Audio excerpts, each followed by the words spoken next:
Chapter 1. Lilia Blake.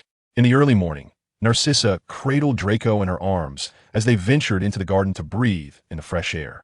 Recently, her spirits had not been high, when suddenly, the sound of a baby's cry captured her attention. As Narcissa approached, she beheld an infant girl with mesmerizing aquamarine eyes nestled among the roses.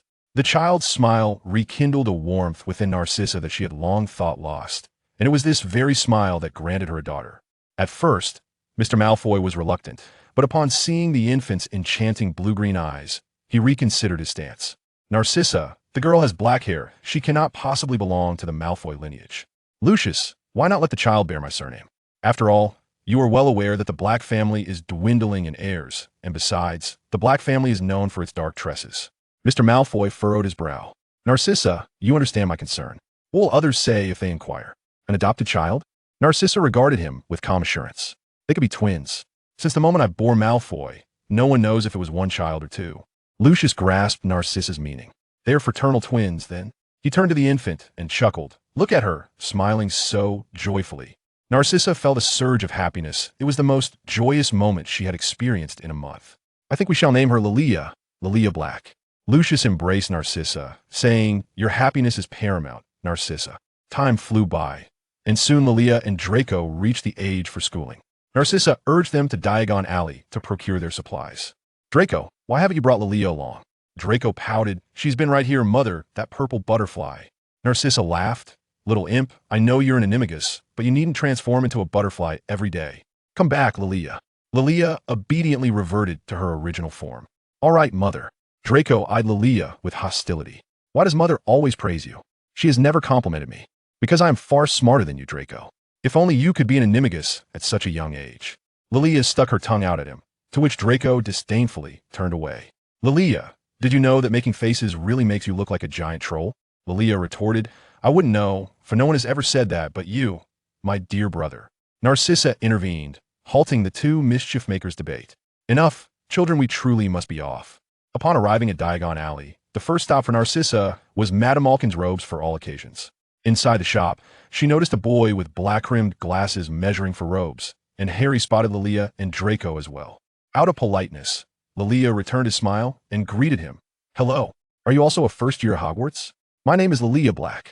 Upon hearing the name Blake, Narcissa appeared delighted and did not deter the conversation, her gaze fixated on the boy's face. Draco also greeted him. Hello, I am Draco Malfoy. What is your name? The boy replied, My name is Harry Potter. Upon hearing this, Narcissa seemed to have found the answer she sought. Lilia chimed in, Harry Potter? You are quite famous. The scar on your forehead is legendary. Perhaps we might become friends. I apologize for being so forward, but I have never been in close proximity to a legend. Harry appeared astonished, stammering, Friends? Oh, that would be wonderful. Draco, noticing the gleam in Lilia's eyes, interjected, Do you know which house you will be sorted into? Harry replied, I don't know. Draco continued, Yes, we will only find out during the sorting ceremony, but I know we will be placed in Slytherin. Lilia remarked, Hey, don't include me in that with my intellect. I should belong to Ravenclaw. Malfoy retorted, But everyone in the Malfoy family is in Slytherin. Then I shall be the first, Lilia countered. At that moment, their mother interjected, Dear, you must be in Slytherin, otherwise your brother will miss you dearly. Lilia smiled at Malfoy. Oh, if you would miss me, I might consider it. Meanwhile, Harry watched them with envy. Lilia nearly forgot about the boy standing nearby and quickly said, Oh, Harry, if you wish, you can join us for shopping later. Harry declined. Thank you, but I think I will pass. See you at school. With that, he picked up his robes and departed. After a while, Lilia and Draco finished their errands as well. Mrs. Malfoy then said to them, Lilia, Draco, Mother will go buy your books to save some time. You may explore the cauldron shop or choose your favorite pets. Lilia and Draco replied in unison, All right, Mother. As they passed by the Quidditch shop, Draco excitedly gazed at the latest broomstick, the Nimbus 2000. That looks amazing. I wish I could buy it. Lilia reminded Malfoy, First years are not allowed to have brooms, you know. Malfoy sulked, I must wait another year to join the Quidditch team. It's so frustrating, you know, I adore Quidditch. Don't worry, Malfoy, it's only a year. I will join you in Quidditch, you know I'm quite adept at flying, Lilia assured him. Draco chuckled, Yes, little butterfly, I know. Afterward, they completed their shopping. Draco acquired an owl, while Lilia chose a white cat. Finally, Narcissa led Lilia and Draco to Ollivanders to purchase their wands. Draco tried several before being selected by a wand made of hawthorn with a unicorn hair core. Lilia's wand, according to Mr. Ollivander, was quite special, crafted from apple wood and featuring a phoenix feather core. She did not comprehend the significance of these combinations, but Ollivander assured her that she would become a great witch. When Lilia inquired why, he explained, the core of this wand is a phoenix feather, and phoenixes are notoriously selective about their owners. Based on your initial use of the wand, it seems quite pleased with you. Lilia thanked him. Thank you, Mr. Ollivander. I will treat it with care. Ollivander smiled at Lilia. Once everything was purchased, they returned to Malfoy Manor. During the remaining time, Lilia occupied herself in the study, reading. Lucius was exceedingly pleased with Lilia's demeanor and summoned his friend, Professor Snape, the head of Slytherin, to teach Lilia and Draco potions. Lilia exhibited an astonishing aptitude for potions, as Professor Snape informed her. She smiled in gratitude and noticed that Snape was intently gazing into her eyes. Seemingly sensing her curiosity, Snape said, "Your eyes are quite beautiful." Lilia expressed her thanks again. "Thank you, Professor." Draco also demonstrated a commendable talent for potions. This was the first time Lilia witnessed Snape smile. Snape beckoned Lilia and Draco forward, stating, "You are among the rare few students I have encountered who possess a natural talent for potions, unlike the imbeciles I have taught previously. Lilia, although I am the head of Slytherin, Ravenclaw would suit you better. You are exceedingly clever." Lilia glanced at Draco and replied to Professor Snape, "Thank you, Professor Snape, but I believe I need success more than wisdom. Moreover, I will certainly follow my brother." Snape regarded Lilia's eyes once more and smiled. "Then you shall become the brightest student Slytherin has ever known." After a brief conversation with Lucius, Professor Snape departed, having spent most of the time discussing Lilia and Draco's intelligence. Once he left, the family settled on the sofa, and Draco remarked in confusion, "I never knew Professor Snape could smile so much." Lilia responded, "Indeed, he seems less severe." Lucius and Narcissa laughed. "Perhaps, Lilia, your eyes resemble someone very much." Lilia was puzzled. "But today at Madame Malkin's, Harry and I have similar eyes." Upon hearing Lilia mention Harry, Narcissa immediately looked at Lucius. Lucius inquired whether the child was Harry Potter, to which Lilia confirmed, "Yes, father, the one you often speak of." Narcissa then recounted the entire encounter to Lucius, who remarked, "You did well, Lilia, as did Draco. Befriending Harry Potter is undoubtedly advantageous for us, whether he returns or not." Lilia comprehended Lucius' words, for the Malfoy family had gained unparalleled glory because of that individual, and after that individual's downfall, the Malfoy family had remained unscathed. It was a rather peculiar situation indeed. Chapter 2. The start of term at Slytherin. The day of the term's commencement arrived, and the Malfoy family gathered at platform 9 3/4. To their surprise, Lucius was also present. He instructed Lilia and Draco to ensure they were sorted into Slytherin, to which Draco replied, "Of course, father." This response evidently pleased Lucius, who then turned to Lilia. "And you, Lilia?" Without hesitation, she affirmed, "Undoubtedly." Lucius knelt and embraced both her and Draco. "Children, I am proud of you." Before departing, Mrs. Malfoy presented each of them with a small bag of sweets. Lilia's flavor was strawberry, while Draco's was green apple. Lilia bid farewell to Draco and boarded the carriage.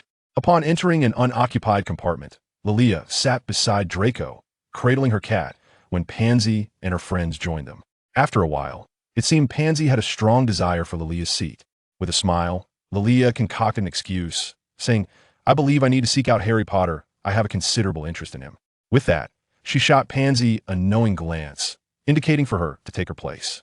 Pansy reciprocated with a grateful look.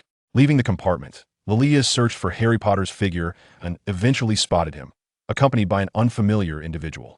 Lilia entered and greeted them. "Hi, Harry. We've crossed paths again, and this gentleman here, hello, I am Lilia Blake, you may call me Lilia." At that moment, Ron's cheeks were full, making him appear quite endearing. Observing the table laden with food, Lilia remarked, "It seems I have intruded upon your meal. I wonder if I might join you." Harry, upon noticing her arrival, smiled and said, "Of course, Lilia, this is Ron, and Ron, this is Lilia." Ron, somewhat bashful, replied, "Hello, Lilia. I sincerely apologize for you witnessing my rather gluttonous state. Harry has just mentioned you, saying you were his first friend." Lilia smiled at Harry Potter, saying, "Is that true, Harry?" "Thank you. To be honest, aside from Draco and Pansy, I don't have many friends." Turning to Ron, she continued, "Ron, you look quite adorable when you're eating. Perhaps we could be friends as well." Upon hearing Draco's name, Ron's expression shifted slightly. "Is your father, by any chance, Lucius Malfoy?" Lilia, taken aback, replied, "Yes, Ron. Do you know my father?" Ron explained, "Your father and mine are colleagues, and their relationship is rather strained." Lilia responded, I apologize. Ron, my father seldom shares details about his work, but I hope our parents' discord does not affect our friendship. Ron affirmed, indeed, you differ quite a bit from the Malfoy my father described. It's a pleasure to meet you, Lilia. Harry interjected with a question, Malfoy? But your surname is Black. Lilia clarified, I take my mother's surname, while Draco carries my father's. Harry nodded in understanding, and Ron inquired, Malfoys have always had blonde hair, why do you have black hair? With patience, Lilia explained, Draco and I are fraternal twins, so we don't resemble each other. Mush takes after our father, and I take after our mother. Ron's eyes widened in realization. Then your mother must be quite beautiful. Lilia thanked him, and Harry, noticing her cat, asked its name. Lilia replied, Ice Cream, for its fur is as white as creamy ice. Ron, slightly apprehensive, nudged his rat closer. Your cat shouldn't eat rats, right? Lilia reassured him. She's still young, so of course she won't. As the trio engaged in conversation, a girl with voluminous hair entered, inquiring if anyone had seen a toad named Trevor. None had, but her hair appeared delightful to touch. After greeting them, she departed, reminding them that they were nearing Hogwarts. Lilia learned her name was Hermione, and she found herself quite enamored with the girl so cute, she longed to ruffle her hair. Upon arriving at Hogwarts, Draco located Lilia, saying, Hey Lilia, do you remember me? She responded, puzzled, why do you ask? Aren't you my brother? Draco retorted rather irately, Oh, you do recall your brother? That's splendid. With that, he stormed ahead. Lilia gestured apologetically to Harry and Ron. I'm sorry my brother could be a bit immature. I need to go calm him down. Harry and Ron chuckled, with Ron saying, No worries, I understand you. Lilia caught up with Draco, but it seemed he wished to race again. She seized his hat. Hey, slow down, Mr. Athlete. I merely chatted with my friends. Why the fuss? Friends? The Weasleys' red-haired rodent? Hey, watch your words. Where's your upbringing? Haven't you forgotten what your mother taught you, Draco? Pure-blood traitors, why should we show them any civility? Everyone is equal, Malfoy. I don't expect you to befriend them, but I do hope you can respect them, all right? Draco sullenly agreed. After boarding the small boat towards Hogwarts, the sorting ceremony commenced. Lilia focused on those she recognized. The first to be sorted was Hermione, visibly nervous, who ultimately was placed in Gryffindor. Next was Ron, who also joined Gryffindor. Then came her brother Draco, who was sorted into Slytherin. Lilia thought it rather casual, as the sorting hat barely touched his head before declaring him a Slytherin. Then it was Harry, the boy who lived. When Professor McGonagall called his name, all eyes turned to him, everyone curious about his fate. His sorting process felt prolonged, and in the end, Harry was sorted into Gryffindor. Lilia felt a twinge of regret for agreeing to Lucius that she would join Slytherin, but words must be honored, right? Lastly, it was Lilia's turn. Strangely, when Professor McGonagall called her name, Dumbledore cast a discerning look in her direction as she took her seat. The sorting hat mused, let me see, very clever and kind, possessing courage and ambition. Where shall I place you? How about Ravenclaw? There you will find like-minded friends. Lilia softly replied, No, thank you. I would prefer to go to Slytherin. The sorting hat responded, Really? The previous candidate wished to avoid Slytherin. You are quite the opposite fascinating. Just like him, you leave me perplexed. Since you desire Slytherin, so be it Slytherin. Spotting Draco from afar, she smirked. What was he trying to be cool? In addition to Draco, she noticed Ron and Harry's disappointed expressions, as well as Hermione's frizzy hair, when Lilia took the seat Draco had saved for her. What did the sorting hat say to you? You sat there for 5 minutes, you know? Just as I suspected, it wished to place me in Ravenclaw. But I refused and insisted on Slytherin. Draco chuckled and offered Lilia a piece of strawberry cake. Well done, sister. After the banquet, accompanied by the head prefect, I descended into the dim and damp underground. After listening to the head prefect's lengthy discourse, I returned to the dormitory, sharing a room with Pansy. Pansy and Lilia spent the entire evening discussing Draco, and had it not been for Lilia's reminder that there were classes the following day, they might have continued their conversation indefinitely. Chapter 3. The beautiful genius girl. The next day, Lilia arrived early at the common room, poring over her history of magic while awaiting their arrival, for her grasp of the subject was rather lacking. Together with Draco and the others, they made their way to the Transfiguration classroom, where he insisted on sitting in the front row, requesting that Lilia join him. Professor McGonagall transformed a desk into a pig and then back again, subsequently morphing herself into a cat, urging everyone to memorize those key points. Harry and Ron arrived late, and during the first lesson, Professor McGonagall intended to transfigure them into a clock and a map. Unfortunately, that transformation never came to fruition. Lilia has infused her own understanding into the existing knowledge. Professor McGonagall reviewed her notes and mentioned that Lilia is an animagus. As far as I know, Miss Lilia is indeed an animagus, is she not? Yes, Professor McGonagall, Lilia replied. Professor McGonagall, somewhat exhilarated, remarked, you must be the youngest animagus we have encountered to date. I wonder if you could demonstrate your abilities before us. I would be delighted, Professor McGonagall, she responded, and in an instant, transformed into a resplendent purple butterfly. Professor McGonagall smiled with satisfaction. Miss Lilia, should you ever find yourself perplexed by transfiguration spells, do not hesitate to seek my guidance. You are truly a prodigy. During her speech, Lilia reverted to her original form. Thank you, Professor McGonagall, she said. Lilia was filled with joy, for she had the opportunity to showcase her abilities before a multitude. Professor McGonagall encouraged her to attempt transforming a table into a pig, and Lilia succeeded on her very first try. The professor, exhilarated by her accomplishment, instilled a sense of trepidation in Lilia as she exclaimed, Excellent work, Miss Lilia. 10 points to Slytherin. This further elevated her spirits. After class, even Draco was taken aback, asking, Have you been secretly studying behind my back? She replied with a smile.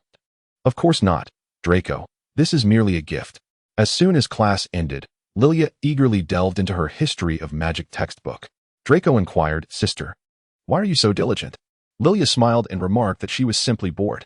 Draco responded, questioning if she intended to walk while reading. Akin to Harry Potter sporting thick glasses. Lilia chuckled but chose not to reply. During the second class, Potions, Professor Snape observed Lilia and Draco seated in the front row, appearing quite pleased. He delivered a brief lecture before directing his attention to Harry. Some might believe their fame grants them the liberty to disregard lessons. Hermione, ever the darling, nudged Harry, prompting him to finally take notice and pause his writing. The professor posed several questions to him, but Harry, ever considerate, deferred to Hermione and did not answer. Snape then called upon Lilia to respond. The elixir of life, bovine stomach, there is no distinction, she stated. Professor Snape smiled with satisfaction. Excellent, Miss Lilia. Slytherin earns 5 points. So why have you not recorded this? After class, Lilia and Draco proceeded to the library to study the history of magic. Meanwhile, Neville seemed to have forgotten something and later encountered Hermione. Lilia greeted her warmly. Hello, Hermione. May we sit here? Hermione replied, Of course. I enjoy the company of intelligent individuals. By the way, let me introduce you. This is my brother, Draco. Hermione extended her greeting. Hello, Draco. I am Hermione. Draco nodded. Hello, Hermione. I am curious about your surname. Hermione felt a bit awkward. Granger. Draco remarked, I was unaware that there were any pureblood families with the surname Granger. Lilia nudged Draco, signaling him to refrain from speaking too much. Hermione remarked that her parents were muggles. Draco furrowed his brow and glanced at Lilia, who quickly added, But Hermione, you are exceptionally clever, far more so than many pureblood wizards. Hey, Draco? I recall Professor Snape was looking for you. Draco understood, responding with gratitude. Oh, thank you. I nearly forgot. Hermione fell silent, and Lilia noticed her engrossed in her studies of history of magic. Hermione, are you also studying history of magic? So am I. Shall we study together? Hermione's interest piqued, she exclaimed. That's wonderful. How far have you gotten? Lilia replied, page 31. Hermione joyfully remarked, You're truly remarkable, Lilia. I've only reached page 20. When I find myself bored, I resort to reading to pass the time. It merely reflects my boredom. Hermione teased, Stop being so modest, Lilia. The two shared a delightful yet fleeting moment. The third lesson was Quidditch, and their eagle-eyed instructor instructed everyone to set their brooms aside and announced, Up. Lilia achieved success on her first attempt, as did Draco and Harry, while the charming Hermione had yet to find her footing. Hermione, be a bit more resolute, Lily encouraged. To everyone's delight, Hermione ultimately succeeded. Thank you, Lily, she said, to which Lily replied, No need for thanks, Hermione. You know I hold you dear. Hermione's cheeks flushed slightly. The teacher then instructed us to mount our broomsticks and push off the ground with our feet to take flight. To everyone's astonishment, Neville soared into the air. His evident anxiety rendered him unable to descend. Just as Lily finished speaking with the teacher, Neville began careening wildly, ultimately becoming ensnared aloft. Draco chuckled at the spectacle. But Lily, undeterred, ascended to assist Neville back to solid ground. The class erupted in cheers for Lily, and the teacher commended her, advising her to exercise greater caution next time, while awarding Slytherin 5 points. Neville persistently expressed his gratitude to Lily, who noticed his robe was torn and suspected he bore some scrapes. The teacher, having observed this, sent him to receive treatment and cautioned him against riding the broomstick during his recovery, lest he miss out on Quidditch entirely. Draco picked up the memory ball that Neville had dropped, quipping that had he remembered to land on his bottom, he wouldn't have found himself dangling like a pitiable wretch. Lilia was acutely aware that Draco intended to play a prank, prompting her to request the memory orb from him. Draco, do you truly wish to upset your sister? Are you still inclined to assist him once more? At that moment, Harry arrived, admonishing Draco, you ought not to speak in such a manner. The rebellious brother soared into the sky, taunting, what say you, Potter? Do you wish to steal the limelight as well? Come and try. Hermione interjected, recalling the words of their teacher from earlier. Lilia smiled and reassured Hermione, saying, it is perfectly fine, Hermione. He is my brother, and I ought to put a stop to such behavior. Harry, could you assist me? Harry acquiesced, and Draco hurled the ball in Hermione's direction. Harry swiftly retrieved the memory ball, bringing this farce to a conclusive end. Lilia observed the despondent Draco and felt it necessary to carve out some time for a conversation with him. Following this, they would attend the peculiar Professor Quirrell's class, which was permeated by an overwhelming scent of garlic, as he instructed on the subject of defense against the dark arts. Lilia always felt that she should first attend the class on garlic defense. She and Draco simultaneously pulled out their handkerchiefs, and fortunately, the handkerchiefs carried the fragrance of roses. Otherwise, Lilia truly feared she might not endure. To add to her dismay, Professor Quirrell had no habit of posing questions. Lilia couldn't earn any points. It was indeed a dreadful lesson. After class, Draco complained, I've never seen a defense against the dark arts teacher fill the room with the scent of garlic out of fear of vampires. I think I should ask my father to replace our defense against the dark arts instructor. By Merlin S. Beard, how peculiar it is that we share the same thought. Draco continued, what is even stranger is that you're actually befriending a mudblood. Lilia exclaimed in anger, hey, Draco, you mustn't utter that word. It is utterly impolite. Remember? Draco retorted, oh, I presumed we only befriended pureblood families. As for Ron, well, at least he qualifies as a pureblood, but Hermione Granger? Surely, you jest. What do you suppose would happen if my father found out? Draco, I stand by my words. You may choose not to associate with them, but you must show them respect. That word should never escape your lips, do you understand?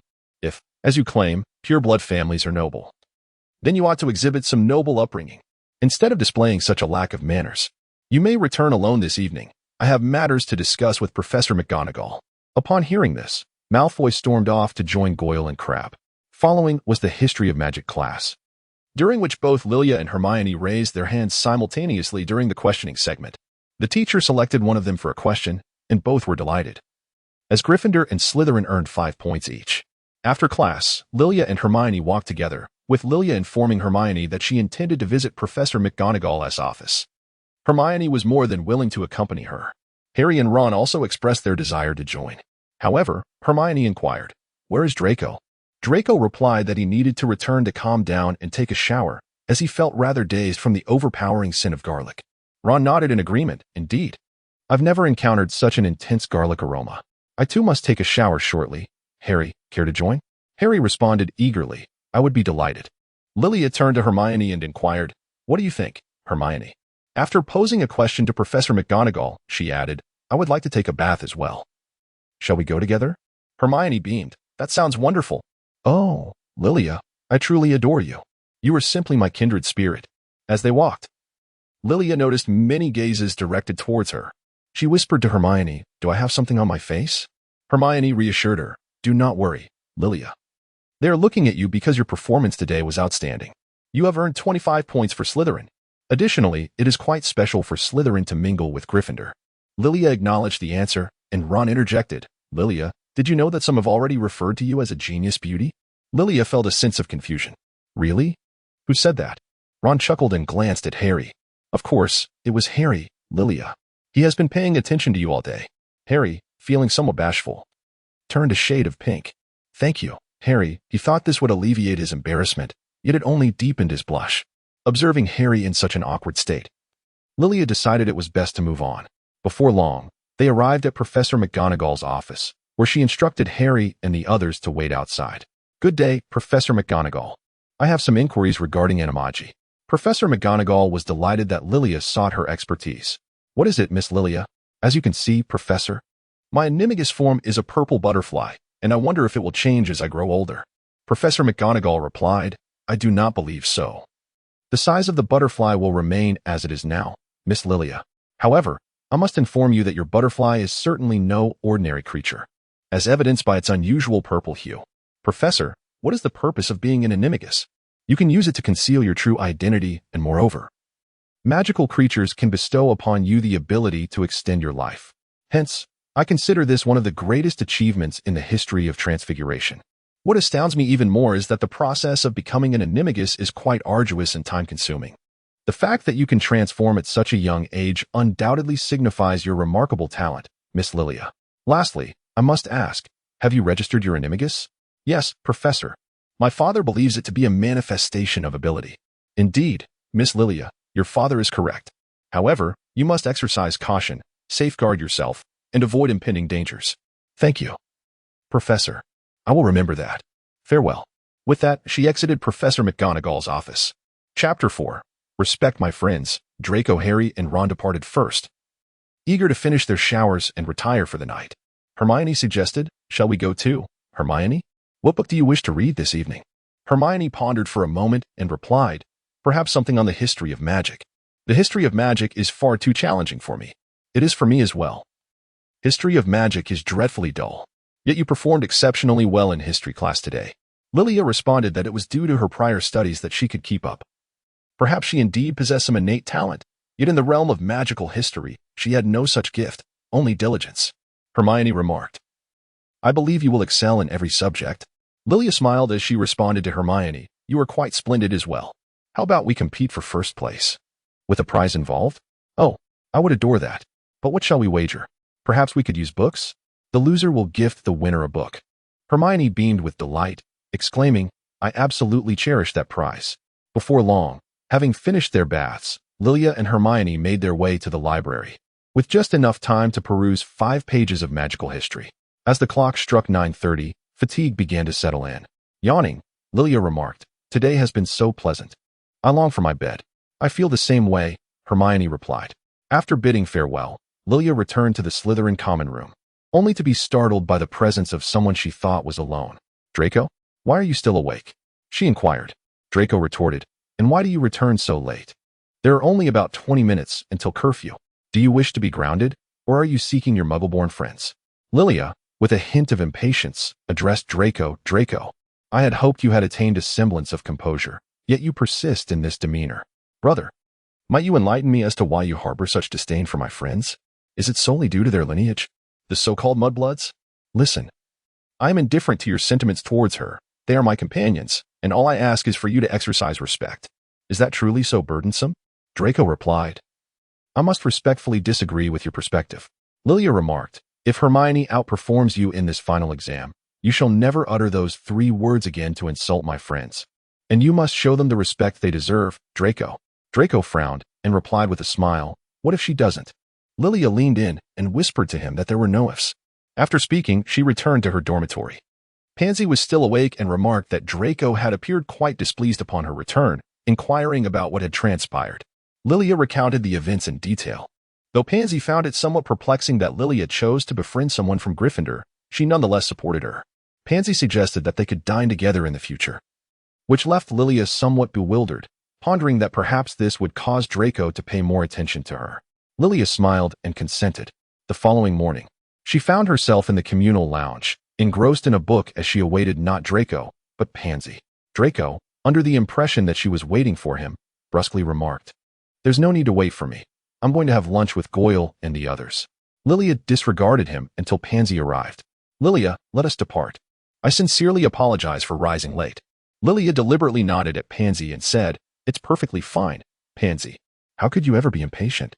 You are so gentle and lovely, unlike some individuals. Moreover, you are my friend."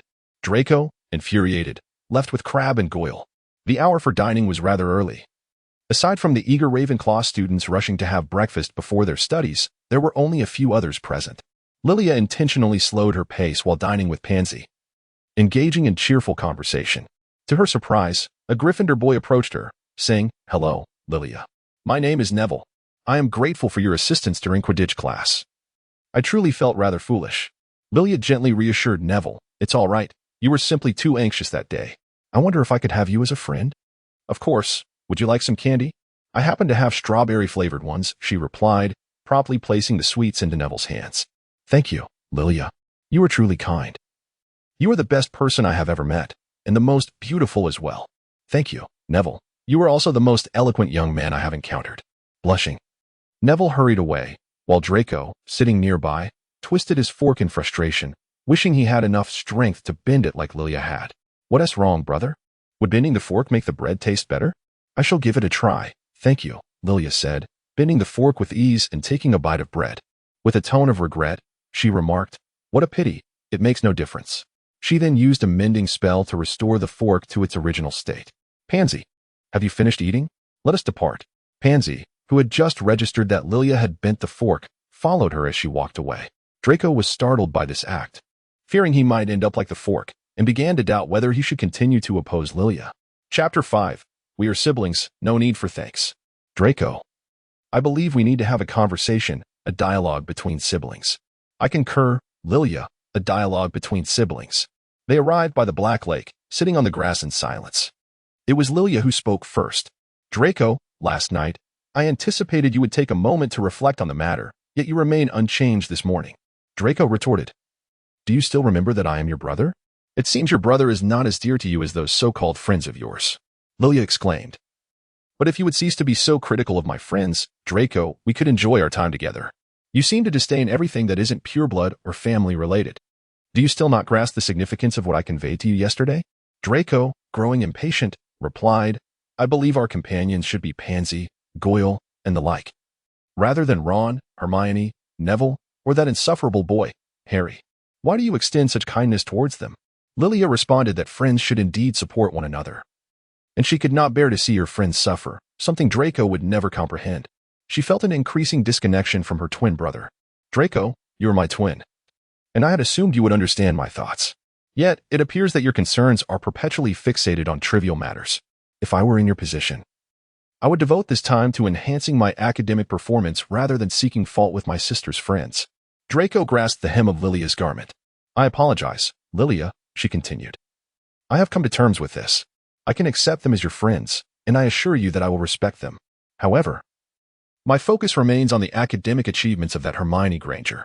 If she does not surpass my results, then our discussion is moot.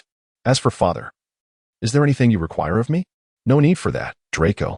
During the holiday, I will candidly inform father that they are my friends and deserve to be introduced. Draco nodded. So, will you still distance yourself from me? Or do you intend to bend me like that fork? Lilia smiled and said to Draco, No, brother. I would like to introduce you to my friends, of course, only with your consent first. To her surprise, Draco readily agreed. All right, Lilia. I assure you that I will coexist peacefully with them and will absolutely not cause you any trouble. Lilia joyfully exclaimed, That's wonderful, brother. Let me consider what we can do tomorrow. We could sit in the library and have a pleasant chat. As you wish, sister, Draco replied. This lofty boy still conceding to his sister's request. After parting ways with Draco, Lilia arrived at the library, where she continued her tedious studies of the history of magic. There, she encountered Hermione, who informed her that Harry had joined the Quidditch team. Everyone was quite delighted for Harry, yet Lilia suddenly thought of Draco, whose enthusiasm for Quidditch was certainly on par with Harry's. Hey, Hermione, I have something to share with you. My brother Draco wishes to befriend you all, including Ron and Harry. I hope you can help me convey this to them, right? It is quite important, as my brother does not often express such interest. Of course. But are you certain he won't do anything to Harry? I mean, considering what happened yesterday with the memory ball, Hermione replied, a hint of concern in her voice. Do not worry, Hermione. I have emphasized this to him repeatedly, Lilia reassured her. Hermione smiled. All right, I will inform them. I believe they will be quite surprised. I think so too. Upon returning home, Lilia confirmed with Draco that he would indeed attend the next day, after asking him 3 times before finally going to sleep. She also shared the news of Harry's Quidditch team membership with him. Although he appeared somewhat displeased, he ultimately acquiesced. The following day, Draco arrived early at the library, and Hermione and the others came as expected. Upon seeing Ron's expression, Lilia knew they could hardly believe the news. Lily introduced them. Harry, Ron, Hermione, this is Draco. Draco Malfoy, my brother. Draco wishes to resolve the previous unpleasantness. Suddenly, Draco spoke up. Perhaps we could become friends. After all, you are my sister's friends, and I care for her deeply. What do you think? Harry and Ron exchanged glances, seemingly questioning whether this was indeed Draco Malfoy. Harry responded, "That would be splendid, Draco. We would be delighted to befriend you. This is quite a surprise." Observing their acceptance, Draco seemed to release a burden. "Potter, may I call you that? I have heard you joined the Quidditch team. That must be quite exhilarating." Harry replied, "Certainly, Malfoy. It's been quite an experience, though it's more nerve-wracking than anything." "Oh. By the way, Professor McGonagall asked me to inform you that you have both been made reserve players for the Slytherin Quidditch team. She has already informed Professor Snape. But there is currently only one seeker position available. I didn't have the chance to tell you yesterday. Professor McGonagall witnessed the events that unfolded." Lilia exclaimed in delight. "Is it true? I believe it would be better for Draco to go. He would surely be elated, wouldn't you, Draco?"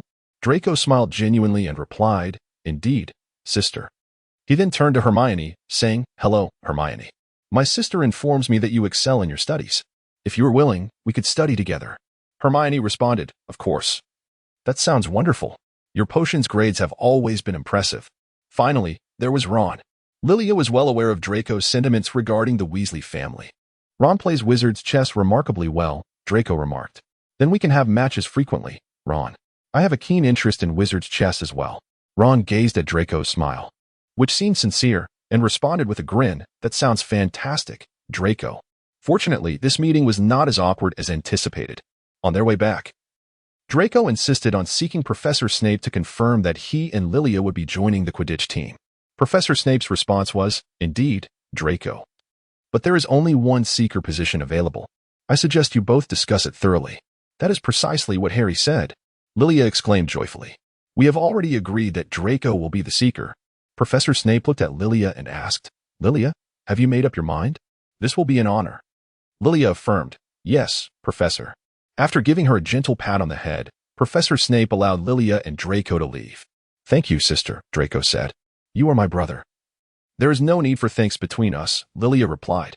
Lilia responded, "I believe you should pen a letter to your father. It would bring him great joy." Draco embraced Lilia in silence, holding her gently.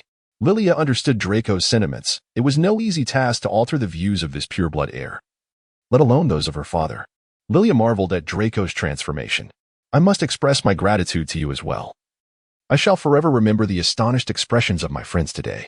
I have witnessed the way you have treated them, Draco." Draco replied, "Sister, have you forgotten? We are siblings. No thanks are necessary." The two exchanged smiles. Chapter 6, The Unsightly Giant. Professor McGonagall announced that after class, she would take Lilia and the others to meet with to elucidate the rules of Quidditch. Conveniently, Slytherin and Gryffindor had their transfiguration class together, so they proceeded as a group. What awaited them, and to his surprise, he found himself needing to instruct two Slytherin students as well. Would introduce the rules of Quidditch and describe the various types of balls, ensuring that Harry and Draco clearly understood the appearance of the golden snitch. Meanwhile, Lilia, not being a seeker, found herself idly standing by. "Hey, Lilia, I think you should consider trying out for the position of chaser. If Slytherin has any vacancies, that spot would undoubtedly be yours," Wood suggested to Lilia. Lilia felt a twinge of confusion regarding how you came to know her name. Wood remarked, "Who doesn't know? The brightest new student at Hogwarts, and also the genius beauty, right, Harry?" Harry's face flushed slightly, and he offered no reply. Wood unlocked the door, saying, "Be careful, genius. When it returns, strike it." Lilia successfully maneuvered it into the crevice of the statue. Wood remarked, "Well done. It appears you are indeed quite clever, little genius." Lilia expressed her gratitude, thanking Senior Wood. Wood then addressed the group, stating, "All right, everyone, you may return. Only the little prodigy shall remain." Lilia was perplexed. Yet it was evident that Harry was equally bewildered. "I apologize, Wood. It seems I must also remain here for a while. I have matters to discuss with Lilia and Draco." With Draco joining the fray, it was apparent that he too would stay. This left Lilia even more confused. "Is there something else, Senior Wood?" Wood replied to Neville that he wished to invite him to the greenhouse at noon to present a gift. "I must say, your popularity is quite remarkable." "Understood. Thank you, Senior." "No need for thanks, my little genius. It was but a trifling effort." Nearby, Harry and Draco, having just concluded a conversation about the golden snitch, approached. Harry recounted, "Last night, Ron, Hermione, and I inadvertently entered a room that housed a creature. According to Hagrid, it was a three-headed dog. I surmise it must be guarding something. Later, we inquired with Hagrid, who mentioned it pertained to Nicholas Flamel and Dumbledore. Thus, I thought perhaps you might investigate Nicholas Flamel. Lilia was delighted by Harry's trust in them. Of course, Harry replied, turning to Draco. What do you think? Draco responded with a nonchalant, sure, we spend most of our time studying anyway. Harry expressed his gratitude, saying, thank you, Draco. Draco's faint smile indicated his happiness. No need to thank me, Potter, he replied. Harry suggested a stroll by the Black Lake. Lilia thought they had truly become friends and, not wanting to disturb this rare moment, hurried towards the greenhouse. Hi, Neville. I heard you wanted to give me a gift. Lilia greeted him with a smile. Hello, Lilia. Here's the gift, Neville said, presenting her with a red rose. Lilia's heart soared, for roses, especially red ones, were her favorite. Oh, thank you, Neville. I absolutely adore this gift. But what made you think of giving me a present? Lilia asked. Neville replied, I wanted to thank you for saving me last time. As for the rose, it reminded me of the scent when you hugged me. Oh, I'm sorry. I didn't mean to smell it, Lilia responded, finding his nervous demeanor utterly charming. Thank you, Neville. You're truly adorable. Indeed, I love roses. My mother always said I've cherished them since childhood, which is why I enjoy cultivating them, especially the red ones. Seeing Lilia's delight, Neville relaxed. I'm glad you like it. So, what should I get you in return? This gift is splendid. Perhaps some strawberry candy? He suggested. Would that be acceptable? Lilia responded that he certainly could, and she handed another one to Navi. Navi, perhaps we could study herbalism together at the library. I have recently found myself struggling to comprehend the devil's snare. Navi agreed. Lily and Neville encountered a Hufflepuff upperclassman while they were out, as Neville accidentally bumped into them. The way they exchanged apologies was truly amusing, until the upperclassman caught sight of Lily befriending a Slytherin and a Gryffindor, which was quite extraordinary. Lilia found herself at a loss for words, as their perspectives were invariably so rigid. The senior introduced himself as Cedric Diggory. Greetings, Senior Cedric, I am Lilia, and this is Neville. Upon hearing her name, Cedric appeared somewhat taken aback. You are Lilia? Ah, I am aware of you. Not only are you intelligent, but you are also quite beautiful and seemingly very kind. Thank you for your kind words, Senior Cedric. If there is nothing further, I believe Neville and I should be on our way to the library. Cedric replied, of course. Please do. Lily pondered why so many people were aware of her existence, and after some reflection, she concluded that there was nothing particularly wrong with it. A certain level of fame might bring joy to her father, and perhaps Lucius would be less irate upon hearing about Lily's friendships with the members of Gryffindor. Upon arriving at the library, Lily searched for books on the subject of Nicklemore but found no success. She ended up reading a few herbology texts with Neville before returning. As Halloween approached, Lily prepared a selection of candies to gift to her friends, most of which were strawberry-flavored for Neville, as she believed he had a fondness for that particular taste. During mealtime, Hermione mentioned that she was experiencing some stomach discomfort, prompting Lily to accompany her to the restroom. Upon their exit, they were startled by loud footsteps. Hermione screamed, "Is that a troll?" An ugly behemoth entered the space, and Lily's immediate thought was of Draco, that insufferable brat, who often remarked that she resembled a troll. Surely, she was that unattractive, was she? The creature did not appear particularly amiable, and Lily muttered under her breath, "He certainly doesn't look friendly." Indeed, in the next moment, the troll brandished a large club. "Hey, Mr. Troll, are you aware that this behavior is quite impolite?" Lilia returned the gesture with a levitation spell, observing the surroundings as he noticed the absence of the staff. Lilia murmured softly, "Goodness, even lacking in intelligence." After ceasing her incantation, the wand rendered him unconscious. Lilia furrowed her brow even more. "Hermione, are all trolls like this?" Hermione, startled, stammered in response, "Why, yes." At that moment, Lilia was exceedingly irate, muttering under her breath, "Draco, you truly are a wonderful brother. And you, Mr. Troll? Even if you are quite unsightly, you ought not to be so filthy." With that, Lilia cast a cleaning spell. Much better, though still not appealing. Just then, Harry, Ron, and Draco entered, followed by Professor McGonagall and Professor Quirrell, who had an affinity for garlic. Professor McGonagall appeared somewhat astonished. "Girls, did you do this?" "Indeed, Professor," Lilia responded, as the troll unexpectedly barged in, startling us all. Professor McGonagall remarked, "Very well, but you must understand that this is exceedingly perilous. However, in light of your fortunate circumstances, I shall award 10 points each to Slytherin and Gryffindor. Professor Quirrell, might you take care of this troll?" Professor Quirrell replied, "Oh, certainly, you should all leave at once. It will awaken shortly." Once outside, Harry and Ron pondered how they had managed to navigate such a harrowing situation. Lilia smiled and remarked that the giant was not particularly bright, hence the situation was as it stood. Speaking of which, brother, could you elucidate the matter of calling me a giant earlier? Draco responded, well, they are rather unique, aren't they? Moreover, they are cleaner than I had anticipated. Is Lilia's smile merely a facade? Then I must extend my gratitude to you, Mr. Malfoy. Perhaps you would care to experience the charm I have recently acquired. Let me recall the incantation. Stupefy. Draco collapsed to the ground, leaving Harry and the others in stunned silence. Professor McGonagall, who had not ventured far ahead, also heard the commotion. Miss Lilia, what has happened to Mr. Draco? Lilia smiled and informed Professor McGonagall that she would take him to the infirmary as he appeared to be somewhat anemic. Professor McGonagall replied, very well, Miss Lilia. Perhaps Harry and the others could assist you? Ron and Harry vehemently shook their heads. Lilia, still smiling, assured Professor McGonagall that it was unnecessary, saying, I can manage. See you all tomorrow. With that, Professor McGonagall departed, leaving the trio disheveled in the wind. Ron, in a state of fear, exclaimed, is that really Lilia? The one we know? Hermione replied, it's a pity you didn't witness her composure just now in the restroom. It was simply astonishing. Harry remarked, we'd best not provoke her. Ron and Hermione chimed in unison, indeed. Chapter 7, The Quidditch Match arrived. With Harry receiving a Firebolt 2000 from Professor McGonagall, while Draco was gifted the same model by Lucius. The match featured Slytherin versus Gryffindor, and Draco took it quite seriously. Having wagered with Harry on the outcome, with the loser obliged to call the winner Big Brother for a week. Quite juvenile, indeed. Draco continually soared over the Black Lake, insisting that Lilia accompany him, watching him loop in the skies, which nearly overwhelmed her. Did Draco genuinely wish for a brother? Goodness. Yet if Harry were to be Lilia's brother, that wouldn't be too bad. Midway through the match, Harry's broom malfunctioned, nearly causing him to fall.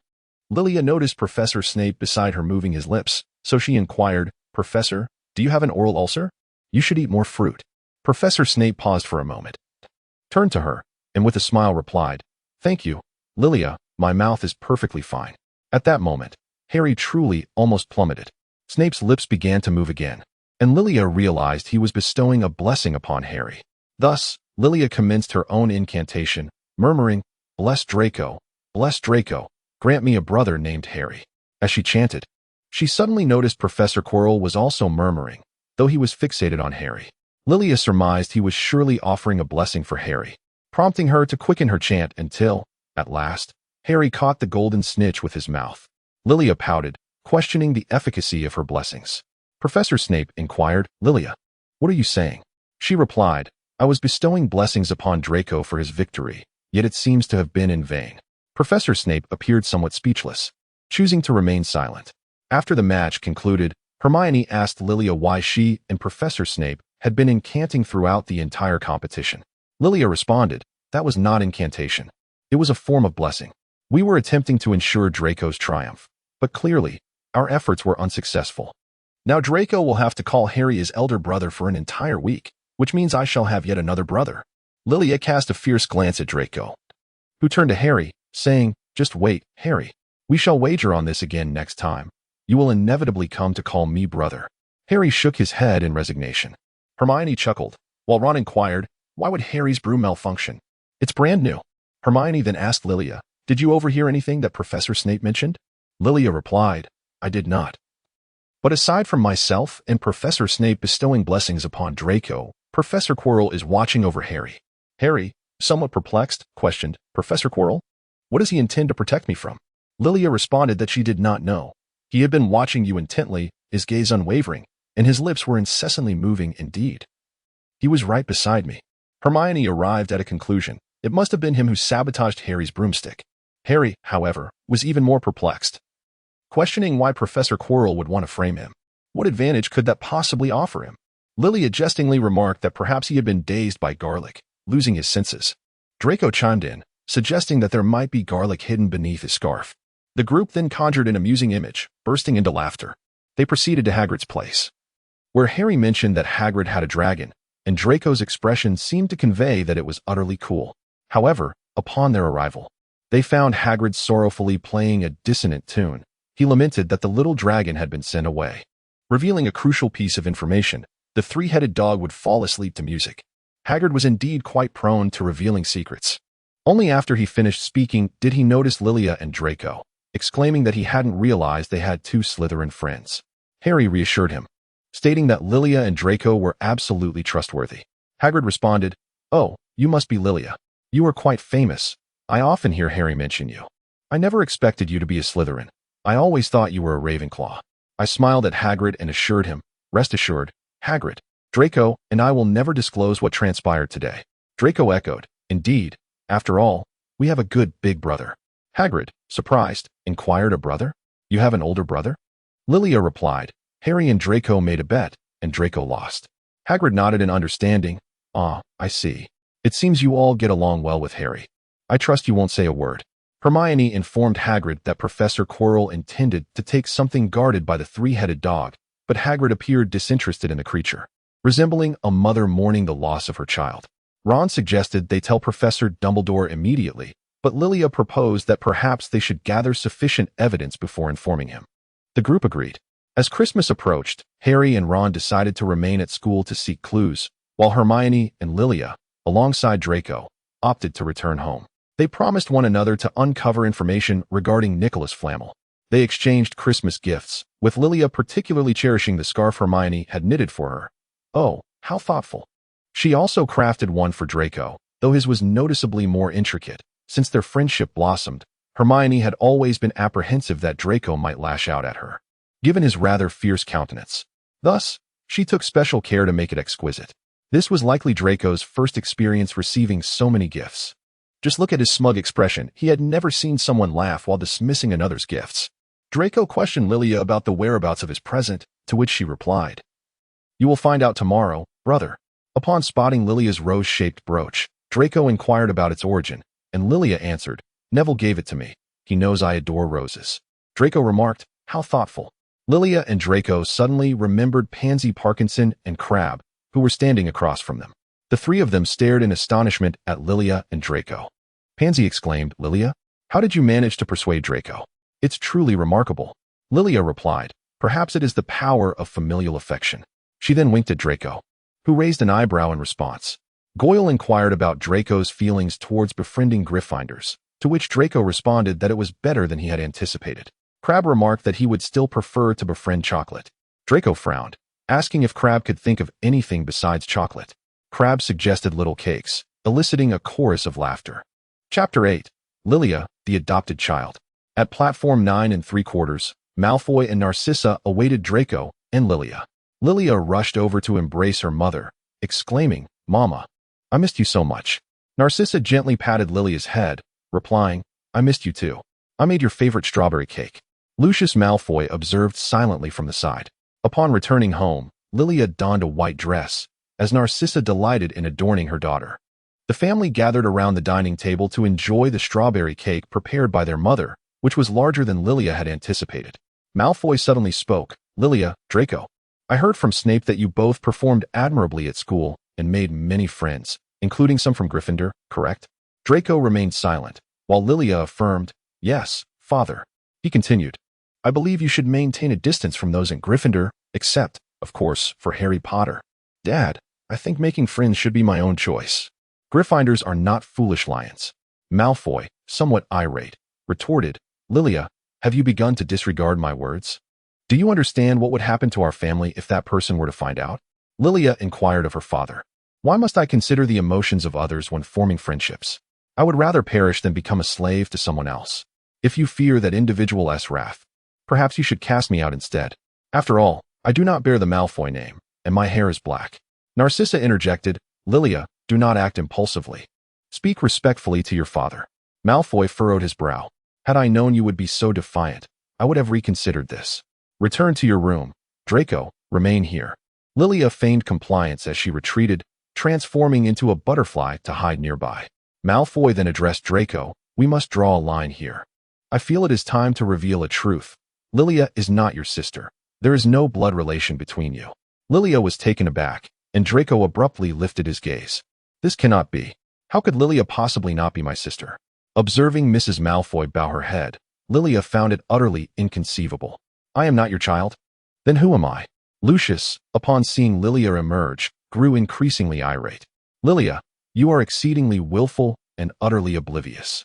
Lily's eyes were red, as if a lump were lodged in her throat. Lucius turned to Lily and said, "Since you have heard everything, I shall no longer conceal the truth from you. You are not the child of Narcissa and me. Rather, you were found by Narcissa in the garden. Although you do not belong to the Malfoy lineage, you may still remain here, provided you can temper your disposition." Lily's tears fell uncontrollably. "I do not require your assistance any longer, Mr. Malfoy. I am profoundly grateful to you and Mrs. Malfoy for your care over the years, as well as to Draco. I acknowledge that my temperament is unlikely to change. To prevent my disposition from causing any further trouble for the Malfoy family, I shall depart this evening." Lilia's words incited anger in Lucius, sorrow in Narcissa, and reluctance in Draco. Narcissa sought to retain her, but Lucius halted her, declaring that if she wished to leave, he would allow her to see how far she could go.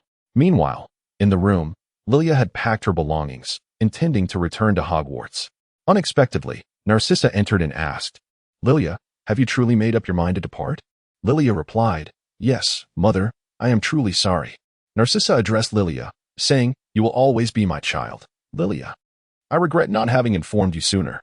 Lilia could not help but embrace Narcissa, weeping.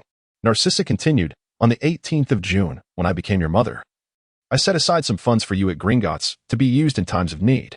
I had hoped they would not be necessary, yet here I am, handing you the key. Though you are not a Malfoy by birth, you shall forever remain my child." Lilia understood that without financial means, her survival would be in jeopardy. After a brief farewell to Narcissa, she departed from Malfoy Manor, casting one last glance at the bed of red roses. Unbeknownst to her, Lucius and Draco were watching her retreating figure from the window. After walking for some distance, Lilia encountered Professor Dumbledore. She was taken aback, as it seemed he was aware of everything. "Miss Lilia, are you returning to Hogwarts?" Lily replied, "Indeed, Headmaster." Dumbledore remarked, "What a coincidence. I too am about to return. Shall we go together?" Lilia felt a twinge of uncertainty, yet she nodded in agreement. "Please, take my arm," she said. Miss Lilia complied without hesitation.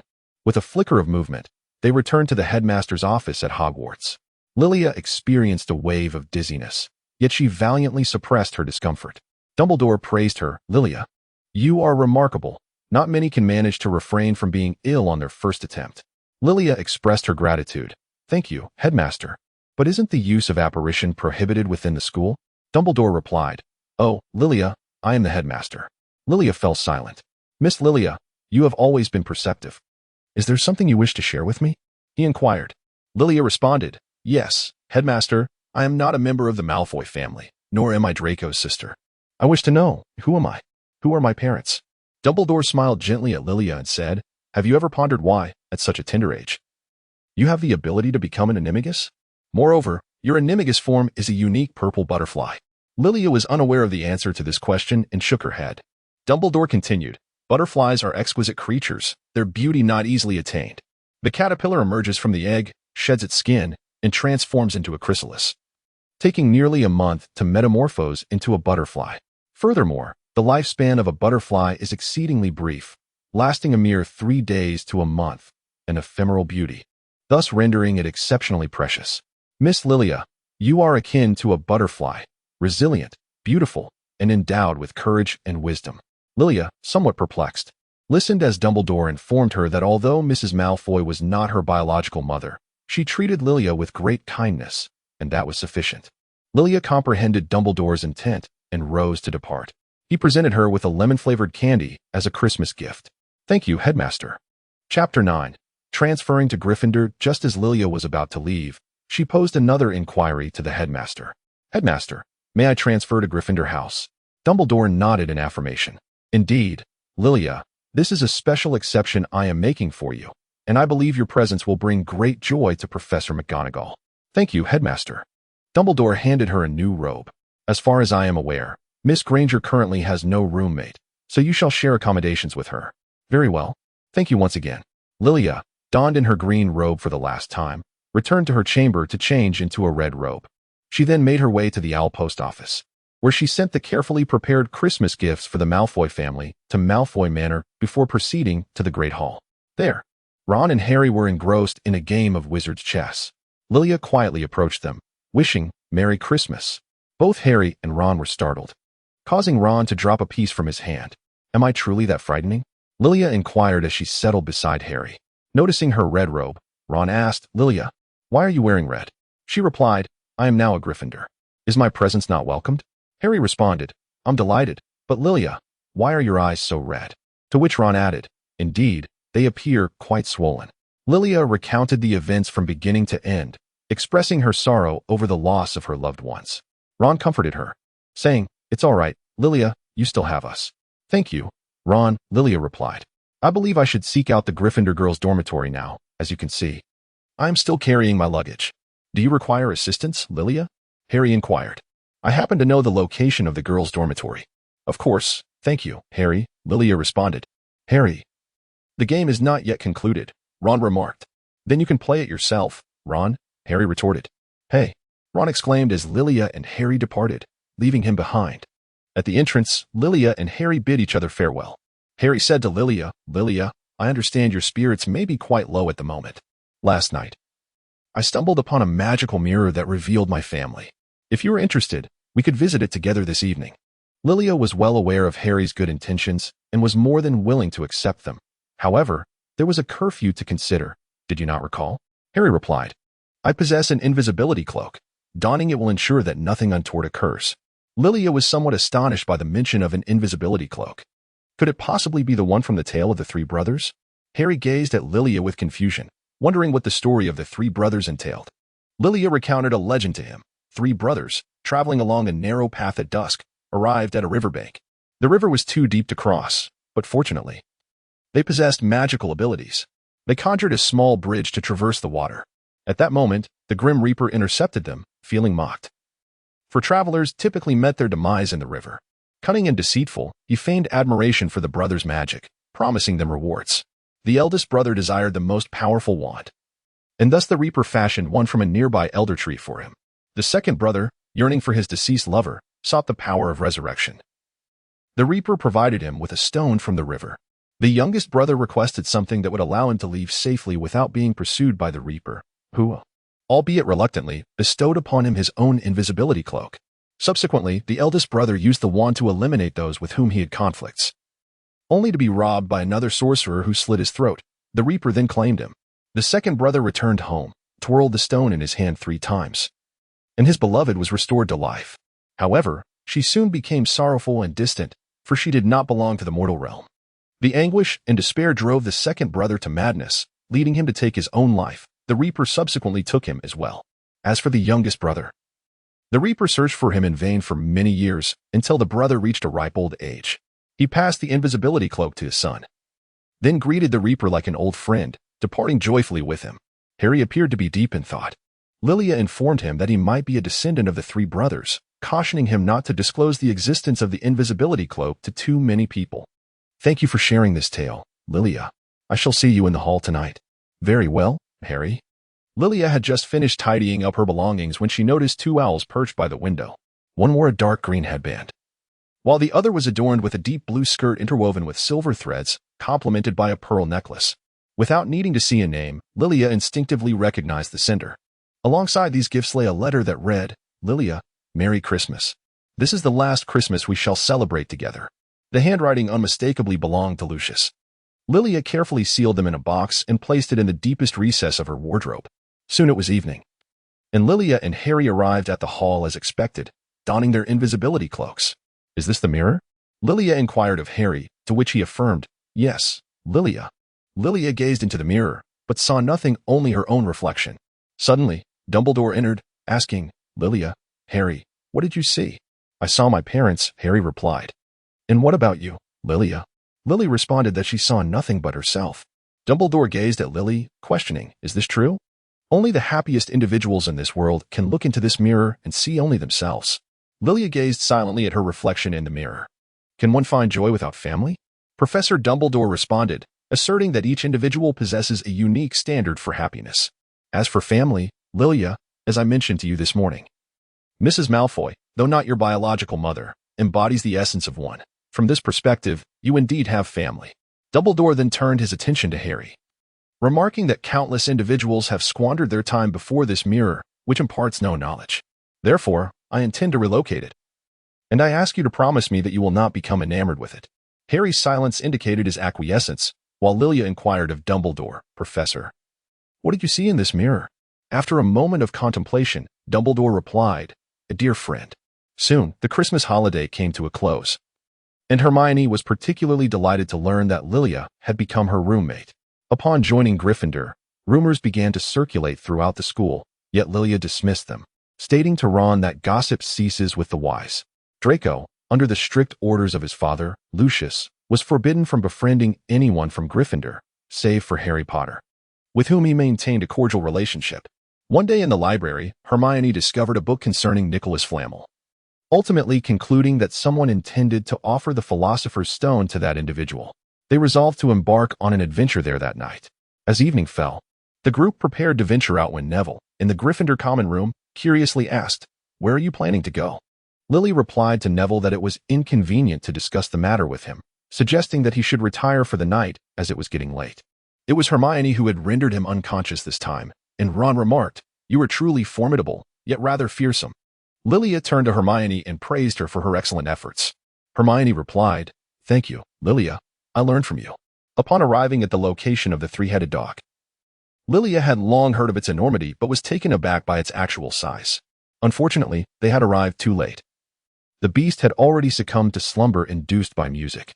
Seizing an opportunity, they descended and were caught by the devil's snare. Ron felt a twinge of fear, but Hermione, having read about the devil's snare, urged everyone to relax. They all fell, except for Ron, prompting Lilia to recall that the devil's snare feared light. With a flick of her wand, she illuminated the surroundings, allowing Ron to drop down. "Thank you, Lilia," Ron expressed. "No need to thank me," Lilia replied. Harry then remarked to Ron how fortunate it was that Hermione and Lilia had been attentive in class. They then passed through a door and encountered a multitude of keys. Nearby, a broom lay in wait, and Harry took flight to retrieve the keys. After securing them, they traversed into the realm of wizard's chess, a domain where Ron truly excelled. "It seems we must complete this game to progress," Ron declared. In the final moments, Ron was struck unconscious. Harry instructed Lilia and Hermione to take him back, but Lilia refused, stating, "I'll wait here for you." Harry acquiesced.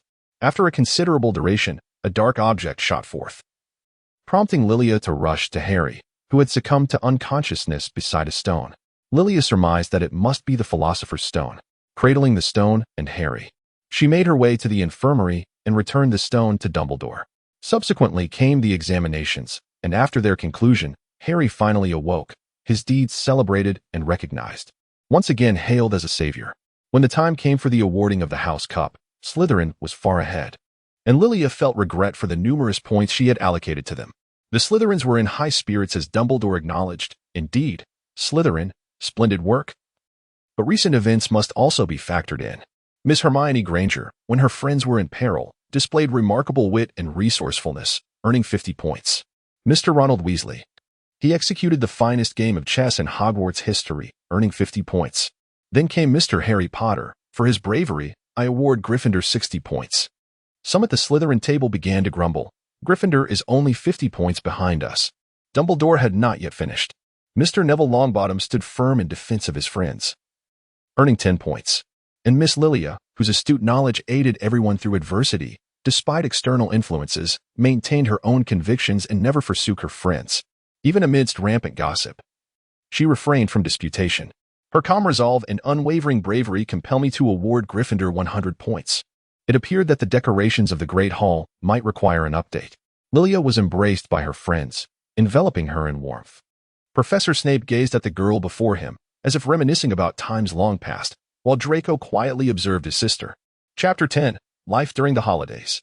Hermione looked at Lilia with a hint of concern. "Lilia, where will you be staying during the holidays?" Lilia jestingly remarked about transforming into a butterfly to reside upon flowers, or perhaps to dwell amidst the fuzz of ice cream. Hermione embraced Lilia, expressing her sincere apologies, stating that she would be visiting her grandmother during the holiday. Otherwise, she would have surely extended an invitation for Lilia to visit her home. Such a pity. Lilia smiled and reassured Hermione, saying it was perfectly fine, for there would always be future opportunities. At that moment, two upperclassmen approached, suggesting, "Perhaps you could come to our home." "Indeed. You share a close friendship with our younger brother." Ron added, "Absolutely, you are welcome to visit us. My mother would undoubtedly be delighted to have you, as she has a fondness for young ladies. Lilia readily consented, for indeed she had no place to go at that moment. Then I shall trouble you, she said, though I am unaware of your names. Us, exclaimed Fred. Is he referring to us? Indeed, George, replied Fred. He is speaking of us. I am George, and this is Fred. Lily was somewhat bewildered. Did you not just refer to him as George, while he called you Fred? Oh, she is indeed quite astute. Yes, that's correct. Ron introduced Lily to his two mischievous brothers. My apologies, for they are quite fond of pranks. Lilia smiled and said, It's all right, they are quite amusing. Fred turned to Lilia and remarked, Are you saying we are interesting? Thank you. George chimed in, Perhaps we could find some entertainment for you. Ron quickly interjected. You wouldn't want to provoke her. George, puzzled, inquired, Why not? Lilia fixed her gaze upon Ron, eager to discern what he wished to articulate. Ron replied, You shall find out. George remarked, It sounds as though you fancy yourself a devil-may-care rogue. Lilia chose not to continue the conversation and simply remarked, It is time for us to depart. Upon exiting the station, she encountered Mrs. Weasley and Mr. Weasley. After explaining the situation to them, Mr. Weasley readily agreed. They then came across the Malfoy family, hesitating momentarily before passing by each other. How callous, Ron commented to Lilia. Lilia softly remarked that pretending not to know each other was the best course of action for them. Fred furrowed his brow, unable to comprehend. After all, they were family. Lilia replied. Once, Mrs. Weasley gently patted Lilia's shoulder and said, Dear child, the Malfoy family's loss is indeed your gain. Lilia's emotions at present can be described as exceedingly intricate. After so many years of companionship, to claim that she feels no nostalgia would be disingenuous. However, remaining at Malfoy Manor might inevitably lead to the complete collapse of her self-esteem. To this day, she has not yet devised a way to confront Lucius and Draco. Perhaps maintaining a distance is the most prudent solution at this juncture. During her entire holiday spent at Ron's home, Lilia felt no discomfort. Her days were filled with reading, dining, and engaging in playful antics with Ginny. She delighted in teasing the mischievous twins, posing questions to Percy, and assisting Ron with his studies, followed by restful slumber. Naturally, there were a few amusing interludes while tutoring Ron, such as, Ron, did you finish the homework I left for you yesterday? Ron, you are not allowed to go out until you have figured out why the cauldron exploded. Ron, do you intend to have that mouse assist you in your examination? Ron, please practice your handwriting. Ron, have you memorized the history of magic yet? Ron, enunciate clearly when reciting spells. Ron. By the end of the holiday, Ron was thoroughly intimidated by Lilia. The troublesome twins could never quite manage to tease Lilia, or more often than not, they simply could not locate her. This was because Lilia frequently transformed into a butterfly to frolic with Ginny. And it was evident that George and Fred were oblivious to the fact that Lilia was that very butterfly. When the results arrived, Lilia achieved first place, followed by Hermione in second and Draco in third. Hermione, ever the gracious competitor, conceded her wager and sent Lilia a book by Lockhart. Ron, stop playing and come back to review, she urged. Lilia called out to Ron, who was playing outside, from her position by the window. With only a few days remaining before school commenced, Ron confided in Lilia that he had been unable to reach Harry, having never received a reply to his letters. He suggested they drive to his house, as Harry had previously informed him of its location, and Lilia decided to accompany them. The mischievous brothers found the idea amusing and chose to tag along, intending to play a little prank on Lilia. Does Mr. Weasley know we're driving? Lilia inquired. No. We won't let him know, George replied. Do you often do this? Oh, we're not sure, Fred answered. Perhaps you'd like some candy? Fred offered a piece of candy to Lilia. No, thank you, Fred. You don't trust me, Lilia responded. Fred feigned a pitiful expression as he gazed at her. Lilia had no choice but to consume it, and indeed, she soon found herself with a nosebleed. I knew this would happen, she said, exasperated. As she reached for a tissue, Fred and George exchanged triumphant high fives, exclaiming, At last, we've got Lilia.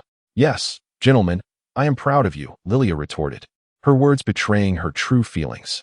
Before long, they arrived at the window of Harry's room.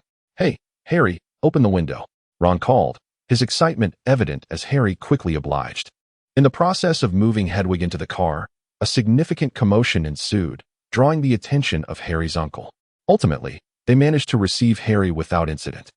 Harry turned to Lilia and asked, What happened to your nose? Lilia responded, attributing her excitement to Fred's influence. Harry inquired of Fred, Did you hit her? Fred replied, I merely offered her a piece of candy. She became overly exhilarated. Lilia whispered, if it weren't for the prohibition against using magic outside of school, believe me, gentlemen, you would not witness the dawn of tomorrow. Ron replied, Lilia, I really ought to inform those who wish to know you that you are not as gentle as you appear. Oh, by the way, Harry, happy birthday. Harry responded. Thank you, Ron. In truth, Lilia is quite nice. She is rather cool. Lilia and Harry exchanged high fives, and Harry exclaimed, Happy birthday. Harry then inquired, Thank you, Lilia. May I ask when your birthday is? Lilia replied, I do not know.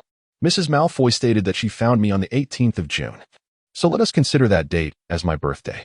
Fred turned to Lilia and exclaimed, The 18th of June? Why did you not inform us? We could have given you an unforgettable birthday celebration. Lilia smiled faintly, admitting, Indeed, I believe it will be quite unforgettable, though I must confess, I am not particularly keen on celebrating that birthday. George interjected, No, Lilia, I advise you to seize this opportunity to embrace joy. Perpetually wearing a sour expression will not endear you to anyone. It is rather cramped in this vehicle, isn't it? At that moment, Lilia found herself nestled between Harry and Fred in the back of the car, the three of them pressed closely together. Lilia transformed into a butterfly and alighted upon the backrest of the car seat. Are you that butterfly? I knew that a typical butterfly could not possibly survive for more than a month, George remarked. Lilia chose to disregard him, instead alighting upon Harry's hand. To Harry's delight, this was his first opportunity to observe the violet butterfly up close. He raised his hand to the level of his eyes, but Lilia, feeling a tinge of apprehension, promptly took refuge in his hair. Lilia felt immensely comfortable, thoroughly satisfied with her surroundings, while Harry, on the other hand, remained frozen in place, too timid to move. The two maintained this posture all the way home. Chapter 11. Second year, commencement of school, where have you been? Inquired Mrs. Weasley. Oh, Harry, how delightful it is to see you. The bed is empty, devoid of any notes, and the car has been taken away, though I certainly do not mean you, Harry. Ron replied. They wouldn't allow Harry to eat, and even sealed his windows. You had better pray that I don't seal your windows too, Ron Weasley. You ought to take a page from Lilia's book. She is utterly flawless. Ron stared incredulously at Mrs. Weasley. But Mum, Lilia, what about her? What's wrong with her? The lovely Lilia is currently in her room, engrossed in a book, Mrs. Weasley stated. George exclaimed in surprise. What? Fred added, That's impossible. Lilia descended the staircase, cradling her cat, Ice Cream. Hello, gentlemen, she greeted. Harry stood frozen in astonishment. Where should I be? Lilia smiled. Harry fell silent. It's all right. Come on, Harry, Lilia urged. It's time for breakfast. Harry quietly inquired, How did you manage that? Lilia replied, Flying is simply faster than walking, isn't it? Moreover, it's quite easy to soar through the window. Ginny, upon spotting Harry Potter, appeared petrified and hurried upstairs. I've been hearing about you all holiday, Ron remarked. Harry glanced at Lilia, hoping she would say something, but she seemed oblivious to his silent plea and casually remarked, What a lovely girl. After breakfast, the group intended to use Floo powder to reach Diagon Alley. However, Harry got separated from them. Later, he encountered Hermione at Flourish and Blots. Who is that in front? Ron inquired, puzzled. That's Lockhart, a renowned author, Lilia explained. Ron turned to her and asked, How do you know? You don't fancy him, do you? Harry focused intently on Lilia. She responded, Not at all. Hermione sent me a book he wrote, Gaddying with Ghouls, and while his writing is decent, I fail to comprehend why anyone would admire ghouls. Lilia turned and spotted Harry, greeting him with a cheerful hi. Harry, I forgot to use the cleaning charm to freshen things up. Harry expressed his gratitude, remarking on the charm's convenience. Suddenly, Lockhart beckoned Harry to join him for a photograph. And Harry's bashful demeanor was truly endearing. Lockhart also gifted Harry a stack of books, and Mrs. Weasley intended to take them for autographs. Lilia was curious to visit Gringotts to ascertain their worth, while the others wished to venture out to purchase various items. Draco intercepted them at the door, taunting. You must be quite pleased, Harry. The illustrious Harry Potter gracing a bookstore is newsworthy. Don't provoke him, Ginny interjected. Oh, Harry, have you found yourself a girlfriend? Lilia admonished Draco, saying, Draco, don't be rude. Mother would be quite displeased if she knew of your behavior. Draco glared at Lilia, his irritation mounting. Mother? You think you can call her that? I doubt she would be upset. After all, no one can report me to her now. Lilia let out a soft laugh, remarking, Indeed, I am unworthy to call her mother, thus I shall refrain from meddling in your affairs. After all, who pays heed to those who do not honor their word. Lilia had once wagered with Draco that if he failed to surpass Hermione's grades, he would respect all her friends and refrain from uttering the term mudblood. Mr. Weasley, I apologize. Let us depart. Arthur Weasley gently placed a hand on her shoulder, responding, It is quite all right, my dear, let us go. Just as they were about to leave, Lucius entered, admonishing Draco, You must exhibit proper decorum. He is your elder, Mr. Weasley. It appears you have been attending to your appearance lately, Lucius remarked. Noting how Lilia had cast cleaning charms on everyone, yet you still rely on tattered textbooks. He picked up Ginny's book and returned it to its place, adding, I believe it is necessary to grant you a raise, lest you bring shame upon wizards. Until we meet at work. Before departing, he exchanged a glance with Lilia. At school, Draco turned his gaze toward Harry. Once they were gone, Lucius chastised Draco for his poor academic performance, saying, Even if your grades are lacking, your manners should not be. Draco, I expect you to show respect to others. Previously, Lilia guided you, but now you must govern yourself. Draco murmured, Yes, father. Lucius sighed deeply, lamenting, Lilia has grown frail. If only she had shown weakness back then. If only I had not uttered that sentence. Alas, there are no ifs. Draco remained silent, the joyful moments he had shared with Lilia replaying in his mind, one after another. Since her departure, their home had been devoid of laughter. Even the red roses, her favorite, had withered, and the lively purple butterfly could no longer be seen fluttering about Malfoy Manor. Lilia arrived at Gringotts, eager to discover the sum of galleons Mrs. Malfoy had deposited for her. As the goblin swung open the door, Lilia was taken aback by the sight of the gleaming gold galleons before her, more than sufficient to purchase a spacious abode for herself, Hermione, Harry, Ron, and Neville to share. Lilia found the vicinity of the Weasley residence to be quite splendid, with ample space available. She resolved to construct a 3-story house there, having meticulously planned the design of each room. Now, all that remained was to find a builder. Lilia enlisted Mrs. Weasley's assistance to contact an engineer, who promised to complete the work before the holidays. Upon sharing this news with her friends, they expressed their joy, especially Harry, who was particularly elated as it meant he would not have to return to his home in the Muggle world. In his excitement, Harry mentioned a rather peculiar house elf named Dobby. Lilia, of course, recognized him as the house elf from Malfoy Manor and informed Harry that Dobby was indeed employed there. She described him as quite endearing, yet noted that his sudden appearance was rather strange, advising Harry to exercise caution. Harry then remarked, Malfoy? That makes sense. I saw Draco and his father in Nocturne Alley this morning. At this, Lilia was momentarily rendered speechless, and Ron interjected, It must have been Malfoy's doing. I initially thought he genuinely wanted to be friends with us. Lilia asserted that this matter should not involve Draco. He truly sought to befriend you all, I swear. However, the reason I left Malfoy Manor is precisely because Draco's father disapproved of my friendship with you, which ultimately led to my adoption. Perhaps after my departure, I became a cautionary tale for Draco. Hermione remarked that it is indeed uncertain, and we should remain vigilant. As everyone passed through, Ginny, visiting Hogwarts for the first time, was escorted by the Weasley couple through the wall.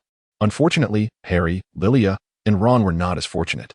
Harry proposed waiting by the car for the Weasleys, but Ron conceived a more adventurous idea. Why not take the flying car directly to Hogwarts? Upon boarding the vehicle, Lilia reminded Ron to press the invisibility button, as Muggles would not take kindly to a car soaring through the sky. The journey was fraught with peril, especially when they narrowly avoided a collision with a train. Ultimately, upon arriving at Hogwarts, the car malfunctioned and crashed directly into the Whomping Willow. Even Lilia, typically adept at spells, could not prevent the tree's assault, and they barely survived. While Ron's wand was broken by the tree's wrath, Argus Filch awaited their arrival as if he anticipated their entrance. Cherish your last night at Hogwarts, he warned. The trio faced Professor Snape's reprimand. You should be grateful that Muggles did not witness your reckless driving, or you would have been in grave trouble. And Miss Lilia, I did not expect such irrationality from you. Believe me, had you been Slytherin students, you would have been expelled.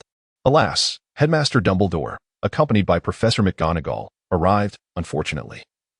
He is a Gryffindor student, and they shall be dealt with by Professor McGonagall. In the end, they were not expelled but were still assigned attention. Chapter 12, The Quidditch Pitch Dispute. In herbology, they repotted mandrakes, and Hermione raised her hand to answer a question, earning points for Gryffindor. Midway through, Neville fainted, and Draco was bitten by a mandrake. Indeed, it was a tumultuous lesson. In defense against the dark arts, Gilderoy Lockhart distributed a test, proclaiming it a form of evaluation. To Lilia, this test seemed a farce. Was mastering Lockhart's whims the essence of the subject? Absurd. However, Hermione was utterly enamored with Lockhart, leaving Lilia little room to express her discontent as she begrudgingly answered.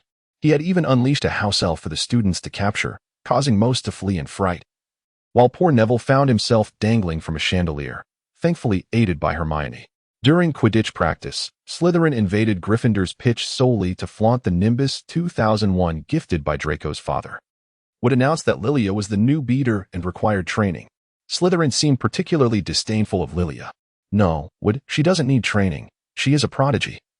Geniuses require no training, do they? Listening to Slytherin's caustic laughter, Lilia felt disheartened. Harry wished to assist, but Lilia halted him, stating, "I can handle this myself, Harry."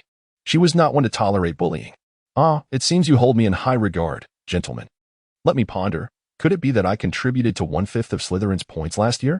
What a pity that did not secure Slytherin the House Cup. Why might that be?" Draco directed his ire at Lilia. "How dare you insult Slytherin? Gryffindor winning the House Cup last year was merely by chance. They are, after all, foolish lions." Lilia addressed Malfoy, asserting that there were numerous things she could accomplish, a fact he should be well aware of. Gryffindor is not composed of foolish lions. Furthermore, Mr. Malfoy, we are not so intimately acquainted. Draco cast a glance at Hermione, affirming, "Indeed, I am quite aware of that, Miss Black. It is precisely because of this mud." Lilia sternly commanded him to be silent. "Mr. Malfoy, Langlock," Draco was rendered speechless, gesturing for Lilia to lift the curse. Lilia admonished him, "You untrustworthy individual. Go seek Professor Snape to lift the curse. It was he who imparted this spell to me." In a flurry, Draco and his companions hastily retreated. Lilia then turned her gaze towards Flint, the captain of the Slytherin Quidditch team. "Do check on your prodigy, Captain. He is indeed an invaluable asset to your team." Flint retorted to Lilia, "Humph, you are but a child forsaken by all." Lilia would never concern herself with such words. "How could you, Flint, dare to bring this matter up, especially considering you are in your senior year?" In a fit of rage, Flint intended to ambush Lilia and petrify her entirely, only to be met with the unexpected use of the armored spell by Lilia, resulting in Flint himself becoming the one turned to stone. Lilia found herself amused as she gazed upon the petrified Flint, his expression seemingly questioning, what on earth happened? How did the spell rebound? What has she truly learned? Regaining her composure, Lilia lifted the curse from Flint and inquired, "Would you care to experience the sensation of being petrified once more?" "I dare say." "Today's triumph belongs to Gryffindor, Flint." Flint, flushed with embarrassment, hastily retreated with the remaining Slytherins. Wood, observing the departing Slytherins, marveled, "You are truly astonishing, Lilia. Where did you acquire such spellcasting skills?"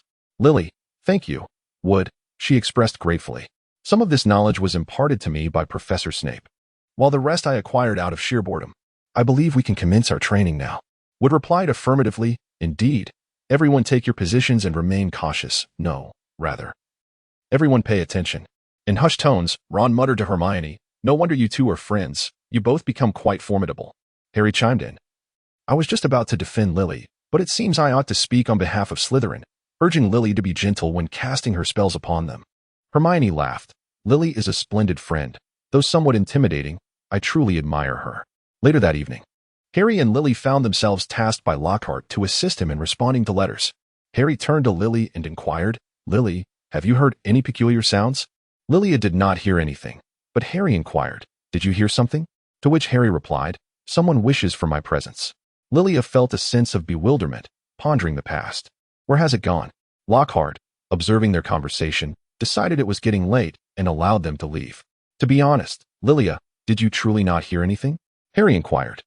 "Indeed, Harry, I assure you, I did not hear a thing," Lilia replied. As they continued on their way, they encountered Hermione and Ron, to whom Harry relayed the incident. They too had not heard anything. As they walked further, they stumbled upon Filch's cat, petrified, with ominous words inscribed in blood upon the wall. Filch assumed Harry was responsible. But fortunately, Dumbledore and others came to Harry's defense. Filch even suspected Lilia of being an accomplice. Severus defended Lilia, admonishing, "Do not hastily accuse others, Filch. You had better possess evidence." Filch retorted, "What further evidence is required? They are right here." Lilia detests the misunderstanding of her friends, but she loathes being misunderstood herself even more. "Pardon my boldness, sir, But which murderer would be foolish enough to linger here awaiting your identification? She remarked, dismissing the notion of accomplices. Rather than casting suspicion upon this person or that, it would be far more prudent to swiftly gather evidence. Firk, taken aback by her retort, was left speechless until Lockhart arrived to clarify that Lilia and Harry had been assisting him with his correspondence. In Transfiguration class, Professor McGonagall instructed her students on transforming animals into cups, first inviting Lilia to demonstrate. Effortlessly, Lilia transformed her cat, Ice Cream, into an exquisite crystal goblet. Next, it was Ron's turn, who conjured a cup with a tail. Professor McGonagall advised Ron that it might be time to replace his wand. Hermione, intrigued by the tale of the Chamber of Secrets, prompted Professor McGonagall to recount the story during class. Hermione felt a twinge of concern, as she happened to be a descendant of Salazar Slytherin, who believed those unworthy should not practice magic. After class, Hermione proposed using Polyjuice Potion to transform into Goyle and elicit Draco's secrets. However, the only candidate for transformation was Pansy, a girl. Lilia suggested she could become a butterfly to eavesdrop nearby. The plan met with general approval, though the preparation of the potion would take considerable time. Soon, the day of the Quidditch match arrived, with Slytherin facing Gryffindor.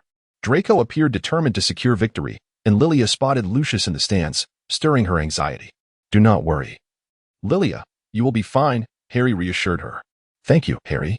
I fear Slytherin will fight tooth and nail against us. We must win this match to show them that mocking Gryffindor is a foolish endeavor," Lilia replied. Harry chuckled. Indeed, a foolish endeavor. As the match commenced, Lilia surged forward, amassing points for Gryffindor with remarkable ease. Slytherin attempted to thwart her, but their efforts were in vain, resulting in their own misfortunes. It is worth noting that if Lilia wished, she could outmaneuver Slytherin with ease. The true prize, however, was the Golden Snitch. Harry and Draco found themselves locked in a fierce contest, with Draco crashing to the ground first, shortly followed by Harry. The distinction was that Harry successfully captured the Golden Snitch. Undoubtedly, Gryffindor triumphed over Slytherin in a resounding victory. Yet, the bludger seemed to have been cursed, relentlessly targeting Harry, prompting Hermione to cast a spell to halt its attack. Lockhart attempted to heal Harry but inadvertently rendered his bones non-existent. Lilia, speechless, turned to Lockhart and inquired, "Are you certain that you have used this spell to heal someone?" Lockhart, grinning foolishly, defended himself. "It has been so long that I have forgotten." Lily secretly cast a sidelong glance at Lockhart, inwardly cursing him as nothing more than a decorative pillow. Chapter 13. The Heir of Slytherin?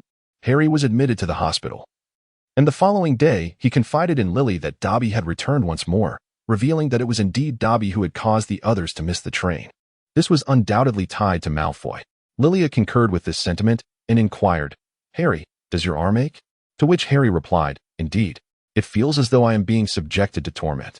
Lilia gently patted Harry's head and said, "Just hold on, Harry. This too shall pass. I shall certainly ensure that Professor Lockhart faces some challenges." Lilia greatly enjoys stroking Harry's head, for it has a delightful texture. Meanwhile, Harry, paralyzed by fear, dares not move. Snape summoned Lilia to his office under the pretense of discussing her assignments. "Lilia, do you know why I've called you here?" Lily replied, "Yes, Professor Snape. Regarding the incident at the Quidditch pitch yesterday." Snape responded, "Lily, I am aware of your intelligence and understand that this matter was instigated by Malfoy and Flint. However, it is not appropriate for you to have dealt with them so harshly. Do you recall how Draco appeared when he came to see me yesterday?" Lilia replied that she did not know, Professor. Severus Snape then remarked, "Lilia, you must learn the art of discretion. One should not indiscriminately display one's prowess. Your departure from the Malfoy residence has already caused quite a stir. If that person were to discover your intelligence, it would undoubtedly spell trouble for you, Lilia.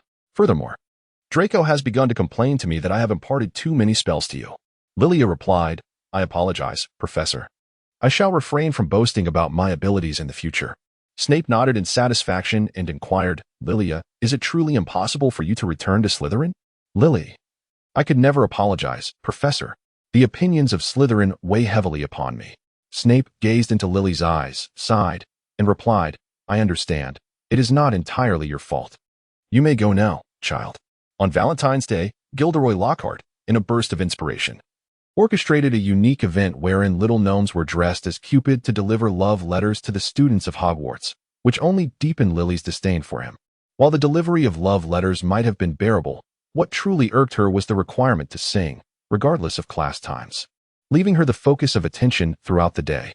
Hermione comforted her, saying, "This merely indicates how well-liked you are, Lily." Lilia remarked that if Professor Snape had not been glaring at her with a scowl throughout the entire lesson. Lilia held a stack of love letters and chocolates, exclaiming, while Ron lamented about the men blinded by beauty. Lilia retorted, "No, there are other women. Hermione and I exchanged chocolates." Ron, feeling more helpless, lamented, "No one has given me chocolates." Harry smiled and consoled Ron. "It's all right, Ron. I haven't received any either." No sooner had he spoken than a Cupid approached Harry. "Are you Harry Potter?" Harry replied, puzzled, "Yes." The Cupid presented him with a piece of chocolate and, accompanied by the strumming of a harp, sang, "His eyes are as green as a freshly pickled toad, and his hair is as dark and suave as a chalkboard. I wish you were mine. He is truly handsome. A warrior who conquers dark wizards." Harry's face flushed crimson, and Lilia compassionately offered a piece of her chocolate to Ron, saying, "Now you have one too, Ron." During the intermission, a crowd gathered to hear this love letter, prompting Harry to flee through the throng. In truth, it was rather well written. Lockhart had established a club, providing Lilia with an opportunity. Unfortunately, this empty-headed figure was felled to the ground by Professor Snape before he could utter a spell. Ultimately, Lilia stepped forward and said, "Mr. Lockhart, I have always struggled with the disarming charm. Could you demonstrate it for me once more?" Lilia gazed at Lockhart with her large, expressive eyes, adopting a pitiful expression, which she believed would help restore Lockhart's pride. 3, 2, 1, without your weapon. Once again, Lockhart found himself tumbling to the ground, prompting Lilia to swiftly apologize. "I am so sorry, Mr. Lockhart. I always struggle to control the strength of my spells." Lockhart reassured her, "It is quite all right, Lilia. I was merely accommodating you. Let us try once more." Lilia smiled and said, "You truly are an exceptional teacher, Professor Lockhart." This time, the sound produced by Lockhart was even louder than before. Lilia continued to play the role of Professor Lockhart. "Are you all right? I truly apologize for putting you in such a predicament." Lockhart forced a smile. "It's quite all right. Miss Lilia, I believe we should allow our classmates to engage in friendly competition." Lily still volunteered, but this time Lockhart declined her offer, instead choosing Harry and Ron. Professor Snape recommended Draco, as Ron's wand proved inadequate for casting spells. Lily exhibited a triumphant expression as she descended, encouraging Harry that he would surely prevail. Draco launched a preemptive attack on Harry, who, refusing to be outdone, retaliated with a spell of his own. Ultimately, Draco unleashed a formidable incantation, summoning a serpent from its lair. Gilderoy Lockhart intervened before Severus Snape could act, yet his efforts were in vain, inadvertently provoking the serpent further. Harry, speaking in Parseltongue, implored the serpent not to harm anyone. However, the onlookers misconstrued this as a command to attack. Professor Snape swiftly dealt with the serpent, leaving everyone to fix their gaze upon Harry. "What trickery are you up to?" a bewildered boy inquired. Lilia was equally perplexed as to why Harry could speak Parseltongue. She inquired of them, "Are you aware that Harry can converse in the language of snakes?" Ron and Hermione responded in unison, "No," their expressions mirroring a shared bewilderment. Upon their arrival at the Gryffindor common room, the trio pressed Harry for an explanation. Harry replied, "Surely, many individuals possess this ability." Hermione interjected, "No. Parseltongue is a mark of that individual. He is referred to as the heir of Slytherin, and now, undoubtedly, some may suspect you to be the one who has opened the Chamber of Secrets." Harry fell into silence. "What do you think, Lilia?" Lilia responded, "I doubt you are." "Harry, if you were, why would Voldemort have sought to kill you? After all, you are his heir. He needs you. However, the ability to speak Parseltongue is indeed peculiar. Perhaps you should consult Professor Dumbledore." Harry nodded in agreement. While the students were diligently working on their assignments, a group of them kept casting glances at Harry. Sitting beside him, Lilia felt a surge of impatience but managed to endure it. Harry, too, found it increasingly intolerable. As he departed, whispers circulated regarding the heir of Slytherin, with some even claiming that Harry intended to harm Muggles. Lilia could no longer contain herself. "Could we possibly lower our voices while discussing such absurd notions?" she implored. One of the students interjected, "Absurd? He can speak Parseltongue, Lilia. Surely you are aware of the significance of that gift. It is the mark of the heir of Slytherin." Lilia retorted, "By your reasoning, does that individual wish to eliminate his own heir? My fellow student, have you considered how this contradicts your previous statement? Parseltongue is that person's signature, and Harry is his heir. Thus, Harry obeyed his commands to open the Chamber of Secrets. Yet, That individual still intends to kill Harry? Is it because he fears Harry may usurp him as the Dark Lord? Are you aware that when that person sought to kill Harry, the latter was merely an infant incapable of speech? Could it be that an infant who cannot utter a word would somehow speak Parseltongue? Did Voldemort, at the very moment of Harry's birth, possess the foresight to know he would speak Parseltongue? To recognize him as the heir? Is this not absurd? Lilia spoke a lengthy string of words akin to a tongue twister, nearly breathless. Yet upon expressing her true thoughts during that period, she evidently felt much lighter. The classmate fell silent, while Lilia cast her gaze over each individual present. Listen, each of you, before casting doubt upon others. Reflect upon your own words and whether they contradict one another. Moreover, when Harry contributed to Hogwarts in his first year, you were all merely listeners to tales. With that, Lilia picked up her textbook and departed. Hermione remarked, Lilia's words are indeed sharp. Ron added, yet she speaks the truth. Neville simply gazed at Lilia, remaining silent.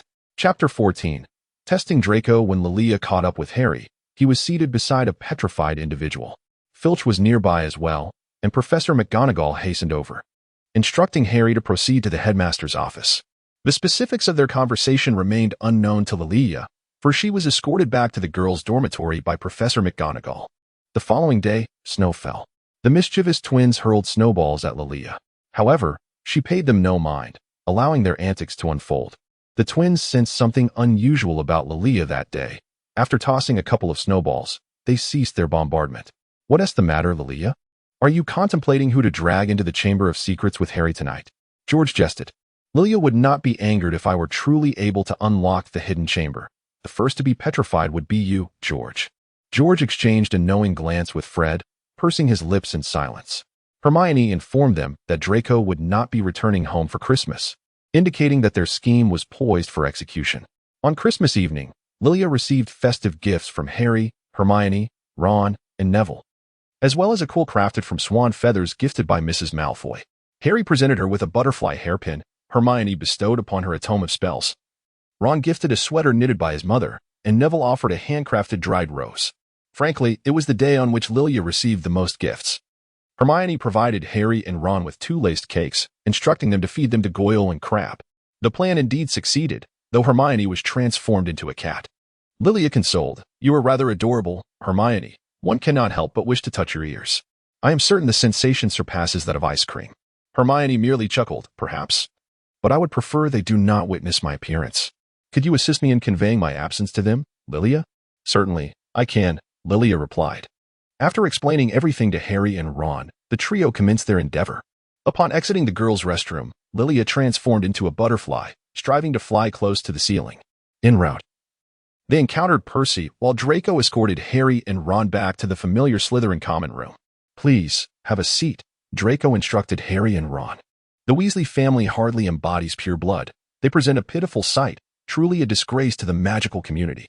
Not to mention, they dare to care for Lilia. By the way, have you heard any news regarding her recently? Ron's expression soured at this, and Lilia was taken aback by his words. "So, he has been inquiring about me," she pondered. Ron was at a loss for words and glanced towards Harry. Harry responded, on Valentine's Day. She received numerous love letters and chocolates, or was simply in the company of Harry Potter and his friends. Draco scoffed, "The illustrious Harry Potter and the beloved Lilia. They are quite the pair. It is absurd that some even believe Harry was the one who opened the Chamber of Secrets." Seizing the opportunity, Harry pressed, "Then you must know who truly opened it." Draco replied, "I have told you countless times, I do not know. However, I have indeed heard my father mention the chamber. It was opened 50 years ago, and a girl lost her life." Ron intended to inquire further, but noticed Harry's scar had begun to reveal itself. And Harry observed Ron's red hair becoming apparent as well. The two had no choice but to excuse themselves, claiming a sudden need to use the restroom. Ron hesitated, contemplating whether Draco truly knew anything about the chamber. Lilia remarked that he did not appear to be deceitful. Harry, with a hint of bitterness in his tone, replied, "Indeed. He has been sending people to inquire about you. It is quite hard to believe." "Oh, let us not dwell on that matter any longer, shall we?" Returning to the girls' restroom to find Hermione, Ron chuckled upon seeing her. "Hermione, have you grown a tail?" Hermione fell silent. After escorting her to the infirmary, Harry and his companions discovered water flooding the corridor and hurried towards the girls' restroom. From Moaning Myrtle, they learned that someone had thrown a book at her. Harry picked up the peculiar book that bore no writing. Lilia is acquainted with this book. During her childhood, Lucius strictly forbade her from touching it. She confided in Harry, who sensed an undeniable connection between this book and the Chamber of Secrets. He resolved to return to the infirmary to consult Hermione about it. In the infirmary, Ron gazed at the diary, pondering over Tom Riddle. How'd I know about him? Oh, right. On the night I was detention, I polished the silverware in the trophy room, which included his award. Curiously, Harry inquired, what award? Ron replied, he received an accolade 50 years ago. Something called the Special Contribution Award. Hermione interjected, are you certain it was 50 years ago? That means Tom Riddle was at Hogwarts when the chamber was opened. Perhaps he documented this matter within the diary. Lilia lamented the unfortunate reality that the diary contained not a single word. Harry resolved to keep the diary in his possession. The following day, he informed them that it was Hagrid who had unleashed the monster 50 years prior. Hermione promptly dismissed the notion, asserting that it could not possibly be Hagrid. Absolutely not. Ron remarked that they were entirely unfamiliar with Tom Riddle, describing him as a contemptible little sneak. Harry hesitated. Contemplating the gravity of the situation, the monster had claimed a life. What would they do if it were them? Hermione furrowed her brow, suggesting that Hagrid was their friend and questioning why they shouldn't simply ask him directly. Ron interjected sarcastically, expressing that a visit would surely be delightful, asking Hagrid if he had once again released some furry creature. Just then, Hagrid appeared behind them, quipping, "You aren't referring to me, are you?" Ron, startled, quickly denied it. Harry shifted the topic, inquiring about what Hagrid was holding. A meat-eating slug repellent, intended for the mandrakes, Hagrid explained. Professor Sprout mentioned they still need some time to mature. Once their pimples disappear, they can be chopped and brewed, which will help alleviate the petrification of the patients in the hospital. So during this period, you all should take care of yourselves. Neville rushed over, informing Harry that, regardless of who was responsible, he should return to the dormitory to check. Upon arrival, they found the dormitory in utter disarray, as if ransacked by a thief. Someone must have been searching for something, Lilia remarked. Harry then confirmed, yes, and I have found it. Tom Riddle's diary is missing. Chapter 15. An adventure in the chamber. The Quidditch match between Gryffindor and Hufflepuff did not proceed, as Professor McGonagall delivered distressing news. Hermione had been petrified. Lilia and Harry hurried to the infirmary, where Professor McGonagall picked up the mirror that Hermione had discovered near the library. Do you know what this is for? She inquired. Harry replied with a simple no. Neville and Lilia returned to the greenhouse, but this time, their focus was not on the roses but rather on the mandrakes. Neville confessed, I have always been terrified of their cries. The sound they make is utterly dreadful. Lilia chuckled, indeed, Navi, I remember vividly how you fainted last time. Navi replied with a smile, please, do not mock me, Lilia. Regrettably, I still have to tend to these mandrakes. Lily remarked that you possess a remarkable talent for herbalism, and Professor Sprout holds you in high esteem. Neville responded that it is akin to the regard Professor McGonagall and Professor Snape have for you. Lily informed Neville that she had also arranged to meet Harry and the others in the library before departing. After Lilia emerged from the greenhouse, she encountered Cedric, the senior student. Hello, Cedric. Is it fate that I see you every time I exit the greenhouse? Cedric smiled and replied, perhaps it is destiny, Lilia. Just call me Cedric. Lilia responded, all right, Cedric. Where are you headed? Cedric said, to the library. Lilia replied, what a coincidence. I am also going to the library. Cedric continued, then let us walk together. You and Hermione truly adore the library, don't you? Lilia acknowledged, indeed. But it is evident that the library has not been particularly safe lately. In the library, the three of them searched for clues regarding the creature, but to no avail. Professor McGonagall announced new school regulations, stating that if the culprit was not apprehended, Hogwarts might face closure. Harry, feeling anxious, suggested, we should consult Hagrid. Hogwarts cannot be shut down. Lilia transformed into a butterfly to conceal herself, while Harry and Ron donned the invisibility cloak. Together, they made their way to Hagrid's hut in search of leads. Before they could glean any information, Dumbledore arrived with Minister of Magic Cornelius Fudge. The butterfly hid outside the window, while Harry and Ron remained tucked in a corner, observing through the cloak. Minister Fudge accused Hagrid, asserting that he was connected to the perpetrator and intended to take him away. However, Dumbledore proclaimed, I have absolute trust in Hagrid. At that moment, Lucius burst in, presenting a suspension order signed by 12 board members. Dumbledore was suspended, and Hagrid was taken away. As he departed, Hagrid left them a hint, instructing them to follow the spiders to uncover the truth. Why must we follow the spiders? Why not follow the butterflies or something else? Ron inquired. Lilia jested. Why don't I follow the spider while you follow me? Ron, startled, suggested they should indeed follow the spider. The trio trailed the arachnid into the eerie, forbidden forest, where they stumbled upon Ron's father's flying car. Upon reaching a clearing, they encountered the colossal spider Aragog, who recounted the events of 50 years prior. The Chamber of Secrets had not been opened by Hagrid, nor was it home to the monstrous creature that resided there. That beast was born within the castle, while Aragog hailed from foreign lands, brought to Hogwarts by a traveler. After a brief exchange, a swarm of spiders lunged at them, compelling their hasty retreat. How repulsive! Lilia, quickly deal with them, Ron exclaimed, terror-stricken as he ran. There are too many. We cannot fight them off. Hurry and flee, Lilia urged. These were the offspring of the giant spider, obedient to Aragog, sparing Hagrid but viewing the trio as a delectable meal.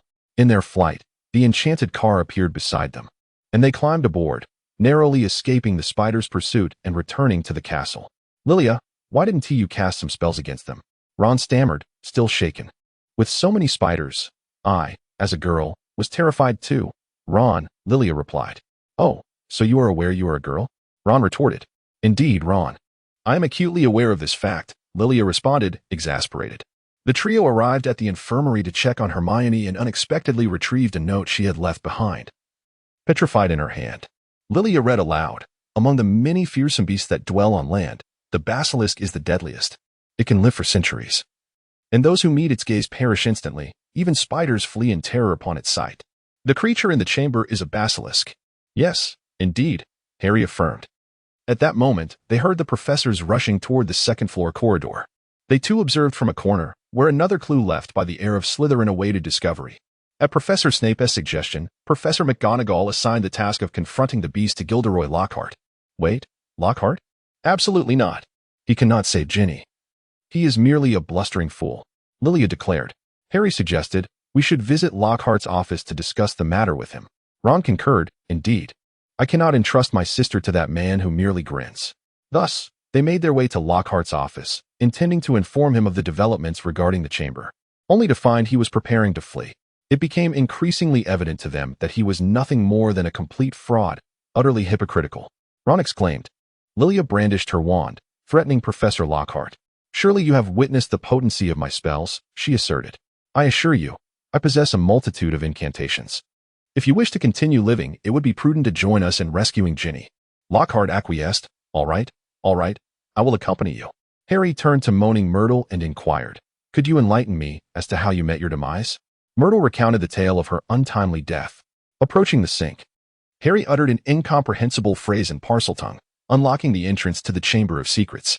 The quartet ventured into the passage of the chamber, where Lockhart snatched Ron's broken wand, intending to cast a memory charm.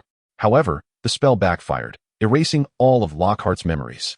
At that moment, the cave trembled, and a falling rock separated Harry, Lilia, Ron, and Lockhart. Harry once again spoke in Parseltongue to open the final door, leading them to Ginny. A man approached them slowly, remarking, Harry, it seems you have brought a friend. Harry pleaded, Tom, please save Ginny. She still breathes. Lily observed Tom Riddle with an unsettling sense of apprehension. He appeared decidedly unwelcoming. Tom Riddle spoke slowly. I have just discovered a more potent substitute. No sooner had he uttered these words than Fawkes soared in, delivering the sorting hat to Harry. Voldemort chuckled. Is this the best you can offer? He seized the wands from both Harry and Lily and summoned the basilisk. Harry, in shock, exclaimed, You are the one who killed those people. You are the one who opened the Chamber of Secrets. Tom replied, Indeed, Harry. But I no longer consider mudbloods my target. Now, my aim is you, Harry. As Harry and Lily evaded the basilisk's assaults, Harry questioned in confusion, Why? Tom Riddle slowly revealed, Because I am Voldemort. Lilia endeavored to transform into a butterfly to divert the basilisk's attention. Yet she was taken aback when Voldemort uttered an incomprehensible phrase in Parseltongue. The basilisk turned its gaze towards the butterfly, and Lilia realized that its target had shifted. After several evasive maneuvers, she found herself struck to the ground near the sorting hat. Fortunately, at that moment, Fawkes blinded the basilisk's eyes, allowing Harry to catch her.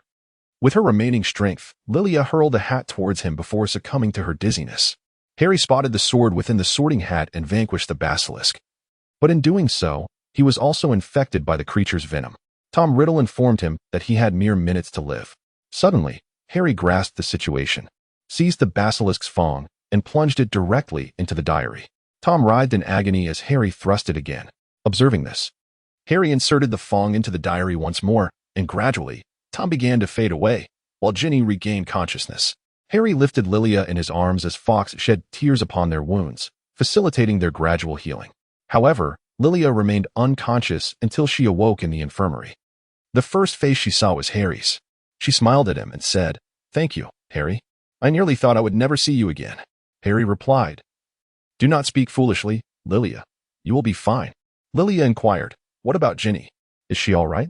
Ron responded, "She is well. She just woke up too." Lilia nodded and then asked, "What about Hermione?" Harry replied, "She has not awakened yet, but we have all been awarded the Special Contribution Award by Professor Dumbledore. He mentioned that he would formally present it to us once you regain consciousness." Lilia suggested, "Then let us go to the headmaster's office now." The trio made their way to the headmaster's office, where Dumbledore officially awarded them the Special Contribution Award. He turned to Lilia and said, "Lilia, can you discern whether you are more suited to Slytherin or Gryffindor? Now, I wish to reiterate to you what I previously conveyed to Harry. Our true nature is determined not by our abilities but by our choices. Though you were sorted into Slytherin, you ultimately chose Gryffindor, and that is your choice. Do you understand?" Lilia responded, "I understand, Headmaster Dumbledore. All right, everyone, you may return. I believe Harry has something to say to you." Upon exiting the headmaster's office, Lilia inquired about Harry's concerns. He revealed that the book had indeed been surreptitiously placed into Ginny's possession by Lucius. Lilia asked, "And what else?"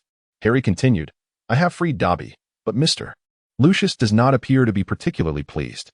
Lilia, initially thinking it was a matter of great significance, expressed her admiration for Harry, saying, "I thought you had something of great importance to share. Even if I remain their daughter, I would not hold it against you. You are my savior. I owe you my gratitude, and I would offer my life in return." Harry flushed with embarrassment, rendered speechless. Chapter 16. Living together in light of recent events. Hogwarts canceled the examinations. Lilia and Hermione felt somewhat disheartened, while Ron and Harry were utterly elated. This year's House Cup undoubtedly belonged to Gryffindor. And Lilia couldn't help but smile at the sight of Slytherin's dismay over their failure to secure the trophy. "Harry, the house repairs are complete. You can stay with me during this holiday. No need to return to your home in the Muggle world." Lilia smiled and said to Harry, "Harry, it is truly wonderful to live together with you." Harry, of course, felt elated, but he added, "I cannot live in your house without contributing, can I? I shall pay you rent." Lily smiled as she declined, "No need, Harry.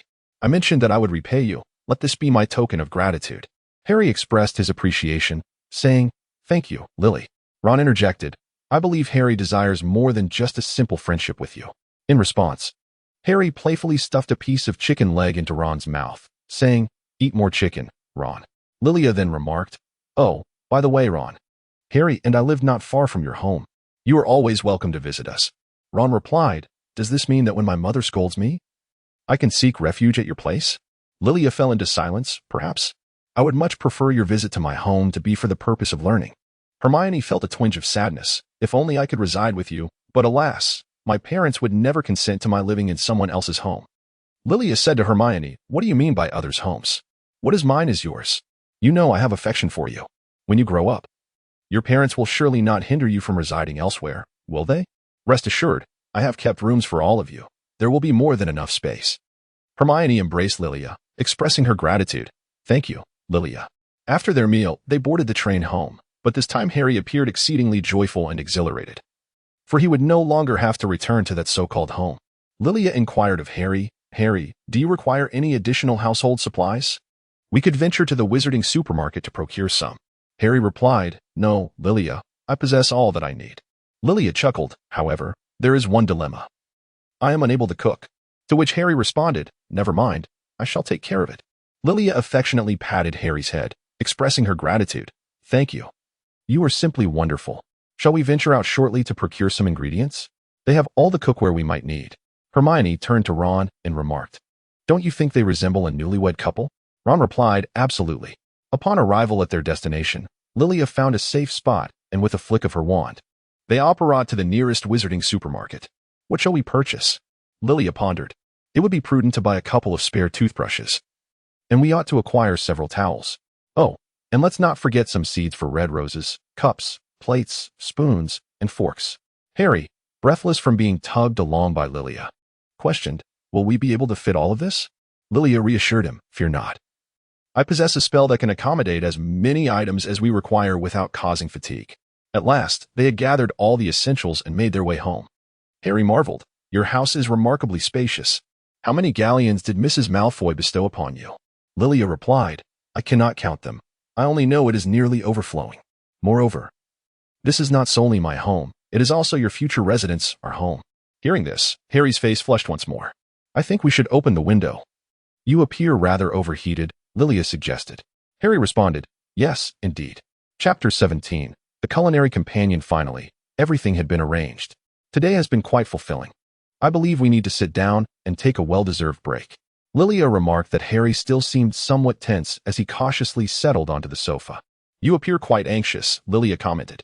Harry replied, I suppose I'm just feeling a bit out of my element. Lilia gently patted Harry's head, reassuring him not to be anxious, for this was his home. I believe I should prepare some hot cocoa for you, she said, and promptly busied herself in the kitchen. Moments later, Lilia emerged with 2 cups of steaming hot cocoa and a plate of cookies. Here, Harry, sipping some hot cocoa should help you feel more at ease. My mother often made it for me, as I was never fond of milk. Harry smiled at Lilia and remarked, you truly cherish your mother. Indeed. My mother is a wonderful person. She embodies grace, poise, beauty, and kindness, and she is exceptionally caring towards her children. Yet, it is lamentable that in public, I can only refer to her as Mrs. Malfoy or Draco's mother. In truth, I find myself somewhat envious of you, Harry. At least you know who your parents are, while I am merely a discarded child. Lilia stirred her hot cocoa with a spoon, seemingly lost in thoughts of the past. Harry consoled her, saying, but what we once had is enough, isn't it? Lilia replied, indeed, though it was brief. Harry inquired, why don't you return to the Malfoy residence? Lilia offered a wry smile, it's complicated. I cannot accept that I am an adopted child, nor can I face the Malfoys. Moreover, returning is no longer an option. I have become their adversary. With my pride, I would never accept being a so-called slave of Voldemort, a Death Eater. Harry nodded, somewhat understanding. I believe your pride is a commendable trait, for you indeed possess great strength. Lilia smiled in response, thank you. As they approached her door, Lilia remarked, it's getting late. Your room is right across from mine. At the door, she bid Harry good night, to which he reciprocated, and they closed their doors simultaneously. The next morning, when Lilia descended the stairs, Harry had already begun preparing breakfast. Good morning, Harry, she greeted. Good morning, Lilia, he replied. I thought I had risen early enough, yet you beat me to it. Did you sleep poorly last night? She asked. Harry responded, not at all. I merely wished to prepare breakfast early so you could enjoy it upon waking. As Harry set the breakfast on the table, Lilia gazed at the spread. I never imagined I would someday eat breakfast prepared by you. Harry replied, nor did I think I would ever make breakfast for you. It seems I have acquired a chef friend, she mused. In some respects, that is indeed true. We must visit our neighbors at noon, Lilia proposed. Very well. I shall bake some cookies, Harry responded. I will prepare some hot cocoa, Lilia added. After their meal, the two busied themselves in the kitchen, kneading dough together. Lilia faced Harry's mock disapproval, as her cookies from the previous day had turned out too hard. I think you should rest, Lilia. I can manage here, he suggested. Lilia looked at him with a pout. Are you disapproving of me? Harry swallowed nervously. No, it's just that. I think Ron's teeth might not appreciate it. All right. You take over. I shall make the hot cocoa, Lilia conceded. Everything was prepared, delightful cookies in various shapes, accompanied by hot cocoa served in a large cup inscribed with the Weasley name. Lilia knocked on the door. Good day, Mrs. Weasley. Mrs. Weasley opened the door. Lilia, Harry. I heard from Ron that you are our new neighbors. Yes, this is a small token of our appreciation. Please accept it. How lovely. You need not be so formal. Ron, Lilia, and Harry are here. Mrs. Weasley called out. Ron hurried down. Hi, Lilia. Hi, Harry. Mom, can I play with them for a while? Mrs. Weasley replied. Of course, go ahead. Just be back before dark. Ron grabbed a cookie as he left. Not bad. Who made this? Harry asked. I did, actually. Lilia helped a bit too. Lilia looked at Harry and said, if taking the flour out counts as help. Harry replied, you were a tremendous help. Lilia scoffed. Ha. Chapter 18. Planting flowers together. After Ron left, Lilia and Harry began planting red roses in the garden. Lilia asked, What flowers do you like, Harry? Harry responded. Perhaps roses as well, but I prefer white roses. Lilia smiled and said, then let's buy some white rose seeds later. These flowers will look splendid once they bloom. The two of them buried the flower seeds in the soil and watered them. Before long, it began to rain, despite the clear sky. Lilia pulled Harry quickly into the house, gazing at the sun outside. Harry remarked, it's raining, yet it's not overcast. Lilia laughed. Looks like we want need to water them after all. Sunlight streamed through the window, illuminating Lilia, her two small braids dampened by the rain. Adorned with a butterfly hairpin gifted by Harry. Her face was smudged with dirt, and her white dress was slightly translucent from the rain as she beamed at Harry. Harry gazed into Lilia's eyes, feeling his heart skip a beat. They savored a moment of warmth together. Meanwhile, at Malfoy Manor, the red roses in the garden had all withered. Lucius was fuming at Voldemort for the incomplete task. Harry Potter, that Potter again. Why is it that Lilia is always beside him whenever trouble arises? Draco and Snape sat quietly across from Lucius, listening intently. Snape remarked, I believe Lilia will always be alongside Mr. Potter, Lucius, especially since it was Mr. Potter who saved her when her life was in peril. Lucius turned to Draco. Draco, can you tell me how you became friends with Harry Potter? I recall you promised me that you would ensure Harry Potter stood with us when Lilia left. Draco, avoiding eye contact, lowered his head and replied, I'm sorry, Father. Lucius, angered, retorted, I do not wish to hear apologies. It seems there is no longer any need to befriend him, nor any point in trying to reclaim Lilia. Draco cautiously inquired, are we truly unable to resist that man? Snape gestured for Draco to remain silent, but it was too late.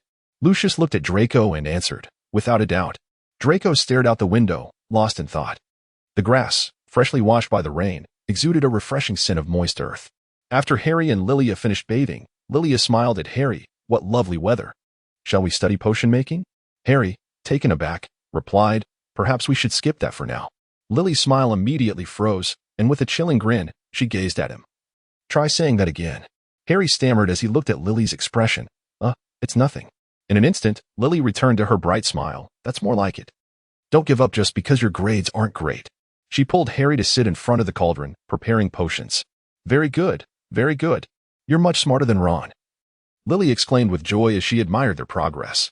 Harry, however, continued to watch Lily intently. Can we eat now? He inquired. Lily replied, of course. As they walked, Harry asked her, what do you feel like eating? Lilia remarked that it would suffice to call her Sarah. I've gained a bit of weight lately. You must accompany me on this journey to shed some pounds. Harry chuckled helplessly and replied, very well, I shall comply with your wishes. Lilia entered the kitchen with a smile, assisting him in washing the vegetables. The salad was prepared swiftly, and as Lilia cast a furtive glance at Harry, she softly murmured about his rosy lips and pearly teeth. What did Harry hear? Lilia remarked on Harry's handsomeness. Through the days they had spent together, Harry had grown less shy than before. There was no need to mention it. Observing his smug demeanor, Lilia seized a cherry tomato from his plate and quipped, boasting a few compliments has certainly gone to your head. She continued, we must go shopping soon. At your height, you ought to acquire a couple of well-fitting garments. With a smile, Harry replied, are you buying clothes for me or for yourself? Lilia retorted, I am buying for you. To which Harry responded, it better be so. Lilia then plucked another cherry tomato from his plate and savored it. Chapter 19. A hasty union. Upon arriving at Madame Malkin's robe shop, Harry turned to Lilia and said, our very first encounter was right here. Lilia remarked, indeed, back then you were quite shy. Look at you now. Hallie playfully nudged Lilia's head and teased. What are you saying, little one? Lilia exclaimed, am I short? Where do you see me as short? You are only slightly taller than I am. After a brief exchange of words, Lilia emerged victorious, and the two of them entered the clothing store. Good day, Mrs. Imogen. Please assist in selecting 2 suitable outfits for Harry, Lilia requested. Certainly, Miss Lilia. I happen to have some attire here that would suit Mr. Harry well, Mrs. Imogen replied. She brought forth several garments, holding them up before Harry. Satisfied, Lilia declared, I will take all of these, and that white suit over there as well. By the way, do you have any new arrivals? Mrs. Imogen nodded knowingly. Right this way, Miss Lilia. With great delight. Lilia followed her to the section featuring a red and white dress. And I will take those blouses and trousers as well. Thank you. After Lilia paid Mrs. Mokin, she joyfully took Harry's hand and walked out. Observing Lilia's exuberance, Harry knew she had undoubtedly indulged in yet another secret purchase. With a bemused smile, he remarked, "Lilia, at this rate, how much of your galleons will remain by the day of graduation?" Lilia was aware that Harry was criticizing her for being extravagant, yet she found herself unable to refute his claims. "All right, I understand. These clothes will suffice for 2 years," she conceded. Harry remarked, "That implies you won't grow in the next 2 years." Lilia retorted, "That's not the case." The two engaged in a lively argument, ultimately culminating in Lilia's victory, as she was the one who had paid for Harry's expenses. In the evening, upon returning home, Lilia donned the newly purchased dress. "Does it look beautiful?" she inquired with a smile. Harry gazed at her and replied, "It looks splendid. Red suits you remarkably well." Lilia beamed and responded, "Not bad. You have a way with compliments." Harry stood up and remarked, "It is indeed your guidance that has shaped me." Lilia, in high spirits, stood in the garden with her violin as twinkling stars adorned the inky night sky, and a radiant moon hung amidst them. A gentle breeze not only scattered a few blossoms from the peach tree that flourished in front of her, but also lifted Lilia's cascading black hair. Harry, clad in a black hoodie, stood before Lilia, patiently awaiting the conclusion of her melody. He gazed at Lilia, the girl he had silently admired, a girl cherished by many, and perhaps one he felt unworthy of. Lilia opened her eyes and found herself locked in Harry's gaze. The moonlight was gentle, yet it paled in comparison to the intensity of their shared look. Harry slowly approached Lilia and said, "Let us be together." Lilia's eyes flickered as she gazed deeply into his, a smile blossoming upon her lips. The two embraced, and Harry remarked, "It seems I must violate school rules." With that, he cast a spell of accelerated growth upon the patch of roses he had planted. Lilia released her hold on him, her eyes widening in disbelief as she beheld the intertwining red and white roses, her heart racing with excitement and joy. Suddenly, she felt a pang of unease. This felt too casual, and she insisted, "You must confess properly." Harry asked, "Is it really necessary?" "Absolutely," Lilia replied. "The roses cannot rival the elegance of your swaying dress. The night pales in comparison to the luster of your raven hair, and the moon is not as radiant as your eyes. Miss Lilia, would you do me the honor of being Harry Potter's girlfriend?" After a moment of hesitation, Lilia softly answered, "I would, Mr. Harry Potter." Hand in hand, they made their way to the living room and gently settled onto the sofa. Lilia turned to Harry and asked, "Harry, tell me the truth. When did you first begin to like me?" With a slight blush coloring his cheeks, Harry confessed, "I have always had feelings for you. It was only just now that I confirmed my affection. So, when did you first realize your feelings for me?" Lily shyly replied that perhaps it was on the day of the secret room. Harry remarked, "Yes," and the two blushing individuals sat there in silence for 5 minutes. Lilia was the first to remark that it was getting late, bidding good night. Harry responded with an affirmative, saying, "Yes, good night," and then corrected himself, "No, I mean good evening." Chapter 20. The Morning's Awkwardness. At 3 o'clock in the morning, Lilia finally succumbed to slumber, only to be roused by the gentle sound of ice cream meow the following noon. Instinctively, she reached out to stroke ice cream's fur, only to realize that the texture felt rather different. "You really ought to groom yourself," she mused groggily, rubbing her eyes, only to discover that she had been patting Harry's hair instead. In a sudden flurry, Lilia pulled the covers over herself and hurled her feather pillow at Harry, exclaiming loudly, "How dare you enter my room without my consent?" Harry stammered, I waited downstairs for quite a while. I thought you hadn't had breakfast and might be hungry, so I took the liberty of bringing you something." "I'm truly sorry, Lilia. I only placed the food on your nightstand. I didn't do anything else, I swear." Lilia sat up in bed, gazing at him with a look of astonishment. "Do you wish to pursue anything else?" Harry, in a flustered manner, replied, No, I do not." Lilia composed herself and stepped outside. Right at that moment, Harry immediately dashed out of the room. Lilia tossed and turned on the bed, pounding her pillow, then glanced towards the ice cream, which had also made its hasty exit. From Harry's perspective, it was 12 o'clock, yet Lilia had not risen. Perhaps he should take some food to her room and check on her. After knocking persistently with no response, a sense of worry crept in. What if something had happened to her? He gently pushed the door open and entered. To his relief, she was soundly asleep. He crouched down to place the food on her bedside table. Suddenly, he felt a hand brush against his head.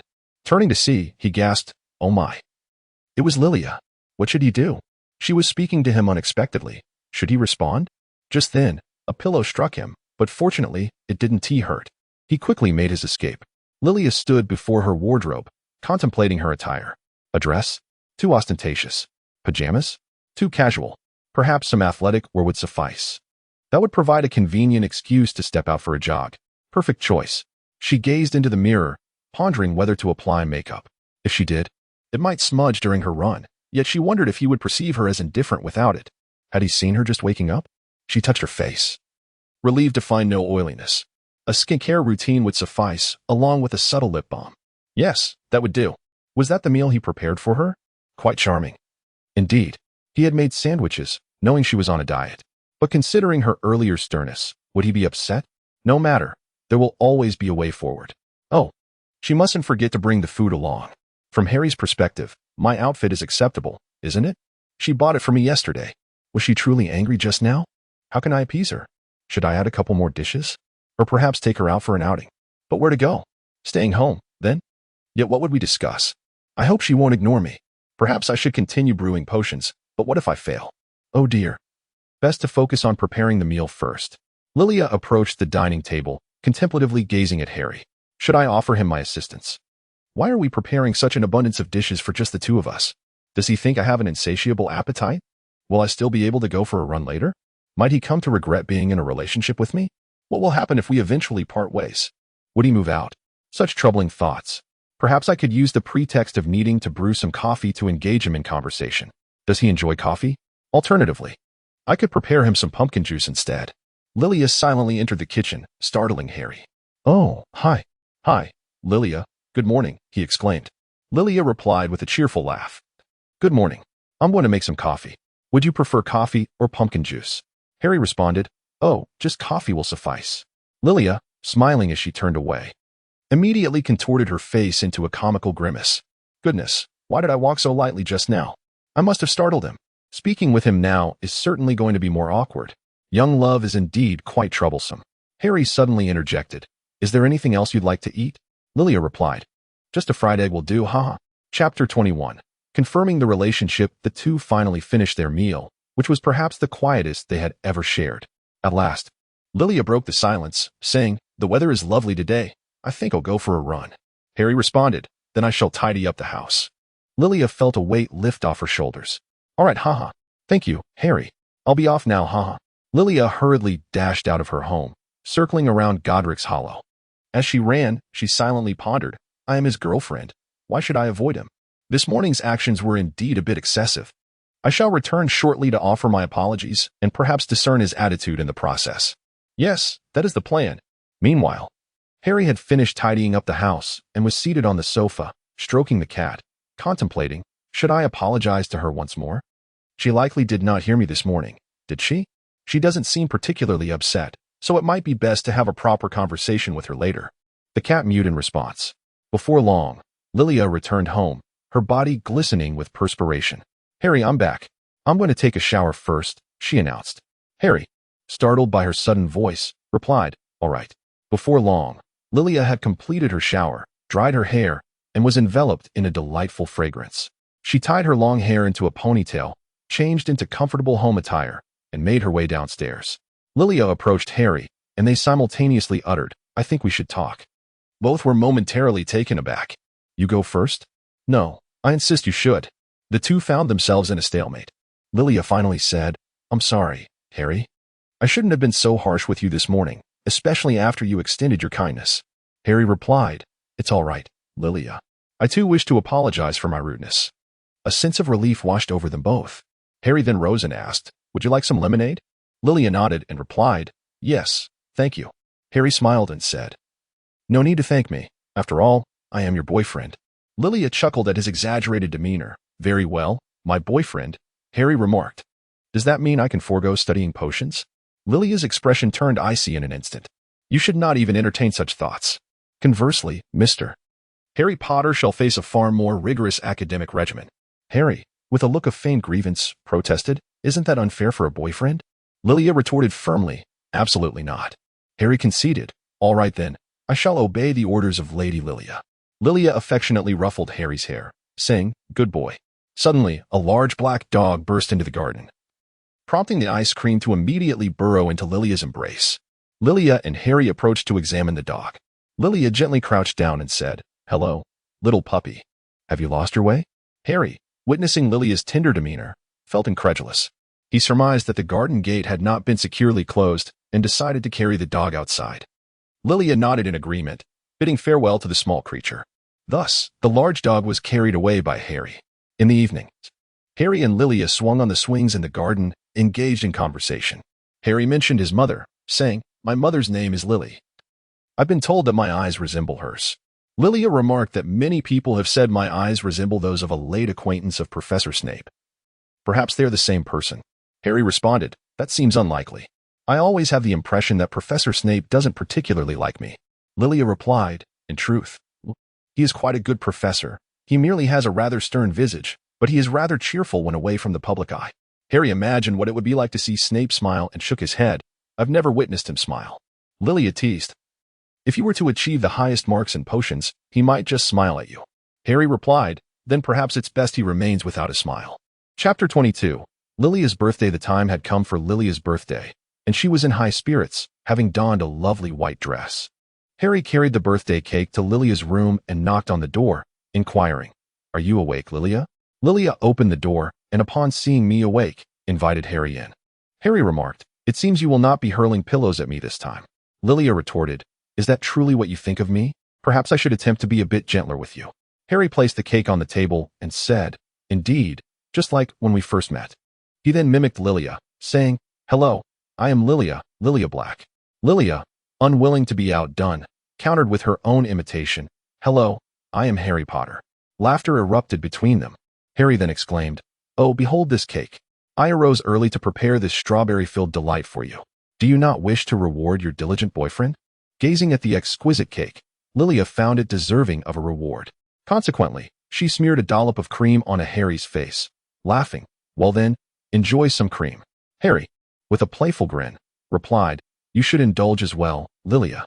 Lilia and Harry were playfully quarreling when, quite unexpectedly, Lilia lost her balance and fell onto the bed, with Harry tumbling down right beside her. Cream splattered across Lilia's face, and the two exchanged glances in an oddly intimate manner. Just as Lilia's cheeks flushed with embarrassment, Harry leaned over and kissed the part of her face adorned with cream, rising with a chuckle to proclaim that the cream was delightfully sweet, a commendable reward indeed. Lilia also rose to her feet, somewhat bewildered. Had she truly just been kissed by Harry, and in such a manner? No, she must not lose her composure. Grabbing a nearby pillow, she hurled it at Harry once more. He sighed, exasperated. "When did you become such a rascal, Mr. Potter?" Lilia inquired. Harry replied, "I suddenly felt the urge to." At a loss for words, Lilia sat down and began slicing the cake. In that moment, Harry felt as though the cake itself represented him, being cut into pieces. Lily beckoned, inviting him to partake in the cake. "What are you daydreaming about?" Harry promptly took a seat, savoring the slice of cake that Lily had cut for him. "You haven't made a wish yet," he said apologetically. "I promise to do so next time, Lily." Without waiting for him to finish his words, Lilia leaned in and kissed him, declaring, "This is my birthday wish, Harry. I absolutely detest when others apologize." In her heart, she thought, "Finally, I have turned the tables. How splendid." It must be said, the cream is indeed sweet. Harry remained in a daze, unable to comprehend the situation. Did Lilia truly initiate a kiss with me? Is this real? No, was it not I who kissed Lilia first? How is it that I ended up being kissed by her? Harry retrieved the carefully prepared gift and presented it to Lilia. As she unwrapped it, she discovered a butterfly bracelet. Lilia smiled and said, "You truly have a fondness for butterflies." Harry replied, "Allow me to put it on you." Lilia gazed at Harry, expressing her gratitude. "Thank you, Harry, for putting so much thought into my birthday." Harry looked at Lilia with deep affection and replied, "I must also thank you for giving me a home." Moved by her emotions, Lilia inquired of Harry about their relationship, asking if he had informed Hermione and Ron. Harry replied, "No, I haven't. Ron's family has gone to Egypt, and Hermione is visiting her grandmother, so I can't find them." Lilia remarked that when school starts, they will inform them, and they will surely be surprised. Harry responded, "Perhaps." Chapter 23. Shopping as usual, Harry and Lilia were studying in the study. Lilia remarked on Harry's impressive progress, expressing that they might as well begin previewing the third-year curriculum. Harry immediately lowered his head and said to Lilia, "Can't we take a day off? Given how swiftly you have advanced today, let us indeed take a day of respite," she replied. "Now, what would you like to do?" Harry suggested, "How about we explore the Muggle world?" Lilia responded affirmatively, expressing her curiosity about the Muggle world. Harry and Lilia were enjoying their stroll down the street until Lilia's gaze fell upon a clothing store. Lilia gently shook Harry's arm and inquired, "May I take a look inside?" Harry glanced at her and replied, "No, it's too expensive." Lilia let out a regretful sigh, expressing that she had never encountered such a style before. "Please, let me take a look," she implored. Harry, with a sense of resignation, replied, "Very well. We can only take a glance." Lilia joyfully grasped Harry's hand as they entered the clothing store. "Good day, beautiful miss. How may I assist you?" "No, thank you. I shall browse on my own," she replied with a smile. The attendant responded, "Very well." After examining every dress in the boutique, Lilia turned to Harry and said, "Now that the store is empty, let us make our swift escape." Just as Lilia was about to push Harry out the door, the attendant interjected, "Excuse me, miss. Is there not a style to your satisfaction?" Lilia smiled and remarked that, up until now, she had not found anything particularly appealing. The waiter interjected, informing her that they had just received a new shipment, and if she was interested, she could accompany her boyfriend to take a look. Just as Lilia was about to decline, Harry eagerly responded, "Sure, let us go take a look." The waiter enthusiastically introduced them to each garment, stating, "These are our new arrivals, and each piece is handcrafted." Lilia gazed intently at the enchanting blue dress before her. It was a gradient gown, transitioning gracefully from shimmering silver to a deep azure, elegantly fashioned into a mermaid's silhouette. Harry, discerning Lilia's thoughts, addressed the attendant, requesting, "Could you kindly allow this young lady to try on the dress?" The attendant replied courteously, "Certainly, sir. Would you please accompany me to the fitting room?" Lilia, momentarily bewildered, cast a glance at Harry and replied, "All right." After Lilia emerged from the changing room, Harry gazed at her with unwavering admiration. The attendant chimed in, remarking on how stunning she looked in that outfit.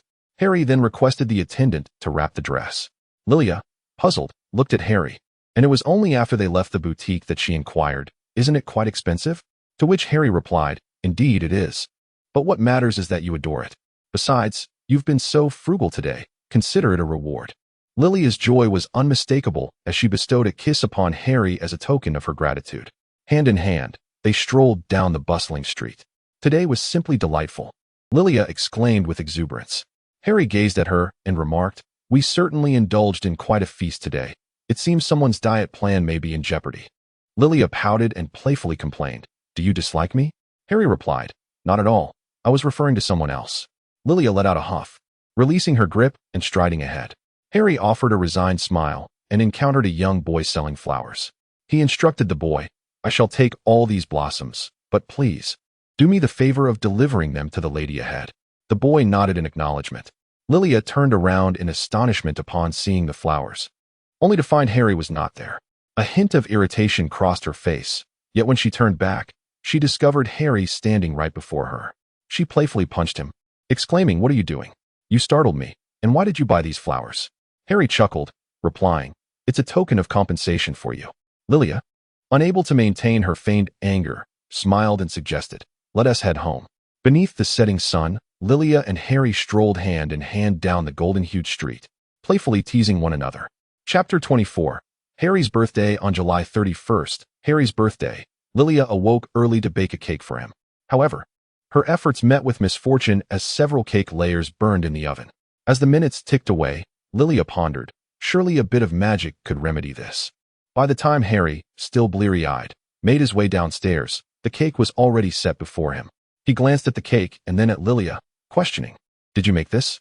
Lilia responded with a proud, "Yes. What do you think?" Harry nodded, "I do like it. But a 3-tier cake is too much for just the two of us." Lilia shot him a playful glare, "If we can't finish it, we can have it for lunch and dinner." Harry swallowed hard. "I think I should blow out the candles first."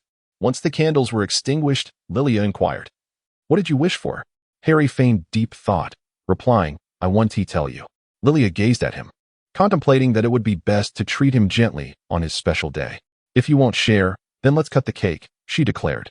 Together, they indulged in the surprisingly delectable cake, with Harry praising Lilia, "This chocolate flavor is truly delightful. How did you manage it?" Lilia brandished her wand and gestured toward the kitchen. Harry glanced in that direction, exclaiming, "Why do I smell something burning?" Lilia, with a hint of dismay, replied, "I truly have no talent for cooking," and promptly stuffed a generous piece of cake into her mouth. Observing Lilia's cheeks puffed out, Harry chuckled, "You look just like a pufferfish now." Lilia shot him an annoyed glare, prompting Harry to laugh even harder. Now you resemble one even more. Ha ha. Lilia endured until she finished the last bite, then playfully stuffed a large piece of cake into Harry's mouth. Now Lilia burst into laughter, exclaiming, "And you still dare to say something to me? Ha ha ha?"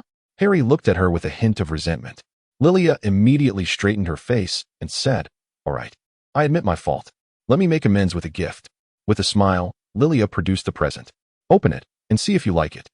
Harry unwrapped it to find a leaf bracelet. "A bracelet?" Lilia confirmed. "Yes, now we both have matching couple bracelets." Harry chuckled. "When did you buy this?"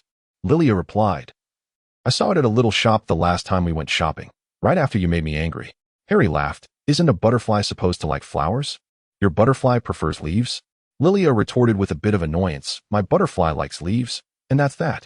Besides, before becoming a butterfly, caterpillars eat leaves. And how could a big man like you wear a flower bracelet?" Harry affectionately ruffled Lilia's hair, saying, "Got it. I truly love this gift. Thank you, my dear girlfriend. Now, can you help me wear it?" Lilia returned to her cheerful demeanor and helped Harry put it on. "That's more like it." After their meal, Lilia began painting in the garden while Harry watched. Her artwork featured white and red roses, the moon, a swing, butterflies, and a peach tree. Once she finished, Harry asked, "Are you painting the day we spent together?" Lilia answered confidently, "Without a doubt, Mr. Potter." Harry leaned in to take a closer look. "Not bad. Let's hang it in the living room." Lilia replied with a smile, "It must be hung in the center." Harry assured her, "I'll make sure that happens." As they admired the painting hanging prominently on the living room wall, Harry remarked, "This has been the best birthday I've ever had." Lilia playfully pinched Harry's cheek. "There will be even better ones to come." Chapter 25. The Leaky Cauldron. On this day, an owl delivered a letter. Lilia said, "Harry, we received a letter from Hogwarts. Do you know what this means?" Harry replied, "Well, it's certainly not a holiday." Lilia confirmed, "Exactly. It also means we must go to Diagon Alley to purchase the monster books that Hagrid requested." Harry countered, "But Hagrid has already sent them to me."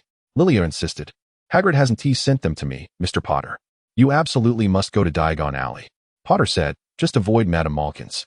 Lilia declared, "I, Lilia Black, vow to go to Diagon Alley solely to buy the monster books." Harry and Lilia arrived at the Leaky Cauldron, where they encountered Ron and Hermione, who were embroiled in a classic debate about cats and mice. What a coincidence. Lilia brought ice cream today. She greeted, "Hi, Hermione." "Hi, Ron. I couldn't help but overhear your discussion about cats and mice. Ice cream is quite intriguing." Lilia waved her ice cream playfully. Hermione and Ron were delighted to see Lilia and Harry. Hermione hugged Lilia, while Ron embraced Harry. Hermione said, "Ron is always worried that Crookshanks will eat his silly little mouse." Ron added, "Hey, Crookshanks has been eyeing Scabbers." Hermione shot a glance at Ron and remarked to Lilia, "He is always like this." Lilia responded, "Boys will be boys," then thoughtfully glanced at Harry. Hermione quickly understood, "How was your holiday?" Lilia smiled and leaned closer to Hermione's ear, whispering, "I am now with Harry." Hermione, taken aback, inquired, "When did this happen?" Lilia replied, "On June 16th, the day after we started living together." Hermione exclaimed, "That's rather swift. You've been dating for a month and a half already." Lilia nodded, affirming, "Indeed. He is entirely different from the person I first met." Hermione asked, "Are you heading to Diagon Alley?" "I shall accompany you. You must tell me every detail from start to finish."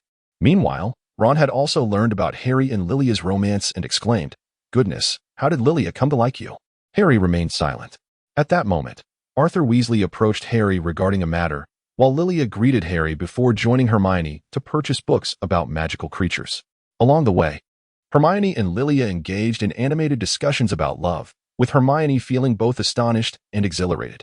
Upon their return, Harry recounted Mr. Weasley's words to Lilia, who was unaware of the circumstances surrounding Sirius. Harry explained, "Sirius, his last name is Black, which is the same as yours." Lilia expressed surprise, saying, "I have never heard my mother mention the name Sirius." Harry responded, "Perhaps it was wise of your mother not to inform you. He has just escaped from Azkaban." Lilia, puzzled, asked, "But why would he want to harm you? You were merely a child then." Harry shook his head, stating that it was still connected to Voldemort. Lilia's perception of Voldemort was becoming increasingly negative. Lilia gently patted his shoulder, reassuring him, "It's all right. I will protect you. If he dares to come, I shall torment him with spells." Harry chuckled. "Lilia, you seem more like an escaped prisoner from Azkaban." Lilia playfully tapped his head. "Say that again." Harry replied, "It's nothing. I won't say it anymore." At that moment, George, Fred, and Mrs. Weasley, along with Ginny, descended the stairs. "Oh, Lilia, Harry, it's wonderful to see you both," Mrs. Weasley exclaimed, enveloping them in a warm embrace. George remarked, "Long time no see, little butterfly." Fred chimed in, "Ron, has T been bragging about your trip to Egypt?" "Has he?" Lilia responded, "No." Ron looked up and said, "I wanted to brag, but no one pays me any attention." The mischievous twins immediately burst into laughter at Ron's expense. Chapter 26. The beginning of the third year. Harry and Lilia boarded the Hogwarts Express hand in hand, officially declaring their relationship. The four friends casually found an empty compartment and settled in. Ron exclaimed, "You two are really together, aren't you?" Harry raised their clasped hands, showing off the bracelets. "No doubt about it," Ron remarked, glancing at the stranger. "Who is that?" Hermione answered, "R.J. Lupin, the professor." Ron asked, "How do you know everything? Why does she know everything?" Hermione replied, "It's written on his trunk." Harry turned to Lilia, who was caressing her cat, and said, "Did you see the look on Malfoy's face? I felt like he was about to devour me." Lilia laughed. "I didn't see Malfoy, but I noticed Ginny looking a bit upset." Just as they were conversing, Malfoy entered. Upon seeing Lilia and Harry holding hands, he opened his mouth to speak, but was abruptly pulled out by Pansy. "Calm down, Malfoy," she urged. Malfoy, bewildered, retorted, "How can I calm down? That's my sister." Pansy replied, "Not anymore." Malfoy turned and left. Inside the compartment, Lilia thoughtfully stroked her cat. Harry asked, "Are you all right?" Lilia smiled and replied, "I'm fine." Suddenly, the temperature plummeted, and darkness enveloped them. "That's a Dementor," Lilia exclaimed. The Dementor was sucking Harry's soul. Just as Lilia was about to recite the Patronus charm, Professor Lupin intervened, and Harry fainted.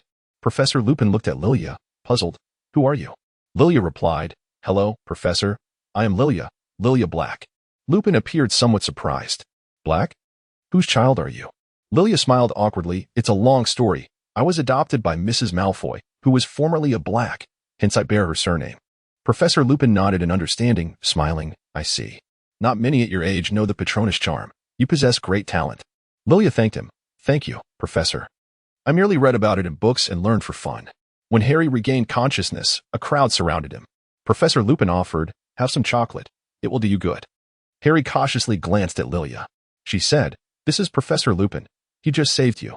Harry thanked Professor Lupin, reaching for the chocolate and popping it into his mouth. Lupin said, "No need to thank me. The Dementor's presence here is merely due to Sirius Black, who has just escaped from Azkaban." Upon arriving at the Great Hall, after the song concluded, Dumbledore welcomed the new R.J. Lupin, stating that he had graciously agreed to fill the vacancy. Additionally, Hagrid would replace the care of magical creatures professor. Furthermore, at the Ministry of Magic's request, Dementors would be stationed at Hogwarts. Dumbledore cautioned, Dementors are inherently unforgiving, but we can always find joy, even in darkness. During Dumbledore's speech, Goyle and Crabbe were discussing Lilia and Harry's romance, questioning why Lilia would be interested in Harry Potter. Perhaps it was because he had saved her from the Chamber of Secrets. "I heard Harry Potter fainted." Malfoy sneered at Goyle and Crabbe. "Enjoy your little cake, you fools." Their bickering grew loud, attracting the attention of Gryffindor students. Neville looked at Lilia and said, "Congratulations to you both." Harry replied, "Thank you, Neville." Lilia smiled, saying, "You will find the right person too, Neville. You are a wonderful person." Neville smiled back, "Thank you, Lilia." Chapter 27. Divination class. Lilia has chosen to enroll in divination and care of magical creatures, akin to Harry's selections. In the divination class, Professor Trelawney is instructing the students on how to interpret the tea leaves left at the bottom of their cups. With a discerning glance, Professor Trelawney singled out Lilia, urging her, "My dear, do attempt to decipher the remnants of tea leaves in your cup." Lilia gazed at her teacup and remarked, "The pattern formed by the tea leaves resembles a butterfly encircled. I believe this signifies that I shall find joy in love." After speaking, Lilia turned to Harry with a smile. Professor Trelawney, taking the teacup from Lilia's hands, affirmed, "You are quite perceptive, my dear." "What is your name?" Lilia replied. "You may call me Lilia, Professor Trelawney." The professor continued, "You possess a remarkable talent, Miss Lilia. Should you have any questions, feel free to seek me out. You are one of the few children I've seen who does not recklessly flip through books." At that moment, Hermione abruptly appeared beside Ron. Ron exclaimed, "How did you suddenly materialize next to me?" Hermione responded, I have been here all along. Professor Trelawney directed her attention to Ron, saying, "Child, why not give it a try?" Ron, holding Harry's teacup, flipped through a book and declared, "Harry, there's a crooked cross here, symbolizing suffering, and a sun representing joy. Thus he will find happiness amidst his trials." Trelawney glanced at the cup and gasped, "Child, you harbor ominous signs." Another student interjected, "Ominous signifies death." Harry felt a wave of fear wash over him. After class, Lilia consoled Harry, jesting, "Why do I receive joy and love while you are beset by foreboding? It seems my happiness is built upon your suffering, Harry." Harry replied, "You wouldn't actually harm me, would you, Lilia?" Ron patted Harry on the shoulder, saying, "It's not entirely out of the realm of possibility. Have you forgotten how she once knocked Draco unconscious?" Harry conceded, "That does make a lot of sense." Lilia and Hermione whispered, "They truly have gone too far." Hermione remarked, "I always find her a bit unreliable." Harry stated, "I believe the ominous signs stem from Sirius."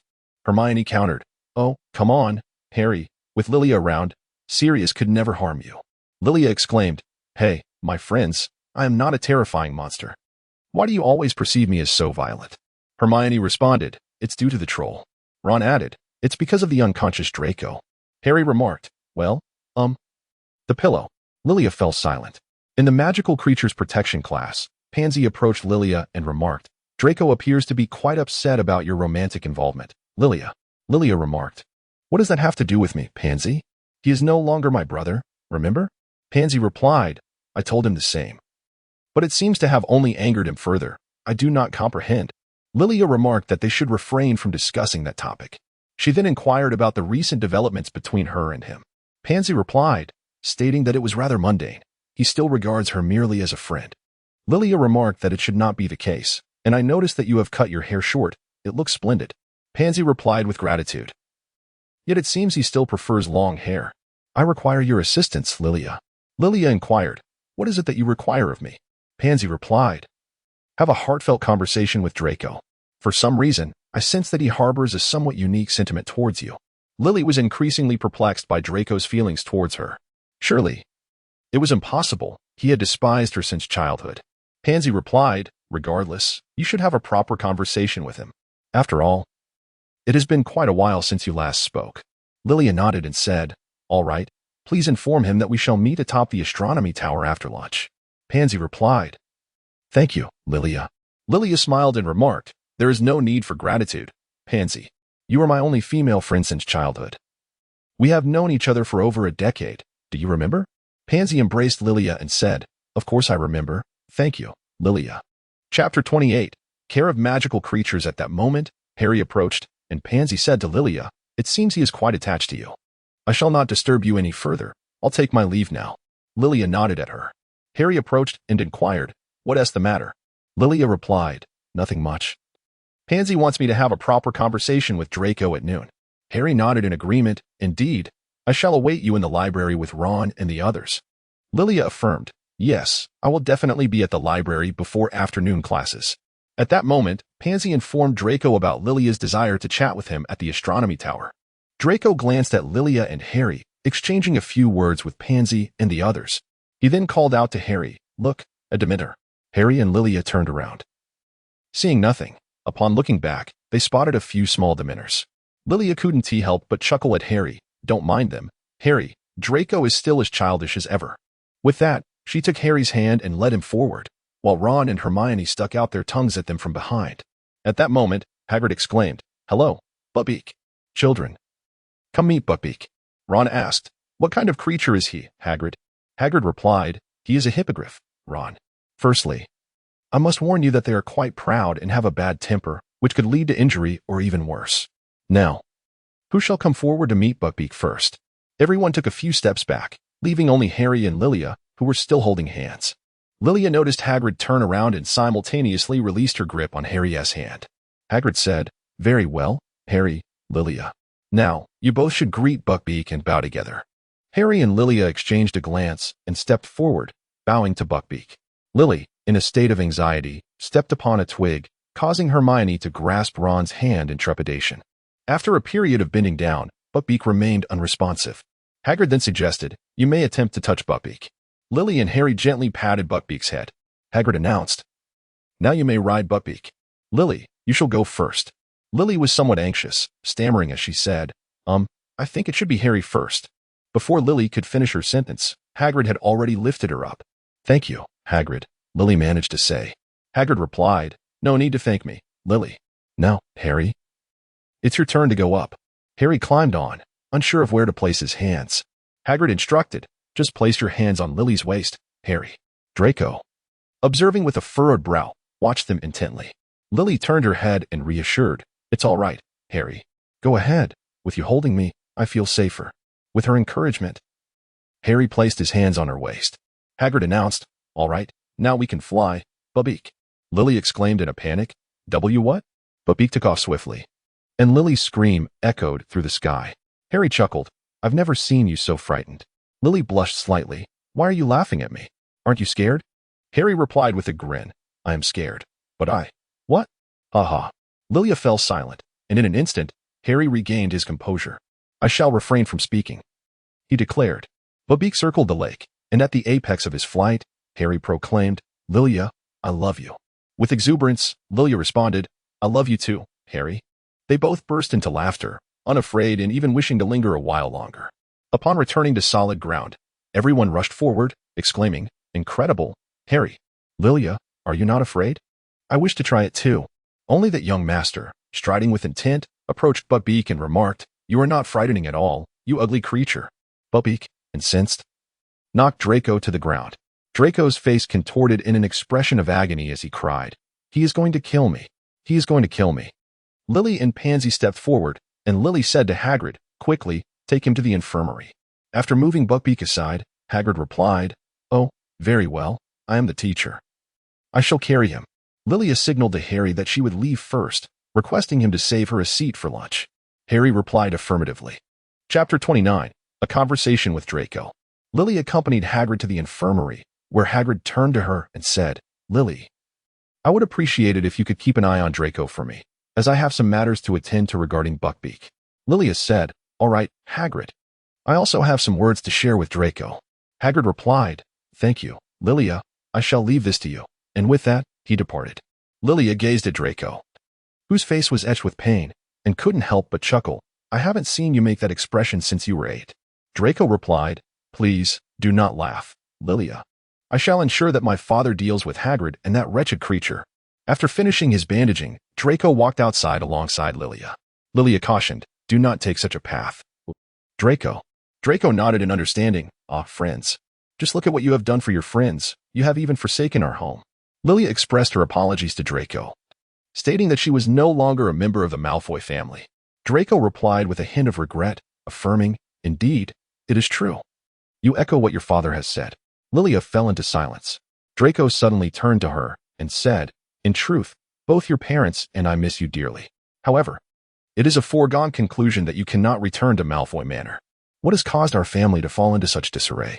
Lilia expressed, I apologize, Draco. But I still believe I cannot accept becoming a Death Eater, nor can I bear the thought of losing friends. Draco replied, You remain as stubborn as ever.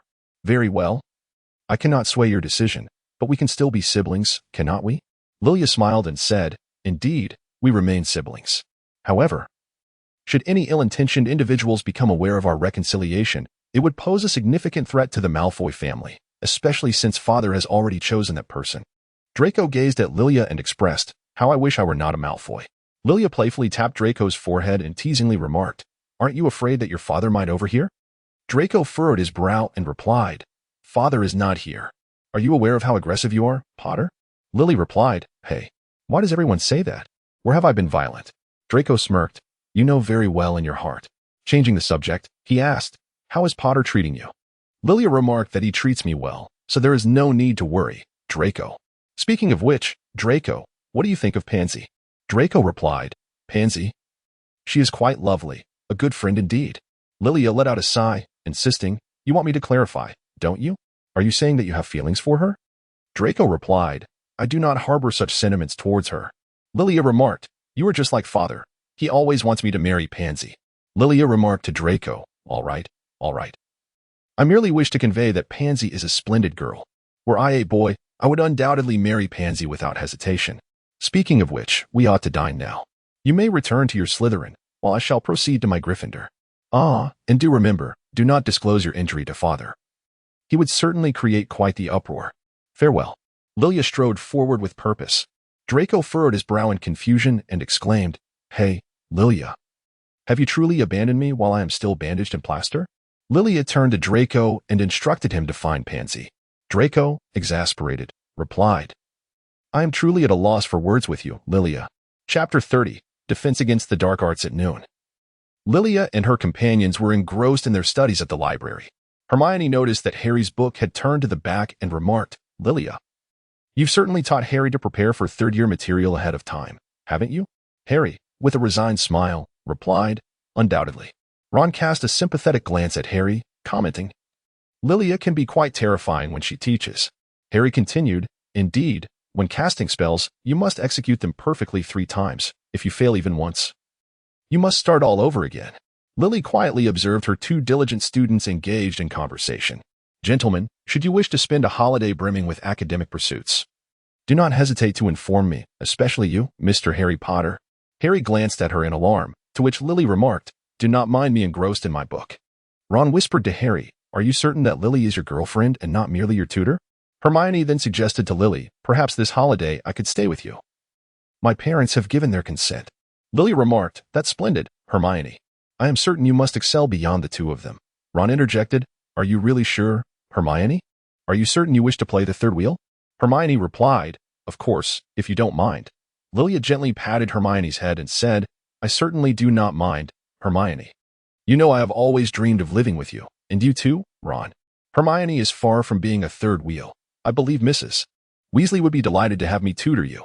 Perhaps I could mention it to her so that you could stay with me for the entire holiday. Ron fell silent. His lips sealed. Harry chimed in, Come on, Hermione and Ron, with you 2 around. Lilia will surely be less inclined to torment me. Lilia drew out her wand and gazed at Harry, inquiring, How have I tormented you, Mr. Potter? Harry lowered his head, murmuring that it was nothing.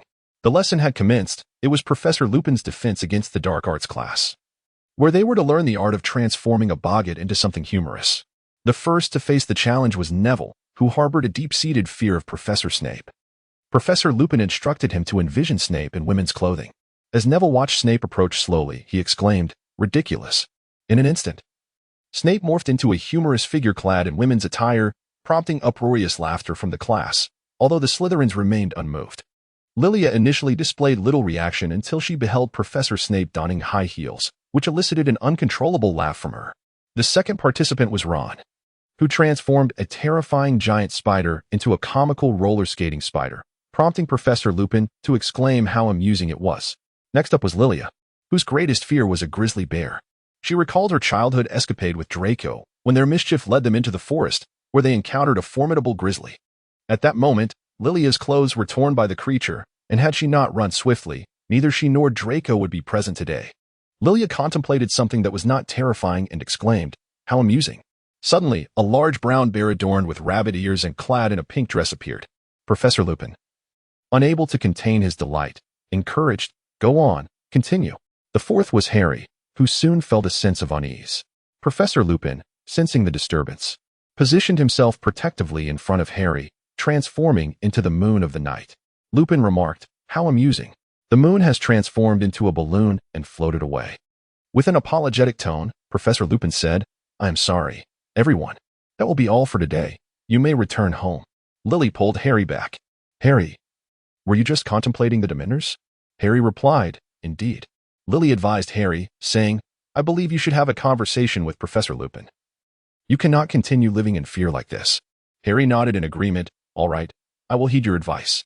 Chapter 31, Professor Lupin in the evening. Hermione and Lily engaged in a discussion about Ron. What are your thoughts on Ron, Lily?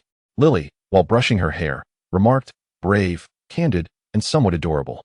Hermione replied, No, it's nothing. We merely held hands by accident, just for a moment.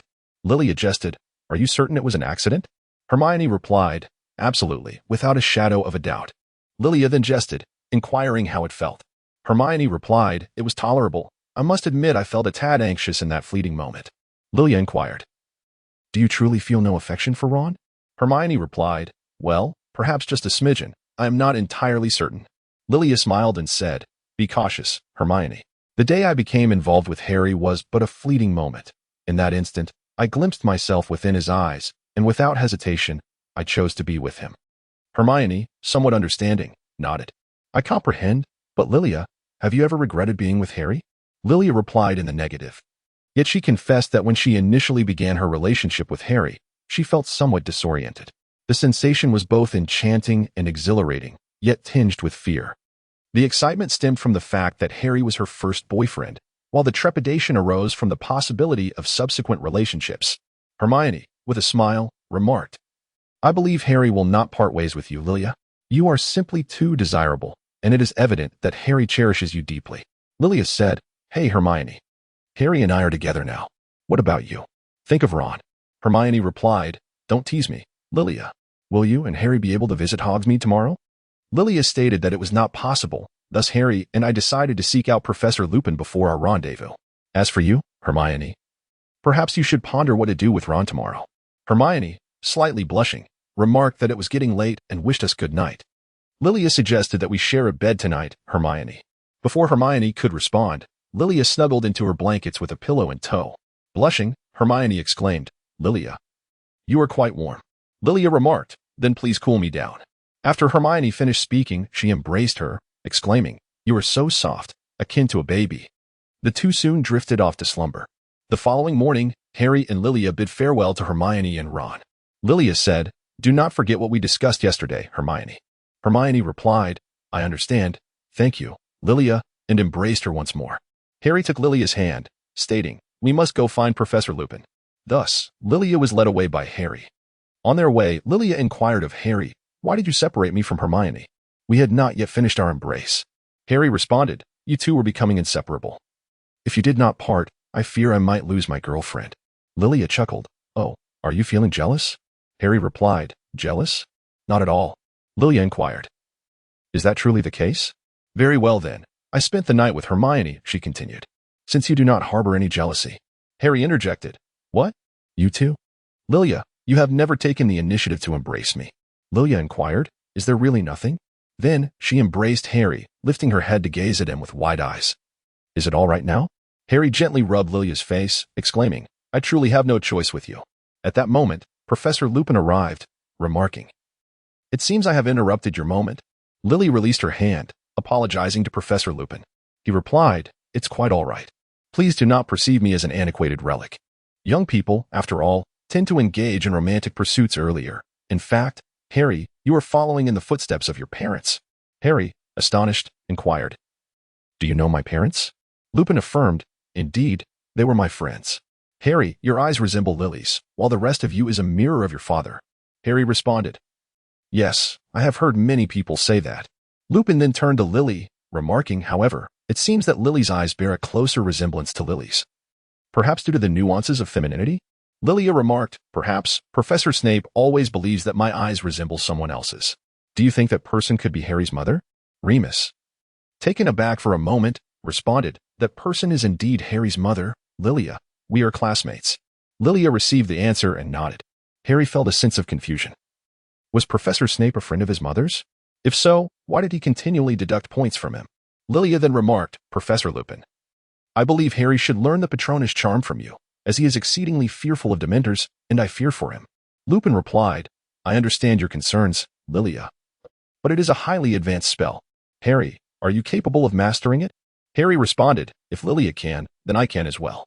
Lupin said, Very well. Then come find me every weekend from now on. You too, Lilia. Harry and Lilia nodded in gratitude. Thank you, Professor Lupin. Chapter 32. A date after conversing with Professor Lupin, Harry and Lilia made their way to the edge of the Black Lake.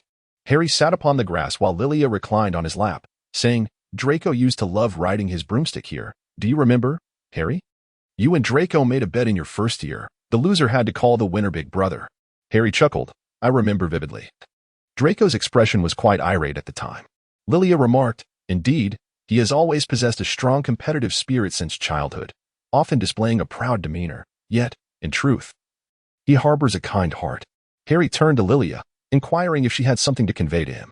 Lilia responded, I have just come to a sudden realization regarding the words spoken to us by Professor Dumbledore. Each individual makes distinct choices, leading to divergent paths thereafter. Harry replied, I understand now. You have reconciled with Draco. Lilia remarked, Indeed, despite our differing perspectives, he shall always remain my brother, perhaps even my little brother. Well, that remains to be seen. Harry responded, So, one day in the future, will you and Draco engage in a playful scuffle? Lilia chuckled, Absolutely. Just as we did in our childhood. Harry laughed. I can only imagine Draco's childhood was quite dismal. Lilia, not taking offense, gazed at the sky and said, Hey, Harry. Do you see that cloud? Does it not resemble a sheep? Harry inquired. Where? Lilia responded with a playful gesture as Harry looked up. She immediately rose and planted a kiss on Harry's cheek. Watching him blush, Lilia couldn't help but burst into a fit of giggles. Harry wrapped his arms around her, teasingly declaring, You are quite the mischievous one. It seems I must impose a little punishment. With that, he extended his mischievous hand toward her. Lilia squirmed in vain against his tickling, exclaiming, Stop. I'm laughing so hard I could cry. Harry retorted, No. It's rare that I get to tease you like this. Amidst her laughter, Lilia called out, Harry Potter, just you wait.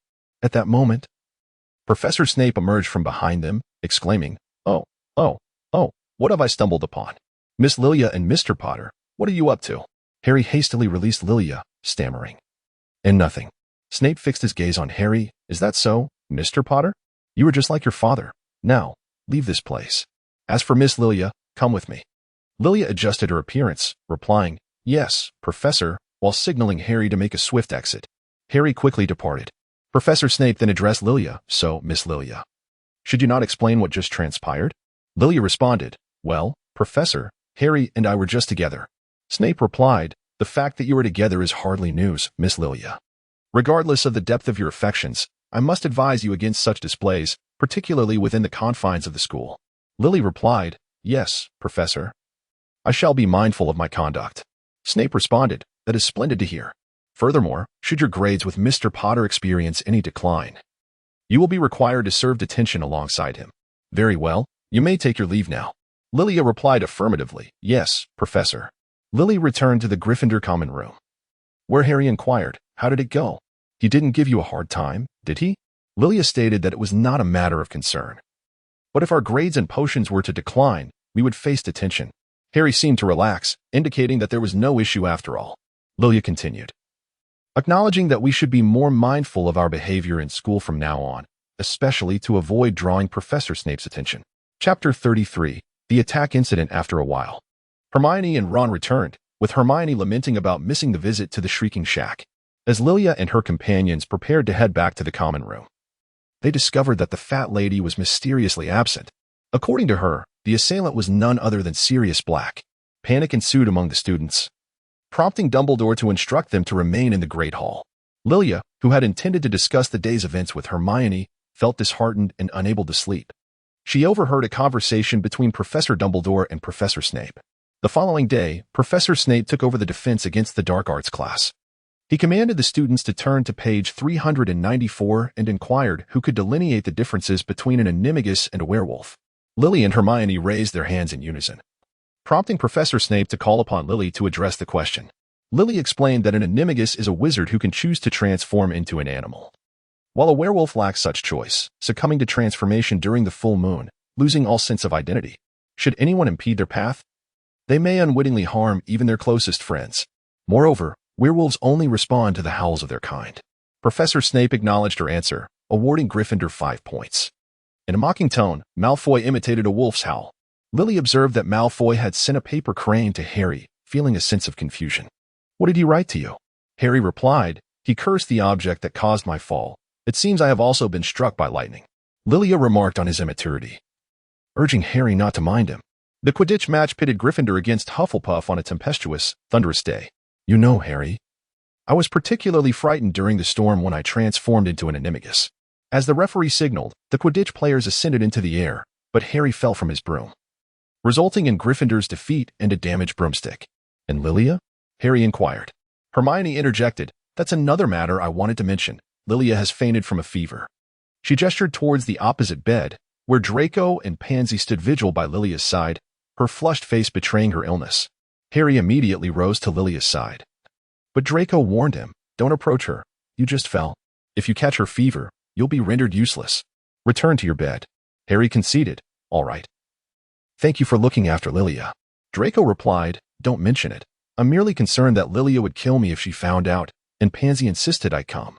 Pansy shook her head, indicating that it was Draco who had insisted she accompany him. When Lilia awoke, she found Draco gazing at her with concern. "Lilia," she smiled. Upon realizing she was awake, Draco's demeanor shifted to seriousness. "You're awake? I thought I would have to spend the entire weekend with you, my personal heat source," Lilia remarked. "Can any kind words still escape your lips, Draco?" To which Draco replied, "It seems you have regained your health, and Pansy need not worry any longer." Lily chuckled heartily. "Ho ho ho, what are you thinking about day in and day out with Pansy?" Draco responded with a look of disbelief. "What on earth are you pondering?" Lilia remarked.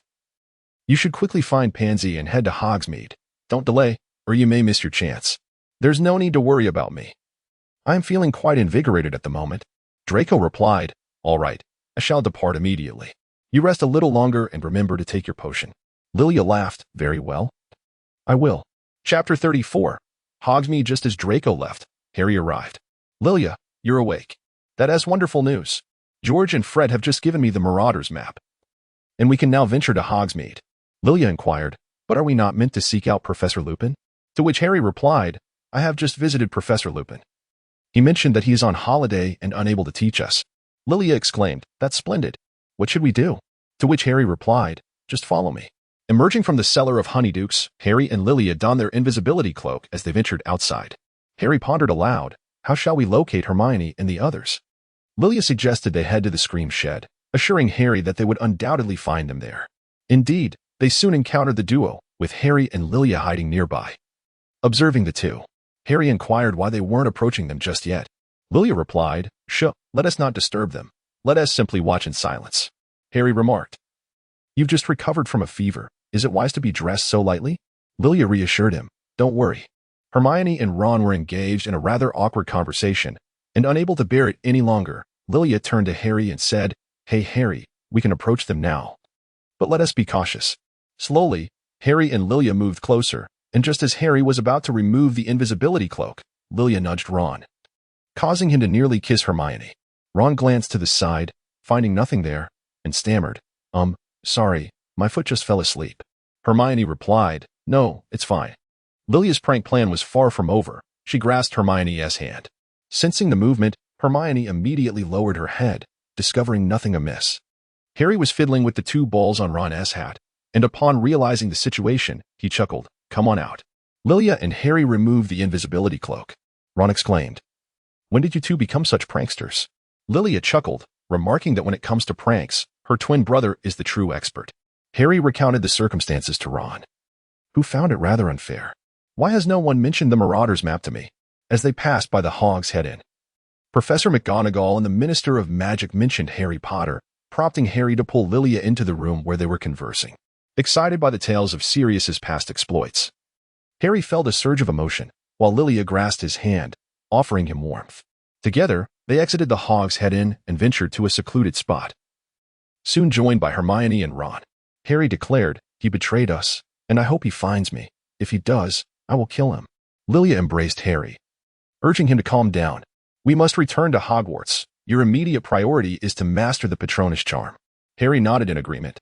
The holidays swiftly approached, and Harry along with Lilia sought out Professor Lupin, who asked Lilia to demonstrate.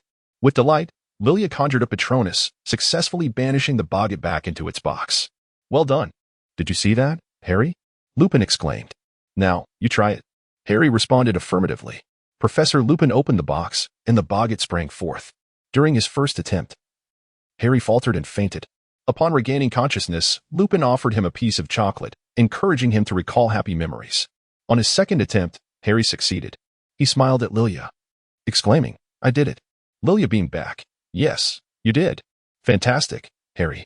Lupin presented another piece of chocolate to Harry, remarking, "You are just as talented as your father. Now, take a moment to rest." Chapter 35. Cat and Mouse. What delightful weather. Indeed, unless you've been torn to shreds, Hermione and Ron bickered. Lilia inquired, "What is the matter, Hermione?" "Ron lost his rat," Hermione replied. "He was eaten by your cat," Ron insisted. They argued back and forth, while Harry glanced at the cat cradled in Lilia's arms. "Actually, Lilia has a cat too. Yes, my adorable ice cream is indeed a cat, Lilia confirmed. Ice cream let out a charming meow. She doesn't look like a rat eater, Ron remarked. All cats eat rats. Don't insult ice cream. Once she grows up, she'll catch them, Lilia defended. I didn't mean it that way. She's adorable, while Hermione's cat is terrifying. How's my cat terrifying? Hermione challenged. Who said lovely cats don't catch rats? Lilia interjected. Come on, Ron, stop worrying. Your rat will be fine. It better be, Ron replied. The group arrived at Hagrid's hut. Hello, Hagrid. How have you been? Hermione asked. Quite well. Surprisingly, Lucius Malfoy didn't punish me, Hagrid responded. It seems Malfoy really didn't tell his father, Lilia observed. How astonishing, Hermione exclaimed. Yeah, it's more surprising than Crookshanks not eating Scabbers, Ron added. Are you still thinking about that foolish rat? Hermione teased. Indeed, Scabbers has been with me for 12 years. He has family, Ron retorted. 12 years? A rat can live that long? That's even stranger, Lilia remarked. Let us head back, Hagrid. There seems to be some tension, Harry suggested. Of course, no problem. During divination class, they learned about crystal ball reading. Professor Trelawney once again encouraged Lilia to try. Lilia gazed intently into the crystal ball, becoming mesmerized. What do you see? Lilia? Trelawney inquired. Nervously, Lilia replied, Professor, I see Professor Snape, Professor Lupin, and an unfamiliar person arguing about something, but I couldn't make out the rest. Trelawney patted her shoulder. That's quite impressive, Lilia. Perhaps Professor Snape and Professor Lupin are in disagreement regarding the defense against the dark arts class. After class, the quartet visited Hagrid's hut, where Hagrid addressed Ron. Hey, Ron, is this your rat? Hold on to him this time. Thank you, Hagrid. Oh, Scabbers, you're alive, Ron exclaimed. Isn't it time for you to apologize? Hermione pressed. Oh, I'll apologize to Crookshanks next time I see him, Ron replied. I meant me, Hermione insisted. All right, I'm sorry, Hermione, Ron conceded. Just then, Scabbers dashed out of Hagrid's hut, prompting Ron to chase after him, shouting, Scabbers, come back. Harry bid farewell to Hagrid, and the group hurried out. What a dreadful rat, Hermione remarked. Now I understand why cats eat rats, Lilia agreed. Ultimately, Ron managed to catch Scabbers near the Whomping Willow. At that moment, an ominous figure appeared behind Harry, biting Ron's leg before darting beneath the tree.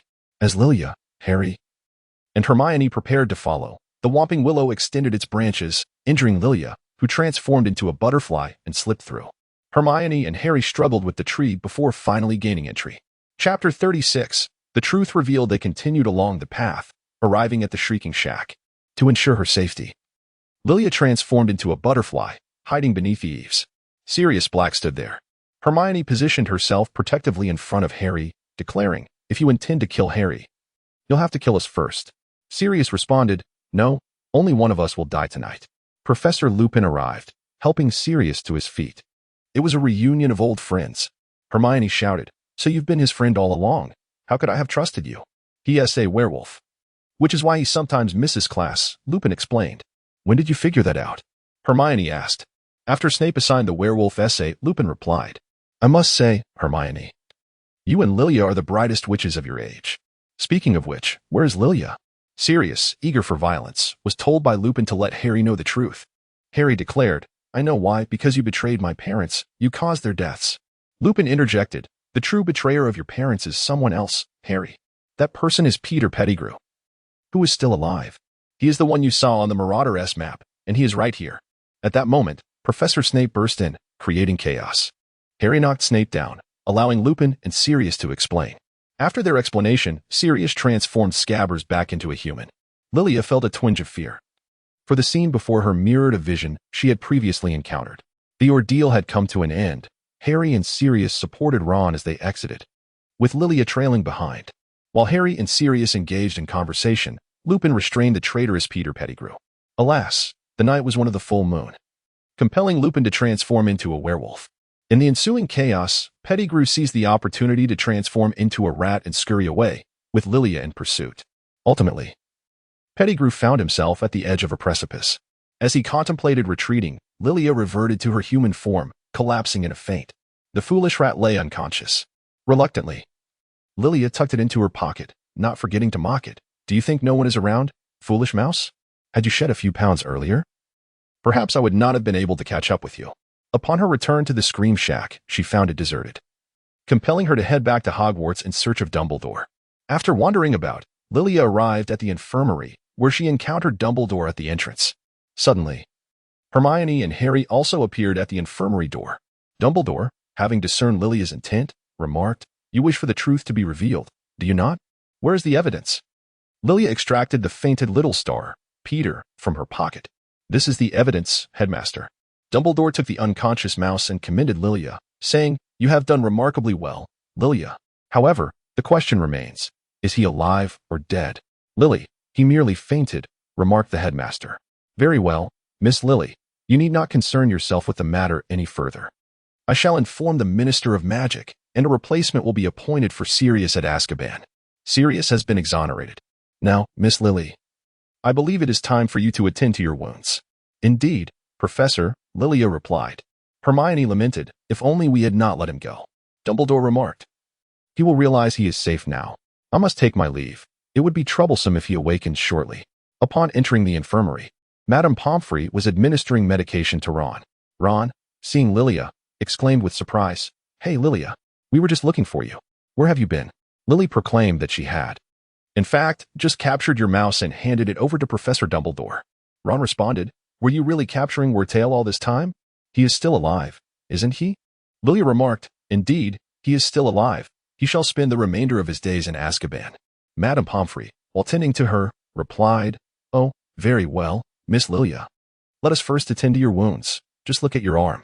Lilia expressed her gratitude, to which Madame Pomfrey replied, "There's no need for thanks, Miss Lilia. As the school nurse, I must advise you to keep your arm dry during this period.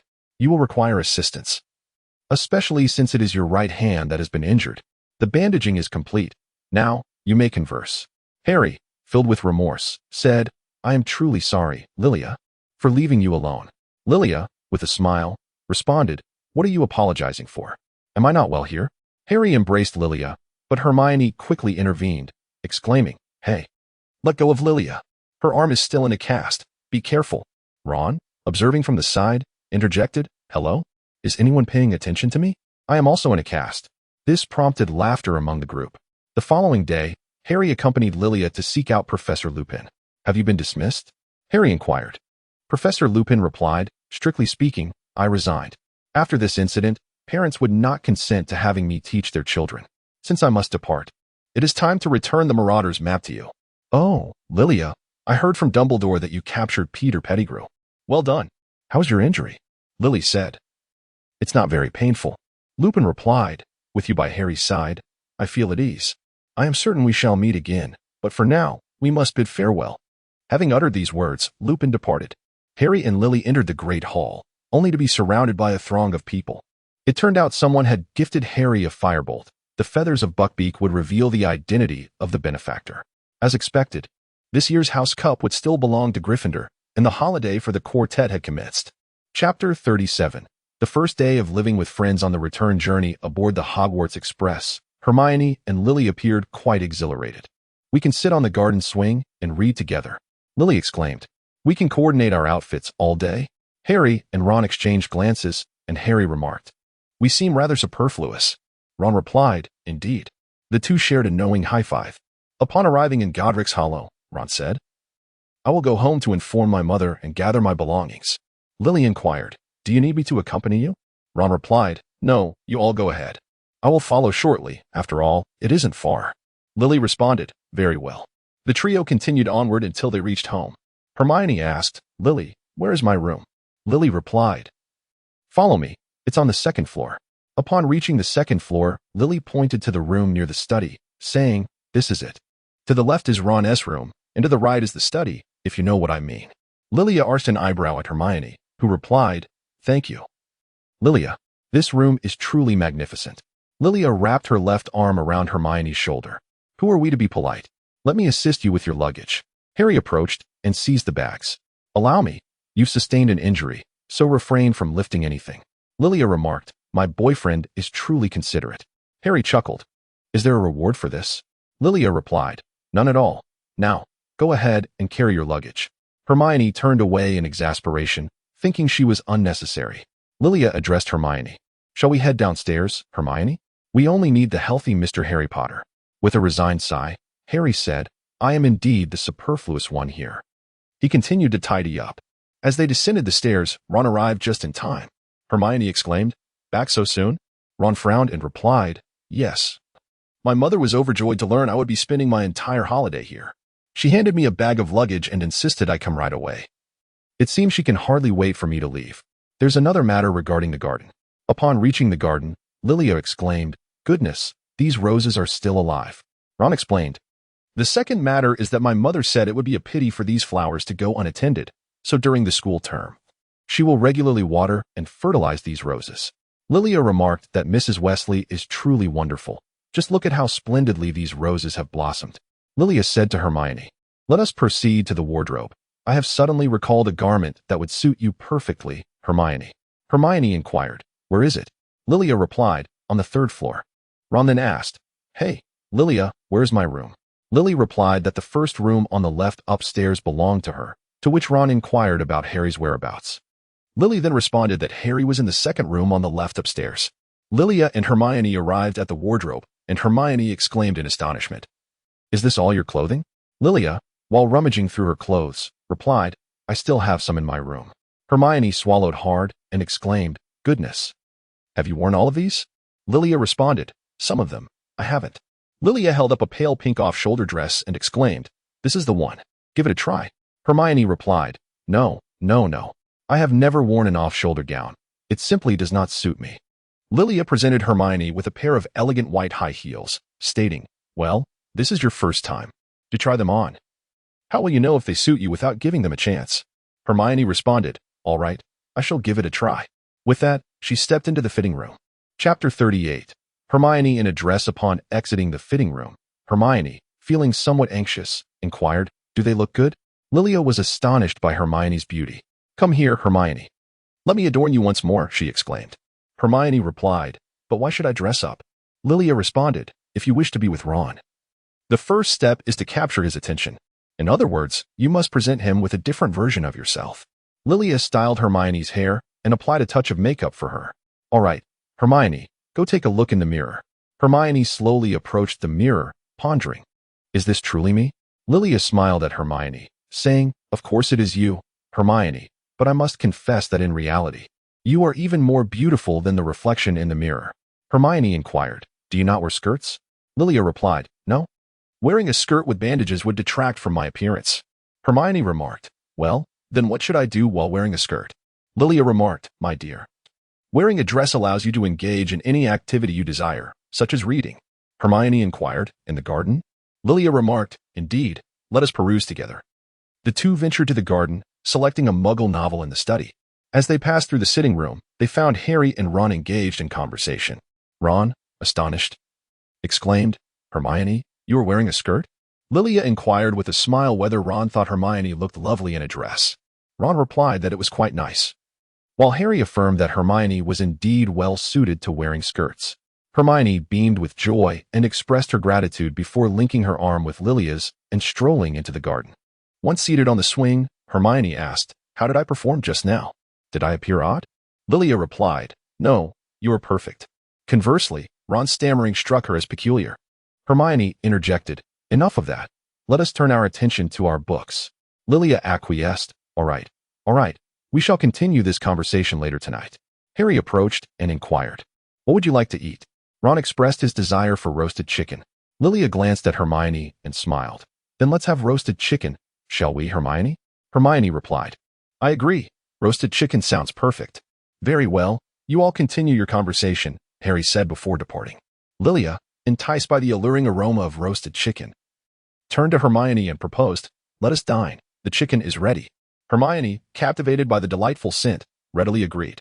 Lilia praised Harry, exclaiming, "My boyfriend's culinary skills are truly exceptional. Where else could one find such a partner?" With that, she and Hermione made their way to the kitchen.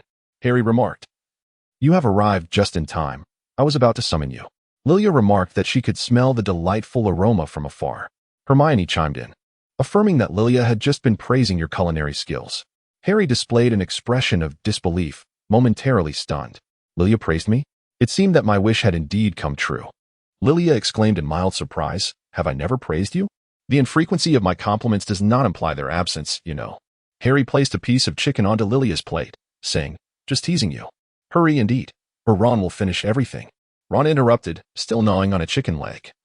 "For goodness sake, Harry, please keep your displays of affection to yourself." Lilia shook her injured arm, a look of confusion on her face. Is this what it means to show affection? After speaking, she turned to Harry, who, with an exasperated gesture, replied, "I haven't done anything at all. Lilia is currently unable to care for herself. I'm merely assisting her."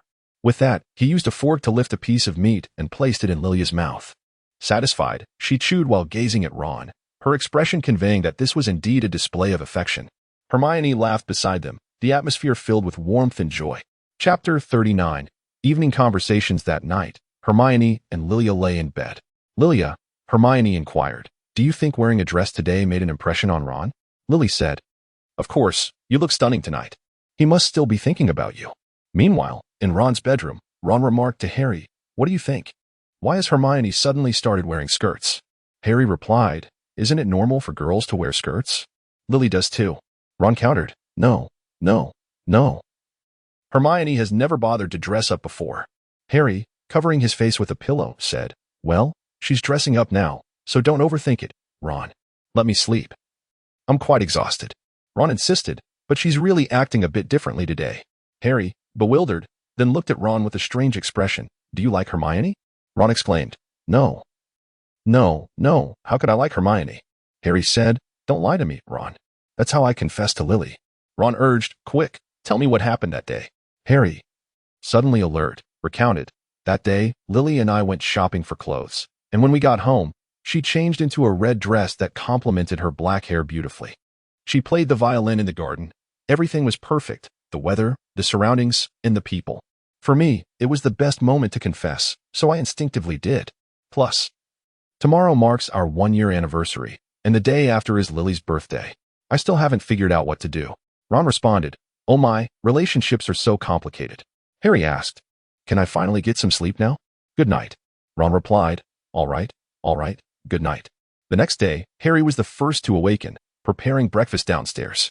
After a while, Ron also got up and noticed the clock read 11. "Where are they?" he inquired. Harry replied, "They're probably still asleep."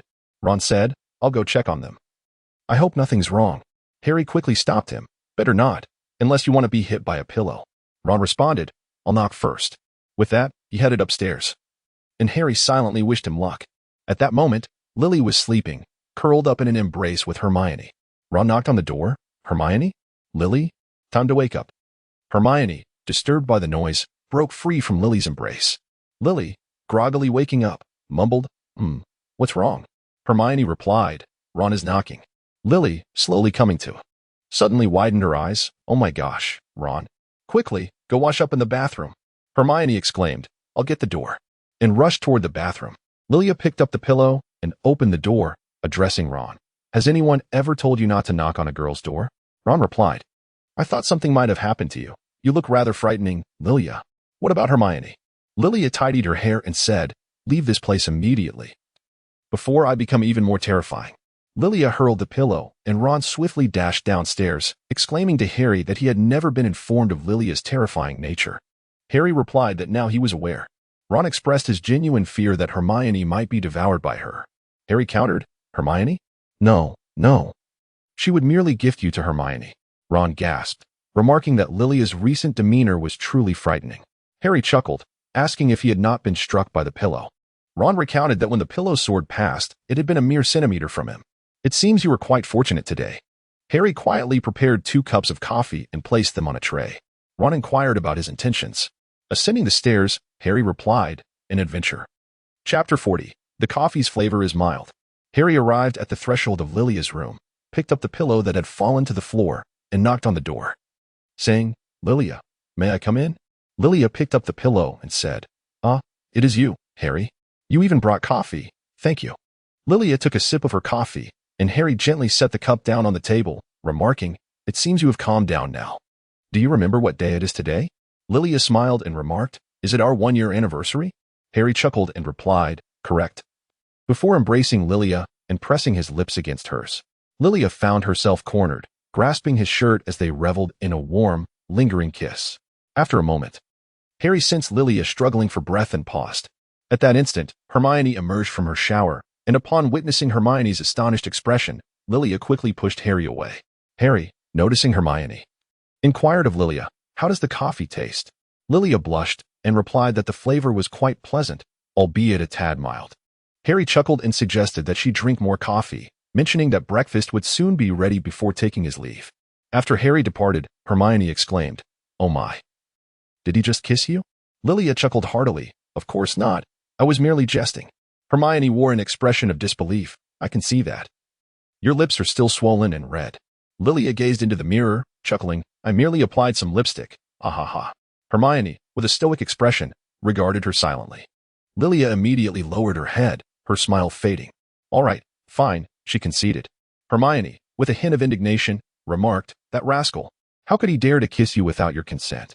Lilia remarked that it was quite pleasant, as they shared a kiss for 3 minutes. Hermione inquired in surprise, raising Lilia's chin with both hands, "What on earth is occupying your thoughts, Lilia? Has he enchanted you with some love potion?" Lily chuckled and replied to Hermione, "Come complain to me after you've been kissed by Ron."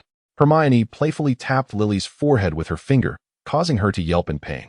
As Harry descended the stairs, Ron inquired, "Are you all right, Harry? You don't look well. Are you running a fever?" Unable to contain his laughter, Harry responded, "No, I just shared a kiss with Lily." Ron immediately stepped forward, exclaiming, "What? Did you use your tongue?" Harry nodded, and Ron shook Harry's shoulder, saying, "That's incredible. How does it feel?" Harry replied, "It's exhilarating." Ron remarked, "Kissing her, right?" Harry answered, "Her lips are so soft, it feels like eating pudding." Ron exclaimed, "Goodness, that's the most astonishing thing I've heard all day." Ahem. Lily cleared her throat twice and linked arms with Hermione as they descended the stairs slowly. Hermione looked at Ron and asked, "What astonishing thing? Do share."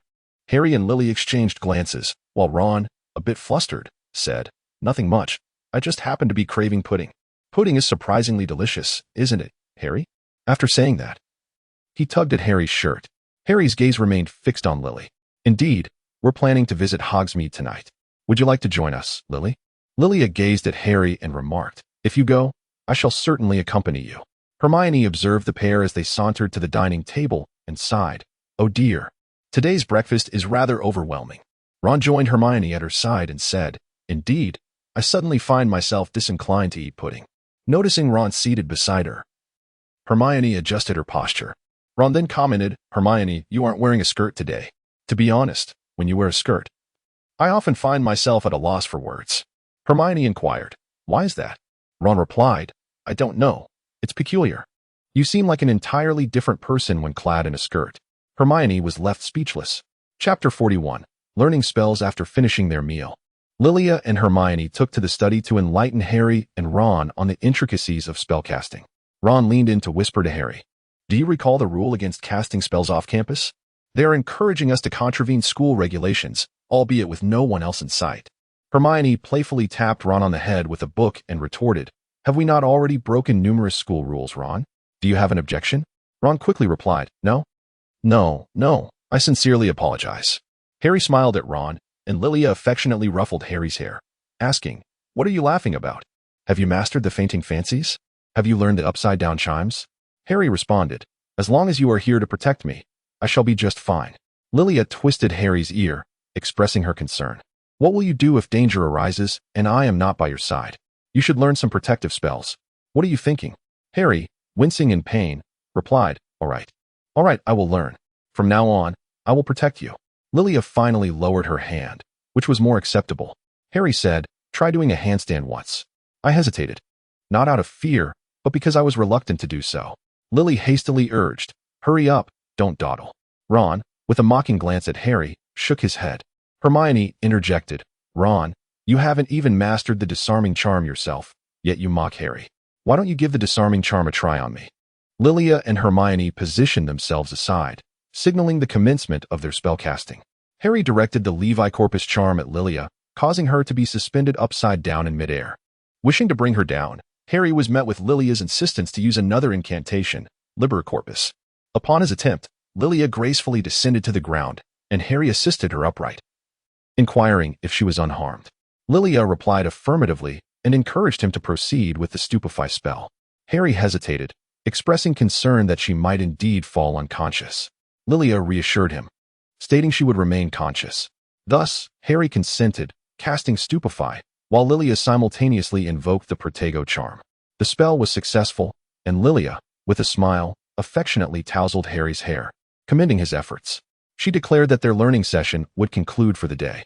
Meanwhile, Ron, after several attempts, successfully disarmed Hermione, who remarked on his progress, stating he could now consider the lesson over. Ron and Harry hurriedly exited the study, while Hermione and Lilia exchanged a knowing glance, exhaling a sigh of relief. This was more exhausting than their school days, Hermione commented. Lilia gently touched Hermione's shoulder and remarked that it was all right to feel tired. After all, teaching them had proven to be effective. Hermione responded, "Indeed, are you certain you wish to visit Hogsmeade tonight?" Lilia replied, "No. This evening I simply desire a good night's rest. We conversed far too late last night. At this moment, I only wish to be by your side." With that, she collapsed into Hermione's embrace. Hermione chuckled and said, "You are quite clingy, Lilia. Are you this way with Harry as well?" Lily replied, "Of course not, Hermione. He is a boy, and you are a girl." Hermione then remarked, "So that makes me your girlfriend, doesn't it? Won't Harry feel jealous?" Lilia gently rubbed Hermione's little face and smiled, saying, "Harry is my boyfriend, and you are my girlfriend. There's no problem at all." Hermione gazed into Lilia's sparkling eyes and replied, "You are simply adorable, Lilia." Chapter 42, Syrupy Fruit Pie. Lilia placed the garments she had crafted beneath Harry's pillow, while she prepared a delectable syrupy fruit pie, positioning it prominently in the kitchen. She sat in the parlor, reading alongside Hermione, eagerly awaiting their return. When Harry and Ron arrived, they were accompanied by George and Fred. They greeted, "Hello, Hermione, Lilia. Oh, Hermione, you look more lovely than ever. May we stay the night?" Lilia exclaimed in astonishment. "Did Mrs. Weasley truly agree?" George affirmed, "Indeed." Fred added, "Not at all incorrect." Lilia and Hermione exchanged glances. "Surely we won't be left without a place to stay? That would be utterly disheartening." Lilia remarked that there were 2 rooms on the 3rd floor for them to choose from. Fred and George ascended the stairs. Lilia turned her gaze towards Harry, inquiring about the situation. Harry replied, "We are visiting Ron's home. Mrs. Weasley mentioned that George and Fred deeply missed their brother, so we decided to come together." Lily remained silent, contemplating that the house was still too small. Harry dashed into the kitchen, declaring his intent to prepare a meal, while Ron stated his intention to move the luggage. Lilia inquired of Harry, "Have you seen the fruit pie I made with syrup? What did you think of it?" Harry remained silent. Undeterred, Lilia raised her voice and asked once more, yet still received no response. After a time, noticing the lack of replies, Lilia turned to Hermione and softly said, "Hermione, let us depart." To which Hermione replied, "Where to?" Lilia responded, "To the cloakroom," and with that, she ascended the staircase. Lily was absent-mindedly working on her garment, perhaps preoccupied with cooking and oblivious to the pie resting on the table. Hermione clarified for Harry, "Indeed, it's possible he simply does not enjoy it." Engaged in conversation with Hermione, Lily failed to notice the scissors position. Hermione gently reminded her, "Lily, your skirt." As Lily glanced down, she was taken aback to find her long skirt had transformed into a short one, leaving her in silence. Hermione offered a comforting remark, "Actually, it looks rather lovely this way, with its delightful irregularity." Lilia took a moment to scrutinize the outfit before her, noting its utter irregularity. "Never mind," she decided. "I shall hasten to find something more suitable. I currently resemble a madwoman." With that, she casually grabbed a pair of trousers and made her way to the fitting room. Upon emerging from the fitting room, Lilia gazed into the mirror and remarked, "This ensemble mirrors the chaotic state of my emotions." Hermione suggested, "How about trying this blue top paired with gray trousers?" Lilia exclaimed with delight, "I adore this color scheme." "Thank you, Hermione. I shall try it on right away." When Lilia emerged from the changing room once more, she exclaimed, "Oh my goodness, I absolutely love it." Hermione replied, "It truly looks stunning." Lilia smiled and remarked, "Your taste has certainly improved." Hermione replied, "Thank you, Lilia. I am feeling a bit hungry." Lilia remarked, "You should go have your meal. I will return to the bedroom after I change my clothes." Hermione inquired, "Aren't you hungry? Are you going to change again after you have already changed?"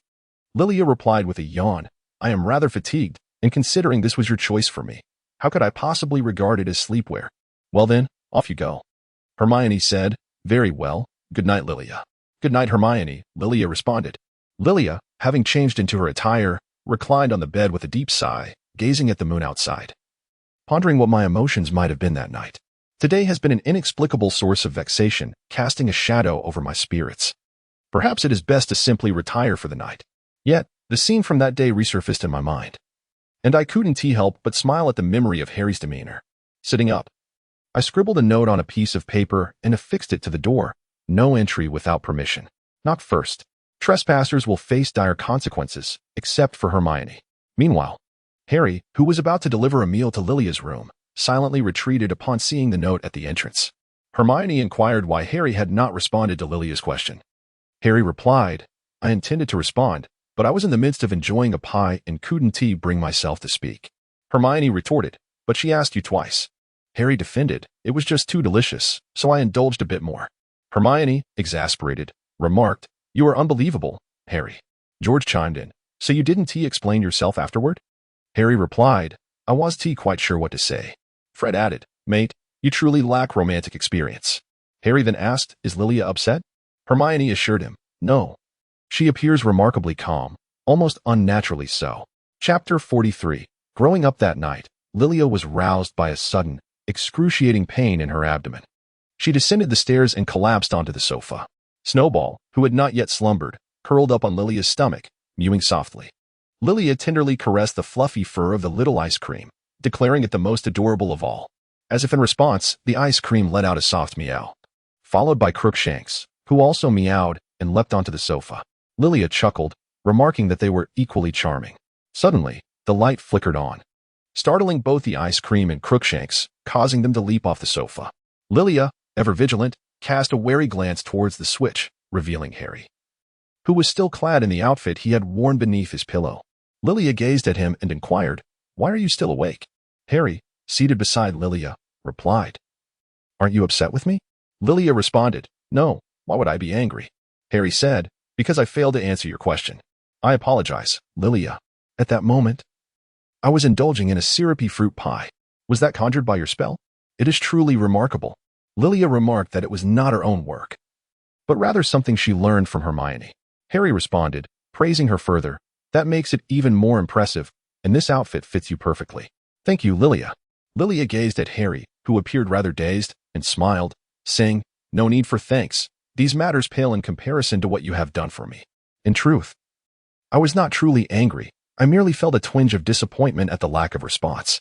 However, now that you have explained, it is of no consequence, Harry. There is no need for you to apologize.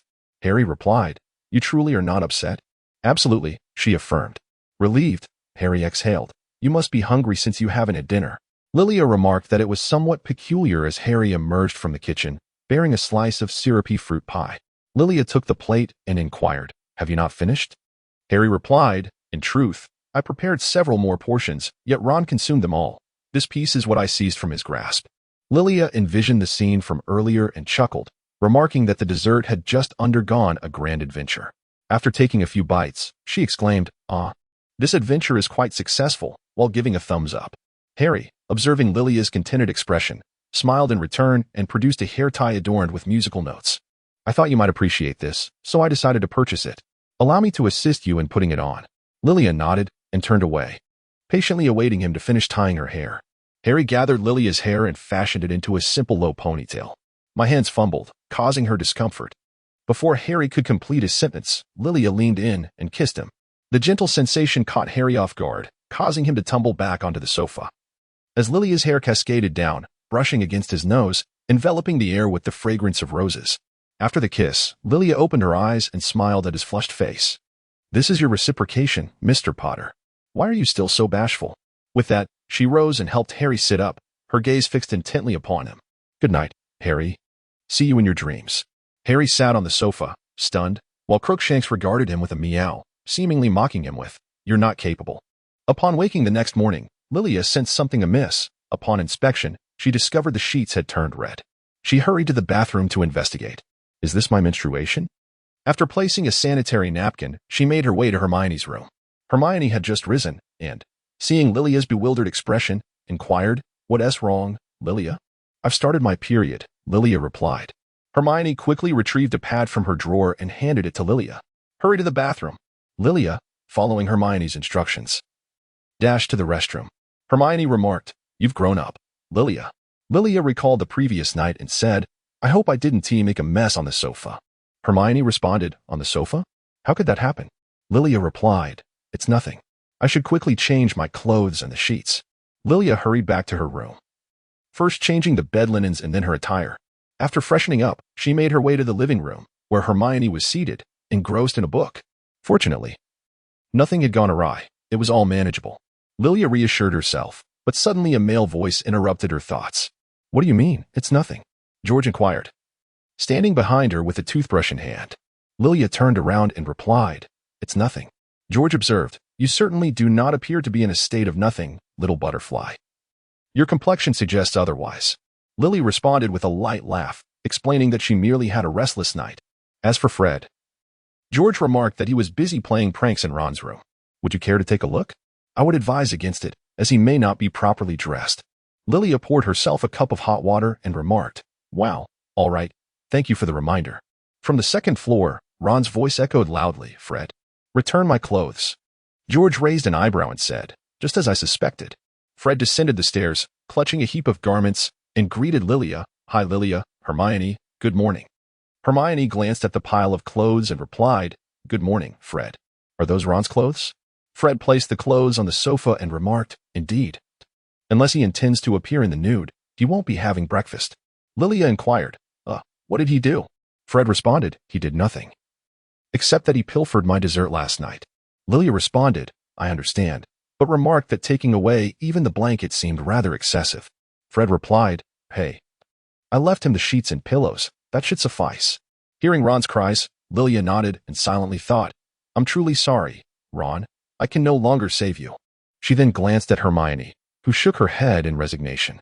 Chapter 44. The eve of the birthday. Ultimately, Ron managed to have breakfast, with Harry assisting him in retrieving his clothes. Throughout the meal, Ron remained in a foul mood. George said, all right, Ron, stop sulking. At least you managed to put on some clothes. Ron retorted, easier said than done. There are girls present, and he made me feel utterly humiliated. Fred chimed in. If you hadn't eaten my dessert yesterday, this wouldn't have happened. Ron continued to sulk, setting down his fork and picking up the pile of clothes from the sofa as he left, losing a few articles along the way. Harry followed behind, gathering the fallen garments as they returned to their room. Lilia inquired of Fred whether there were truly no issues with the situation. Fred assured her that it was absolutely fine. George added that he would be fine shortly. After their meal, Lilia and Hermione ventured out to procure some necessities. Upon their return, Ron had still not descended. Hermione asked if Ron was still upset. Harry replied that he was not. George and Fred had just visited his room for a while, and all was well thereafter. Lilia gazed at Fred, genuinely curious. Fred replied that everything was indeed fine.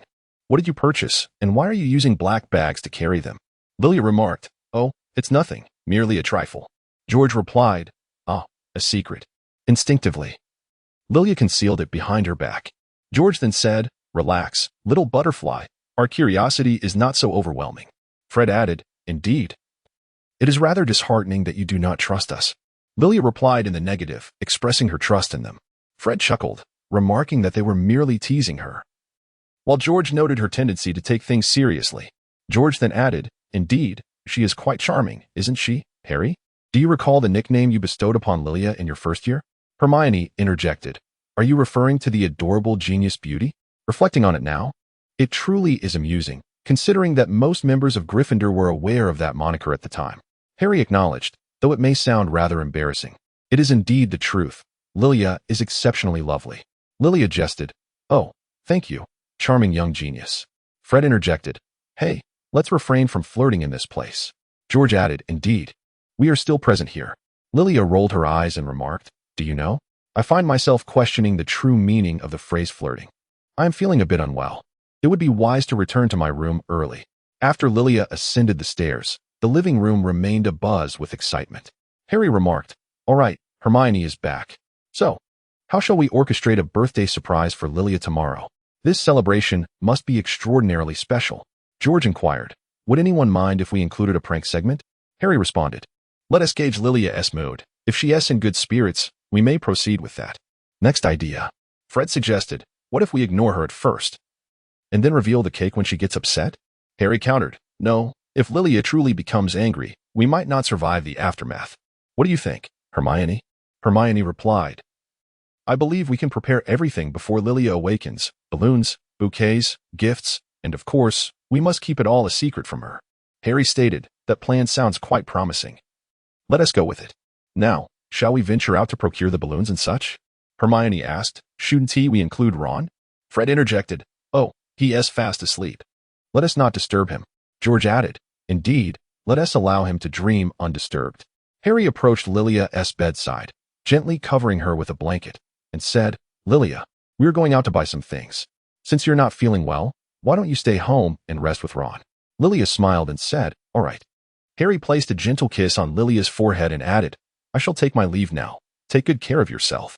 Lilia responded, I understand. Go ahead. Chapter 45. The picnic. Shortly after Harry's departure, Lilia drifted into slumber. When she awoke once more, it was already morning. As Lilia prepared to greet the day by pushing open the door, she was suddenly showered with ribbons and confetti. This startled her, prompting a shriek as she covered her ears. Happy birthday, Lilia! George and Fred exclaimed loudly. Harry chuckled. Lilia, your expression is priceless. Ha ha ha. Lilia playfully smacked Harry's shoulder, exclaiming, you are so mischievous, and so are all of you. George remarked that it was Hermione who had proposed this method. Hermione stated that the facts indicate Lilia is genuinely happy. Lilia embraced Hermione and expressed her gratitude, saying, thank you, Hermione. This has truly been the most splendid birthday I have ever experienced. George interjected, what about Fred and me? We waited at your doorstep all night and are utterly exhausted. Fred then yawned in agreement, saying, indeed. Lilia cast a glance at Harry, who nodded in return, embracing both George and Fred as well as Ron. Harry opened his arms wide, and Lilia took hold of his hand, expressing her gratitude with a soft thank you, Mr. Harry. Just as Harry stood momentarily taken aback, Lilia playfully leaped forward, gently biting his ear before swiftly jumping back down, leaving Harry's face flushed with color. Fred and George playfully covered Ron and Hermione's eyes, warning, children shouldn't watch, it could lead them astray. Ron protested, but we're the same age. Fred and George simultaneously lowered their hands, assuring, it's fine, they didn't do anything. What a pity. Lilia smiled at Fred and inquired, why don't you seek a girlfriend? I have heard that there are many admirers of yours in Gryffindor. Fred replied, we have never heard of this. Perhaps you could introduce us? Lilia raised an eyebrow, gauging the mood. What about the cake? My favorite cake? George replied, it's for tonight. We should head out now. Lilia inquired, where to? George responded, where would you like to go? With a joyful exclamation, Lilia said, let's have a picnic at Muggle Park. On the lush grass, Lilia styled Hermione's hair into a centipede braid, while Fred and his companions set up the barbecue grill to begin grilling skewers. Meanwhile, Harry and Ron arranged the delectable spread on the picnic blanket. Before long, the enticing aroma of grilled meat wafted through the air. Harry handed a skewer of chicken wings to both Lilia and Hermione. Lily's eyes sparkled as she exclaimed, this is absolutely delicious. Fred, George, your culinary skills are truly remarkable. You should open a restaurant. Fred replied, no, little butterfly, what we intend to open is a theater. George added, of course, if the theater doesn't succeed, we could always attempt to launch a restaurant. Lily responded, regardless of the type of establishment, do not forget us when good fortune comes your way. George said, certainly. I'll offer you a discount of 9.9999. At that moment, a child of about 6 or 7 approached Lily. Sister, here is some candy for you. Lily smiled and gently patted his head. Thank you, little one. What is your name? I am Amber, he replied. Lily, with a serious tone, inquired, where is your family? Amber, you shouldn't be here without them. They might be worried. Amber pointed in front of Lily and answered, my brother is over there. He sent me here. He told me that if I delivered this piece of candy to you, I would receive an abundance of sweets. Everyone turned to look in that direction, spotting a boy who appeared to be around 15 or 16, of similar age to them. Fred chuckled and patted Harry on the shoulder. Looks like you have quite a few rivals, Harry. George remarked, it seems that not only at Hogwarts, but also outside, Lily has many admirers. Harry silently gazed at the boy, not uttering a word. Amber asked, what does rival mean, sister? Lily replied to Amber, Amber, please return this candy to your brother and tell him that I do not need it. All right? Amber nodded and turned to run back to his brother. Be careful, Lily called after him. Once Amber had departed, Lily turned to Fred and the others, saying, let us refrain from saying too much in front of children. They might pick up bad habits. Fred responded, his brother will inevitably lead him astray. George added, I never imagined that a younger brother could become a tool for wooing. He then glanced at Ron. Forget it. We can't rely on our brother. Ron, holding a skewer, remarked, Hey, that's your problem. Just then, the boy approached, pulling Amber along. Hi there. I wonder if I might have the pleasure of knowing your name. Lily grasped his hand, and Harry immediately stood up, glaring at him with hostility. It seems you are not that fortunate. Sir, kindly take your leave. The boy replied, Hey, don't be tense, mate. I merely wish to befriend this young lady. Fred and George also rose to their feet. Brother, do you not see your boyfriend standing right next to her? It would be wise to retreat. The boy asked who. Lilia rose to intercept Harry, raising their clasped hands and declaring, Indeed, it is he, sir, my boyfriend. You might want to consider a visit to the hospital for your eyesight. The young man remarked, What a pity, indeed a regret. I shall take my leave then. Amber, bid farewell to your elder siblings. Amber, in her sweet, childish voice, said, Goodbye, elder siblings. After they departed, Ron commented, That fellow is truly insufferable. Hermione replied, But Amber is rather endearing. Ron gazed at Hermione and said, Hey, that is merely bait, do you understand? Should such a lad approach you again, do let me know. I shall handle them for you. Lilia chuckled softly, and Harry gazed at her, saying, I truly do not deserve you, Lilia. Lilia playfully patted Harry's face and remarked with a smile that he should not heed the words of others, for how could her dear Harry ever be unworthy of her? With his gentle demeanor and charming nature, who could possibly resist him? Ron and Hermione expressed their desire to be ill. Chapter 46. The birthday party after finishing their meal. The group strolled around the park, and by the time they returned home, night had fallen. Lilia reclined on the sofa and remarked that returning home was preferable. Hermione lifted Crookshanks and inquired, Have you missed me? Crookshanks meowed twice in response. Lilia also picked up the ice cream, suddenly noticing something amiss. Ice cream. Why is your belly so big? Hermione leaned in for a closer look and then glanced at Crookshanks, as others gathered around. Both the ice cream and Crookshanks meowed simultaneously. Lilia reassured, No, no, no, ha ha ha. How could ice cream and Crookshanks possibly? Ha ha ha. I refuse to believe it. They are still so young. Hermione responded, They are no longer mere kittens, Lilia. At this age, they are considered adults among cats. If ice cream were to be with child, Crookshanks would certainly take responsibility. Lilia, with tears of joy, exclaimed, This is truly the most wonderful birthday surprise. I am soon to become a grandmother. How marvelous. Harry responded, And I shall soon be a grandfather. Hermione added, I am about to become a grandmother as well. Lilia grasped Hermione's hand as Fred remarked that he should have anticipated the cake's design resembling a cat. George responded, acknowledging the unpredictability of life. Ron added that soon Lilia and Hermione would be blessed with a multitude of cats. Harry noted that it seemed necessary to purchase several more cat beds. Lilia responded, Let us not speak of that. Where is my birthday cake? Fred and George unveiled the cake with a flourish, exclaiming, It was crafted by Harry. And we lent a hand as well. Hey George, play the gramophone. Cheerful melodies filled the air as the two shouted in unison, The party begins. The brothers swayed to the rhythm, while Ron turned to Hermione and asked, Shall we dance? Hermione readily agreed. Lilia grasped Harry's hand, guiding him on how to dance. Harry appeared quite anxious. Relax, dance however you wish, she encouraged. But I cannot, Harry replied, raising his hand high.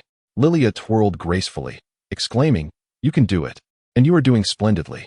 Gaining confidence, Harry began to express himself freely, his steps quickening. Wow, Lilia marveled, You learned swiftly. Harry responded, Your instruction is impeccable.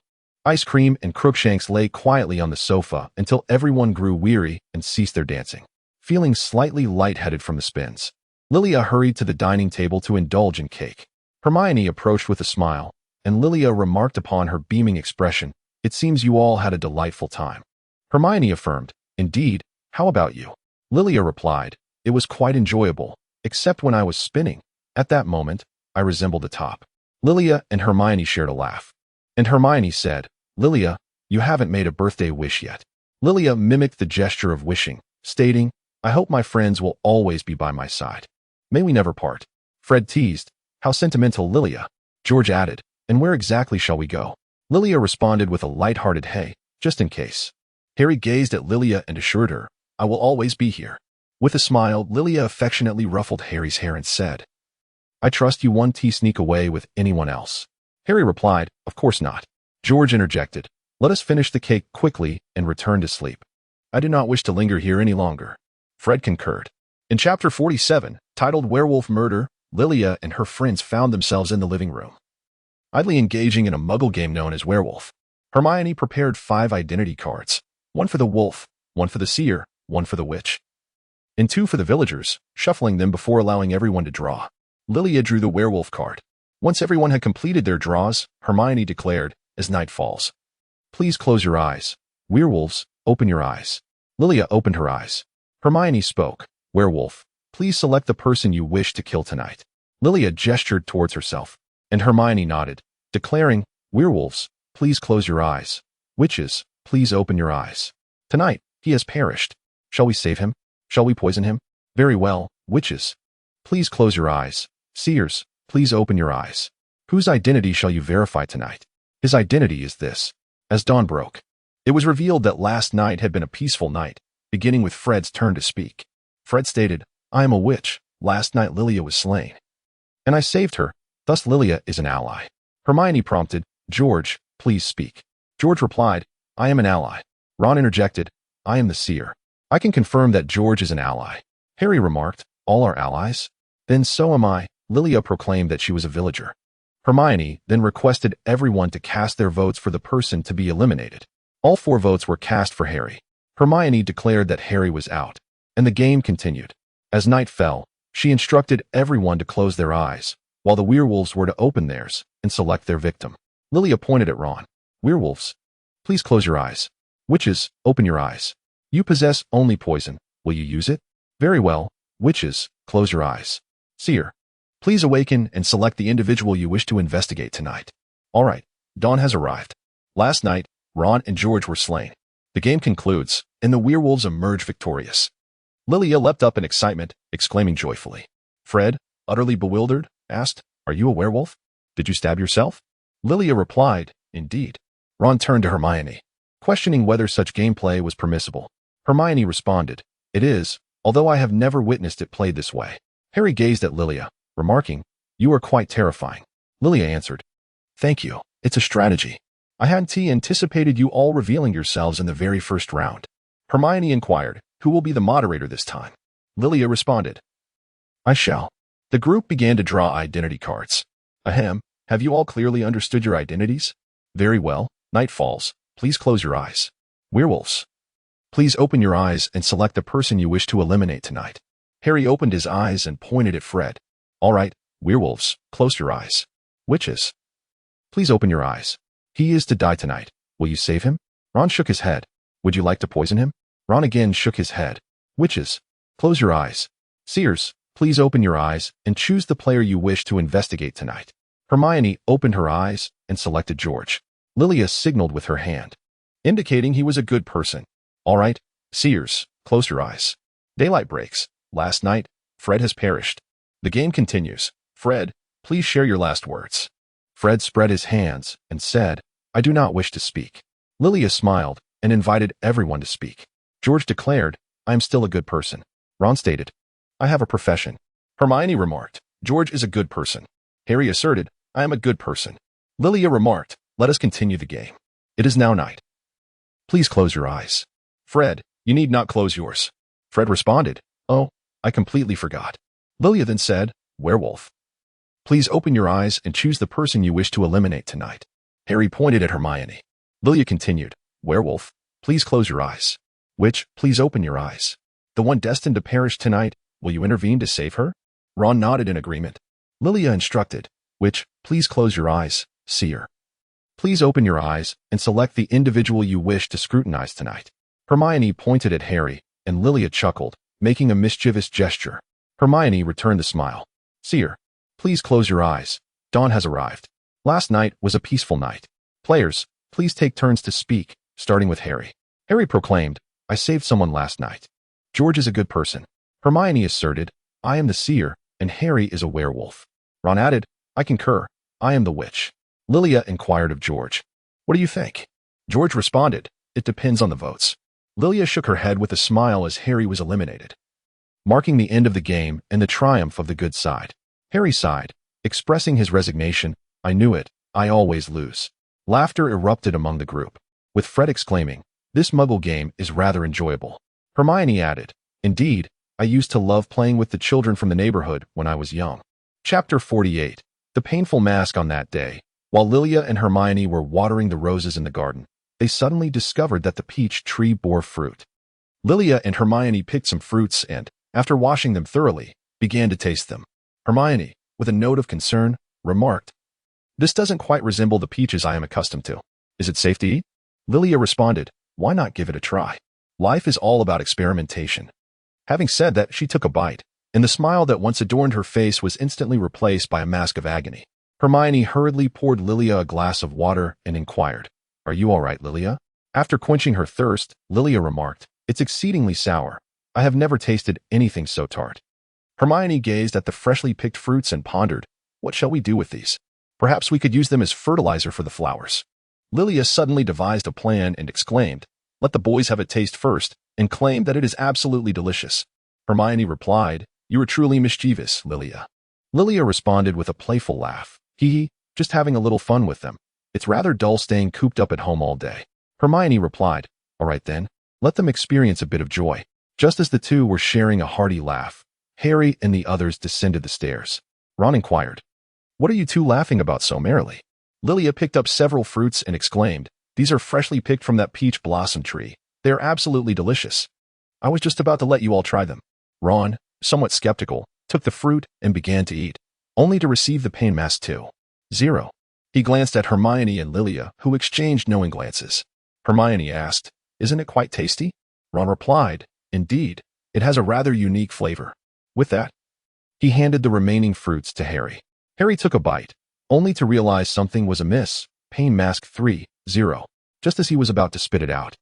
Lilia covered his mouth with her hand and deftly slipped a piece of candy into his mouth. Harry had no choice but to swallow. Looking into Lilia's eyes as he remarked, "It's very sweet." Ron stared at him in astonishment. Lilia suggested, "You both should have some. It is truly delicious." Fred and George exchanged a glance before silently indulging in the meal. George inquired, "Is there more?" Fred replied, "Indeed, it is exceptionally delightful." Lilia began to doubt herself. Where was the tormenting mask she had envisioned? After consuming yet another torment mask 4-0, she realized she had been deceived. The twins erupted in laughter. "Fred, our performance is truly remarkable." "Indeed," observe her expression. Lilia, after finishing her drink, self-deprecatingly remarked, "Alas, I've turned the tables on myself." Harry leaned in, and, after a playful tug of war, the sweet treat found its way to Lilia's lips, leaving a lingering essence of strawberry on his own. The twin brothers, witnessing the scene, donned expressions of exaggerated agony. Fred exclaimed, "By Merlin's beard, this is far more sour than any fruit." George quipped, "I think I'll forego lunch. I'm already quite satisfied." Hermione and Ron exchanged glances, feeling the awkwardness, and made their exit. Apart from Harry and Lilia, only Ron remained. Ron watched intently, while Hermione, noticing the bright glow of his enthusiasm, yanked at his hat, urging him to leave. "I haven't had my fill yet," Ron protested. "Children shouldn't gaze upon such things," Hermione replied. Meanwhile, Harry and Lilia continued their amicable banter until the morsel, unbeknownst to anyone, was consumed, and the candy returned to Harry's mouth. Chapter 49. Harry's Birthday, Part 1. Harry's birthday was just a day away. Taking advantage of his slumber, Lilia ventured to the burrow to learn the art of cake-making from Mrs. Weasley. "You truly are wonderful to Harry, Lilia," Mrs. Weasley remarked. Lilia smiled and replied, "Because he is equally kind to me, I must repay his kindness." Mrs. Weasley, with a warm smile, said, "I believe you too will go the distance, Lilia. Harry is a good lad, and you are a fine young lady." Lilia responded, "Thank you for your kind words, Mrs. Weasley." After a while, the cake was ready. Lilia respectfully bid farewell to Mrs. Weasley, expressing, "Thank you, Mrs. Weasley. I am certain the cake will be delightful. If you are inclined, perhaps you, Mr. Weasley, and Ginny and Percy could join us tomorrow." Mrs. Weasley chuckled and replied, "Arthur will be out tomorrow, so that is unlikely. However, everyone else will certainly attend. Oh, and please remember to bring the gifts from Ginny and Percy for Harry." Lilia acknowledged, "Of course, thank you." Mrs. Weasley added, "No need for thanks, dear. You should head back now. It is quite late." Upon quietly returning home, Lilia concealed the cake in the study and then used a cleaning charm to tidy up the house, adorning it with ribbons and balloons. She toiled until the early hours, contemplating how to create a surprise for the next day. After so many attempts, she pondered what new surprise might still astonish Harry. Lilia cast a glance at the bookshelf, and a thought blossomed in her mind. She then tore a piece of paper into several equally sized fragments, inscribing something upon them. Afterward, she proceeded to the wardrobe, retrieved the outfit she intended to wear the following day, and returned to her room to sleep. After 2 hours of slumber, Lilia awoke as dawn broke gently over the horizon. Donning her plush costume and clutching a gift, she stepped out of her room, where a note at the door read, "See you in the study." Upon reaching the study, Lilia penned 10 inquiries concerning the individuals to whom she would bestow gifts. The number of questions Harry could answer would determine the quantity of presents Lilia would grant him, all of which were in her possession. Having arranged the study with care, it was less than 2 hours before Harry and his companions arrived, and at that moment, Lilia was playfully pretending to be a large doll seated on the floor. Harry remarked, "Didn't Lilia say she was in the study?" Fred chimed in, "She must be planning to surprise you." Ron questioned, "When did Lilia acquire this big bear?" "I've never seen it before." Harry replied, "I've never seen it either, and wasn't Lilia afraid of bears?" Hermione approached the desk and discovered a piece of paper, which she began to read aloud. "Dear Harry, I shall appear once you have answered the 10 questions on this paper." Harry inquired about the nature of the questions. Hermione continued, 1. When is Lilia Black's birthday? Harry responded, "I believe it is June 18th, the day she was adopted, which she considers her birthday." 2. What was the first gift you gave to Lilia? A butterfly hairpin. 3. When is Ron's birthday? March 1st. 4. When is Hermione's birthday? September 19th. 5. When are Fred and George's birthdays? April 1st. April Fool's Day. 6. What type of shop do Fred and George wish to open in the future? A magical joke shop. 7. When is Ginny's birthday? August 11th. 8. When is Percy's birthday? August 22nd. 9. When is Mrs. Weasley's birthday? October 30th. 10. What is your favorite dish prepared by Mrs. Weasley? Cake. Upon answering all the questions, Lilia stood up, startling Ron, who exclaimed, "By Merlin's beard. I nearly thought I was bound for heaven." Lilia said, "I apologize, Ron. I simply find this more amusing." Harry gently touched the thick bare head that Lilia was wearing and inquired, "Isn't it hot? Allow me to help you take it off." Lilia bid farewell, remarking how unbearably hot it was, with perspiration drenching her entire being. "Though I'd rather not have you witness me in such a state," she confessed. Embracing Harry tenderly, she expressed her gratitude. "Thank you for your kindness, Harry." Then, with a sudden shift in demeanor, Lilia struck an indignant pose, hands firmly planted on her hips, before gesturing commandingly. "Follow me," she directed. Chapter 50, Harry's Birthday, Part 2. Fred and George exchanged glances, visibly impressed. "This idea is truly brilliant," Fred admitted. George nodded in agreement. "Indeed. I believe we could adapt this for our next prank," he mused. Lilia lifted the painting, inviting everyone to step inside. Hermione remarked, "I had no idea there was such a place within the study." Lilia replied, "It can be considered my secret hideaway." Though it no longer is. Seizing the moment as Lilia turned, Hermione embraced her, exclaiming, "Your outfit is simply adorable." Lilia cupped Hermione's face with her bear-like paws, filled with an array of gifts. Turning to Harry, she announced, "Now, Mr. Potter, you may begin unwrapping your presents. But first, you must guess who each gift is from. You have 3 chances, and should you fail all 3, you shall have to wait until next year for your gifts." Harry sat before the pile of presents, eagerly unwrapping the first, which revealed a red feather quill. He chuckled. "Without a doubt, this is from Hermione." "Indeed, it is," Hermione confirmed. The second gift turned out to be Bertie Bott's Every Flavor Beans. "Ron," Hermione stated. "Yes," Ron replied. The third and fourth gifts were blood-flavored nougat and chocoballs. Harry laughed. Such mischievous gifts must surely be from Fred and George. Fred and George chimed in, "I would love to dispute that, but alas, he is correct." The fifth gift was a book titled Wizard's Antiquities. Harry hesitated, pondering Lilia. "Is Lilia pretending to be angry?" Harry inquired. "Did you give me a second gift, Hermione?" Hermione shook her head. Lilia remarked that he had one final chance to guess, offering a hint to consider the individuals mentioned in the previous 10 questions. Harry pondered deeply and concluded that it was Percy. Lilia confirmed, stating that the sixth gift was indeed chocolate. Harry then guessed it was Ginny. Lilia affirmed his answer, revealing that the seventh gift was a wind chime. Harry inquired if it was a gift from her, to which Lilia nodded. For the eighth gift, a dream catcher, Harry confidently stated that it must have been from Lilia. She responded, acknowledging his cleverness. The last gift, the largest one, was set aside. Harry declared that it must be the cake sent by Mrs. Weasley. Lilia responded affirmatively. Do you still like this surprise? Harry embraced Lilia, expressing his gratitude. Thank you, Lilia. I truly adore it. Lilia responded, as long as you like it. With that, she waved her wand, causing the cake to levitate. Harry remarked, it is indeed astonishing that a bear can wield magic. Lily lowered her voice as much as possible, saying, I am the magical bear. The crowd erupted in laughter as she entered the living room with the cake. Lilia then exclaimed in that particular tone, oh my goodness. The magical bear is about to change its attire. Do not touch the cake. Guests will be arriving shortly. Upon returning to her room, Lilia swiftly shed her garments, took a refreshing shower, dried her hair, changed into a new outfit, applied her makeup, and finally descended the stairs. In the living room, Mrs. Weasley, along with Ginny and Percy, had already arrived. Greetings, Mrs. Weasley, Ginny, and Senior Percy. Lilia greeted them warmly. Mrs. Weasley enveloped Lilia in a hearty embrace, exclaiming, hello, Lilia. The house is absolutely splendidly decorated. Lilia replied with gratitude, thank you, Mrs. Weasley. Spotting Ron indulging in cake, Lilia watched him as he remarked, Harry has already made a wish, and Mum has given her consent for me to have some cake. Lilia replied, all right, I am hungry too. After saying this, she sat beside Ron and began to eat. Meanwhile, Ginny looked at the ice cream and remarked, is the ice cream pregnant? Harry, standing nearby, responded, indeed. I believe it is about to give birth to kittens. Mrs. Weasley commented, the ice cream is simply adorable. Its offspring must be equally charming. Ginny then inquired, Mrs. Weasley, perhaps we could adopt its kittens?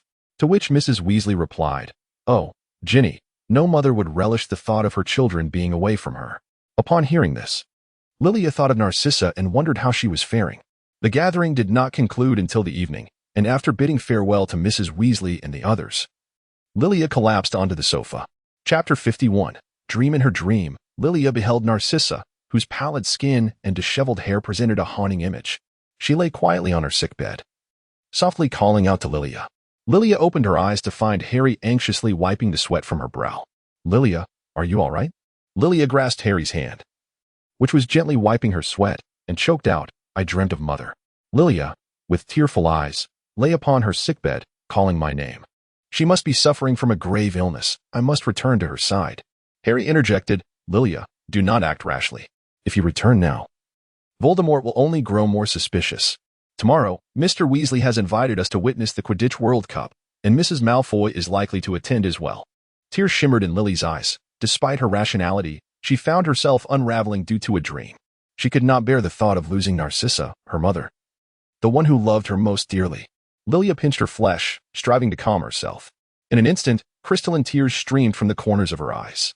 Wiping away the tears with her hand, she smiled and said, indeed, it is merely a dream. It's getting late. You should go to bed. At the foot of the stairs, Harry grasped Lilia's arm and said, that's not what I meant, Lilia. Leaning down the staircase, Lilia placed a gentle kiss on Harry's forehead and replied, I understand. Good night, Harry. The following day, the group gathered before the hovel, accompanied by Cedric and his father, Amos Diggory. Amos turned to Harry and said, Harry Potter, it is a pleasure to meet you. Harry responded, the pleasure is mine, Mr. Diggory. Please, call me Harry. Cedric greeted, hi, Lilia. It's rare that we meet outside the greenhouse. Amos remarked, you know each other? That's splendid. I was concerned that this journey would be arduous for Cedric. Arthur inquired, how did you come to know one another? Lilia and Cedric exchanged smiles, acknowledging the numerous coincidences. Cedric expressed his fondness for the greenhouse. He then mentioned that Lilia also had a great affection for the library. Amos playfully remarked, what a charming girl. What do you think of Cedric? He currently does not have a girlfriend. Cedric chuckled and replied, Lilia already has a boyfriend. Dad, it's Harry. Amos, filled with contrition, said, oh, it is Harry. My apologies. I merely intended to lighten the mood. Forgive my impertinence. Harry responded, it's all right, Mr. Diggory. Cedric is a wonderful senior, and I believe he is not lacking in admirers. Amos laughed, indeed, my son is quite popular with the girls. Through the portkey, they arrived at their destination, which intrigued Lilia, even though she stumbled. Upon reaching the tent, the girls reclined on a bed, chatting about how they met Cedric until the Quidditch match commenced. Lilia tidied her appearance and joined the others in the stands. On their way, they encountered the Malfoy family. While Lucius conversed with Mr. Weasley, Lilia scrutinized Narcissa, who was also gazing back at her. The Narcissa before her resembled the vision from Lilia's dreams, albeit with a pale complexion enhanced by makeup, her disheveled hair neatly arranged, and her emaciated form apparent. Lilia held back her tears as she stood at the end, brushing past them, inadvertently colliding with Draco. Draco picked up a fan from the ground and handed it to Lilia, saying, "You dropped this." Once they had departed, Harry gently wiped away the tears that had fallen from Lilia's eyes, offering her solace with the words, "Now that you have seen them, do not be sorrowful." Lilia opened the note hidden within the folds of her fan. "I have something to tell you. Meet me at the entrance of the court." Draco. Harry also noticed the note. "Do you need me to accompany you, Lilia?" Lilia expressed her disapproval, stating that if you were to disappear as well, it would cause them great concern. "Please, inform them that I have forgotten something and must return to retrieve it." Harry embraced Lilia, whispering that he would await her return. Chapter 52. The Quidditch World Cup. As Lilia entered, she noticed the absence of Draco when suddenly someone pulled her into the shadows. As Lilia extended her wand, she discovered that the individual before her was Draco. He grasped her hand and led her to a more secluded spot. Draco turned to Lilia and said, "I sincerely apologize for startling you. However, you are aware of how many people are acquainted with us." Lilia inquired, "So, what is it you wish to tell me? Is Mother unwell?" Draco, taken aback, responded, "How did you know? You may find it hard to believe, but I dreamt of Mother lying on a sickbed yesterday. Moreover, it is evident how weary she has become. What affliction does she suffer from?" Draco reassured her, "Do not fret. It is merely a severe cold that has lingered without improvement. However, she has been calling your name. And she only attended this match because she thought you would come with the Weasley family. Thus, I suggest you return home for a visit." Lilia inquired whether her father had given his consent. Draco replied that he was still uncertain. "How am I to return home without him discovering it? This is utterly absurd. Not to mention the multitude of onlookers I will encounter on my way to Malfoy Manor." Draco remarked that this was precisely the issue he wished to address. "I propose that after the match concludes, you transform into a butterfly and conceal yourself within my trunk for our journey back." Lilia furrowed her brows as she gazed at Draco, pondering how she might explain to Mr. Weasley. Surely, she couldn't merely say that she had chosen to accompany him. Draco remained silent. This was indeed something he had not contemplated. Lilia sighed and decided to find a solution. "I will reach your box before the competition concludes. So do not forget to save a spot for me to slip in. Where are your seats?" Draco grinned and replied, "Just look for the finest box." Lily rolled her eyes at the childish fool and said, "I shall take my leave now. If I linger too long, they will grow concerned. Wait for 3 minutes after my departure before you make your exit. Do you understand?" Draco nodded, acknowledging her words. "You must come." Upon returning to the stands, the match commenced swiftly. Ron was incessantly shouting for Krum. Lilia inquired about the identity of Krum. Harry responded that he was the seeker for the Bulgarian team. Lilia then remarked that it seemed Ron was quite fond of him. Ron affirmed, exclaiming how remarkable Krum truly was. Harry quietly addressed Lilia, asking if her mother was well. Lilia chose to speak candidly about her severe cold, but upon hearing from Draco that she had not recovered for quite some time, "I resolved to visit Malfoy Manor this evening. Is there anything I can assist you with?" Harry inquired. Lilia replied, "You could help me devise a suitable excuse to leave. I will depart before the conclusion of the match." Harry responded affirmatively, "I shall speak with Mr. Weasley." As the match progressed, Lilia signaled Harry with a glance and departed. Mr. Weasley asked, "What is the matter with her, Harry?" Harry replied, "She is feeling unwell and has gone home." Mr. Weasley expressed concern in such a hurry. "Has Lilia fallen ill?" Harry fabricated a story, saying, "She merely has a touch of low blood sugar. There is no need for concern." Mr. Weasley lamented, "It is truly unfortunate that Lilia could not witness such an exhilarating match." Hermione, somewhat skeptical, cast a glance at Harry, who hastily turned his gaze skyward. Lilia sought a secluded spot, transforming into a butterfly and alighting within Draco's suitcase. Chapter 53. Draco's room. Within that trunk lay a plethora of garments, and Lilia found herself quite comfortable there. Initially, she harbored concerns about soiling the clothes, but soon succumbed to slumber. When Lilia awakened and peered outside, she discovered she was indeed in Draco's chamber. Observing Draco as he changed attire, she hastily resumed her feigned slumber. After a while, the suitcase was unlatched, and Draco gently lifted the butterfly, placing it upon a nearby pillow.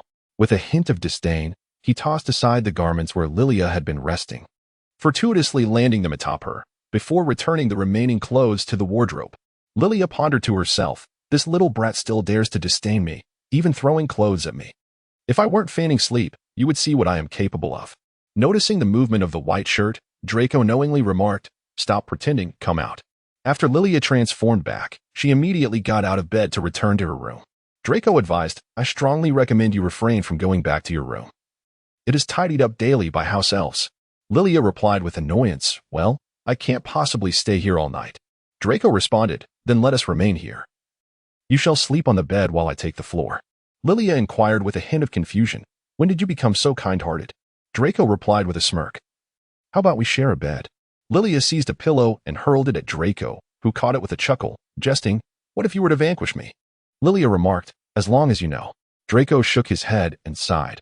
"Little girls, they tend to grow gentler with age, yet you seem to be growing more aggressive. Be cautious, or Potter may cast you aside in the future." Lilia replied that he would not, yet if that day were ever to come, she would ensure he understood the essence of human suffering. Draco extinguished the lamp and reclined on the ground, engaging in conversation with Lilia about the Slytherin approach and the temperament of Gryffindor. "Truly, you are something, Lilia." Another pillow struck Draco's face, yet he bore no anger, instead smiling and expressing his gratitude. Draco then remarked, "By the way, do you know what transpired while you were asleep just now?" A dark mark appeared in the sky, summoned by the Death Eaters. Father said it is a portent of that person's return. Lilia said to Draco, "We both know that Voldemort will inevitably return. There is nothing peculiar about it." Draco replied, "Indeed, I am on the verge of becoming that man's slave. How absurd, isn't it?" Lilia paused momentarily and said, "Draco, you too can embrace the path of freedom. We need not submit to Voldemort." Draco replied, "Are you suggesting that I defy my father?" Lilia responded, "No. It is not your father you would be defying. It is Voldemort. Ultimately, it all hinges on your perspective. Do you aspire to be a savior like Harry? Or do you wish to remain a slave to the commands of others?" Lilia then remarked, "Did father ever contemplate such a scenario years later when he chose the latter?" Draco inquired, "So why do you prefer the former?" Lilia smiled and said, "I was not born to be a slave to others, Draco. I was born to make them regret it. My glory and status can only be earned by my own efforts, not bestowed upon me by others." Draco fell silent, acknowledging the truth in Lilia's words. "I understand, Lilia," he replied. Lilia inquired, "So what is your choice?" In unison with her, Chapter 54, Narcissa. In the morning, Draco and Lilia arrived at Narcissa's chamber. Narcissa remarked, "Draco, why is there a butterfly perched upon your shoulder?" Lilia transformed back into her human form, and Narcissa was somewhat taken aback. Soon, she burst into laughter. "Lilia, is that truly you?" "My dear Lilia, come here at once." Lilia knelt by the bedside, grasping Narcissa's hand with a smile, exclaiming, "It's me, Lilia."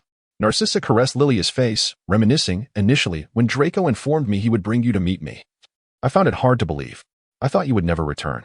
A tear trickled down the corner of Narcissa's eye. Lilia replied, her voice thick with tears, "Am I not back now? You must wait for me until everything comes to an end.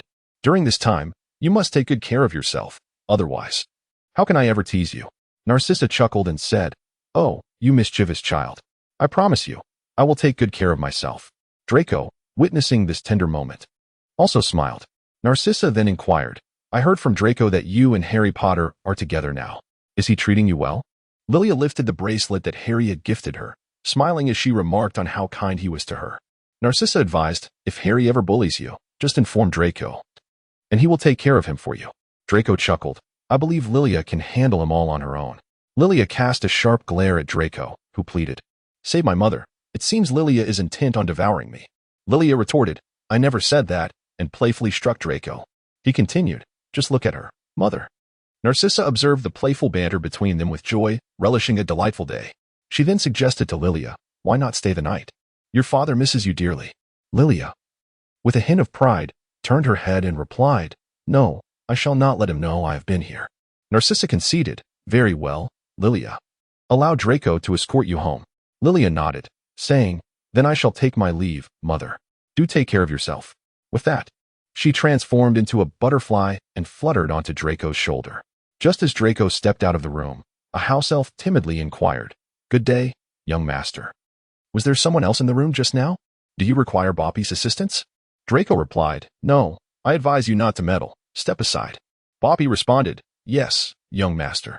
It was only after they had traveled far from Malfoy Manor that Lilia transformed back into her human form, causing Draco to remark, "You still complain while seated. Consider yourself fortunate to have me as your steed. Lilia responded with an acknowledgement of her mistake, expressing that perhaps she had been oblivious to her fortune. Draco smiled at Lilia and remarked that this was more like it, finally uttering words that resembled human speech. Lilia playfully turned Draco's head, stating that a little sunshine made him radiant, and questioned whether her previous words could be considered anything other than nonsense. Draco chuckled, suggesting that it might be possible. Lilia shook her head, deeming his perspective rather childish, and wondered how Pansy had developed feelings for him.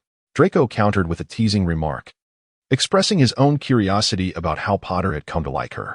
Lilia made a face at him and retorted, "It's none of your business, heh." Draco replied disdainfully, "You know what I am about to say, Miss Troll." Lilia executed a powerful dunk upon his head. "You childish fool," Draco exclaimed, rubbing his aching head as he spoke. "Lilia, you." Lilia took out her wand. "What happened to me?" Draco swallowed hard. "Nothing." Chapter 55, Night upon returning home. It was already evening. When Lilia switched on the light, she was startled to find everyone lounging on the sofa. "By Merlin's beard, what are you all doing here?" Ron replied, "We were waiting for your return." Hermione added, "Harry was worried about your safety." Fred interjected, "So we have been here all day." George chimed in, "Indeed. We haven't even had dinner yet." Lilia, filled with confusion, inquired about Harry. The others collectively gestured towards the staircase, where Harry sat, startling Lilia once more. "Could you refrain from scaring me at this late hour?" she implored. The group promptly rose to their feet and departed. Harry embraced Lilia, holding her silently. Without uttering a word, Lilia gently patted his shoulder and softly reassured him. "Do not worry, Harry, I am back." Harry responded, "Will you always remain by my side, Lilia?" With a smile, Lilia affirmed, "Of course, we have our bracelet as proof." Harry released her, caressing the leaf-shaped bracelet, and a smile illuminated his face. "Shall we dine, Lilia?" Lilia shook her head, leaping up to wrap her arms around Harry's neck, her legs encircling his waist as she complained, "I don't want to eat. My feet ache from walking such a distance." Harry chuckled and patted Lilia's back, saying, "Shall I carry you back to sleep?" Lilia nodded, her voice tinged with a playful tone. "All right." Harry's cheeks flushed as he embraced her waist and escorted her to the threshold of her room. "We've arrived at the door," Harry announced. Lilia continued her playful insistence. "Won't you take me inside?" Harry replied, "But didn't you say I shouldn't enter?"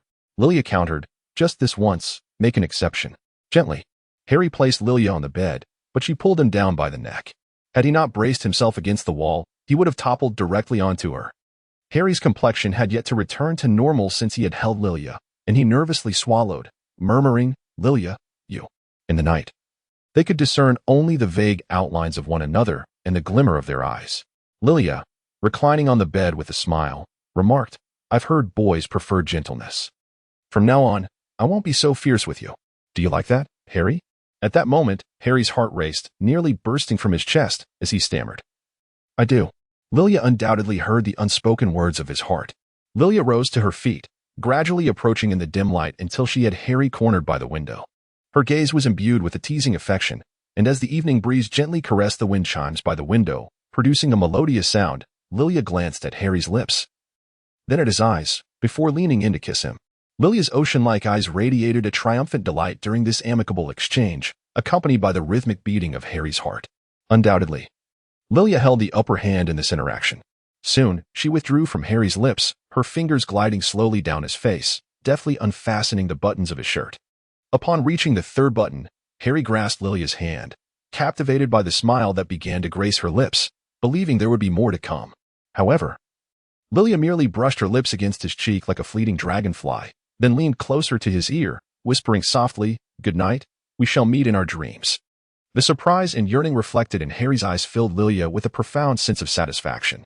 With a smile, she playfully remarked, "Or perhaps, you do not wish to return." Harry, with a hint of intention, glanced at her collar, swallowed hard, and embraced her waist, shifting positions with her.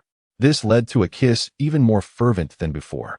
As Lilia wrapped her arms around Harry's neck, he eagerly explored every inch of her mouth, then paused momentarily to nibble deeply on her lips, eliciting a soft sound from her.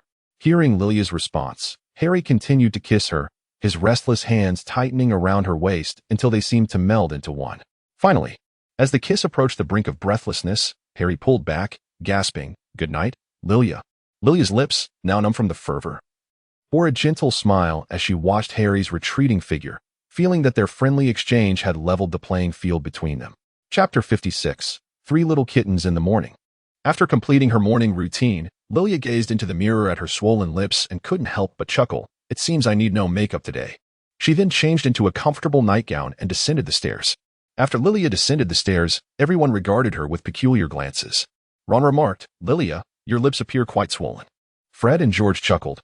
"Oh, Lilia, what were you and Harry up to last night?" Lilia raised an eyebrow and smiled at him. "Guess what?" Harry's voice echoed from behind her. Both of them could hardly conceal their amusement as they clasped hands and made their way to the living room. Fred and George, ever perceptive, willingly vacated the 2 empty spots on the sofa for Lilia and Harry. Observing Fred and George's inquisitive gazes, Lilia teased, "If I said it was because I had a fiery and spicy hot pot with Harry, would you believe me?" Fred replied, "No." George added, "Absolutely not." Lilia pouted, "All right. Then I shan't explain." With that, she turned and planted a kiss on Harry, resolutely biting his lip in return. "Just a little for you." Harry's lip was punctured, a trickle of blood emerging, yet he gazed at Lilia with a twinkle in his eye. "If you fancy it, I wouldn't mind to repeat."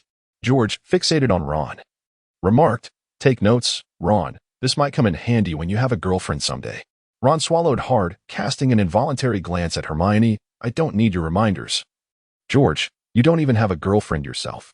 George retorted, "Lilia promised to introduce me and Fred to someone." Lilia sipped her water and chuckled. "I was only teasing you." Fred and George chimed in unison, "Bad girl." Lilia leaned against Harry's shoulder, her expression playfully proclaiming, "I have a partner, and you don't."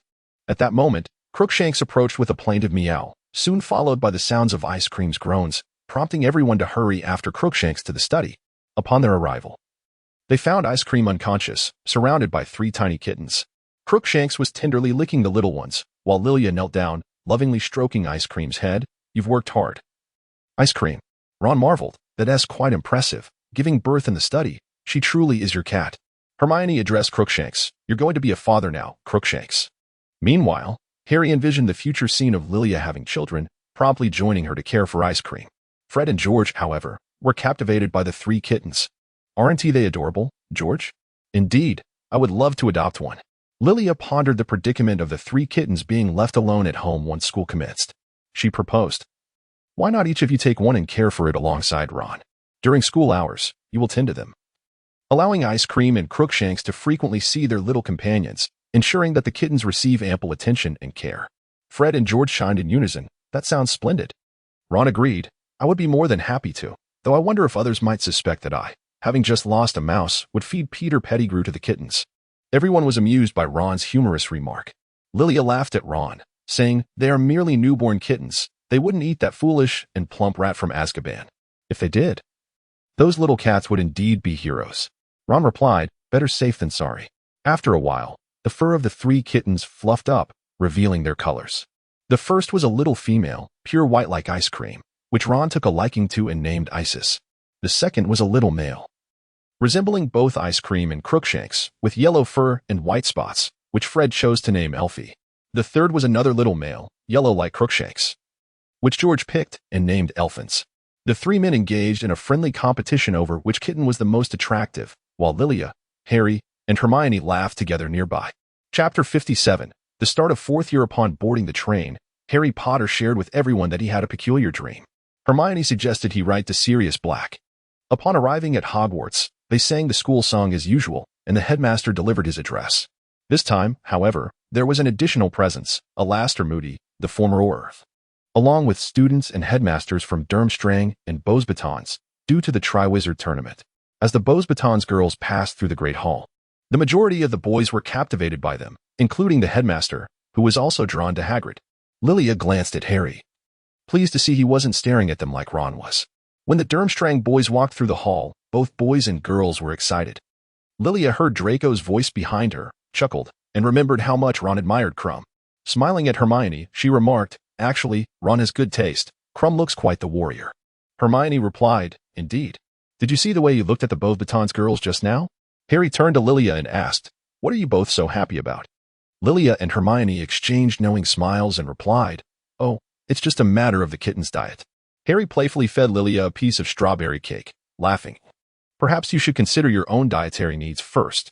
Hermione glanced at Ron, who was self-absorbed in his meal, and shook her head in disbelief, whispering, "Harry has figured things out. When will Ron do the same?"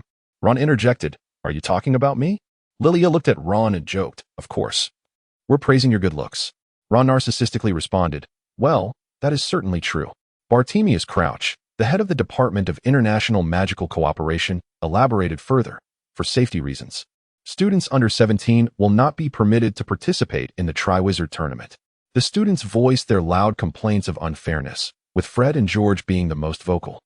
Hermione turned back to Lilia and said, "I felt someone staring at us just now. Lilia, there's a boy from Durmstrang gazing intently at you." Lily turned her head in confusion, and the young man immediately waved at her. He was seated next to Draco, engaging in conversation. Yet it was evident that Draco's expression was far from pleasant. Lilia turned back and intentionally glanced ahead, confirming that the boy was indeed looking at her. She then spoke to Harry, who obediently extended his hand. Lilia revealed the bracelet she wore alongside Harry's, confidently leaning forward at the table with their fingers intertwined. Lilia inquired of Hermione whether that man was still watching. Hermione turned to glance behind her and replied with a smile, "No, he has left." Lilia remarked that she was nearly done and intended to release her hand, yet Harry firmly grasped it. With a smile, Lilia said, "I can no longer eat, Harry." To which Harry replied, "Then allow me to be your right hand." He then proceeded to feed her another piece of cake. Whipped cream smeared across Lilia's face, eliciting laughter from both. As Harry attempted to assist her in cleaning up, Lilia interjected, "My left hand is still available, Mr. Harry Potter." With that, she picked up a handkerchief to wipe away the cream. Sitting opposite them, Ron commented, "Let her be. It is merely a small piece of cake. Yet you two have turned it into such a spectacle." Lily smiled at Harry and said, "I believe it is time for us to depart. If we linger here any longer, Ron may well lose his appetite." With that, they left the hall together. Upon exiting, the young man from earlier reappeared. "Hello. I am Hall. I wonder if I might have the fortune of making your acquaintance, dear lady." Harry deliberately raised their intertwined fingers and replied, "Oh, greetings, Mr. Hall. I fear you are out of luck, as I am off to a date with my girlfriend." He then took Lily's hand and headed towards the Gryffindor common room. At the corner of the corridor, they paused, gazing at the sky. Lily remarked, "You were perhaps the most handsome I have ever seen just now." Harry responded, "It seems I must be more vigilant in warding off those men who gather around you." Lily replied, "That is the duty of a boyfriend." They laughed, their hands still clasped together, reluctant to part. Professor Snape passed by and remarked, "Is it truly so difficult for you to adhere to the rules, Mr. Potter?" Lily interjected, "My apologies, Professor." Snape closed his eyes and sighed, saying, "I must issue you a second warning, Lily.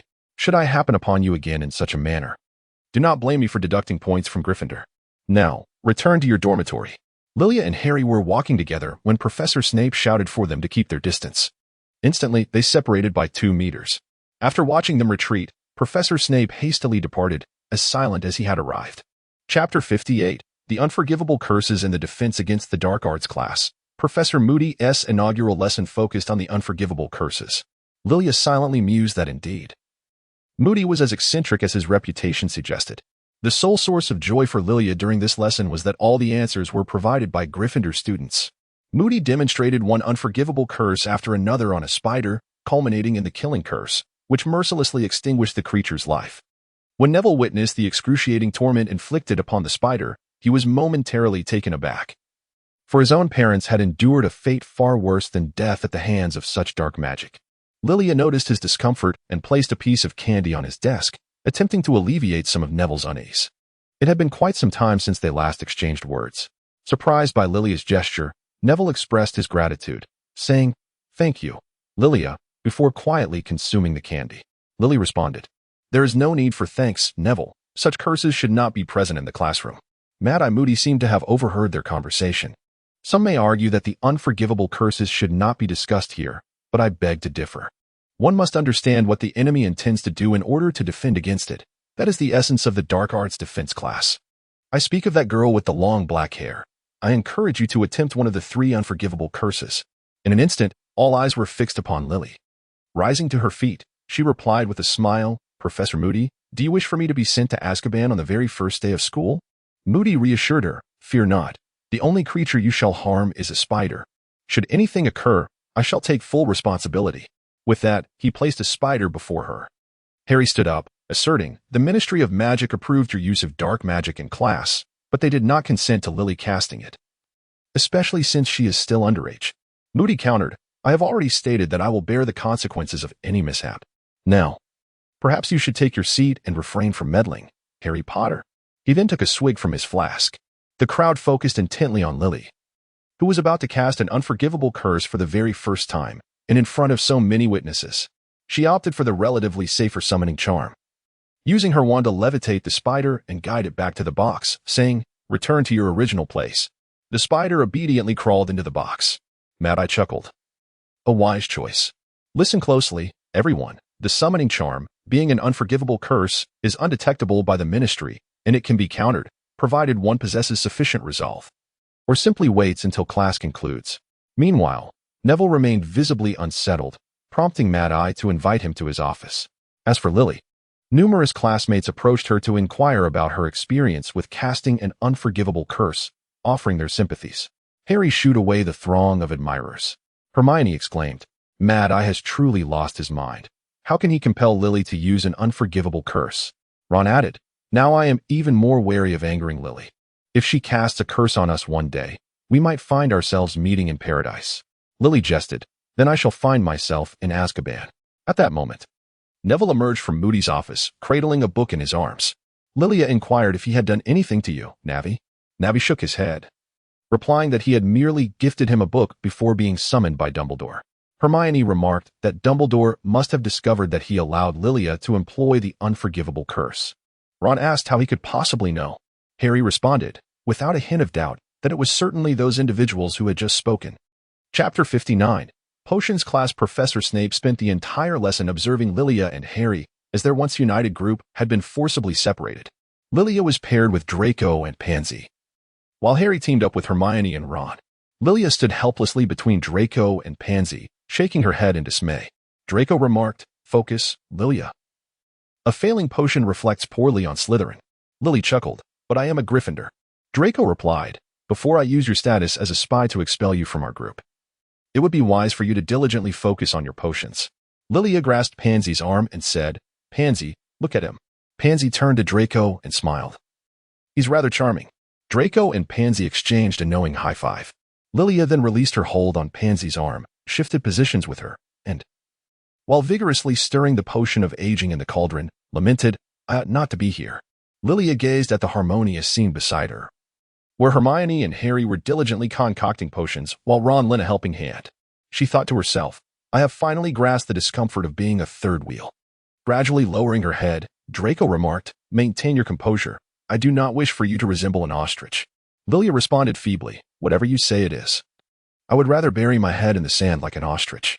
"Miss Lilia, I hardly believe that ostriches concoct potions." Upon hearing the familiar voice, Lilia abruptly lifted her head, locking eyes with Professor Snape, and promptly straightened up to diligently resume her potion making. Once Professor Snape had distanced himself, Draco and Pansy could not contain their laughter. Lilia maintained her facade until the conclusion of the potions class. Professor Snape addressed her, stating, "Miss Lilia, please remain." Draco, passing by, chuckled, "Best of luck, Lilia." Meanwhile, Harry felt a twinge of concern for Lilia, pondering the implications of using the unforgivable curses. Lily certainly understood that this referred to her use of the Soul Snatcher curse. "How intriguing," she remarked. Snape then produced a mouse and said, "Now, I shall teach you another remarkable spell, Sectum Sempra." Lilia pondered, could this possibly be yet another Azkaban small package? Sensing Lilia's apprehension, Snape reassured her, "Do not worry. You shall not be sent to Azkaban. Take out your wand, aim it at that plump rodent that has been pilfering the herbs, and recite after me, Sectum Sempra." Blood began to flow from the rodent's body. Snape remarked, "Excellent. Now, let me teach you another incantation, Vulnerus Inter. This spell has the power to mend wounds inflicted by other spells." Lilia directed her words towards the mouse, uttering Vulnerus Inter, and repeated it thrice, Vulnerus Inter, Vulnerus Inter, Vulnerus Inter. Lily leaned in for a closer look, and indeed, the mouse's wound had healed. Snape offered a faint smile, declaring, "This is one of my most esteemed spells. In time, you shall come to understand its significance. Now, let us proceed." Lilia replied, "Thank you, Professor." Snape remarked, "Moreover, you must remain focused during class and maintain a distance from the boys Otherwise, you will find yourself grouped with Draco and Pansy in the future. Understood, Professor. Upon exiting the potions classroom, Lilia was pleasantly surprised to see Harry waiting for her at the door. Lilia linked her arm with Harry's, and Harry remarked, "He hasn't punished you, has he?" Lilia replied in the negative, having punished a mouse. "Well then, a mouse?" Lilia remarked, "Indeed, the mouse. What purpose does punishing the mouse serve? It has consumed Professor Snape's herbs." As she strolled along, she encountered Cedric, accompanied by a young lady. Lilia greeted them. "Greetings, Cedric. Is this your girlfriend? She is truly lovely." Cedric smiled at the young lady and replied, "I suppose so." Lilia smiled and said, "Greetings, I am Lilia. And this is my boyfriend, Harry." The girl chuckled and replied, "Hello to you both. You may call me Chio." Harry remarked, "It seems that Uncle's wish has come to fruition." Cedric laughed and added, "He is still unaware of it, though." Lilia remarked, "Then I shall not disturb the seniors in nurturing their affections. We shall take our leave for now, until we meet again." Cedric and Chio echoed, "Farewell." In Chapter 60, The Unsavory Man, the students gathered around the Goblet of Fire in the evening, where Fred and George created quite the comedic spectacle. Observing their aging antics, Lilia jested, "Why not give it a try, Harry? I happen to possess a vial of aging potion." Harry chuckled, "I have no desire to become an old man." As Crumb entered, Lilia noticed his gaze fixed upon Hermione. With a playful tone, she exclaimed, "Wow, it appears that Ron's idol has taken a keen interest in you, Hermione." Hermione replied, "Please, Lilia, do not jest. We have merely crossed paths a few times in the library." Lilia remarked, "Trust me, Hermione, he certainly orchestrated your encounter." At that moment, the irritating Hall cast the parchment into the Goblet of Fire, his gaze fixed intently upon Lilia. Lily felt somewhat uncomfortable under his gaze and turned her head, avoiding the sight of Merlin's beard. "I believe it would be best for us to return, Harry. At least that would provide some relief," she suggested. Ron, having just risen, pulled Harry back and insisted, "No, Harry must stay here with me." Lilia observed the troubled expression on Harry's face and inquired, "Very well, what about Hermione?" Hermione replied, "I must seek out Professor McGonagall shortly." Lilia sighed and said, "Very well, I shall return by myself." Lilia donned her robe and, upon taking up her book, discovered that Hall had followed her. They arrived at a secluded spot where Lilia came to a halt, and he, too, paused. Lilia turned her head as he approached. "Is there something you need, Mr. Hall? The rain is pouring quite heavily. I have a cloak. What about you? You know very well, my dear, that I am far more suited for you than any boy around you. Why not grant me a chance to prove it?" Lilia remarked, "I do not share that sentiment. Do not presume that merely aging a few years grants you the liberty to criticize another's boyfriend."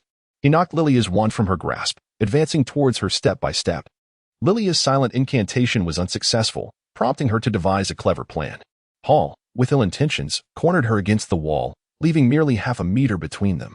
As Hall leaned in closer, Lilia smirked and, raising her leg, delivered a decisive blow to his vulnerable spot. Hall immediately collapsed to the ground, howling in pain. Lilia stepped over him, picked up the wand, and mockingly declared that it was truly embarrassing for Durmstrang. Hall, enduring the pain, rose once more. His face flushed as he vehemently berated Lilia. Lilia had already walked several meters away when she contemplated letting him be. With a smile, she turned to glance back at him. In the dim surroundings, Lilia's eyes shone with exceptional brightness, and her crimson lips stood out strikingly. Hall assumed that Lilia had altered her decision, and he limped back to her side. Just as his hand grazed her shoulder, she forcefully struck him with the book she held, sending Hall crashing to the ground once more. Supporting his head with his hand, he slowly sat up. Lilia gazed down at him, her expression a mixture of disdain and authority. "Look at you," she remarked. "Your words are as repugnant as maggots in a restroom. Consider this merely a warning, should I catch you harassing me or any other girl again." Lilia glanced over in that direction, then met his gaze, a cautious smile once again gracing her lips. Hall threatened Lilia, "Are you not afraid that I will inform the principal about your act of violence?" Lilia laughed even more heartily. "You must inform me. How do you think people will perceive you when a 17-year-old Durmstrang tough guy is bested by a 14-year-old girl? Are you truly a student of the prestigious Durmstrang Institute? It seems more akin to a kindergarten affair." Hall fainted in a daze. Lilia discerned who it was and smiled. "Draco, he hasn't done anything to you, has he?" Lilia continued to smile, for it was a rare opportunity to encounter such a lecherous man. Naturally, she felt compelled to teach him a lesson. Unfortunately, before she could fully indulge in her amusement, he was rendered unconscious. Draco adjusted Lilia's hat and remarked that she had done well, asserting that such individuals deserved to be reprimanded. Let him be, he added, and allow him to spend a night here. The two of them walked on together. Lilia inquired, but how did you end up here? I thought this place was sufficiently secluded. Draco replied, Potter is concerned for your safety. He was being dragged along by Weasley, so he sent me in his stead. Lilia remarked, I recall the beginning of the semester when he sat beside you. What did you two converse about? Draco replied, Ignore the girl. I merely brought you here. So hurry along. Lilia sighed and ascended the stairs. Draco gazed at her retreating figure, reminiscing about that day's events. Hall addressed Draco, inquiring about the identity of the girl with black hair ahead, remarking that her silhouette appeared quite gentle. Draco turned to Lilia and dismissively replied, She is no one, resembling a troll. Hall, noticing Lilia turned back, jested, Not at all. She looks rather appealing, quite charming, I must say. Draco, his expression pale, cautioned, Do not provoke her. She has a boyfriend. Upon seeing Lilia holding hands with Harry, Hall laughed even more heartily. Is that the one? She seems rather intriguing. Just wait and see. Within 3 days she will part ways with her boyfriend and find her way into my arms. I shall take my leave now. Enjoy your meal at your leisure. Draco's steak lay in tatters upon his plate. Chapter 61. The fourth champion. During the selection of champions, everyone took their seats in the auditorium. The 3 champions were Krum, Fleur, and Cedric, and the 4th champion was none other than Harry Potter. All eyes were fixed upon him, eliciting expressions of astonishment and skepticism. Lilia caressed the bracelet, an unsettling premonition creeping over her. In a fleeting moment, Harry found himself thrust into the eye of the storm. The next time Lilia encountered Harry was in the evening, within the cozy confines of the Gryffindor common room. Harry sought solace from Lilia, pleading, Do you believe me, Lilia? I did not cheat. Lilia responded, Of course, you have been with us all day. What opportunity would you have to cheat? Harry lamented. But how am I to defend myself against others? They all think I am lying. Why are there so many accusations against me? Why do they perpetually distrust me? Lily gazed into Harry's eyes and said, You are the boy who survived against all odds, the boy who has brought peace to the magical world for over a decade. The boy who safeguarded the Philosopher's Stone, the boy who unveiled the truth of the Chamber of Secrets. The boy who revealed the reality of a tale from 14 years ago. You carry within you an abundance of significance. For you are the singular boy of this century who rendered Voldemort's killing curse ineffective. You are truly extraordinary, Harry. Tears streamed down Harry's face as he lamented. So my very existence is a mistake. Lilia gently wiped away Harry's tears and, cupping his face, said, No, Voldemort is the true error. The recent events are by no means coincidental. It is evident that they are all directed at you. As for the fabrications concocted by others, we both know they are false, and that is sufficient. Do not allow them to sway you. Just as in the Chamber of Secrets, let your own achievements make them regret their actions. That is the mark of a wise individual. Harry embraced Lilia and murmured, Thank you, Lilia. Lilia gently rubbed Harry's face and said, Very well, regardless of the circumstances, I shall always support you from behind. Now, heed my words and retire for the night. We have much to attend to tomorrow. Good night, Lilia. Good night, Harry. Lilia returned to the dormitory, where Hermione inquired if Harry had just returned. Lilia replied affirmatively. Noting that no one believed him, Hermione remarked that he was merely 14 years old when he participated in the Triwizard Tournament, which must have been perilous. Lilia sighed and remarked how the legendary boy had to endure such a plethora of criticism and trials. When he achieved success, everyone adored and revered him. Yet when he was wronged, they questioned and ridiculed him. Such irony.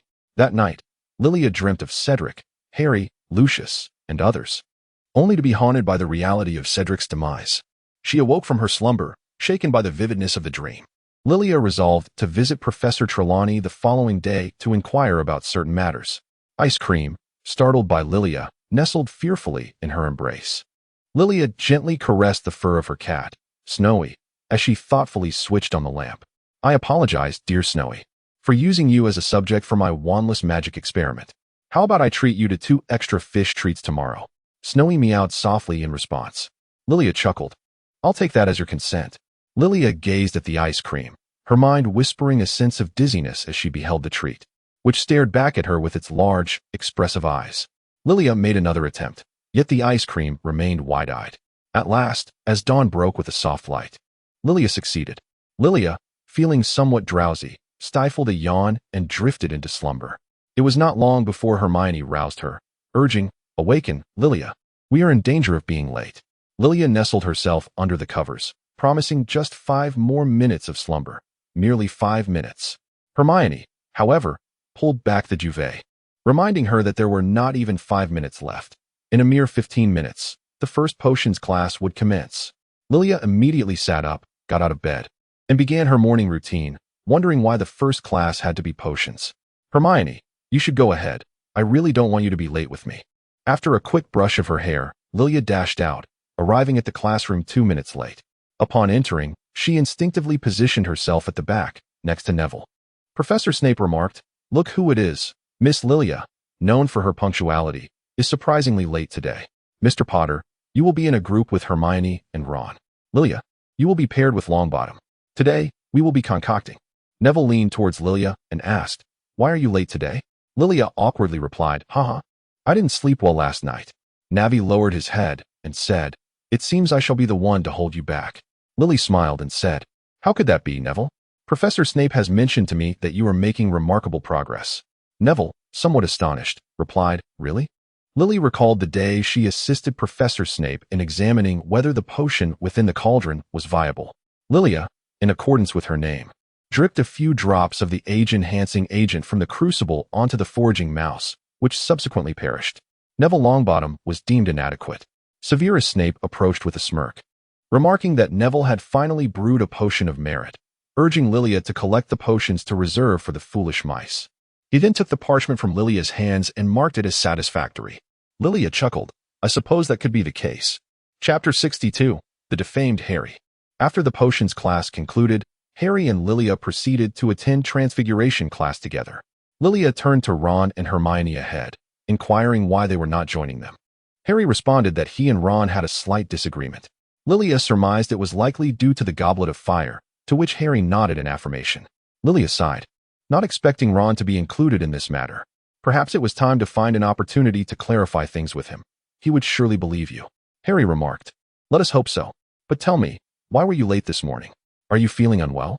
Lilia replied that she had a dream about him last night. Harry paused and inquired, "What dream?" Lilia stated, "I dreamt that Cedric had died, and you were beside me, along with Lucius." Harry asked, "Do you think that might happen?" Lily replied, "I think so, but one can never be certain. After all, it is merely a dream. I shall inquire with Professor Trelawney shortly. However, it is wise to take precautions." Harry remarked, "I believe in you. Will you be tying your hair up?" Lilia replied, "No, I lack the mood to style my hair today." Hall and another girl, noticing their impending approach, deliberately boasted loudly about the badges adorning their attire, Potter's foul odor. Hall remarked, "Look, isn't this the protagonist of our badge? What a joke." The girl added, "Indeed, they pale in comparison to you." Lilia and Harry passed by as if oblivious, and Hall even obstructed their path. "What is this? Not even a greeting upon meeting?" Harry remarked, "Please, step aside." Lilia bestowed a resounding slap upon Hall, commanding him to leave. After uttering her words, she decided to test the fruits of her practice from the previous night, and Hall immediately collapsed to the ground. Lilia softly addressed Harry, urging him to refrain from extending courtesy to such individuals. They are not worthy of it. Casting a disdainful glance at the girl, she remarked, "Miss, sharpen your vision and avoid associating with the inept." With that, she linked her arm with Harry's and, as they walked away, declared loudly, before mocking others, "Consider why you were not chosen by the goblet of fire, merely a group spewing worthless drivel." This statement silenced those around who had been berating Harry, bringing Ron and Hermione to a halt as well. "Thank you, Lilia," he expressed gratefully. Lilia remarked that it was indeed a fact. Upon arriving at the Transfiguration classroom, Professor McGonagall had yet to make her appearance, and a group of students were gossiping about Harry, pointing fingers in his direction. It was unclear who first uttered the words "Potter is a foul nuisance," but soon a chorus of voices echoed this sentiment. Observing the discomfort etched on Harry's face, Lilia gently grasped his hand and reassured him, "Do not worry, Harry, for I am here with you." Harry replied, "I sincerely apologize for dragging you into this ordeal with me." Lilia gazed at Harry and, with a smile, remarked that it was not his fault. After uttering those words, she deliberately hurled the book onto the desk with force, exclaiming, "Silence." Instantly, the classroom fell into a hush. Lilia remarked, "Look at you all, what a grotesque visage you bear, how pitiable your hearts of malice are. Is it truly so gratifying for you to inflict harm upon others?"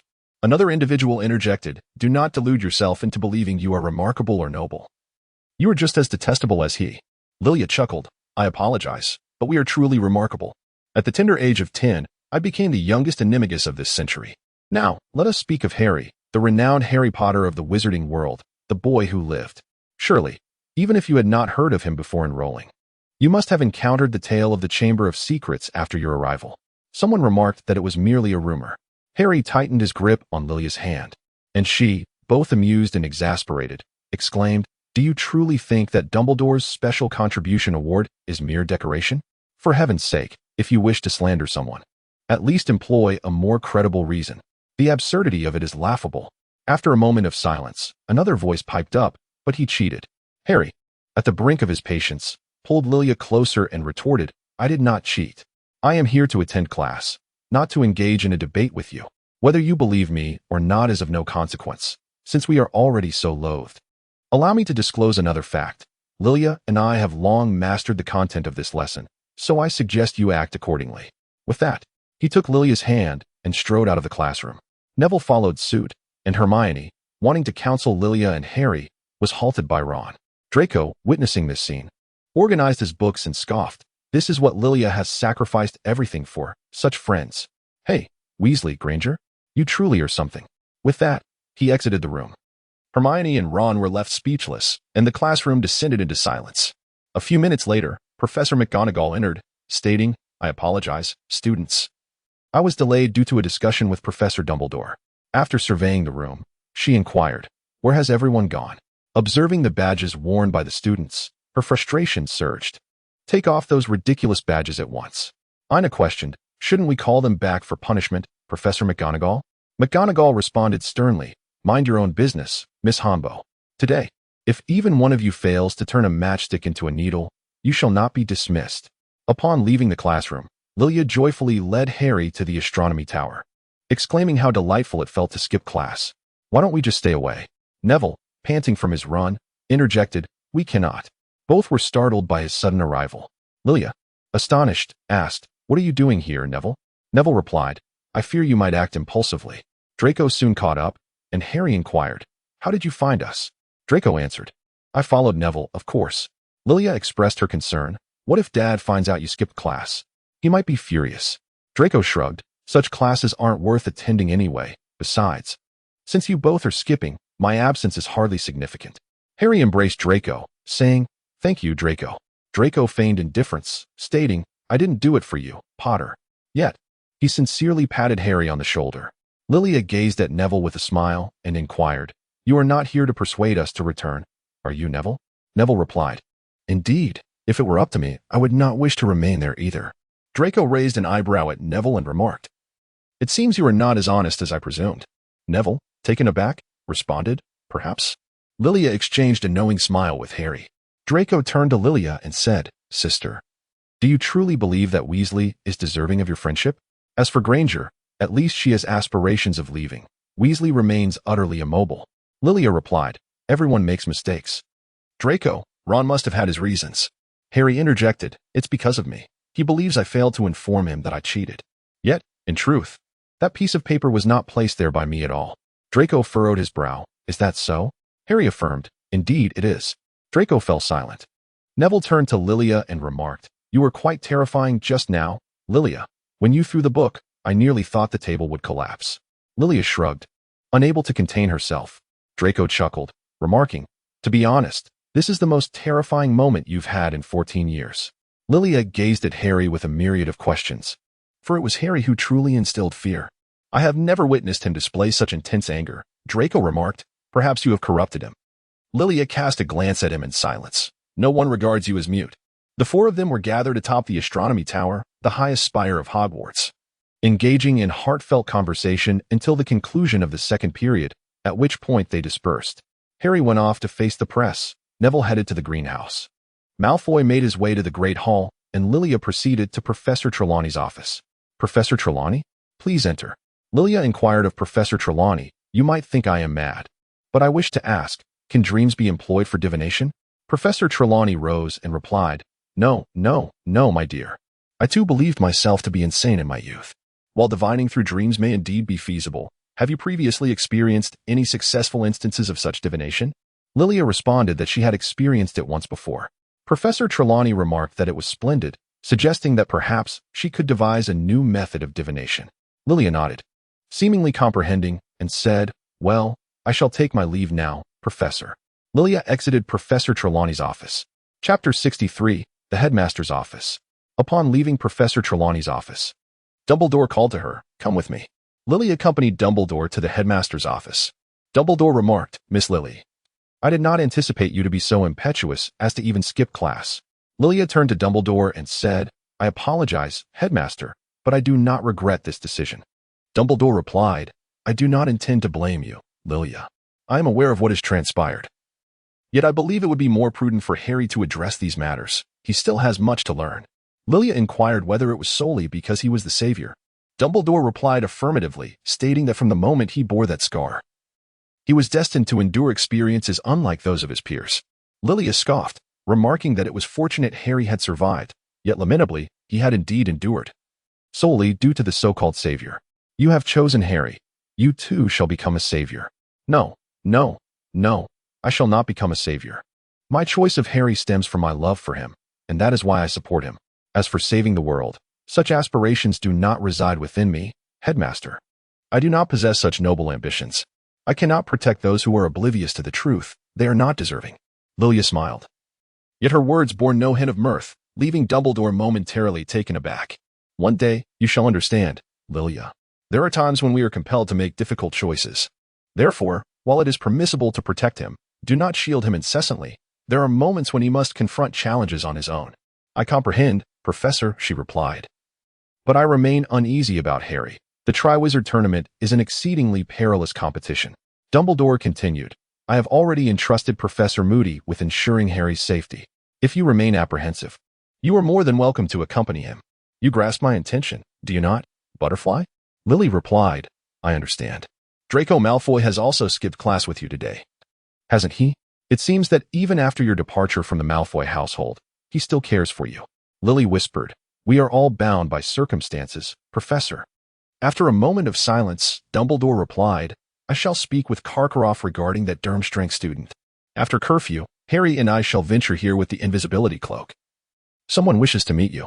I will convey his message. Furthermore, Professor, there is something I wish to share with you. Last night, I dreamt of Cedric's demise. It appeared that Harry was engaged in a duel, with Lucius Malfoy and others standing nearby. Though it was merely a dream, could it possibly be connected to Voldemort?" Dumbledore gazed at Lily and inquired, "Is what you speak of true, Lily?" Lilia said, "Yes, Headmaster. Harry has also experienced peculiar dreams. In one of those dreams, there was a great serpent, and a man referred to another as Master. It seems he intends to take Harry to meet him. What do you think is the connection between these events?" Dumbledore replied, "I understand, Lilia. You may return now. The matters discussed in the headmaster's office today must be kept strictly confidential." As Lilia turned around, Dumbledore remarked, "The person you are now seems quite different from the one who first entered school. While you still possess exceptional talent and ambition, the innocence of your youth has given way to a certain enigma in your character." Lily turned around with a faint smile, reminding the headmaster that change is an inherent aspect of human nature, a truth he ought to comprehend. She then stepped out of the headmaster's office. Dumbledore remained seated, gazing at Lily's retreating figure, experiencing an inexplicable sense of familiarity. Chapter 64. Serious. After leaving the headmaster's office, Lily found solace by the edge of the Black Lake, observing the rippling surface disturbed by the wind. Her spirits lifted in this tranquil haven, one of the few serene spots remaining at Hogwarts. "What are you doing here all alone, Lily?" Lilia turned her head upon hearing a familiar voice. Her mood dampened. "Professor Snape, what brings you here?" Snape stood beside Lilia, expressing his frustration. "Those foolish rodents have been feasting on my herbs. The larvae, fragments of African tree snake skin, these items are perpetually dwindling." Lilia chuckled. "Aren't these the ingredients for the potion? How fortuitous that they seem to be consumed by mice each time." She then reflected aloud about the potion. What an uncanny coincidence. "Professor Snape, do you know what is contained in the bottle that Professor Moody possesses?" Snape turned his gaze towards Lilia. "Are you suggesting that there is another individual posing as Professor Moody?" Lilia replied, "It is merely a conjecture, but how could such coincidences occur? Moody arrives, and the herbs disappear. He consistently consumes those concoctions, which raises suspicion. Snape, adopting a serious demeanor, stated, "I shall remain vigilant, Lilia." Lilia concurred, "When I find the opportunity, I shall also visit his office. If he is not truly Professor Moody, I could never permit him to look after Harry." Snape, with a stern expression, questioned, "Do you truly wish for me to deduct points from Gryffindor, Lilia?" Lilia responded, "I apologize, Professor, it was not my intention." Snape replied, "It is quite all right, Lilia." And then he departed. Oh dear, I have landed myself in quite the predicament. That evening, Harry and Lilia donned the invisibility cloak and made their way to the headmaster's office. Harry inquired, "Why are we sneaking to the headmaster's office in the dead of night?" Lilia chuckled, "I am not entirely sure, but it feels rather exhilarating." Harry laughed, "I suppose you would be even happier if you broke every rule at Hogwarts." Lilia responded with a smile, "Perhaps, but it would be quite difficult." As they approached the headmaster's office, the door swung open. Inside, Sirius was engaged in conversation with Dumbledore, while Heather was seated at the desk. Harry, upon spotting Sirius, rushed over and embraced him. "Sirius!" he exclaimed. Sirius replied, "It is I, Harry. I heard you were chosen by the Goblet of Fire. Are you all right?" Harry responded, "I am managing, and you?" Sirius answered, "I have been enjoying some freedom with Buckbeak lately. Of course, I must thank this young lady as well." With that, Sirius released his embrace and turned to Lilia, saying, "Lilia Black, is it? Remus has shared the story of your surname's origin. We are indeed family." Lilia responded, "Perhaps I should call you uncle." Sirius embraced Lilia and said, "Thank you for granting me my innocence, Miss Black." It was Lilia's first time being addressed as Miss Black, and she smiled as she replied, "It is my duty, uncle." After a warm moment, Dumbledore remarked, "We are not gathered here in the middle of the night merely for a family reunion. There will be ample opportunities for that. Now we must discuss Harry." Sirius added, "Indeed, Harry, the Dark Mark, your name appearing in the Goblet of Fire is undoubtedly a calamity. Given the circumstances, you must exercise utmost caution." Harry responded, "I can feel it." Dumbledore inquired, "Harry, Lilia mentioned she had dreams about you. Have you experienced the same?" Harry replied, "Yes. I have dreamt of Voldemort conversing with others. He desires me, but that is merely a dream, isn't it?" Sirius shook his head, saying, "It is surely some sort of omen. Both you and Lilia have had such dreams. It is no coincidence." Dumbledore stated, "Yes, I fear Voldemort will make a move, Harry. I summoned you to make you aware that this competition is fraught with peril. Winning or losing is inconsequential. Survival is what truly matters." Harry nodded, somewhat comprehending, "I understand. Professor Dumbledore." Dumbledore concluded, "Very well. Lilia, you are a wise child. You must surely grasp that your choices are limited to being the savior or facing demise." "Indeed, Mr. Headmaster," Lilia whispered. "Very well, you may return. Sirius wishes to continue our conversation." Chapter 65. The day before the competition by the edge of the Black Lake. Lilia and Neville were engaged in conversation, while Harry examined the wondrous aquatic plants of the Highlands and their unique characteristics. "That was given to me by Professor Moody," Neville remarked, "on the day we had tea." Lilia remarked that Professor Moody was not as terrible as one might think, as he at least recognized your fondness for herbology. At that moment, Ron, Hermione, and Ginny arrived, and Lilia approached Harry's side. Ron nudged Hermione forward to speak with Harry, saying, "Ron wants me to tell you that Seamus mentioned Dean heard from Parvati that Hagrid is looking for you." Harry, bewildered, responded, "All right, what about you?" Hermione dashed over to Ron, exchanged a few words, then returned to say, "Dean heard from Parvati. I beg you, do not make me repeat it. Hagrid is indeed searching for you." Harry replied, "Okay, please inform Ron." Hermione, irked, retorted, "I am not an owl," and then walked away with Ginny and Ron. Lily and Harry exchanged glances and remarked, "I believe it would be best to go directly to Hagrid." Harry replied, "I share the same sentiment." Lilia inquired of Neville, "Neville, would you care to join us?" To which Neville replied, "I believe I shall remain by the lakeside." "Very well," Lilia said, "we shall take our leave now. Farewell." Upon arriving at Hagrid's hut, they found Hagrid busying himself with various tasks. Hagrid, are you grooming your beard?" Lilia inquired. Hagrid replied, "Indeed, I am.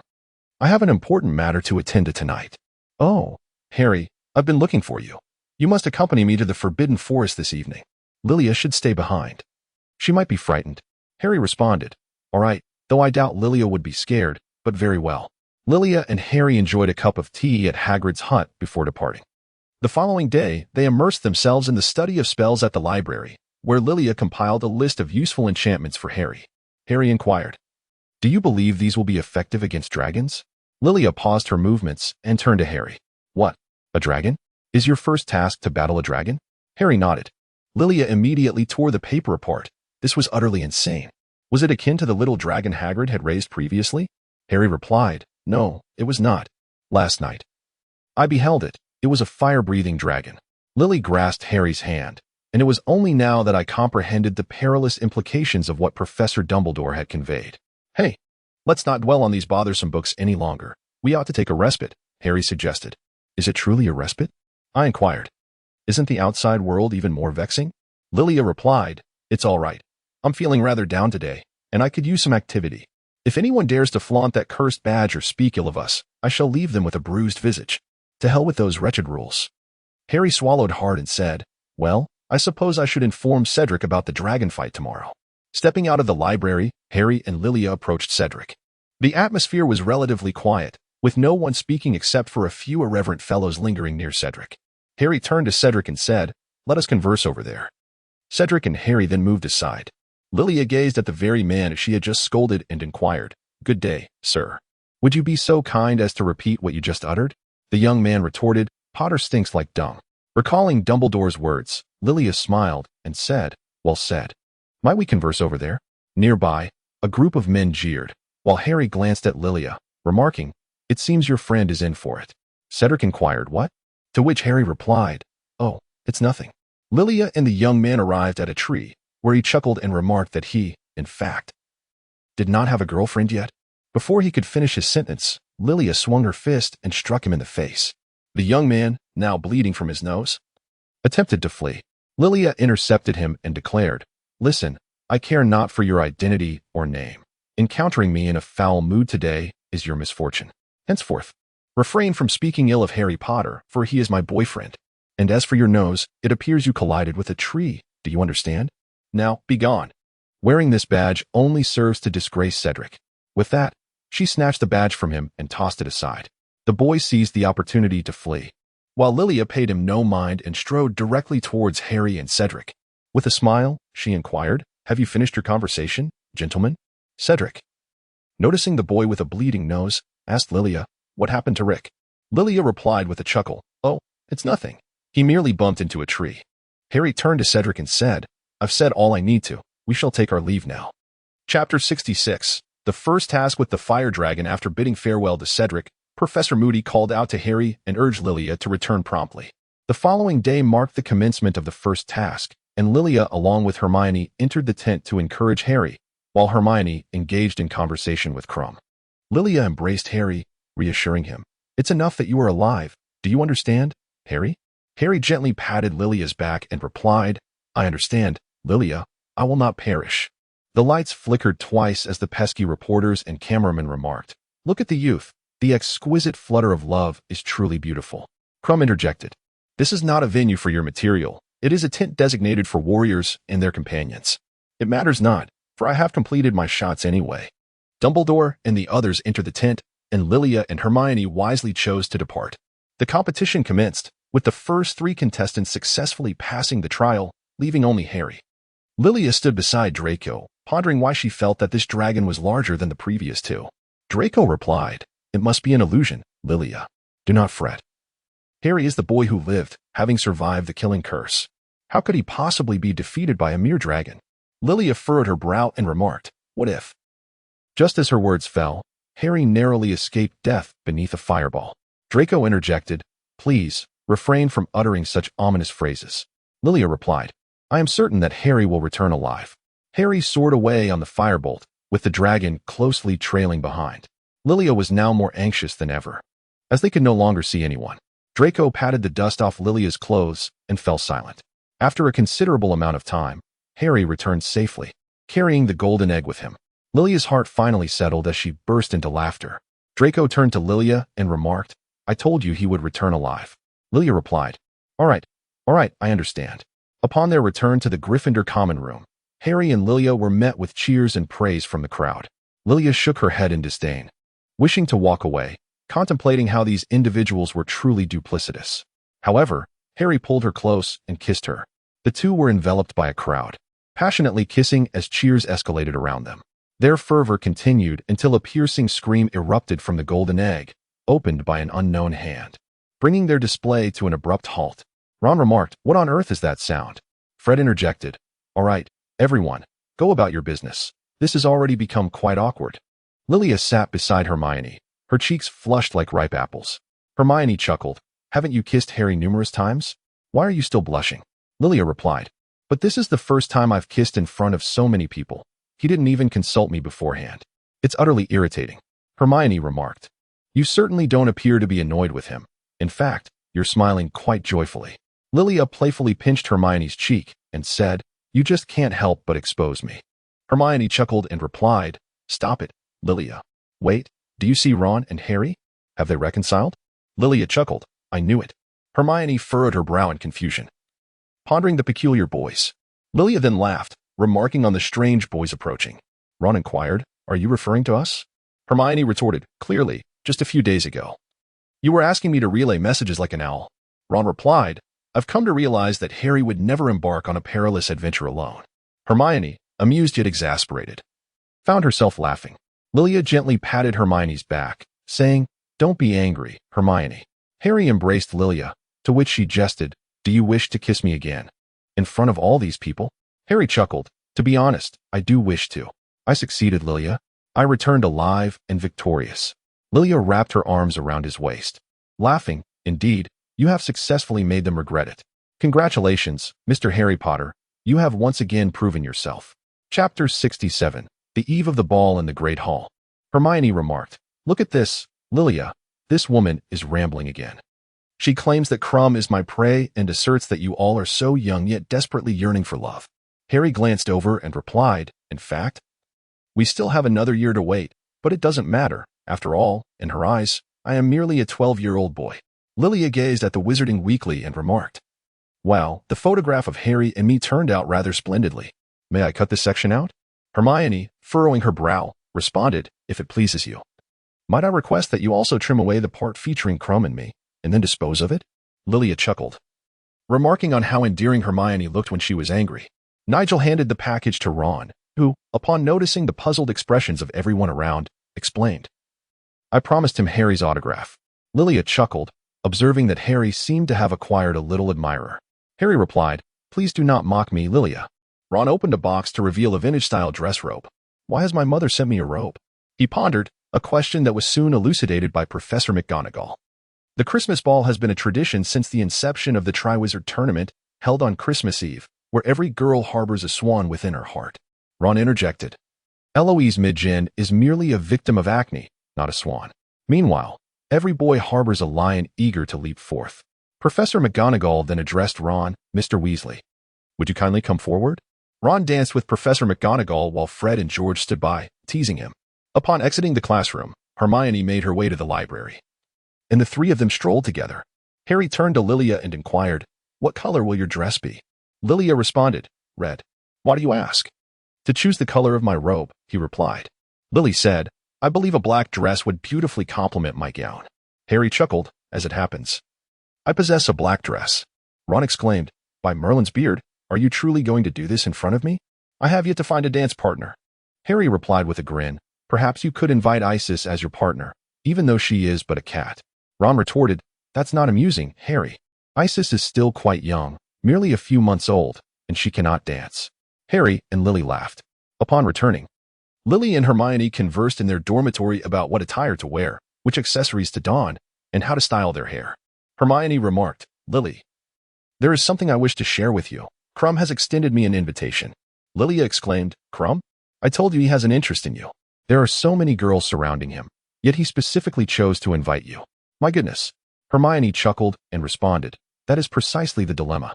I am uncertain whether I should accept his invitation. What if Ron decides to invite me instead?" Lilia replied, "Then let us inquire with Ron tomorrow. If he has any thoughts, he shall extend an invitation to you."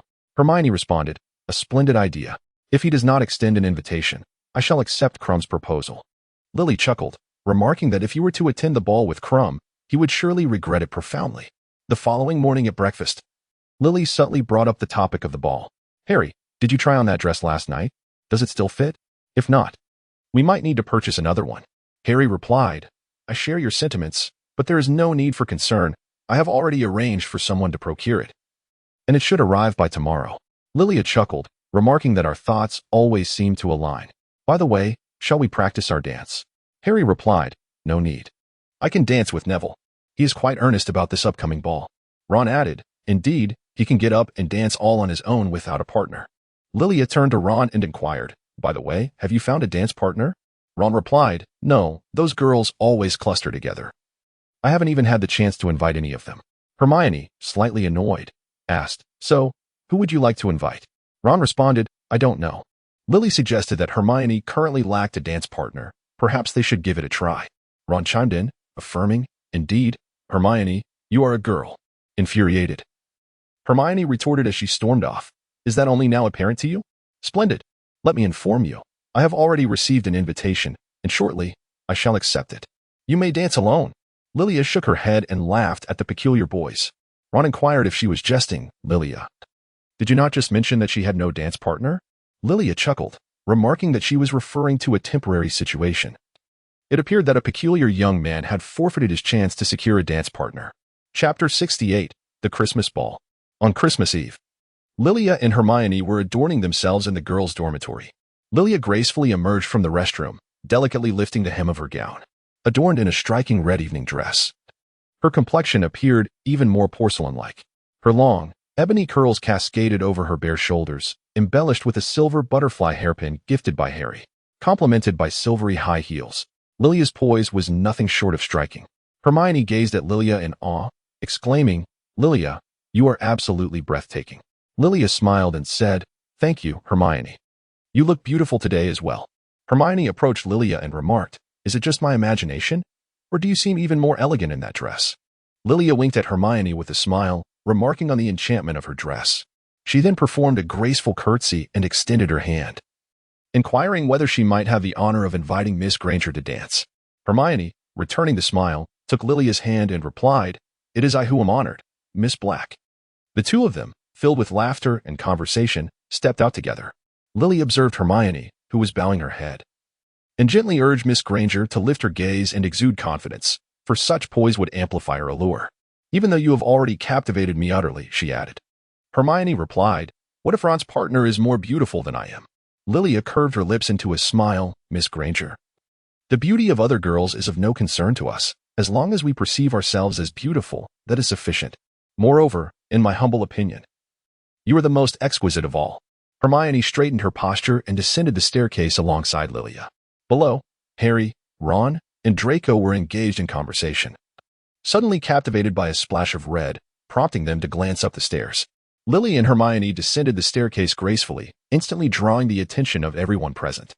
Krum stepped forward to greet his princess, while Hermione smiled warmly at him, linking her arm with his as they passed in front of Ron, who stared in disbelief.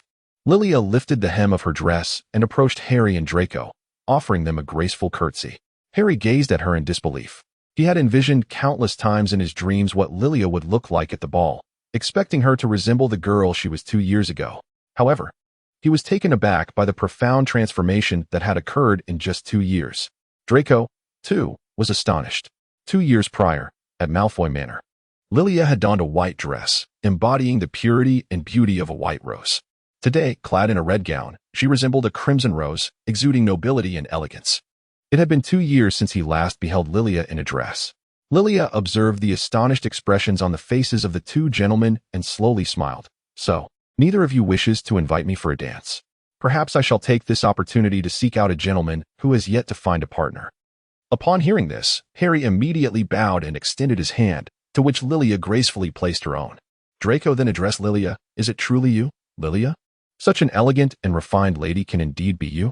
Lilia still maintained her radiant smile. Who else could it be, Mr. Malfoy? Draco chuckled, my sister truly dazzles tonight. So do you, brother, she replied. Professor McGonagall approached them, stating, Miss Lilia, your dress is simply exquisite. I have never seen such a remarkable cut. Lilia beamed and responded, thank you, Professor McGonagall, I designed it myself. McGonagall nodded, smiling, it is indeed splendid, Lilia. You and Mr. Potter may now take to the dance floor, Mr. Potter. McGonagall glanced at Harry and reiterated, Mr. Potter. Harry remained transfixed on Lilia, while Ron waved his arm in front of Harry's eyes, exclaiming, "McGonagall is here." "Yes, Professor McGonagall," Harry finally replied. "Take Miss Lilia to dance, Mr. Potter," she instructed. With a sudden realization, Harry nodded and took Lilia's hand, leading her to the dance floor. Wherever Lilia went, the eyes of the people followed her. Along the way, countless admirers exclaimed, "That girl is stunning. She is none other than Lilia, the girlfriend of Harry Potter, the very one who confronted Hall." Lilia paid no heed to their words. She merely straightened her posture, adorned her face with a smile, and lifted her skirt to advance forward. Harry inquired softly, "Aren't you nervous, Lilia?" With a gentle glance, Lilia replied, "At this ball, I am indifferent to them. My focus lies solely on you." With that, she tightened her grip on Harry's hand, prompting him to smile in return. In the center of the dance floor, Harry embraced Lilia at the waist while she rested her hand upon his shoulder, both of them smiling. For tonight, their eyes held only each other. As the music commenced, Harry and Lilia danced joyfully in the midst of the crowd. Harry lifted Lilia at her waist and set her down again. Lilia laughed merrily. "It seems you have truly practiced well." Harry responded, "How could I possibly disappoint my girlfriend?" Among the throng, Draco observed them quietly. Headmaster Dumbledore and Professor McGonagall entered the dance floor, gradually drawing everyone into the revelry. Once the song concluded, a rock band took the stage, and Harry and Lilia frolicked exuberantly amidst the crowd. Hermione and Lilia accidentally collided, bursting into laughter. Ron and his dance partner sulked at their seats. After a delightful evening, Lilia, exhausted, collapsed onto Harry's shoulder. Noticing the snowfall outside the window, Lilia joyfully led Harry to the astronomy tower, where the snowflakes fell like goose feathers. Harry draped his coat over her shoulders, cautioning, "Be careful not to catch a cold." Lilia chuckled, expressing that if she could remain this joyful, she would willingly endure even a fever, let alone a mere cold. Harry gazed at Lilia, the girl who loved him wholeheartedly, the one he could not bear to lose, and he instinctively leaned in to kiss her. In the frigid air, the only warmth emanated from their lips. They possessed only each other and could exist solely in that shared bond. Chapter 69. The False Moody on her way back to the girls' dormitory. Lilia caught sight of the furtive Professor Moody, who was clutching several empty vials in his hands. Lilia concealed herself in the shadows, transforming into a butterfly as she trailed behind him. Indeed, it was he who had pilfered Professor Snape's precious herbs. Subsequently, he busied himself in his office, concocting a new potion. Each step mirrored that of preparing the polyjuice potion, further solidifying Lilia's conviction that he was an imposter masquerading as Mad-Eye Moody. Lily hurriedly flew to the principal's office, transforming back into a lemon-flavored snow candy. As the door swung open, she felt relieved that the password had not been changed, and she stepped inside, lifting her skirt. Dumbledore looked at Lily and inquired, "What brings you here, Lily?" She replied, "The current Professor Moody is an imposter, Headmaster. He has been consuming polyjuice potion, and I just witnessed it. We cannot allow him to approach Harry." Dumbledore stepped closer to Lily and asked, "Is what you say true, Lily?" "Lilia," Dumbledore began with a solemn vow, "I assure you." He led her to a secluded area, unreservedly revealing the pensive before her. With a flick of his wand, he immersed his thoughts into the shimmering basin. "Do not be afraid, Lilia. This is merely an apparatus that allows one to revisit memories. When I find myself perplexed by certain matters, I employ this device to uncover fragmented clues, weaving them together until clarity emerges. At this moment, I have discerned the identity of that individual." "Who is it?" Lilia inquired.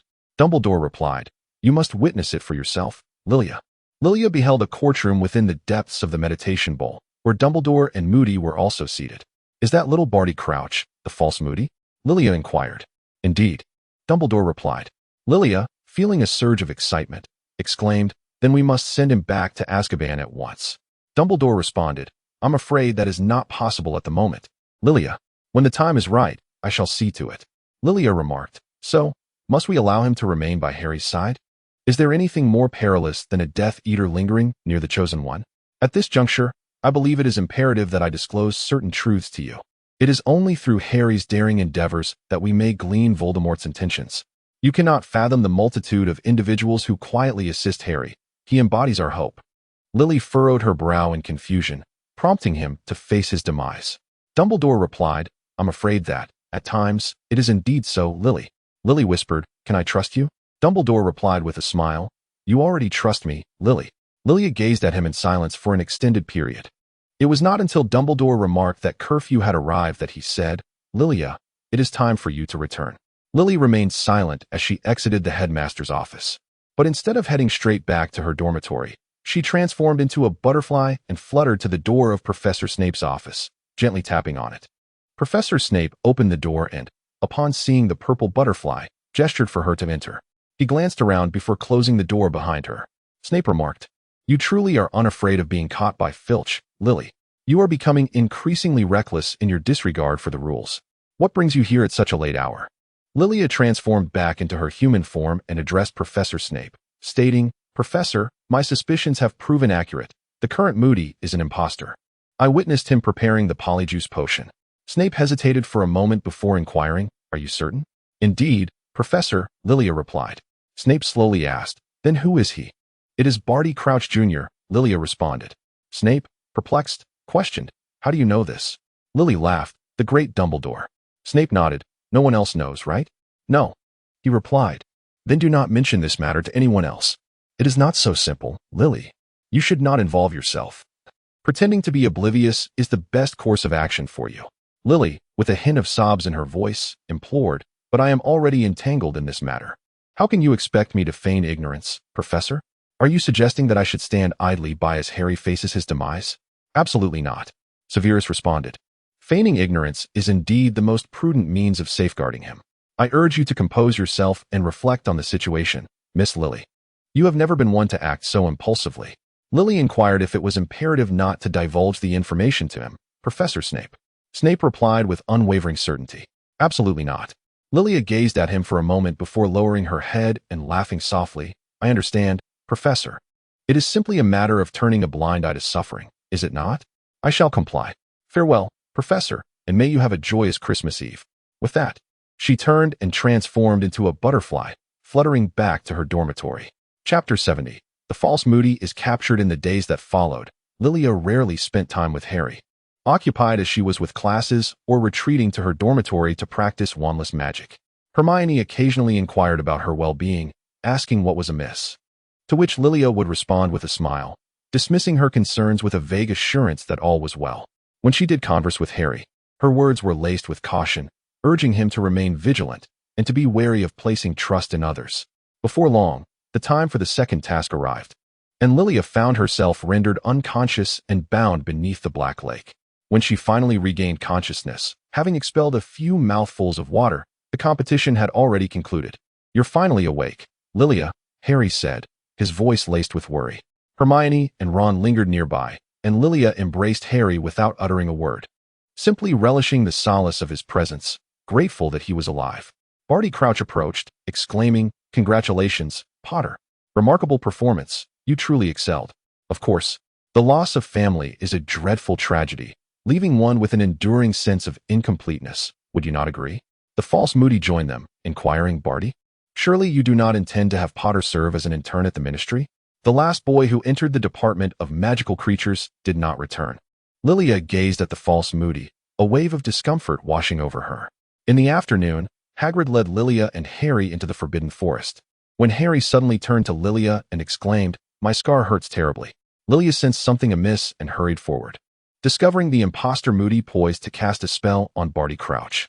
As the false Moody collapsed, Crouch was gripped by a wave of fear, realizing that his life was in danger. "My son, he intends to kill me," he thought. Lilia stepped closer, asking, "Mr. Crouch, are you all right?" "Hagrid, come quickly and help lift the imposter Moody." Harry rushed over to assist Lilia in raising Crouch. "He won't awaken anytime soon. We must take them to the headmaster's office." Upon arriving, Dumbledore approached and inquired, "Mr. Crouch, what has happened?" Lilia responded to Professor Dumbledore, who had just been attacked by the imposter Moody, narrowly escaping death. Barty Crouch slowly spoke. "He managed to escape." Dumbledore replied, "I am aware, Barty. Do not fret. He will once again be sent to Azkaban. Urgently." The true visage of the false Moody revealed itself. Dumbledore addressed Lilia and Harry, saying, "You both should return. Do not disclose what transpired today to anyone." Lilia took Harry outside. With a hint of skepticism, Harry questioned, "Has he been deceiving me all along?" Lilia replied, "Indeed, he is a Death Eater, and he has schemed meticulously to offer you to Voldemort." Harry lamented, "I trusted him so deeply." Lilia gently stroked Harry's hair and said, "The human heart is inscrutable. You have endured enough fright today. It would be best to return and rest. At the threshold, Harry and Lilia embraced tightly. Lilia softly patted Harry's back, reassuring him. It's all right.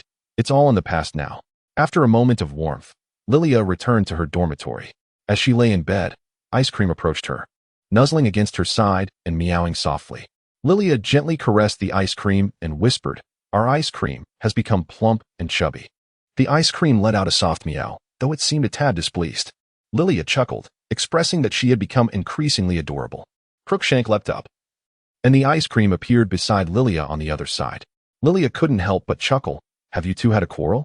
Ice Cream turned her head away, avoiding his gaze. Lilia softly whispered to Crook Mountain, urging him not to always quarrel, as it could harm their relationship. The Ice Cream moved a little further away from him. Lilia feigned seriousness as she remarked, "If you continue to speak like this, I shall use you for practice." The Ice Cream obediently returned. Lily chuckled softly. "That's more like it, dear." Chapter 71. The final competition. The concluding event took place within the labyrinth. A group of supporters rallied behind Harry. In the stands, Ron and Hermione continued their quarrel. "Hermione, you're still here. I thought you would have taken your place at Durmstrang." Considering your fondness for Crumb. Hermione shot him a disdainful glance, remaining silent. Ron muttered to himself, "Not even a rebuttal?" Lilia gently caressed the bracelet, seeking a semblance of reassurance.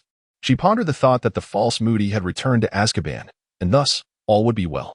Sirius was there, and Harry would be safe. Lilia murmured to herself that he would be all right. Barty Crouch approached Lilia and remarked, "You are a clever girl, Lilia. I have yet to express my gratitude for saving me." Lilia responded that it was her duty, Mr. Crouch. By the time darkness enveloped the sky, Harry and Cedric emerged. Cedric lay upon the ground, while Harry knelt beside him, sobbing. Dumbledore, sensing something amiss, approached to investigate, and Lilia hastily descended as well. Harry uttered that he had returned. Voldemort had returned and had slain Cedric. Lilia crouched beside Cedric, trembling hands checking his breath. "No," she whispered, "Cedric is not dead. He has merely been rendered unconscious. Someone has knocked him down." Cedric's father rushed over, testing for signs of life. "Indeed, he is still alive. My son is still alive," he exclaimed, lifting Cedric from the ground, tears streaming down his face. "The Minister of Magic declared that individual will not return. It is absolutely impossible. You are lying. This is merely your perspective." Lilia turned to the Minister of Magic, Fudge, and said, "I believe in Harry.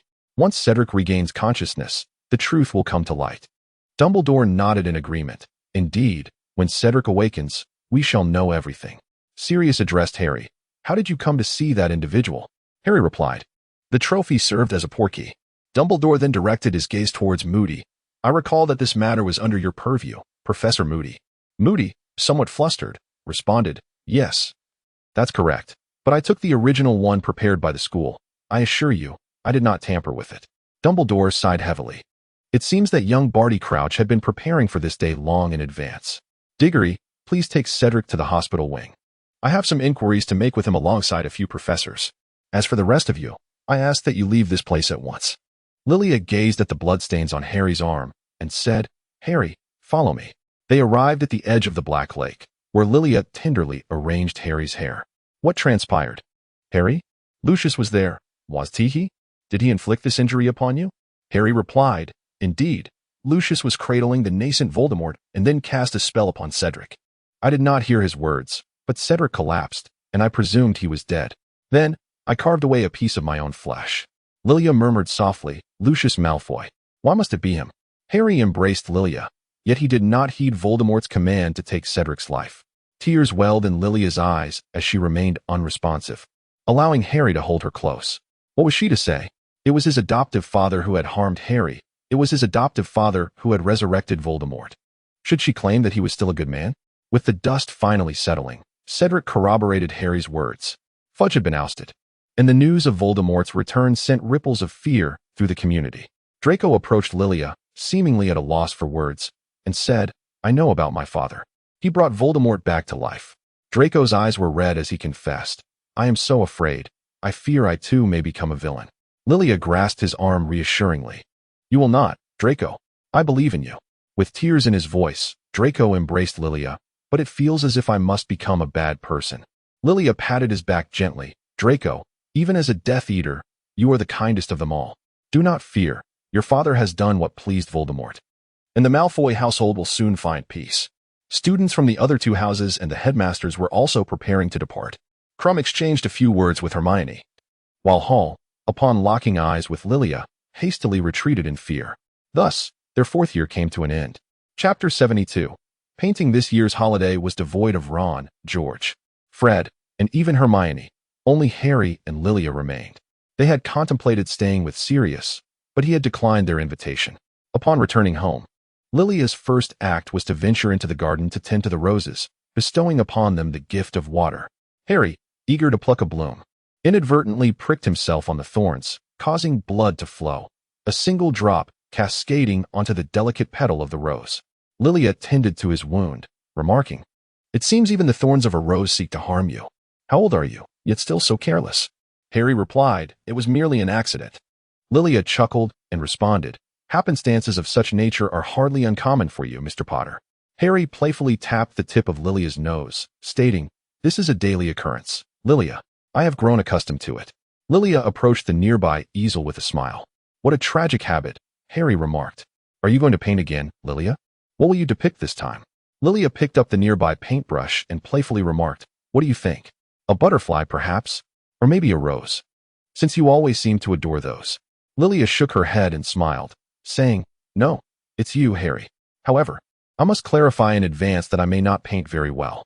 Harry replied, "Then I shall watch you as you create. Should your work fail to meet my expectations, there will be consequences."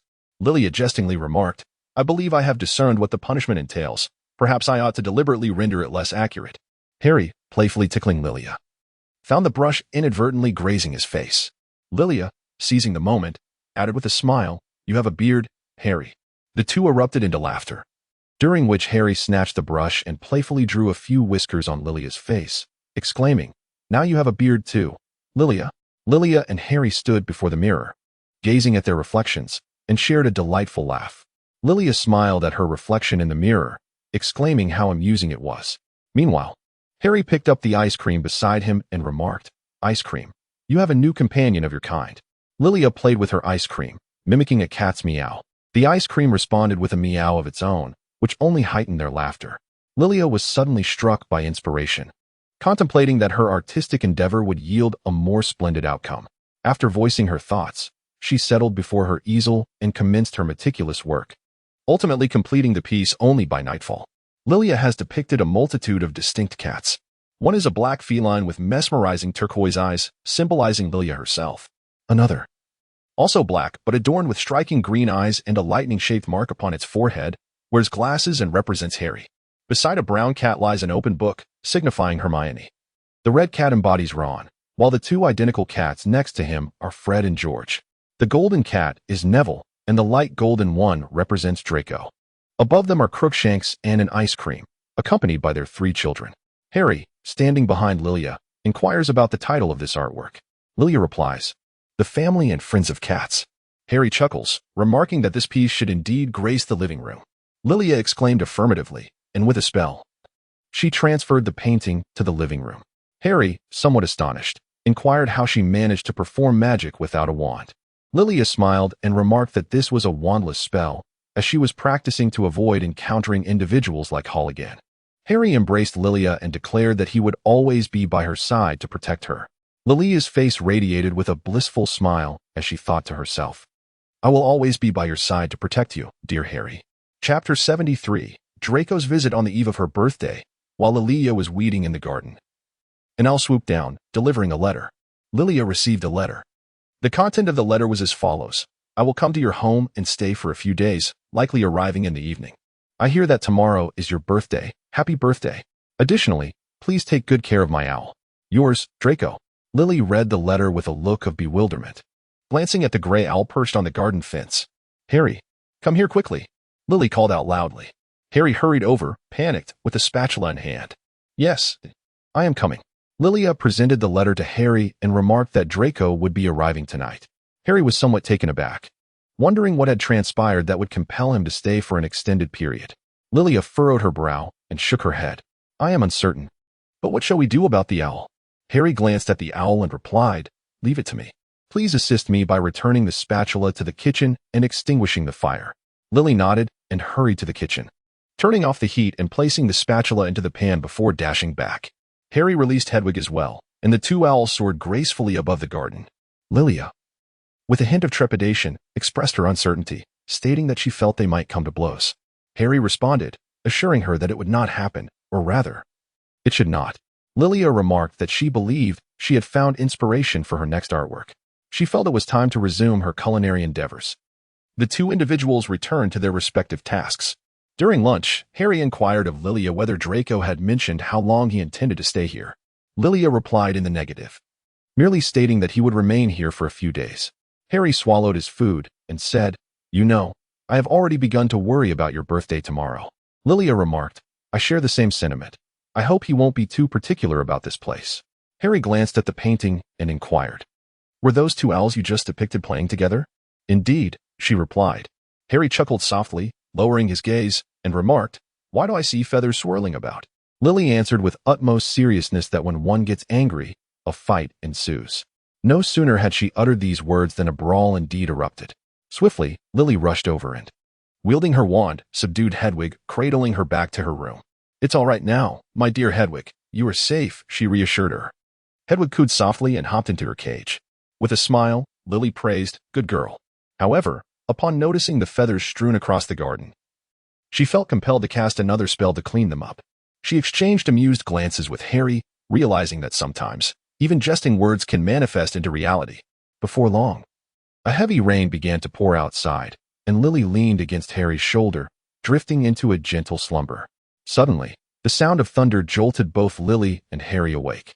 Lilia timidly inched closer to Harry, who draped a blanket over her and reassured, "Do not be afraid, I am here." No sooner had he spoken than a series of urgent knocks resounded at the door. Trembling, Lilia inquired, "Is it Draco? I hope it isn't some dreadful creature dwelling in the mountains." Harry gently stroked Lilia's hair and replied, "I shall go and see." Upon opening the door, Draco entered, holding an umbrella and carrying a suitcase. Lilia's anxious heart finally found solace as she set aside the blanket and headed to the kitchen to prepare cocoa for Draco. Draco remarked from the living room, "Your timing in arriving at the door was impeccable. Had you been any later, I would have been drenched by the rain." Lilia emerged from the kitchen, cradling a cup of hot cocoa. "Isn't it still dry?" she inquired. "Have some hot cocoa. It will warm you up." Draco accepted the cup, responding, "It's easy for you to say. Do you have any idea how much effort it took for me to escape from Malfoy Manor? I had to tell Father that I was going to stay with Professor Snape for a few days to learn potions before he finally permitted me to leave." Lilia chuckled. "Are you not afraid that Professor Snape will expose you? You still dare to lie." Harry, seated on the adjacent sofa, inquired, "So why are you here? Is it to celebrate Lilia's birthday?" Draco furrowed his brow and replied, "Certainly not. I simply cannot bear to remain at home. The oppressive atmosphere is unbearable." Lilia inquired about Voldemort's whereabouts. Draco furrowed his brow and replied, "He is not here. It is still the three of us at home. However, I can sense that they have been quarreling." Lilia glanced at Draco, perhaps sensing her mother's discontent regarding her father's behavior. Just as she finished speaking, a thunderclap echoed, prompting Lilia to suggest, "I believe it would be best for everyone to retire early. Good night." With that, she dashed back to her room. Chapter 74. An unforgettable birthday in the living room. Only Draco and Harry remained, showing no intention of retiring. Draco observed Harry and inquired, "Lilia hasn't been a bother, has she?" Harry replied, "Not at all. Lilia and I have been getting along splendidly." Draco chuckled, "That's wonderful to hear. What are your plans for Lilia's birthday?" Harry asked, "Do you have any splendid ideas? Please share." Instead of directly answering Harry's question, Draco wandered around the living room, commenting, "Did Lilia create all of these? It seems she still has a passion for painting. Wait, is that light golden cat meant to represent me?" Harry approached, asking, "What are you implying, Draco?" Draco turned to face Harry. "Since Lilia enjoys painting so much, why don't we bring the imagery to life, particularly this artwork featuring a multitude of cats?" Harry appeared puzzled. "Cats? How would we recreate that?" Draco frowned and said, "Remember, we possess magic. I truly cannot fathom what goes on in your mind." Harry smiled. "Then I shall follow your lead." Draco returned the smile. The following day, upon waking in a state of confusion, Lilia ambled to the bathroom to freshen up, lazily brushing her teeth. Suddenly, her gaze fell upon her reflection in the mirror. Her face was adorned in black paint, complete with whiskers reminiscent of a feline. Fuming, She hastily completed her morning routine and grasped her wand before stepping out the door. To her dismay, the ground was smeared with paint, forming a trail, alongside which the words "Follow me" were inscribed in vibrant hues. Lilia, exasperated by the childishness, followed the path. Upon reaching the first location, she found an ice cream nestled among a pile of petals, utterly still. Upon noticing Lilia's arrival, it meowed eagerly. Lilia lifted the ice cream after breaking its immobilization spell and continued walking forward. Upon reaching the second location, she encountered a book titled The Cat and the Rose. Lilia opened the book and, upon examining the handwriting, realized that these were snippets of adventures shared by Draco and Harry, each one a delightful tale. As she reached the third location, now 5 meters away from her doorstep, her eyes fell upon a group of enormous cats, arranged precisely as depicted in the illustrations. Lilia was astonished by the sight before her, setting down her ice cream and exclaiming with a smile, "Merlin's beard, this is remarkably lifelike." Just as she was leaning in for a closer look, Draco and Harry emerged from either side of the cat, simultaneously exclaiming, "Surprise!" This took Lilia by surprise. Draco then asked, "So, sister, do you enjoy this surprise?" Lilia replied that she enjoyed it, but she would have preferred it even more had there not been the aspect of painting on my face. The black paint has yet to be washed off. Who was the artist behind it? Harry, feeling somewhat anxious, admitted that it was he, although the idea was proposed by Draco. Draco, attempting to deflect responsibility, remarked that he was merely joking, never anticipating that one would take it seriously. Lilia was amused to the point of laughter. "If I do not receive a satisfactory gift, you two will be deemed useless. Where's my cake?" Draco and Harry simultaneously pointed at the top of those cats. Lilia furrowed her brow and inquired, "How do we ascend?" Harry took Lilia's hand and led her behind the cats, saying, "There is a staircase. I shall assist you in climbing." The three of them made their way up the stairs, where the top was adorned with an abundance of gifts, dolls, and flowers, alongside a cake resting on the table. Lilia swallowed hard and inquired, "Did you construct a house in the rain at midnight?" Draco replied, "Indeed, Harry and I spent the entire night awake." With that, he stifled a yawn. Lilia gazed at Harry, who nodded in agreement, affirming her observation. Lilia approached the cake, astonished, and exclaimed, "Even the cake is shaped like a cat." Harry, feeling somewhat aggrieved, inquired, "Don't you like it?"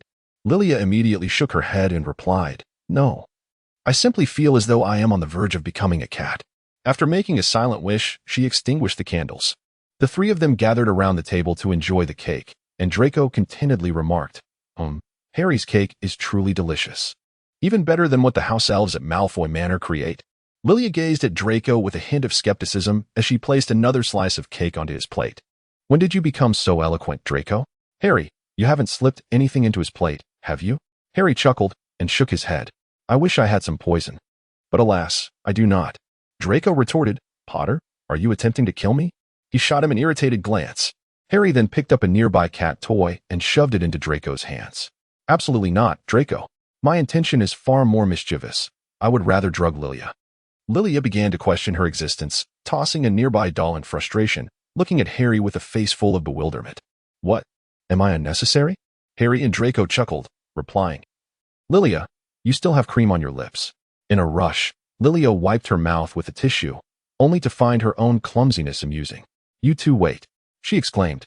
Harry and Draco hurriedly dashed down the stairs, and the three of them engaged in playful antics around the cat. Chapter 75, Performance after their playful interlude. Lilia began to unwrap a pile of gifts. Hermione had gifted her an exquisite hourglass. Ron presented a box of chocolates, while George and Fred bestowed upon her 2 donuts along with a letter P. S. Here is a sample of our new product. Do not forget to share your thoughts with us. Lilia consumed one, immediately yearning to burp, and resolved to gift another to Draco. Neville presented a rose-shaped stone sculpture, while Harry bestowed upon her a butterfly necklace. Draco, in turn, offered a snow globe containing a butterfly that would gracefully flurry within. The trio posed for photographs in front of a colossal cat, each capturing a moment to cherish. Upon their return, Lilia commanded the two to clean the area stained with paint before dusk, leading to the scene that unfolded thereafter. Lilia sat on the sofa, laughing heartily at the book written by the two of them, while the unfortunate Harry and Draco busily wiped the floor. At last, the two encountered each other in front of the study. Draco, with a hint of dissatisfaction, whispered to Harry, "Is Lilia always like this at home?" Harry chuckled in response. "Sometimes." Draco, rather annoyed, remarked, I've never done household chores before. Noticing Lilia cough behind Draco, Harry coughed a couple of times himself. Draco asked, "What's wrong, Potter? Are you unwell? I knew my sister was unkind to you." Harry, hearing the cough, intensified his own, quietly reminding Draco, "Cough, cough." Lilia, Draco, pulling Harry to his feet, inquired, "What? Never mind. I'll take you to the hospital now. If you catch something serious, I will certainly punish my sister." With that, Draco turned to lead Harry away, nearly colliding with the smiling Lilia. Lilia smiled and asked, "How would you like to punish me, brother?" Draco, startled, stepped back a few paces and replied with a chuckle, "Ha ha ha. It's nothing, just joking." Lily approached him step by step. "I hardly think you were jesting just now. I almost believed you were about to elope with my boyfriend. When did you two become so close?" Harry steadied the nearly toppling Draco and addressed Lily. "He was merely concerned about my health," Draco asserted, regaining his composure. "Indeed, who could have known you were behind me? You made not a sound." Lilia gazed at him, feigning anger, and said, "I apologize. I should not linger here. Perhaps I ought to stay at Ron's for a few days. This place belongs to you gentlemen." With that, she turned to leave. However, Harry and Draco quickly grasped her arm. Draco looked at Lilia, remorse evident in his expression. "I am truly sorry, Lilia. It is all my fault." Harry, equally disheartened, gazed at her imploringly. "Please don't go." Lilia's arms were each grasped by them. The motion hardly could be described as normal, let alone graceful or aesthetically pleasing. Lily sighed and slowly said, "An apology can indeed mend bridges, but could you perhaps release my hand first?" The two promptly let go, and Lily turned to them with a smile, declaring, "Actually, what I just said was merely in the heat of the moment. I had no intention of visiting Ron's house. My apologies for toying with you, gentlemen." With that, she made a playful face at them and dashed back to her room. Draco, at a loss for words, merely scoffed. "Lily, enough already," Harry remarked. "Her acting is truly remarkable," then turned to Draco with a grin. "I fall for her every time." Draco shook his head, placing a hand on Harry's shoulder, and sighed. "Potter, congratulations on finding a girlfriend who excels in theatrics and is utterly inscrutable." Harry chuckled. "And congratulations to you on having a sister who is equally adept at acting and just as enigmatic." The two exchanged a knowing high five before descending into the living room.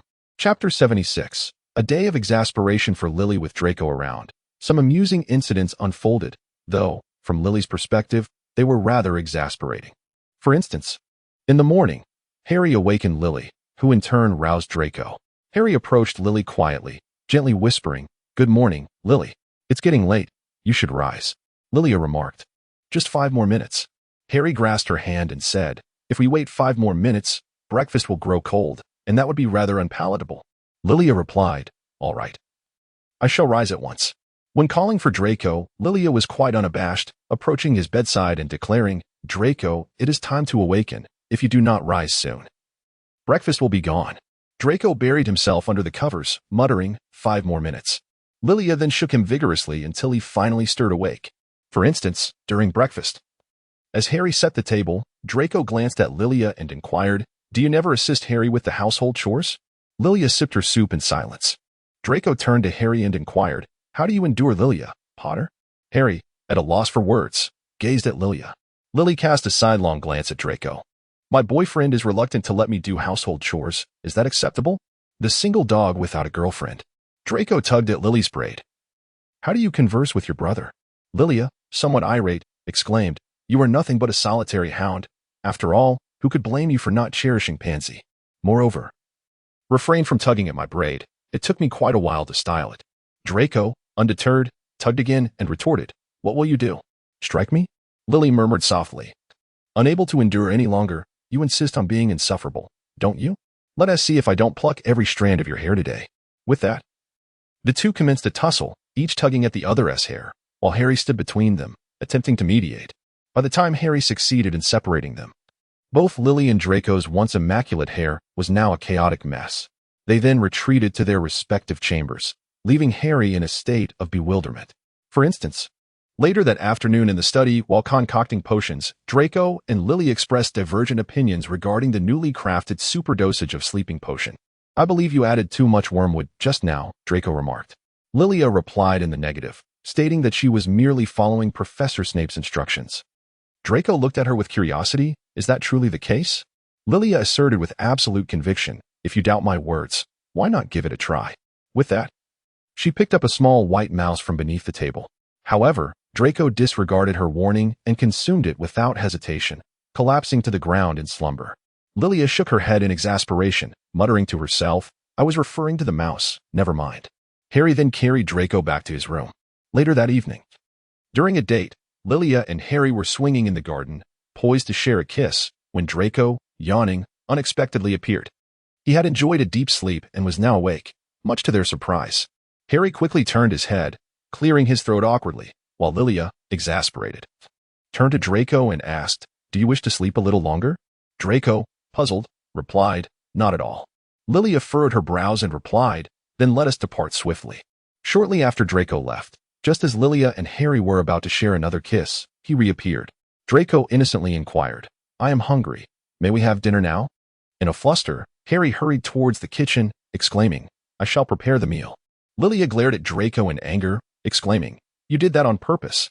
Draco, perplexed, raised his hands in a gesture of innocence and replied, What do you mean on purpose? I was merely hungry. Lilia rose from her seat, bidding farewell with the words, Enjoy your meal, indulge to your heart's content. After dinner, Lilia, Draco, and Harry sat on the sofa, each engrossed in their respective readings of the Daily Prophet and the Wizarding Weekly. The Daily Prophet bore the bold headline The Dark Lord has returned, accompanied by an interview featuring Harry and Cedric. The Wizarding Weekly was a magazine that Lilia held dear, perhaps due to having won the most promising newcomer award from it when she was merely 10 years old. Lilia gazed at the news and inquired why Lucius's name was not mentioned. Did the Ministry of Magic remain unaware? Harry replied that on that night, Lucius had donned a mask and was clad in a black robe, and it was his voice that had allowed him to recognize him. Lilia nodded in understanding, as I had thought that Voldemort had already infiltrated the Ministry of Magic. Suddenly, Lilia recalled that Draco was still seated across from her and discreetly glanced at him. A peculiar sound emanated from the back of the Wizarding Weekly newspaper. Lilia mistakenly believed that Draco was choking and apologetically said, I'm sorry, Draco. It was not my intention. Draco remained silent for quite some time, sustaining that peculiar sound. Lilia, feeling somewhat embarrassed, approached only to discover that Draco's laughter was directed at an article in the Wizarding Weekly, penned by Rita Skeeter, which expressed opinions on the relationship between Harry and Lilia. The article stated, Miss Lilia Black's feelings towards Mr. Harry Potter appear to be influenced by a love potion. According to a student from Durmstrang Hall, during his time at Hogwarts, Miss Lilia Black is described as an exceedingly dangerous girl. Though she is exceptionally talented, she possesses an aura of terror, and being in her presence can evoke a profound sense of suffocation. At present, the sentiments of Mr. Harry Potter regarding his girlfriend remain unclear, as does the nature of the romantic experiences shared between Miss Lilia and her classmate Hall. Lily, upon finishing the article, crumpled the newspaper into a ball, exclaiming about the absurdity of claiming to understand romantic experiences when one has none. Who has any romantic history with him? It's utterly repulsive. Draco, witnessing Lily's reaction, found it all the more amusing. Harry, perplexed, inquired about Lily's distress. Draco, unable to contain his laughter, handed the newspaper to Harry, urging him to see for himself. Lilia let out a dismissive sound and said to Draco, I thought you were feeling sad and upset. It seems I was overly concerned. Good night, gentlemen. I shall report this nonsensical journalist sooner or later. Chapter 77. I like you. Only you. Draco took a full month to depart. Lilia feigned sorrow as she waved goodbye to him, saying, If you are still alive, remember to write to me. After speaking, she discreetly dabbed her tears with a tissue. Draco gazed at Lilia in silence, thinking to himself, just a moment longer, just a fraction of a moment, and I would have believed her. He then turned to Harry, saying, Farewell, Potter. If Lilia ever bullies you, do write to me. Though I may not be able to do much, I can certainly join you in chastising her from the sidelines. Harry stole a glance at Lilia, only to meet her somewhat intimidating gaze, and quickly waved his hand, exclaiming, Ha ha ha, how could that be? Lilia is so kind to me. Lilia remarked, Someone, I'm still here. Isn't it rather unkind to speak ill of me behind my back? Draco chuckled, Indeed. That person is truly despicable. See you at school. After bidding farewell to Draco, Lilia exchanged a knowing smile with Harry, and they passionately kissed on the sofa. The sofa was exceptionally soft, akin to reclining on a cloud of cotton. Harry untied the bow at Lilia's collar, then wrapped his arms around her waist, leaving a crimson mark upon her neck. Lilia found the sudden surge of pain to be rather surreal, playfully inquiring, "Did you bite me?" "Harry, when did you become so mischievous?" Harry responded with a smile, "In my dreams, Lilia, I have envisioned this countless times. If dreams could indeed serve as a harbinger of the future, I would place my faith in them." The two continued their tender kisses, and gradually, Harry's restless hands began to stir with desire. No longer content with the status quo, his slender fingers caressed Lilia's hair and nibbled at her ear. As he unfastened the second button of her garment, he proceeded to the third. At that moment, Lilia, playing with the necklace Harry had gifted her, asked, "Are you certain you wish to proceed, Harry?" Harry, regaining his composure, replied, "I apologize, Lilia, for my haste. I shall wait." Lilia gazed at Harry, whose face was flushed, as she playfully removed his glasses. "You know, I have always disliked you wearing those. It is quite uncomfortable and prone to fogging up." Subsequently, she pushed him back onto the sofa, mimicking his earlier actions. However, Harry's ears were now as red as if they were about to bleed. Lilia gently blew a breath near his ear, and Harry, seemingly provoked by some unseen force, once more pressed Lilia down onto the sofa.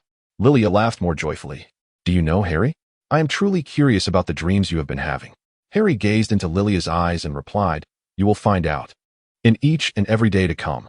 Lilia playfully tugged at Harry's tie, teasingly declaring, "I certainly believe you, Harry, particularly in this regard.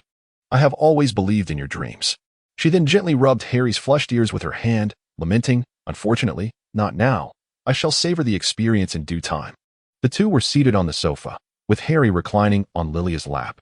He gazed at the necklace and sighed, saying, "Had I known, I would have chosen a different gift. This necklace nearly scratched me."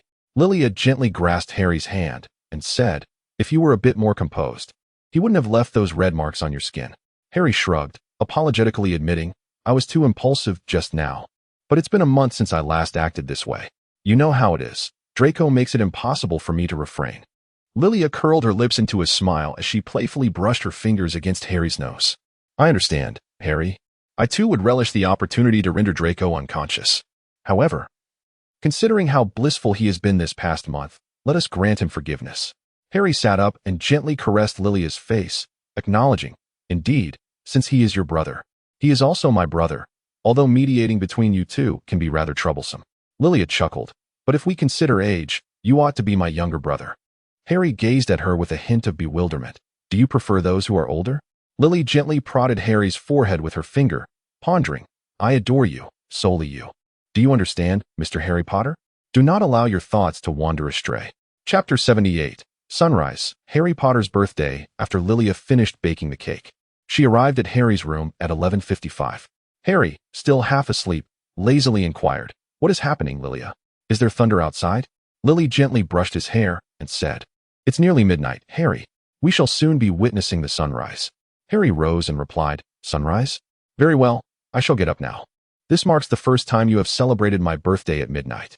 Lilia smiled and said that every birthday should indeed be unique, as that is what brings the element of surprise. When Harry and Lilia approached the dining table, there was just 1 minute left until midnight.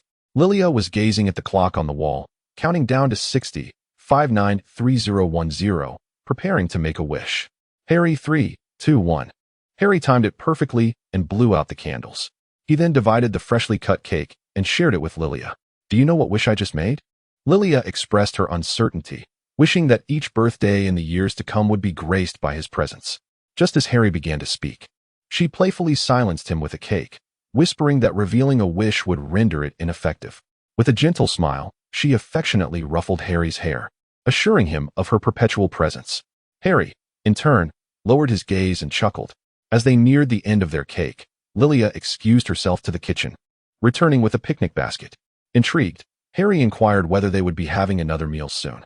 Lilia replied, "Not necessarily. If we are hungry, we should prepare accordingly.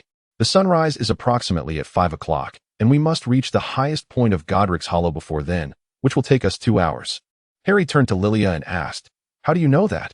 Lilia recounted that a few days prior, during her run, she reached the summit and roughly calculated that the time taken to walk there was approximately 3 times that of her running time.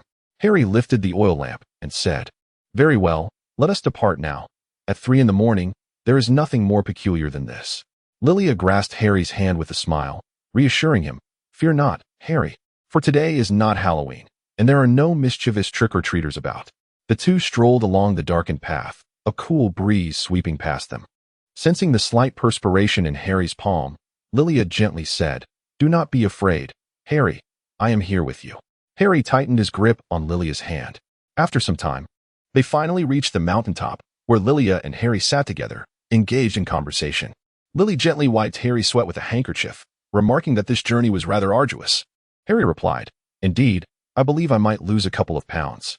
Lily squinted and smiled, saying, "Stop exaggerating. Losing weight is not that simple." At last, the two welcomed the dawn of a new day as the sun began to rise. Harry beamed with joy, exclaiming, "I have never witnessed a sunrise before. It is truly beautiful, and so are you." Lilia and Harry reclined upon the verdant grass, gazing into each other's eyes, both unable to suppress their laughter. After a while, the sun cast a warm glow upon them.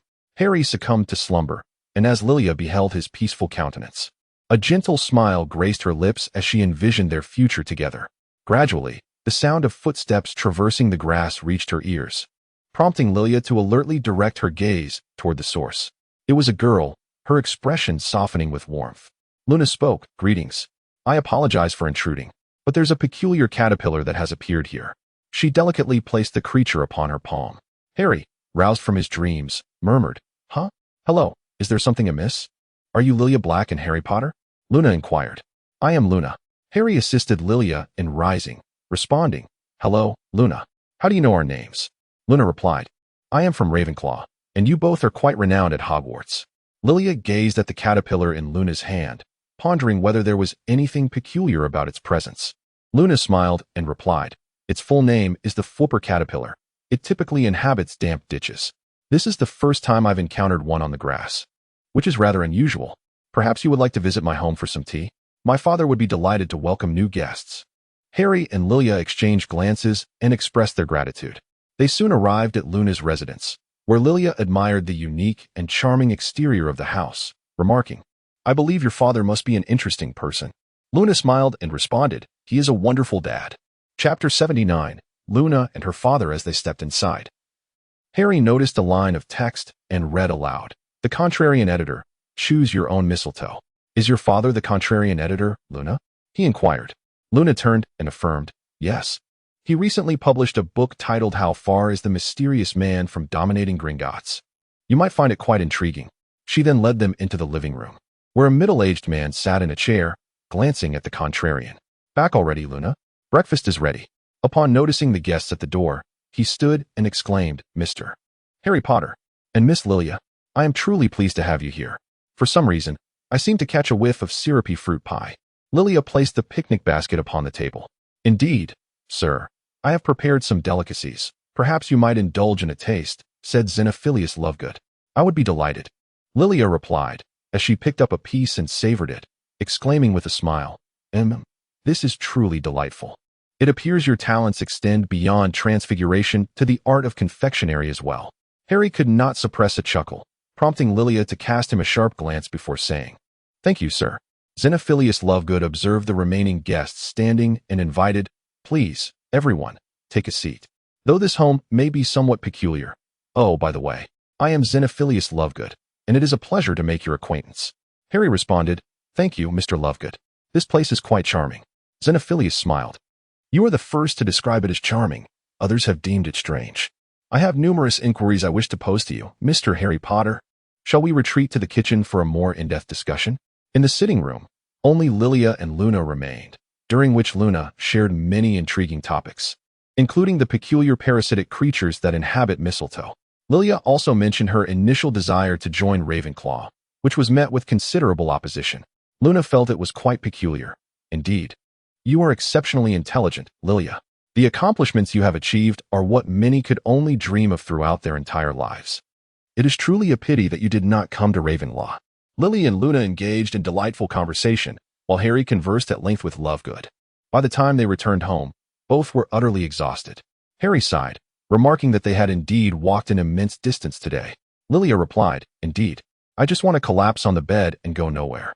Harry jested, "How about I carry you back?" Lilia chuckled, dismissing the possibility. "How could you possibly carry me back when you're so exhausted?" No sooner had she spoken than Harry effortlessly lifted her into his arms, startling Lilia. With a grin, Harry replied, "I still possess enough strength to carry you."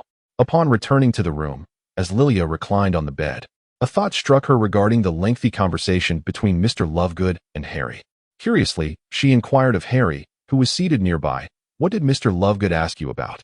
Harry responded, "He inquired about the events of the Triwizard Tournament that night, as well as Voldemort." Lilia nodded knowingly.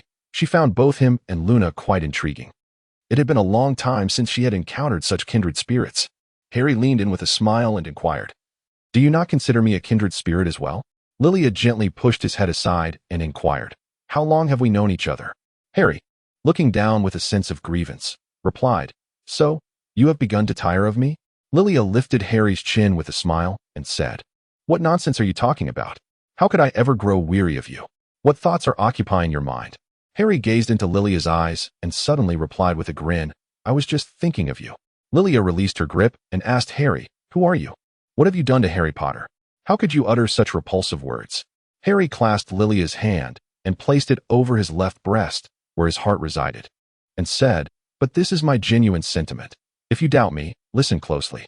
Thump, thump, thump, thump. Lilia felt the rhythm of his heartbeat and burst into laughter. "You are quite something, Harry. However, since your words are so melodious, I shall reluctantly bestow upon you a gift." With that, she retrieved a pair of rings from beneath her pillow. Harry swallowed hard and inquired, "Are you proposing to me, Lilia? But such matters should be initiated by the gentleman." Lilia playfully smacked Harry's outstretched hand, declaring that this was not a proposal, for such matters were solely his responsibility. However, it could serve as a symbol of their romantic bond.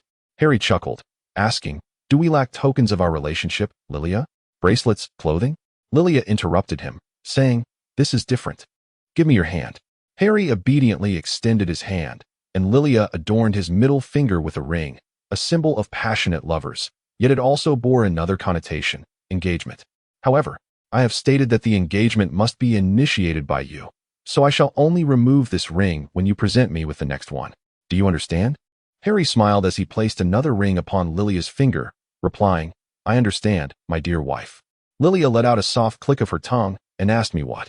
Harry jested, "Very well, my esteemed girlfriend." Lilia feigned seriousness as she replied, "All right, you may leave now."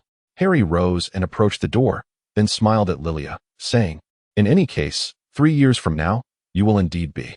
Lilia seized a pillow and hurled it towards the door, but Harry swiftly closed it, thwarting the pillow's assault.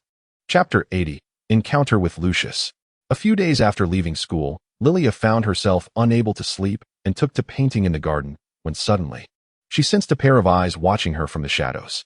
As Lilia, filled with vigilance, had just grasped her wand, a shadow materialized before her. Lilia raised her wand towards him, and the individual gradually removed his mask, revealing his light golden hair, Lucius. Lilia was momentarily taken aback, yet she still raised her wand. "It is you, Mr. Malfoy. What brings you to visit at such a late hour? How did you find your way here?" Lucius gazed at Lilia and replied, "You ought to inquire about that with Mr. Harry Potter." Lilia, had it not been for the Dark Lord perceiving his thoughts and whereabouts, I would not have arrived at this valley of Godric. Lilia, with a hint of confusion, inquired how Voldemort had perceived her. Lucius replied, "Do not utter his name," and, as he settled onto the swing, added, "Is this truly your home? And these roses, how charming. It has been 3 years since we last met, Lilia. Must you point your wand at me?" Lily hesitated for a moment before addressing him. "How can I be certain that no one else is following you? We are not reuniting as old friends, Mr. Malfoy. We are adversaries meeting. Now, answer my question. How did Voldemort come to know?" Lucius rose, as if he had just received some earth-shattering news. "You don't know? I assumed Harry Potter would inform you. After all, he possesses the ability to experience dreams related to the Dark Lord. It seems he is not entirely forthright with you. I can assure you, based on the decade of your upbringing, that I am here alone this time, and not under the orders of the Dark Lord. It is time to lower that foolish wand, Lily." Lilia gradually lowered her wand. "What is it that you truly wish to convey?" Lucius approached her, his tone laced with misfortune. "Regrettably, you have caught the attention of the Dark Lord. The latest issue of the Wizarding Weekly speaks of his ominous visions. He appears to believe that capturing you would equate to capturing Harry Potter, and eliminating you would render Harry Potter's existence a living nightmare. Do you comprehend my meaning?" Such actions would only invite greater calamity. It would be wise to distance yourself from Harry Potter while you still have the chance. Lilia caressed the ring thoughtfully and spoke softly. I believe I will find a way to manage this, as long as it ensures Harry's survival. Thank you, Mr. Malfoy, for going through such trouble to inform me of this matter. She added, I heard you sacrificed a piece of yourself for Voldemort. Are you well? Lucius gazed at her with a hint of surprise and replied, Indeed, the mysterious figure has healed my wounds. Lilia, with her back turned to Lucius, spoke softly. It seems he treats you, his faithful servant, quite well. You should take your leave, Mr. Malfoy. Do not arouse Voldemort's suspicions, lest the consequences outweigh the benefits. Lucius replied, I believe it is time for you to relocate, Lilia. It would be prudent to erase all traces. Before long, Godric's Hollow will transform into a haven for Dementors. And the Ministry of Magic remains blissfully unaware, holding no belief in the looming threat. If I were in your position, I would advise those neighbors to lay low. He then departed. Lilia stood in a daze, gazing at the spot where Lucius had just been, contemplating his words. She picked up her quill and penned a letter to Sirius. Dear Uncle, let us meet at the Leaky Cauldron in London in 5 days. There are some pressing matters I wish to discuss with you. And signed, not yet deterred. She then wrote to the Ministry of Magic. Please exercise strict supervision over the Dementors, particularly ensuring they do not wander into prohibited areas. And signed, as sleep eluded her, she busied herself packing her belongings. While organizing, she found herself questioning Lucius's words. Yet upon deeper reflection, she recognized he had no motive to deceive her. Such an act would yield him no benefit. He had not even divulged their destination. Was it merely to prevent their return home? Lilia wrestled with her thoughts throughout the night, ultimately choosing to place her trust in Lucius. At dawn, Harry entered the sitting room and noticed 2 trunks beside Lilia, inquiring, Are you going somewhere, Lilia? Lily approached him and inquired, Harry, is there something you wish to share with me? Perhaps a dream concerning Voldemort? Harry paused momentarily. You already know, don't you? Well, indeed, I did dream about Voldemort. Lilia, feeling a surge of emotion, exclaimed, Do not conceal anything from me. I would rather not learn of your affairs through others. Your silence makes me feel foolish. Harry embraced Lilia and replied, I apologize, Lilia. I merely wish to spare you from worry. Lilia remained indifferent to Harry's embrace. We can no longer reside here. Lucius visited me last night. Voldemort has already discovered our whereabouts.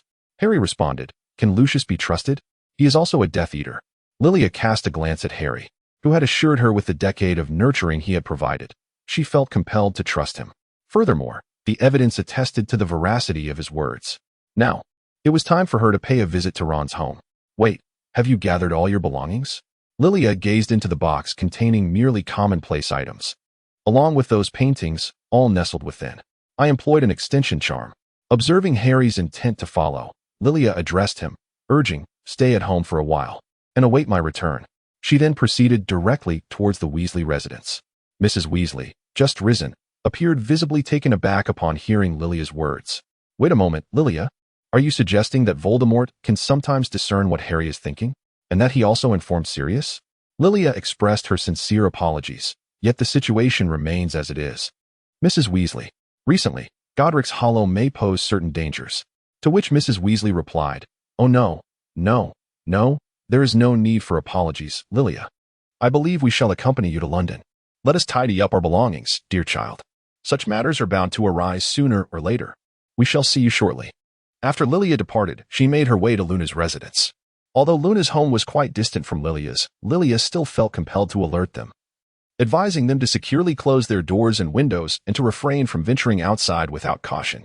Luna, noticing Lilia's peculiar demeanor, inquired, What has transpired, Lilia? You appear even more unusual than I do. Lilia replied that it was nothing. It is always wise to exercise caution. Luna inquired, What about Harry? Is he not your constant companion every day? Lilia mentioned that she was feeling unwell and would be resting at home, and that we would remain in London until the start of school. Luna nodded in agreement, saying that they would see each other when school commenced. Lilia responded that they would see each other at the start of the school year. Upon returning, Harry and Lilia reunited with the Weasley family. Ron and the others were bewildered and unaware of what had transpired, inquiring of Lilia about the events that had occurred. Lily replied, I will inform you when the time comes, Ron. Ron then turned to Harry, who also shook his head and said, I'm sorry. I have yet to grasp this matter myself. Chapter 81. The Order of the Phoenix, Part 1. The group arrived at the leaky cauldron as promised. After a moment of warmth, Sirius gazed at Lily and inquired, "So, what troubles you, Lily?" As Lilia was about to speak, Mrs. Weasley interjected, indicating that such remarks were rather inappropriate for this setting. Sirius nodded in understanding, recognizing that this was not an opportune moment for conversation. "Well then, everyone, follow me," he instructed. The group trailed behind Sirius to number 12, Grimmauld Place in London. Observing the walls peeking through the gaps, the children felt a sense of bewilderment, only to realize the wonders of magic once they safely entered. Sirius stepped into the innermost room and declared, "Welcome to my home, the headquarters of the Order of the Phoenix. Now, everyone else may leave. Lilia and the adults will remain." Once the others had departed, Sirius turned to Lilia and inquired, "May we speak now?" Lilia cast a glance at Mrs. Weasley, and upon receiving a nod from her, she began to speak. "Indeed, according to Lucius, Voldemort is capable of mentally probing Harry, a claim that has been corroborated by Harry himself. Furthermore, he has already located the residence shared by Harry and me in Godric's Hollow, and he is expected to act soon." Sirius inquired, "Do you find Lucius to be credible, Lilia?" Lily replied, "To be honest, Uncle, I was initially filled with skepticism. However, after contemplating throughout the night, I could not conceive of any plausible reason for his deceit. Furthermore, he assured me of his sincerity through the bond of nurturing kindness, leaving me with no choice but to believe him." Sirius, with his arms crossed upon the table, seemed to suggest that he must have uttered something more, for otherwise, you would not be in such a haste. Lily lowered her gaze and replied affirmatively, stating that he had informed her that Voldemort had taken notice of her. He believed that capturing her would equate to capturing Harry, and that her demise would plunge Harry into profound despair. Sirius remarked that it appeared Lucius was not deceiving them. Such words were indeed characteristic of Voldemort. Lupin turned to Lily and added, "So you fear becoming a burden to Harry, do you, Lily?" Lily nodded thoughtfully. "Indeed, this is precisely what concerns me. We cannot allow Harry to be further scrutinized by Voldemort regarding his thoughts and life. If this continues, every trace of Harry will be laid bare before Voldemort." Arthur Weasley suggested that perhaps we should summon Snape, for he is among the most proficient in the art of occlumency within the wizarding world. Lily felt a sense of confusion within her. She had clearly witnessed Professor Snape's past as a Death Eater in the meditation basin of the headmaster's office, which was indeed perplexing. Yet, he was also a member of the Order of the Phoenix. Could he possibly be a double agent? Sirius had rejected him, reminding her that he had always harbored mistrust towards Snape, as he had once been a confidant of the Dark Lord. Then, somewhat lost in thought, he gazed at Lily and said, "I apologize for burdening you with this. Lily, I had forgotten you were still present." Lilia replied, "It is of no concern. I am aware that Professor Snape was once a Death Eater." Mrs. Weasley remarked, "However, at this point, we have no alternative but to place our trust in Snape." "Do we? If Dumbledore has faith in him, we ought to do the same." Lupin turned to Sirius, suggesting, "Perhaps it is time we summon Snape. With the Dark Lord's return, should we not avoid waiting for him to be summoned back into the fold?" Sirius fell silent for a moment before conceding, "Very well. But I shall not take responsibility for the task of calling him." Lupin chuckled, "Then allow me to take on that duty." Arthur addressed Lilia, saying, "You have done remarkably well, Lilia. Now, we must discuss other matters. Why don't you go upstairs and join them for a while?" Lilia nodded in affirmation. "Indeed, Mr. Weasley." Chapter 82. The Order of the Phoenix, Part 2. Upon stepping outside, Lilia discovered that a pair of ears, suspended by a string, was flapping in the breeze at Crook Hill. Following the line upwards, she noticed a gathering of individuals observing her from the staircase. Fred offered an awkward smile and greeted, "Hello, Lilia." Meanwhile, George waved at her with a grin, exclaiming, "Ha ha ha, it wasn't our intention." Lilia sighed as she ascended the stairs. "You could have simply asked me. Why go through such elaborate measures? What if Crookshanks has upset his stomach?" "When did Hermione arrive?" Ginny responded. "She came to our house last night to bring Ron some assignments. I noticed she was sleeping soundly this morning, so I didn't wake her and left her a note. I had no idea she would follow us in." Hermione chuckled. "Ron was complaining so loudly this morning that he roused me from my slumber." Ron spread his hands in protest. "I did not." Harry grasped Lilia's arm and, looking into her eyes, said, "I am sorry. I should not have kept this from you." Lily gently stroked Harry's hair and reassured him, "It's all right, Harry. No matter what, Voldemort is already aware. However, try to dream a little less." With that, she playfully pinched the tip of Harry's nose, which turned slightly red.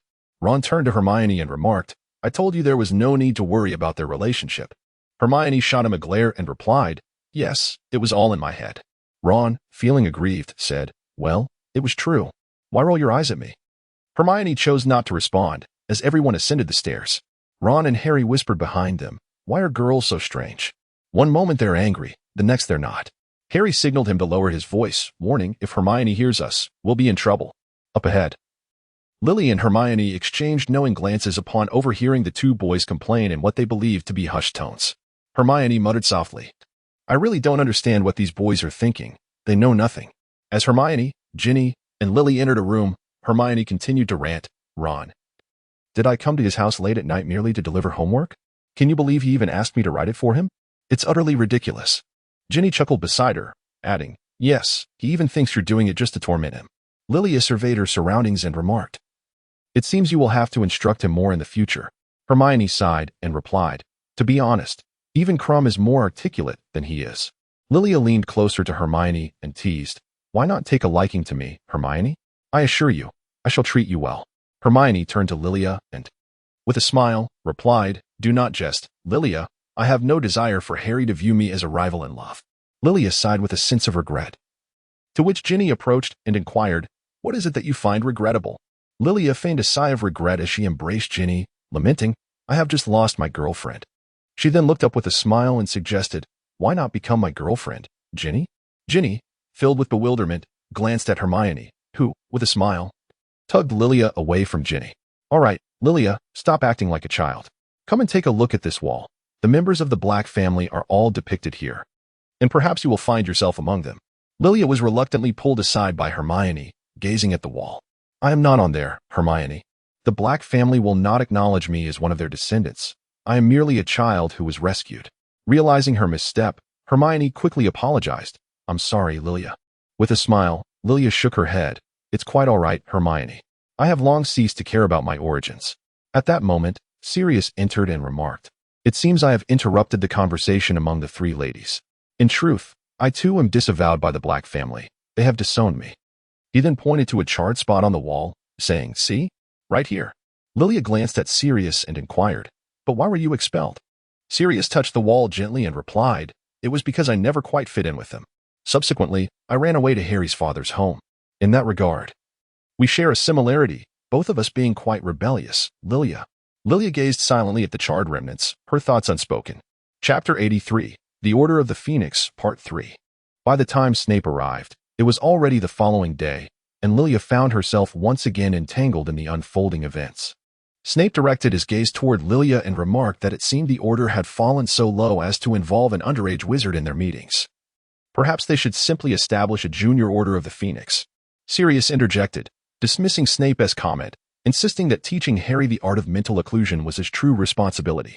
Snape, shifting his gaze, retorted with a tone dripping with annoyance, clarifying that should Mr. Potter exhibit any misconduct, he would terminate the lesson, and furthermore, Lilia must participate in the learning process, or he would not teach at all. Remus placed a calming hand on Sirius's arm, saying, all right, Severus. All your demands will be met. We mustn't delay, let us proceed immediately. With that, they whisked Lilia away like a gust of wind to Harry's room, where Ron and Fred and George awaited. The four stared at Snape in astonishment. Snape surveyed the room before speaking slowly. Now, apart from Harry and Lilia, everyone else must leave. The group hurriedly exited, Ron taking the thoughtful gesture of closing the door behind him. Snape addressed Lilia and Harry, stating, I will penetrate your minds using legilimency, and you must attempt to resist me. Clear your thoughts entirely. Do not allow me to see anything I should not. We will begin with Lilia. With that, he pointed his wand at Lilia's head, and a multitude of images flashed through her mind.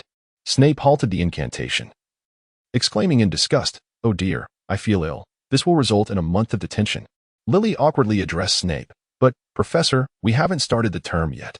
Snape replied slowly, then we shall wait until the commencement of the school year. Lilia pursed her lips and bowed her head in silence. Harry gently grasped Lilia's hand and whispered, it's all right. I'm here with you. Snape continued, 2 months of confinement.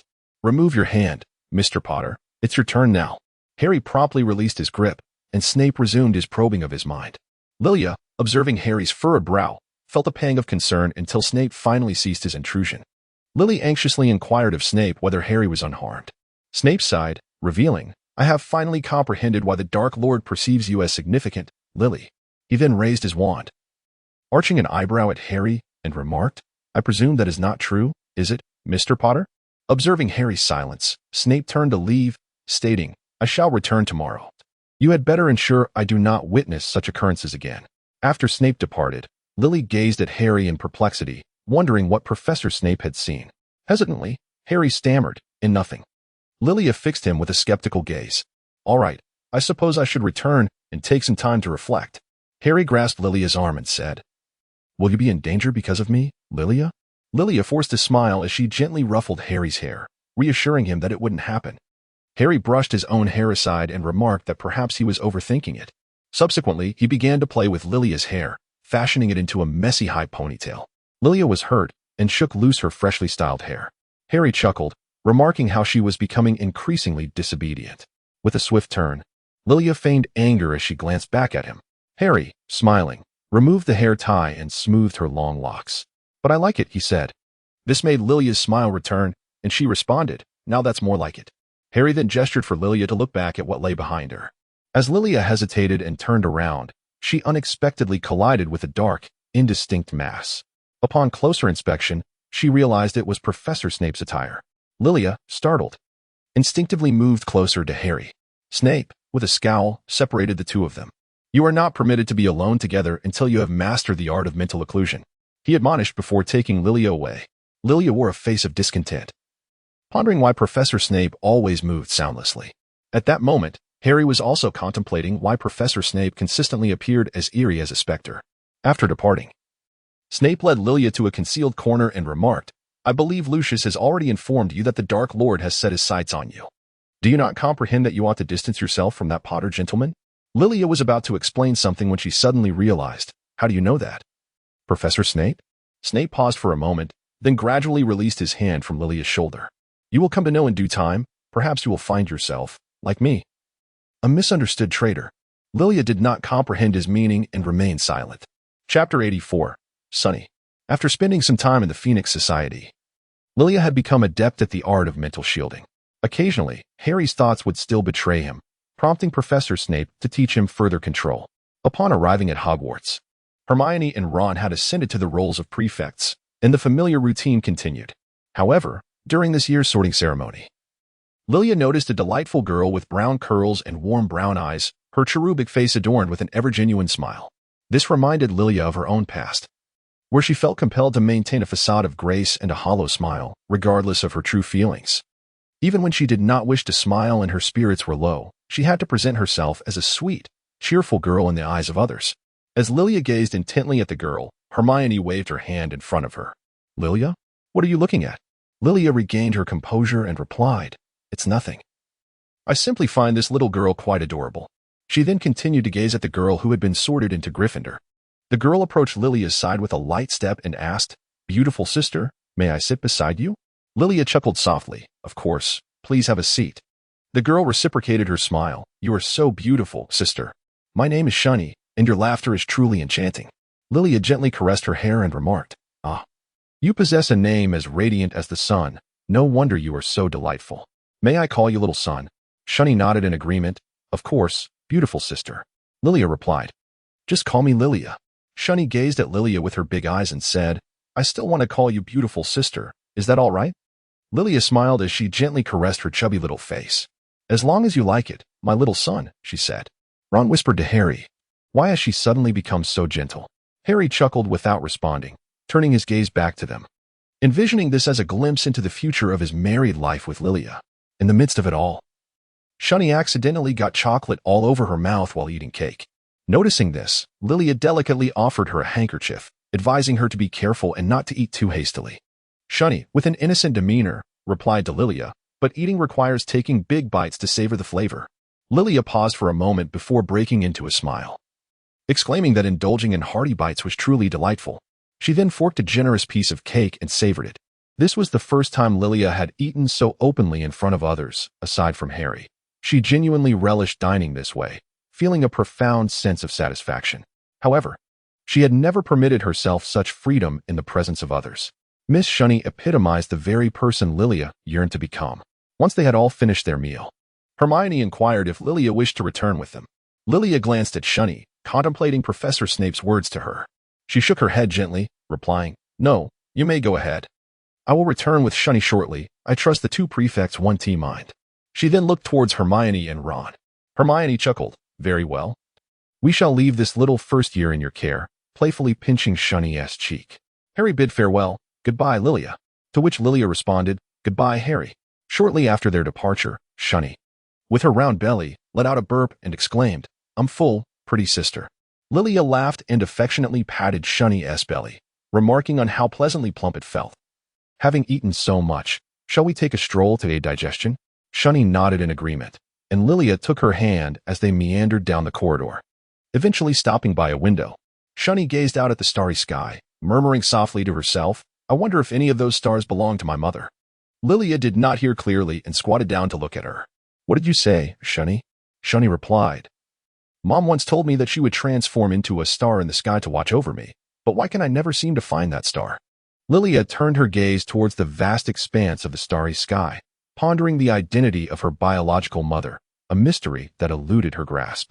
What sentiments must that so-called mother have harbored when she abandoned her? Lilia assured her that the little son would indeed find her star. Shunny beamed with joy, embracing Lilia, and exclaimed, "You are such a beautiful sister. At first, I thought all wizards were rather unfriendly." Lilia inquired, "Did you come from the Muggle world?" Shunny nodded and replied, "Indeed. I reside in London with my father. Had it not been for the letter from Hogwarts, I might have remained oblivious to the existence of such a wondrous realm. Even the term Muggle was revealed to me by my father." Lilia chuckled at Shunny, who was interested in everything around her. "You are truly adorable, little sunshine. I imagine your father must be a seer. Otherwise, he wouldn't have bestowed upon you a name so reflective of your personality." Shunny pondered for a moment before replying with a smile, "Perhaps that's true. My father has always been rather peculiar." Chapter 85. Professor Umbridge on a bright and sunny day. The newly appointed Defense Against the Dark Arts teacher at Hogwarts, Professor Umbridge, appeared to be an ardent enthusiast of all things pink, adorned from head to toe in that hue. On the day of the new term, Lilia did not notice the professor, and thus, when she encountered her in the corridor today, a wave of confusion washed over her, as she had assumed that the Defense Against the Dark Arts instructor would still be Professor Moody. Hermione replied that Professor Moody had been requested to leave Hogwarts by the Ministry of Magic due to a lapse concerning the Triwizard Cup, and that Deputy Minister Umbridge had been appointed to take his place.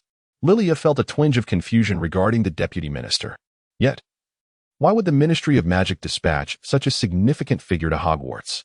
Hermione whispered to Lilia that, according to the latest edition of the Daily Prophet, an anonymous individual had penned a letter to the ministry. It was said that shortly after the letter was sent, a multitude of Dementors began to appear in Godric's Hollow. The ministry is now taking the origin of this letter very seriously, believing that someone is deliberately instigating trouble. Lilia recalled the letter she had penned and let out a few dry laughs. "Indeed," Hermione replied. "And I have also heard from a student of Ravenclaw that Professor Umbridge is a veritable expert in theory, which means she does not use a wand. Defense Against the Dark Arts without a wand. And she is the Deputy Minister of Magic. What could she possibly be thinking?" Hermione chuckled, shaking her head, hoping it was merely a rumor. During their third lesson in Defense Against the Dark Arts, Lilia discovered that the title of theory expert was no mere rumor. How could one possibly grasp such complexities by only jotting down knowledge points? Harry was the first to raise his hand and said, "Excuse me, Professor.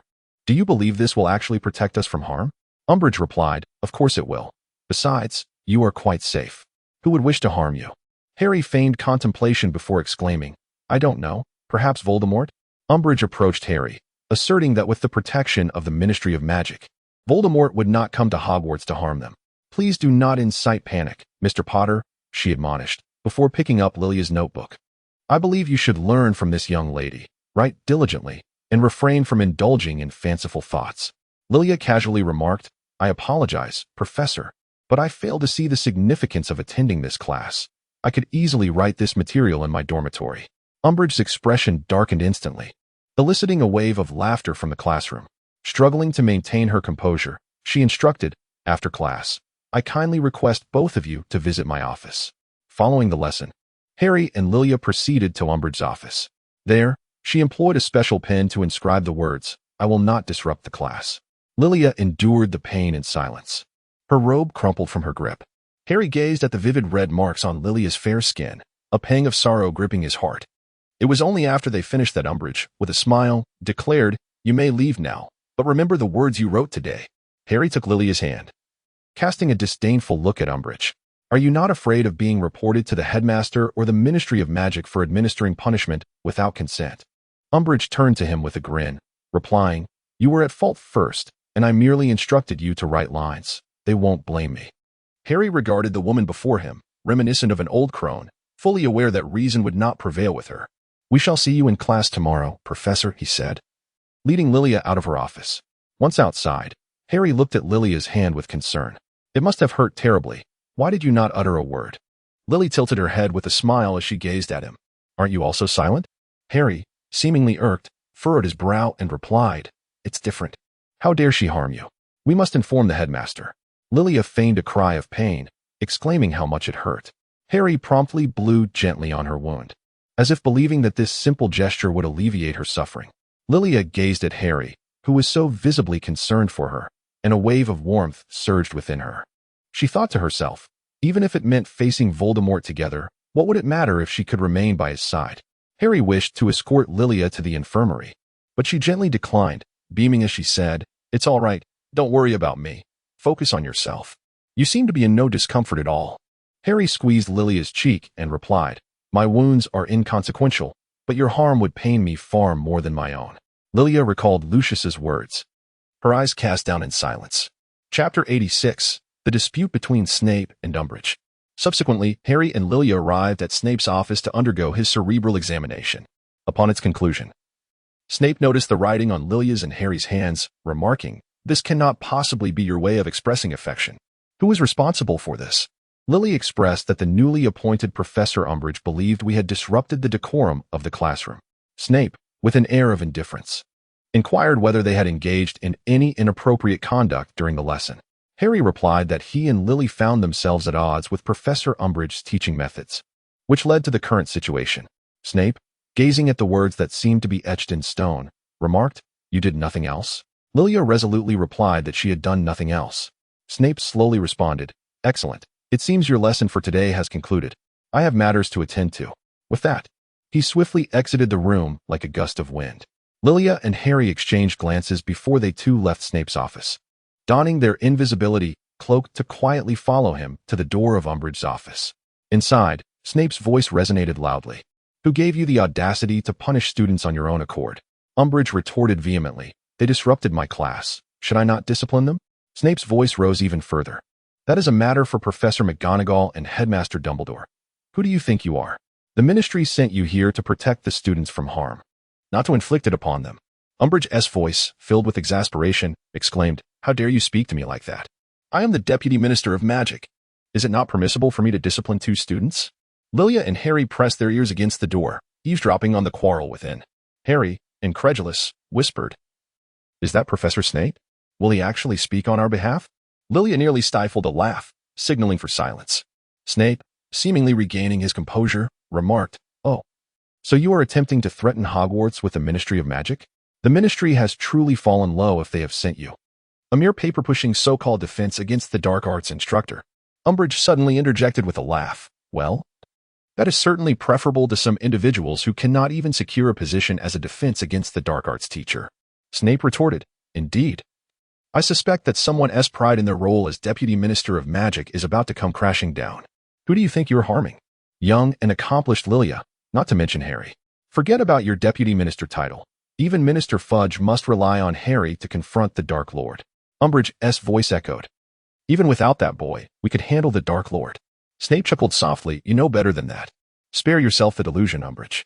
Then, heavy footsteps approached. Lilia hurriedly donned the invisibility cloak with Harry, retreating to a secluded corner. They stood closely together, and Lilia's physique had undergone a noticeable change. As Harry glanced down, he caught sight of it, prompting a cough from him. In a swift motion, Lilia covered Harry's mouth with her hand, just as they were about to leave. Snape heard the commotion and approached slowly. With each step he took, Lilia and Harry discreetly stepped back. It was only when Harry embraced Lilia's waist and sidestepped that Snape, oblivious, continued on his way. Upon returning to the Gryffindor common room, Lilia exhaled in relief, reflecting on the perilous encounter. Thank heavens for you, Harry, otherwise we would surely have faced punishment. But wait, why is your face so flushed? Are you unwell? Harry coughed again, dismissing her concern. It's nothing. Perhaps just a slight cold. A bit of rest should suffice. Chapter 87. Late-night conversations. The following day, Umbridge persisted with her pedagogical mindset, instituting a regulation mandating that male and female students maintain an 8-inch distance from one another. Both Harry and Lilia recognized this as her feeble excuse to evade accountability. It was evident that Professor Snape was particularly irate during potions class. When he announced the deduction of 10 points from Slytherin, Lilia could hardly believe her ears. Professor Snape has deducted points from Slytherin, 10 points at once. She nearly gasped, but recalling that Gryffindor had lost 30 points in just that lesson, she restrained herself. Even during their evening training sessions, Harry and Lilia were forced to practice separately. As days progressed, a growing number of regulations appeared on the walls. One late night, the four of them chatted in the common room. Hermione whispered, "We can no longer allow Umbridge to teach us those useless things. Her only talents lie in enforcing rules and punishing students, and she excels at nothing else." Lilia nodded in agreement, her teaching style akin to reciting the text verbatim, reading exactly what was written on the page. Ron turned to Hermione and remarked, "But what can we do? We cannot form a team for practical operations." After a moment of contemplation, Hermione burst into laughter, exclaiming, "Ron, you are a genius. Let us indeed form a team for practical operations. Harry and Lilia can serve as our instructors. There will surely be many eager to join us." Ron, filled with doubt, replied, "Wait a moment, Hermione. You cannot be serious. Can you imagine the expression on that pink toad's face when she discovers we have secretly formed a little group behind her back? Aren't you afraid of breaking the rules?" Lilia, upon hearing those words, felt as though she had just heard an astonishingly humorous jest.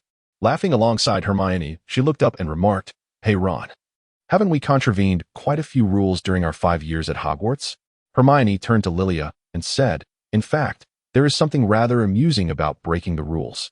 Lily and Hermione embraced each other, while Ron chuckled, a grin spreading across his face.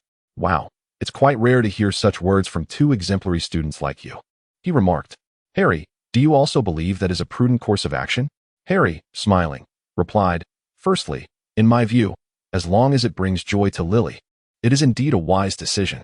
Secondly, since they seem unconcerned about their O.W.L.S., we might as well heed their opinions." He then settled beside Lily, saying, "See, this is the first step of rebellion." Ron chuckled helplessly. "Every year brings delightful surprises when I'm with you all." Lily crossed her legs and smiled at him. "It seems you have no choice but to join us, Ron." Ron, seated beside Hermione, replied, "That is absolutely the case," before exchanging a high five with her. Harry turned to Hermione and said, "You can take charge of inviting others, Hermione." She responded, "No problem, leave it to me. See you in Hogsmeade this weekend." Suddenly, a soft, sweet voice echoed from behind, "Can I join too?" The four of them turned to see Lily reaching out to hold Shunny's hand, squatting down as she said, "Of course, little sunshine, as long as you wish to join. But what made you come down here all of a sudden?" Shunny rubbed her eyes and replied, "I woke up and saw that both your and Hermione's beds were empty, so I thought I would come to find you." Lilia, with a smile, tidied up Shunny's hair. Ron turned to Harry and said, "You should really keep an eye on your girlfriend, Harry. She's actually starting to entice the first-year students to break the school rules." Lilia smiled at Ron as if they had never sneaked out during curfew in their first year. She then turned back to Shunny and asked, "Little son, you are certain you want to participate, correct?" Shunny nodded earnestly, affirming, "I am absolutely and unequivocally certain." Her cherubic face quivered slightly with excitement. Lilia smiled as she gently stroked Shunny's small hand, remarking that their little son was not only adorable, but also quite brave. However, it was now time for the little son to return to slumber. Staying up too late would hinder her growth. Shunny, with a playful pout, shook Lilia's arm and said, "But I want to spend more time with the beautiful sister," before once again wrapping her arms around Lilia. Lilia nearly lost her balance and stumbled, but she quickly regained her composure and patted Shunny gently on the back. "Let us play here with our older siblings, shall we?" she suggested. Shunny, with her sweet, childlike voice, replied enthusiastically, "Yes." She obediently settled beside Lilia, nestled between Harry and Lilia, appearing slightly annoyed with Harry and inching closer to Lilia. Hermione couldn't help but chuckle at the sight, realizing that Harry had found himself a formidable little rival, hadn't he? "Shunny?" Lilia hastily covered Shunny's ears and whispered, "Shoo. Our little son is still young. How could such an innocent and adorable child be exposed to matters of love? Ron, somewhat exasperated, replied, "Come on, Lilia. Weren't you and Harry already together during the second-year holiday? Shunny still has a year left, but she's not that little, is she?" Lily stared at Ron, who, confused, lowered his head and muttered that it was indeed the case. Moreover, it was beneficial for Shunny to be informed about matters of love early on, to spare her from the perils of youthful infatuation that had transformed her beautiful sister from a gentle and elegant lady into a violent girl who resorted to both words and fists. Harry, glancing over at Hermione, discreetly tapped Ron on the head, prompting Ron to mistakenly believe it was Hermione who had struck him. "What was that for?" Ron protested, feeling wronged. "I didn't do anything," Hermione replied innocently. "You're lying." "I distinctly felt someone hit me," Ron insisted.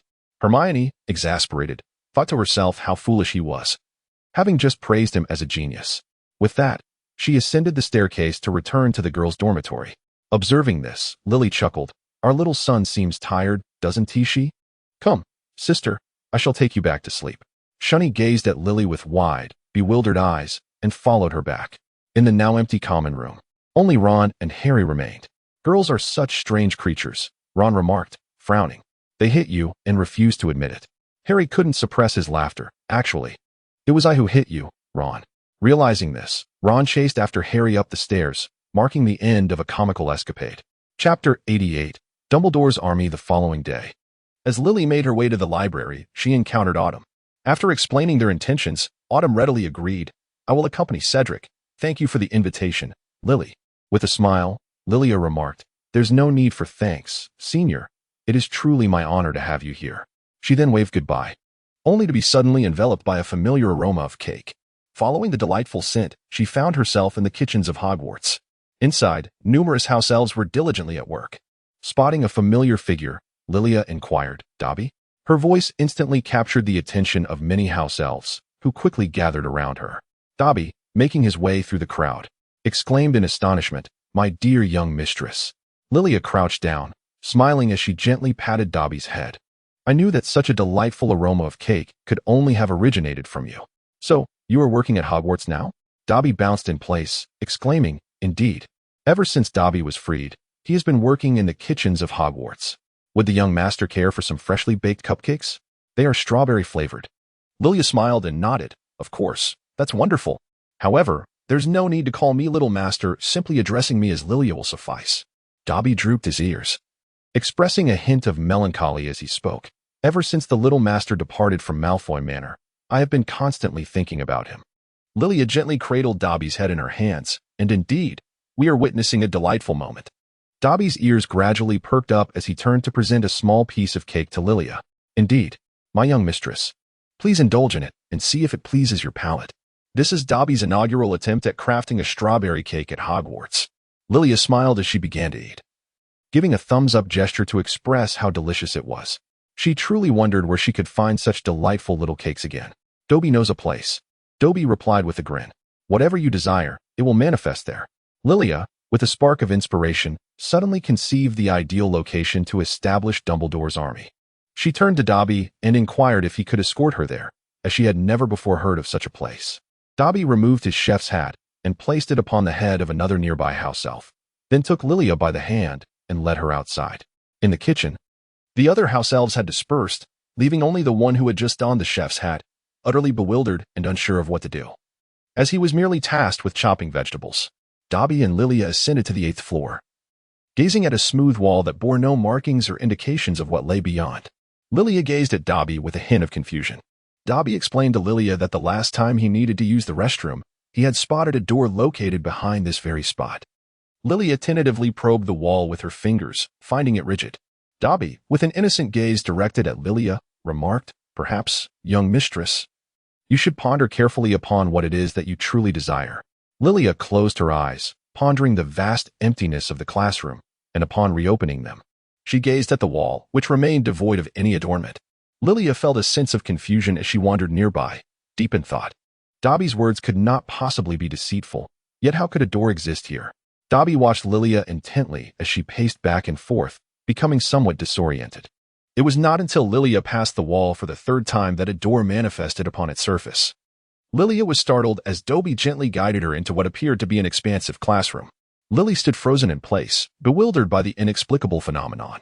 Upon returning, she recounted the marvels of this extraordinary place, leaving Harry and the others equally astonished. Ron inquired, "But what if I need to use the restroom?" Lilia chuckled, noting that you seem to share a similar sentiment. This weekend in Hogsmeade, a throng of individuals crowded the 3 broomsticks, with all eyes fixated on the 5 of them. Hermione reiterated the purpose of their gathering, stating that they could no longer allow Umbridge's tyranny to go unchecked. She then invited those with inquiries to raise their hands and speak. Susan inquired, "Can we truly learn anything of substance there?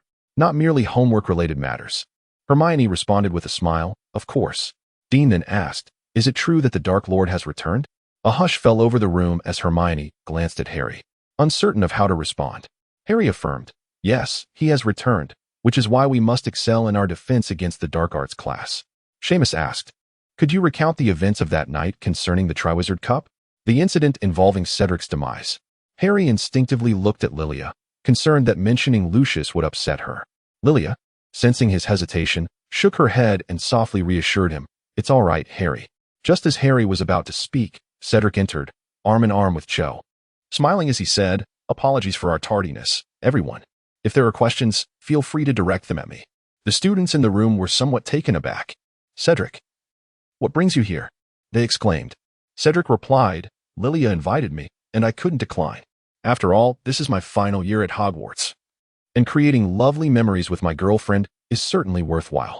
He then glanced at Cho, who shyly lowered her gaze, prompting the crowd to erupt in playful banter. Lilia interjected with a smile, silencing the crowd. "All right, everyone. If there are no further inquiries, please inscribe your names on this sheet of paper." The attendees began to form a lengthy queue. When it was Cedric's turn, Lilia remarked, "Thank you for your support, Senior." Cedric, while penning his name, chuckled and said, "I hope that for the next delightful event, you will extend an invitation to me as well, rather than solely to Chio." Lily glanced at Chio and remarked, "Isn't telling the senior sister equivalent to informing the senior brother?" Chio chuckled in response. After Cedric finished writing, he rose and cast a sidelong glance at Harry, saying, "It seems that inviting only Harry to my wedding suffices, for inviting him is tantamount to inviting you as well." The 4 exchanged pleasantries before departing from the leaky cauldron. Harry observed the densely filled paper and remarked, "It appears that Dumbledore's army has truly flourished. We have quite a busy year ahead of us." Chapter 89. The first lesson of Dumbledore's army. The members of Dumbledore's army gathered in the room of requirement, engaging in lively chatter, creating a cacophony of sound. As Harry and his companions entered the room, an immediate hush fell over the crowd. Hermione and Ron instinctively moved into the throng of people. Shunny also wished to follow Hermione into the crowd, but Lilia gently pulled her back and whispered, "Just stay by my side for now." Cedric took the lead in jesting. "Good day, Professor," and the crowd echoed, "Good day, Professor." Lilia turned to Cedric and smiled. "Don't be modest, Senior. You are a teacher as well." She then cleared her throat twice and announced, "Now, let the boys and girls form 2 lines, with the boys aligning with Ron and the girls with Hermione." Once everyone was arranged, Lilia looked at Harry, signaling him to say a few words. Harry began, "Today, the first spell we will learn is the Patronus charm. Now, Lilia and I will demonstrate, so please pay close attention." After exchanging a glance with Lilia, they both cast the Patronus charm together. Harry's Patronus took the form of a stag, while Lilia's manifested as a doe, creating a harmonious pairing that sparked a wave of excitement among the onlookers. Ron interjected, "Excuse me, but can we have someone else teach us? Perhaps Cedric?" Cedric shook his head apologetically. "I'm afraid I haven't team mastered it yet. So I might disappoint you, Ron." With a sigh of regret, Ron replied, "What a pity. I had thought Lilia's Patronus would be something like a butterfly or the like." Lilia coughed loudly, urging, "All right, let us cease our chatter. Time is of the essence. Now, everyone may practice with a partner or engage in solitary recitation of the incantations. Should any questions arise, do not hesitate to seek our assistance. Remember to focus all your thoughts on moments of joy." The group then commenced their practice. Lilia knelt down and said to Shunny, "Little son, this spell is quite advanced. You need not learn it. I can teach you simpler incantations." Shunny looked at Lilia with a pout and replied, "But I want to conjure little animals to play with me. I wish to learn." Lilia playfully pinched Shunny's cheek and remarked, "Our little son may indeed become the youngest witch to master the Patronus charm. Now, repeat after me. Expecto Patronum." Shunny echoed, expecto patronum. Meanwhile, Cedric had succeeded, and Harry felt a swell of joy for him. Cedric turned to Harry and expressed, I owe you gratitude, Harry. It was when we encountered the trophy together that truly held significant meaning for me. Harry and Cedric gazed at the majestic goose, reminiscent of its loyalty, courage, and the spirit of unity and mutual assistance it embodied. By the end of the lesson, only Cedric had succeeded, prompting Lilia to doubt herself. Perhaps we should first teach the disarming charm. It seems a bit premature to focus on the patronus charm now. Harry concurred, I share that sentiment. But this is merely the first day, is it not? As long as we achieve some success, it is worthwhile. Meanwhile, Shunny continued to fervently wave her wand, repeatedly murmuring, expecto patronum. Lily sighed as she gently patted Shunny's head. All right, little sunshine, it's time to return to your slumber. In the future, you shall conjure adorable little creatures to play with. Shunny looked up at Lily and asked, will you be able to summon animals even more delightful than ice cream? Lilia smiled, expressing her belief that she could conjure a beautiful little dove. Shunny, pleased, followed Lilia with a skip up the stairs. Chapter 90, Leave Him Be. During this period, the lessons focused on spells such as the rapid reduction of weapons, with results that were visibly impressive. Even the youngest student, Shunny, was able to master these spells with ease, while the older students could adeptly summon their guardians. Umbridge sensed something amiss and established a reconnaissance team led by Draco, the captain who was, in fact, a spy. Consequently, Dumbledore's army naturally evaded various dangers and even began to stir up more trouble. One day, Dumbledore summoned Lilia to his office. Aware of the underlying reasons, Lilia feigned ignorance and inquired, what is it, Professor? Dumbledore regarded her, recalling her departure from Harry, and remarked, it is for your own good. You all say the same thing. Why can't I remain by Harry's side? I can protect him, Lilia responded, puzzled. Lilia, Dumbledore replied, I have considered the implications of your staying close to Harry with Snape. That would only invite more complications. And it is possible you could fall victim to Voldemort. Lilia exclaimed impulsively, as long as I can remain by Harry's side, it matters not if I were to perish. Dumbledore sighed, nearly shouting, this is utter foolishness. Do you have any notion of how desperately Voldemort desires to capture you? Lily raised her gaze to Dumbledore, remaining silent. Dumbledore met her eyes, and, after a moment of contemplation, spoke. If you truly wish to safeguard Harry, then you must cause him pain. The more he despises you, the safer you will be, your safety ensures his.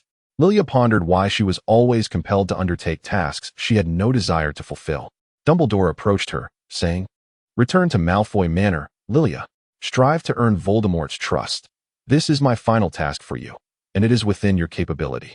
Lilia spoke incredulously, expressing her disbelief at the prospect of returning to the Malfoy household and becoming a Death Eater. What have my actions over the years amounted to? If not a mere jest, how will they perceive me? As a lunatic who has offended everyone, or as a piece of detritus scurrying in the shadows? Dumbledore replied, only through this path can you safeguard Harry more effectively, and only through this can you complete this intricate game. Do not harbor resentment. If you must blame, let it be your own brilliance that is too sharp, causing others to flinch. Lily appeared to have lost her senses, blaming me entirely. It is all my fault. After all these years, I have ensnared myself, akin to a silkworm weaving its own cocoon. How foolish I was to embark on this dark and treacherous journey, pondering what the future might hold. Dumbledore observed Lily's demeanor, feeling an indescribable awkwardness within, his words caught in his throat. Lilia wiped away the tears lingering on her cheeks and looked up at Dumbledore with a smile. I understand, Professor. I shall fulfill the task you have entrusted to me. Protecting the great savior, perhaps for the last time. Is it not merely a matter of forsaking everything? I am capable of that. With that, she rose and departed from the classroom. As she walked, she felt the gaze of many upon her, which irked her profoundly. She thought to herself, I am neither a blade to wound others, nor poison to harm, nor a football to be kicked about, and certainly not a mere slave to be commanded. Lilia entered the wishful house, a vast and empty space. She gazed at her reflection in the mirror, her garments dampened by tears, her long hair carelessly draped, and her eyes swollen and red. She resembled a pitiful beggar, alternating between laughter and sobs, her mournful cries mingling with eerie laughter, creating a profoundly unsettling atmosphere. Never had she encountered such a moment. Reflecting upon it now seemed almost absurd. Her once prized talents and intellect, which had garnered her fame, had ultimately become a double-edged sword that could wound others. Though she loathed tasks, she had repeatedly undertaken them for the sake of the great savior. Her departure from the Malfoy household was motivated not only by friendship, but also by a desire to avoid becoming someone else's slave, compounded by the difficulty of facing the family she had lived with for 11 years without any blood ties. Now, she was on the verge of becoming the very person she detested, a duplicitous villain, set to engage in every loathsome act she had abhorred for years prior. Upon reflection, what did she possess? Family? The Malfoys had treated her well, yet there was no biological connection. What about her birth parents? They had shown no interest. She was merely a foundling, an unwanted child deceived for 11 years. Yet, she had friends, brilliant Hermione, forthright Ron, quietly supportive Neville, and her beloved Harry Potter, the great savior. Alas, she was now destined to leave them. In a cruel twist of fate, it felt as though she possessed everything, yet simultaneously nothing at all. It was both tragic and lamentable. Unsure of whom to blame or how to express her grievances, she contemplated that perhaps her very existence was flawed from the outset, and surviving held no significance. Yet she could not perish. If she did, no one would love the great savior quite like she did. She loved him to the point of forsaking everything, to the extent of losing herself, believing herself unworthy of him. The more she scrutinized herself, the more she loathed her reflection. In a fit of rage, she shattered the mirror with her ring-adorned left hand, crimson blood oozing from her wound. Instantly, the mirror fractured, splintering into several shards. Lilia beheld her fragmented self in the mirror, glanced at her injured hand, and began to weep while laughing. Oh, great savior! How many regrets accompany your success? Chapter 91. The library. After her tears had subsided, Lilia visited the infirmary, where she hastily bandaged her wound. Madame Pomfrey furrowed her brow and inquired, "Such beautiful hands, how could they come to this?" Lilia forced a smile and said, "It's merely a cut from the glass. There's no need for concern, Madame Pomfrey." Madame Pomfrey noticed the ring on her finger and inquired, "What is this? Have you become engaged to Mr. Potter, Miss Lilia?" Lily hesitated for a moment before replying that it was merely a playful adornment. Madame Pomfrey then remarked that young girls should refrain from frivolous romantic entanglements, as they could inflict deep emotional wounds upon themselves. "Allow me to assist you in removing the ring." Lilia smiled and gently declined, saying, "No, Mrs. Pomfrey. It seems this ring cannot be removed." Mrs. Pomfrey sighed and proceeded to apply medicine and wrap Lilia's hand.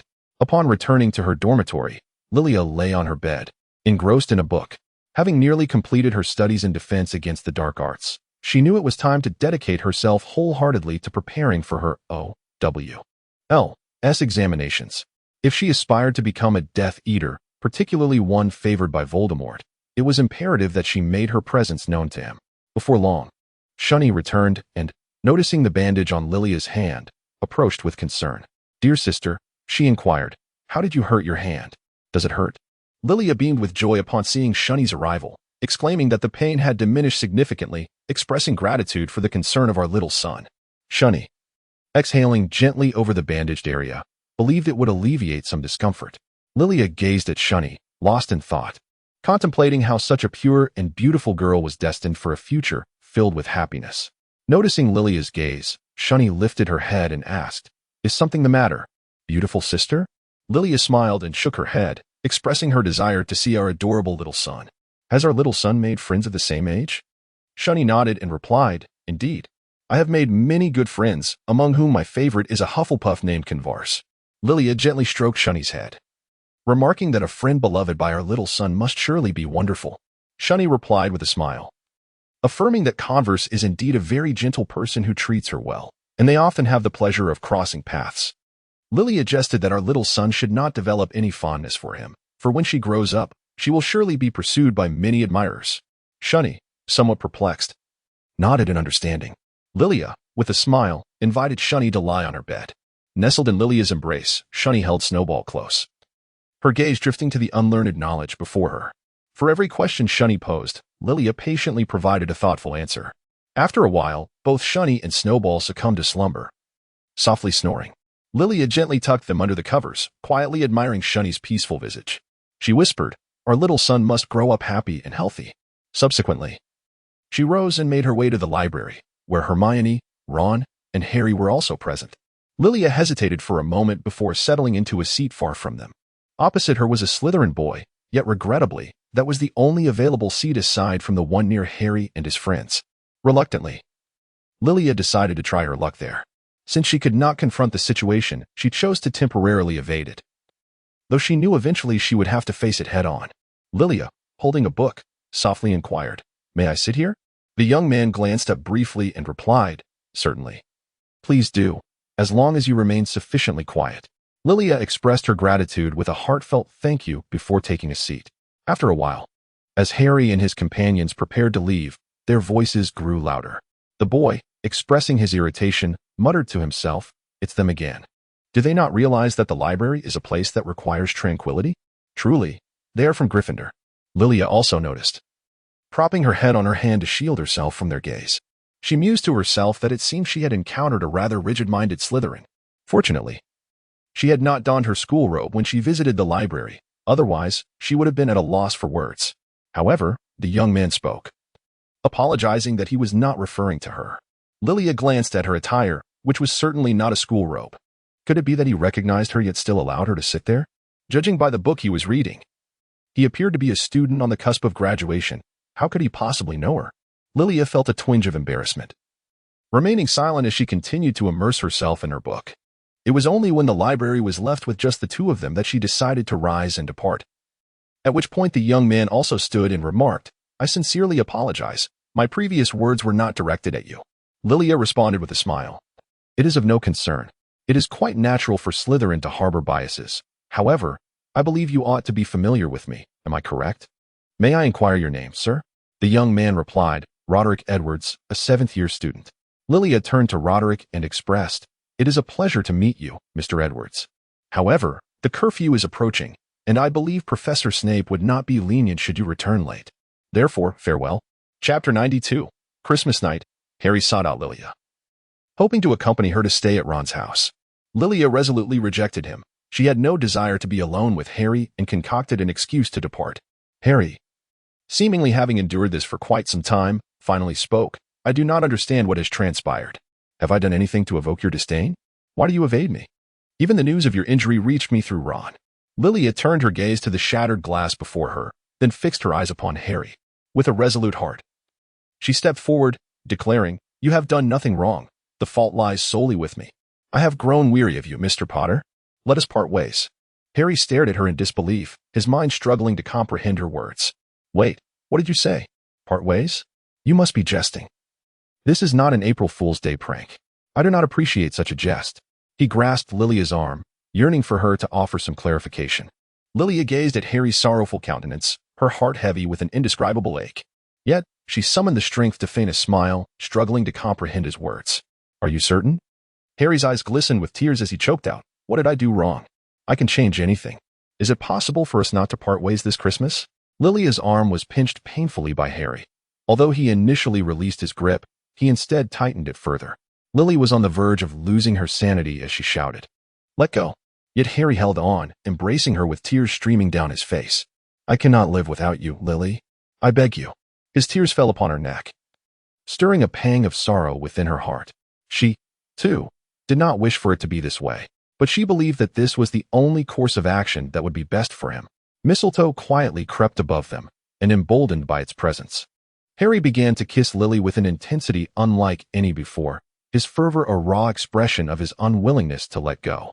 Lilia closed her eyes, and crystalline tears streamed down her cheeks. Harry tasted the faint bitterness of those salty tears as he released her hand and gazed at her. Lilia tore off the hair tie from her hair and threw it before Harry. With a voice laced with tears, she smiled and said, "It is truly over. My great savior, forget me." She then turned and departed from the room of requirement. Harry gazed at Lilia's retreating figure, his heart wrenched with anguish. He picked up the hair tie and knelt on the ground, consumed by despair. The very fear he had harbored 3 years ago had come to fruition. He murmured to himself, "We have endured so much together, traversed countless challenges, and witnessed the beauty of life. How could you expect me to forget?" As Lilia exited the room of requirement, she walked down the empty corridor, feeling heartache from her own words despite having prepared herself. At this point, she could only deceive herself into believing she must remain resolute.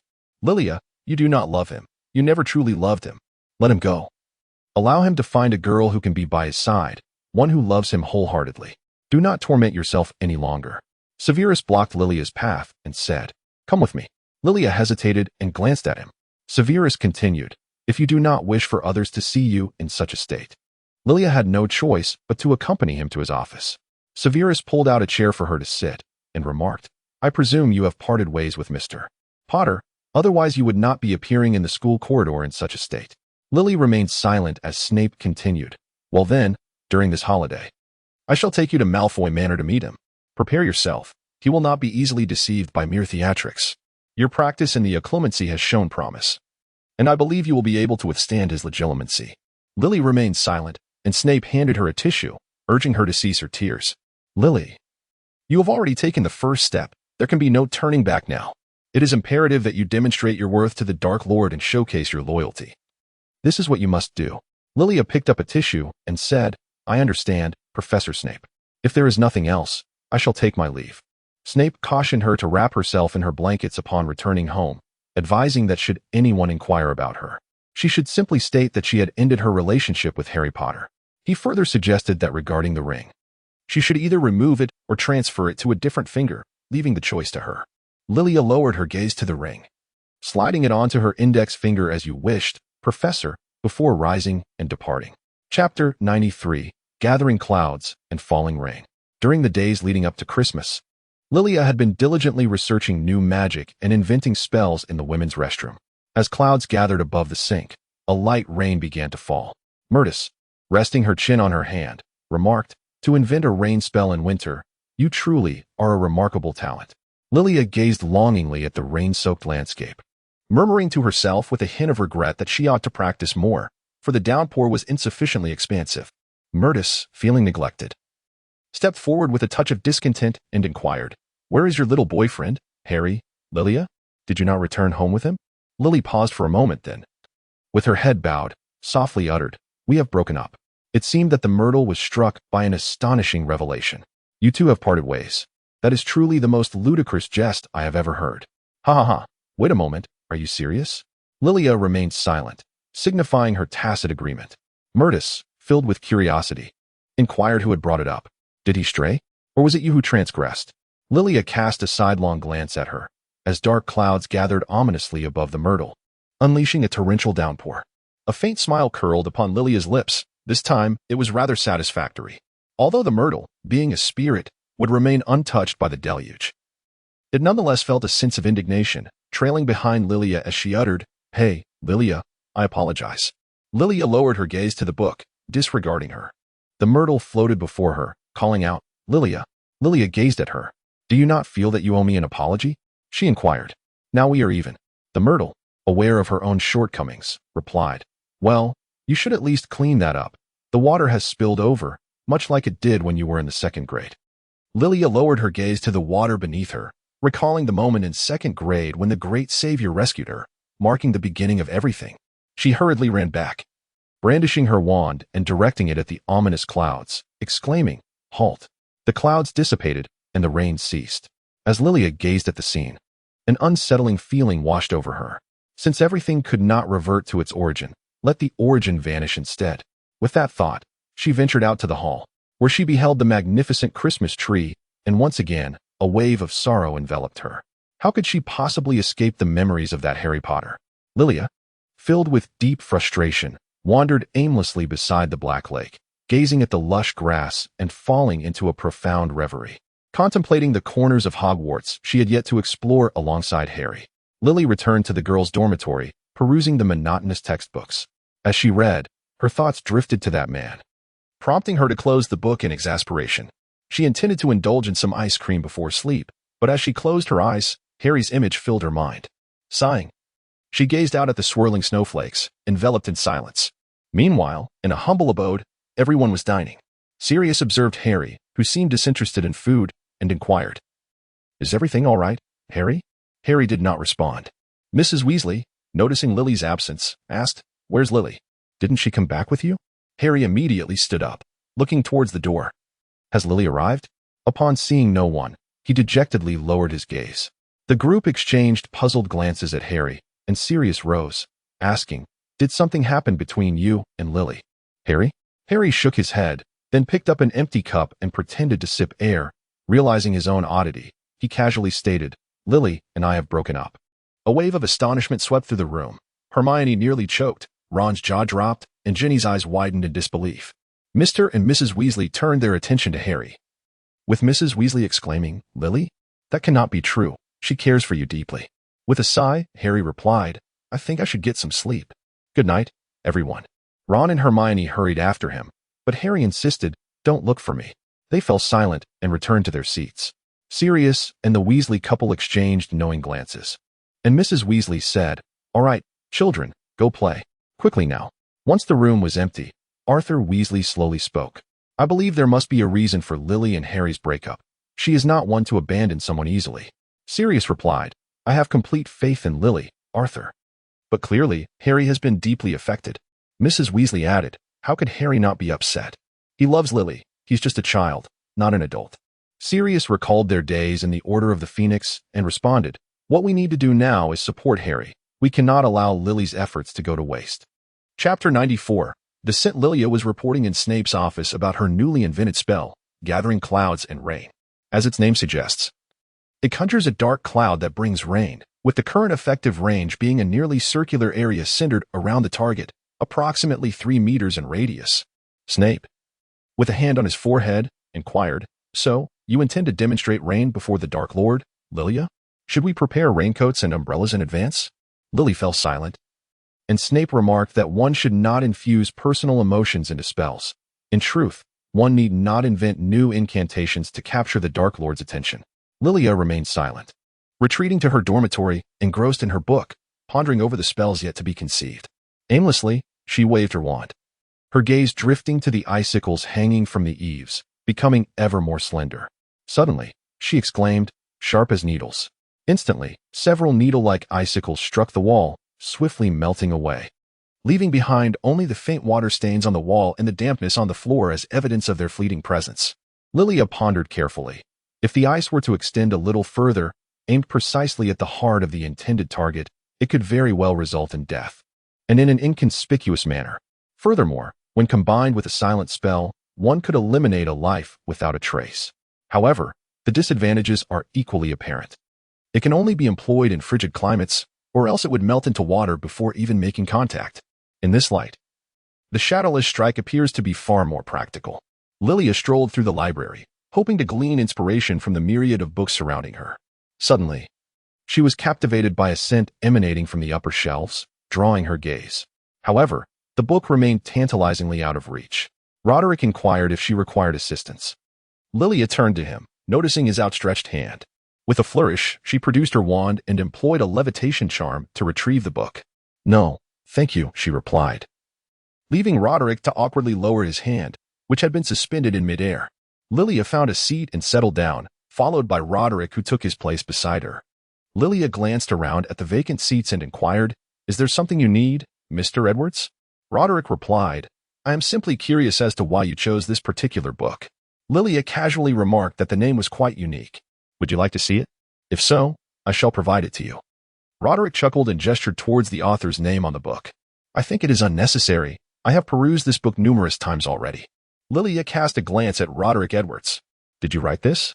Roderick nodded, prompting her curiosity. Lilia remarked, "It seems I have encountered the author himself. But why did you choose to write a book about scents?" Roderick gazed at Lilia and replied, "I believe that fragrances can reveal one's identity, which is why I penned this book. Recently, I have discovered that very scent." Lilia nodded thoughtfully, her voice barely above a whisper as she pondered.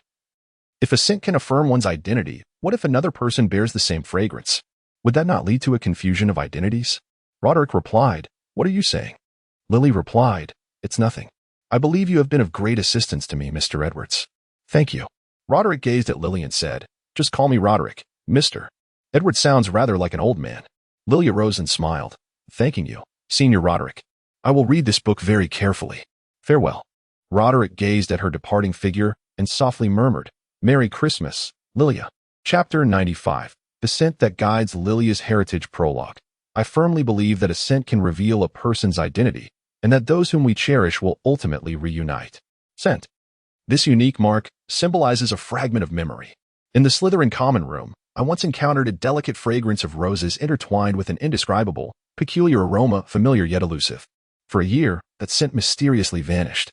I searched extensively, only to rediscover it in the library, intermittently, a disheartening sensation of grasping and losing. I endeavored to trace the source of the fragrance, but the throngs in the library made it impossible for me to succeed. Then one day, I chanced upon a young woman in the library. Her scent was an exact replica of the fragrance etched in my memory. She was a renowned figure, so much so that no one at Hogwarts was unfamiliar with her. I speculated that she might be my sister or some other kin, prompting me to inquire with my parents. They replied, informing me that she was not my sister, but rather the daughter of our former neighbors, the Frolitas, who possessed that scent upon her birth. Her father was an exceptional violinist, and her mother tended to the Malfoy family's garden. Their lives were once filled with happiness. But tragically, shortly after her birth, her father perished in a devastating fire. Unable to cope with the loss, her mother succumbed to despair and took her own life. By the time my parents arrived, the child had vanished. Roderick Edwards sadly, Lilia no longer felt the ache of heartbreak. Her revelation of lineage merely served to expose her scars once more. A small inscription follows, "Your life has never been a tragedy." These experiences are merely the foundation for a beautiful future. Have faith that there will always be someone who loves you. You are forever cherished. This book exists in a singular copy, and only you may take it to dispose of as you wish. Dumbledore after finishing the book. Lilia closed it and discarded it into a blazing trash bin, watching as the pages were reduced to ashes, gazing at the pile of remnants. She suddenly let out a laugh, a great love. Do I deserve to possess it? She then picked up her long-neglected violin and began to play the melancholic song of the swan, as if this would allow her to comprehend the enigmatic Monsieur Florietta a little better. Briefly sketched, the life of the violinist was encapsulated in her performance. Lily listened to the melody she had produced, feeling a profound dissatisfaction as she played increasingly faster until the strings eventually snapped. The harsh sound startled the ice cream, causing it to flee from the dormitory. Gazing at the broken string, Lily felt no desire to replace it. She wanted the severed string to remain, akin to a shattered mirror. The notion of mending a broken mirror is but a fanciful illusion. Paper turned to ashes cannot regain its pristine form, and a fractured mirror cannot heal. Likewise, the broken string would not be replaced. In a fit of despair, she cast the violin into the trash, reducing it to ashes. Lilia lay on the ground, murmuring to herself that it would be better to simply end her life, for that might bring her some relief. What of violins, roses, virtuosos, and florists? What of those who perished in the flames, succumbing to the depths of despair and choosing to end their own existence? It seems I am but a harbinger of misfortune. The prospect of a laughable future, the sorrow of fleeting happiness, the bitterness of love. To abandon me is one thing, but to leave me in such a state, truly, what remarkable parents I have. Ah, Florietta, the tragedy of my existence. Chapter 96. The Quarrel in the Auditorium upon their return. Hermione immediately inquired about the breakup between Lilia and Harry. Lilia replied affirmatively, advising against inquiring into the details or the reasons. Hermione's intended question was thus stifled in her throat, prompting her to pose an alternative inquiry. We will still play together, won't we? Every moment. Lilia, while painting, remarked, perhaps I shall not frequent Dumbledore's army often. Only in case of urgent matters should you seek me. Hermione replied to Lilia, I find myself increasingly perplexed by you. You share nothing with me now. Am I still your friend? With that, she departed from the girls' dormitory. Lilia was taken aback and set down her paintbrush. Shunny paused in her tidying up, grabbed a tissue, and rushed to Lilia's side. You must be feeling quite sorrowful now, dear sister, she said. Lilia, surprised by these words, glanced at Shunny. Was her performance not commendable enough? With a smile, Lilia reassured her, I am not upset, Shunny. I am perfectly fine. Shunny, handing Lilia a tissue, replied, do not feign happiness, beautiful sister. You have never called me Shunny.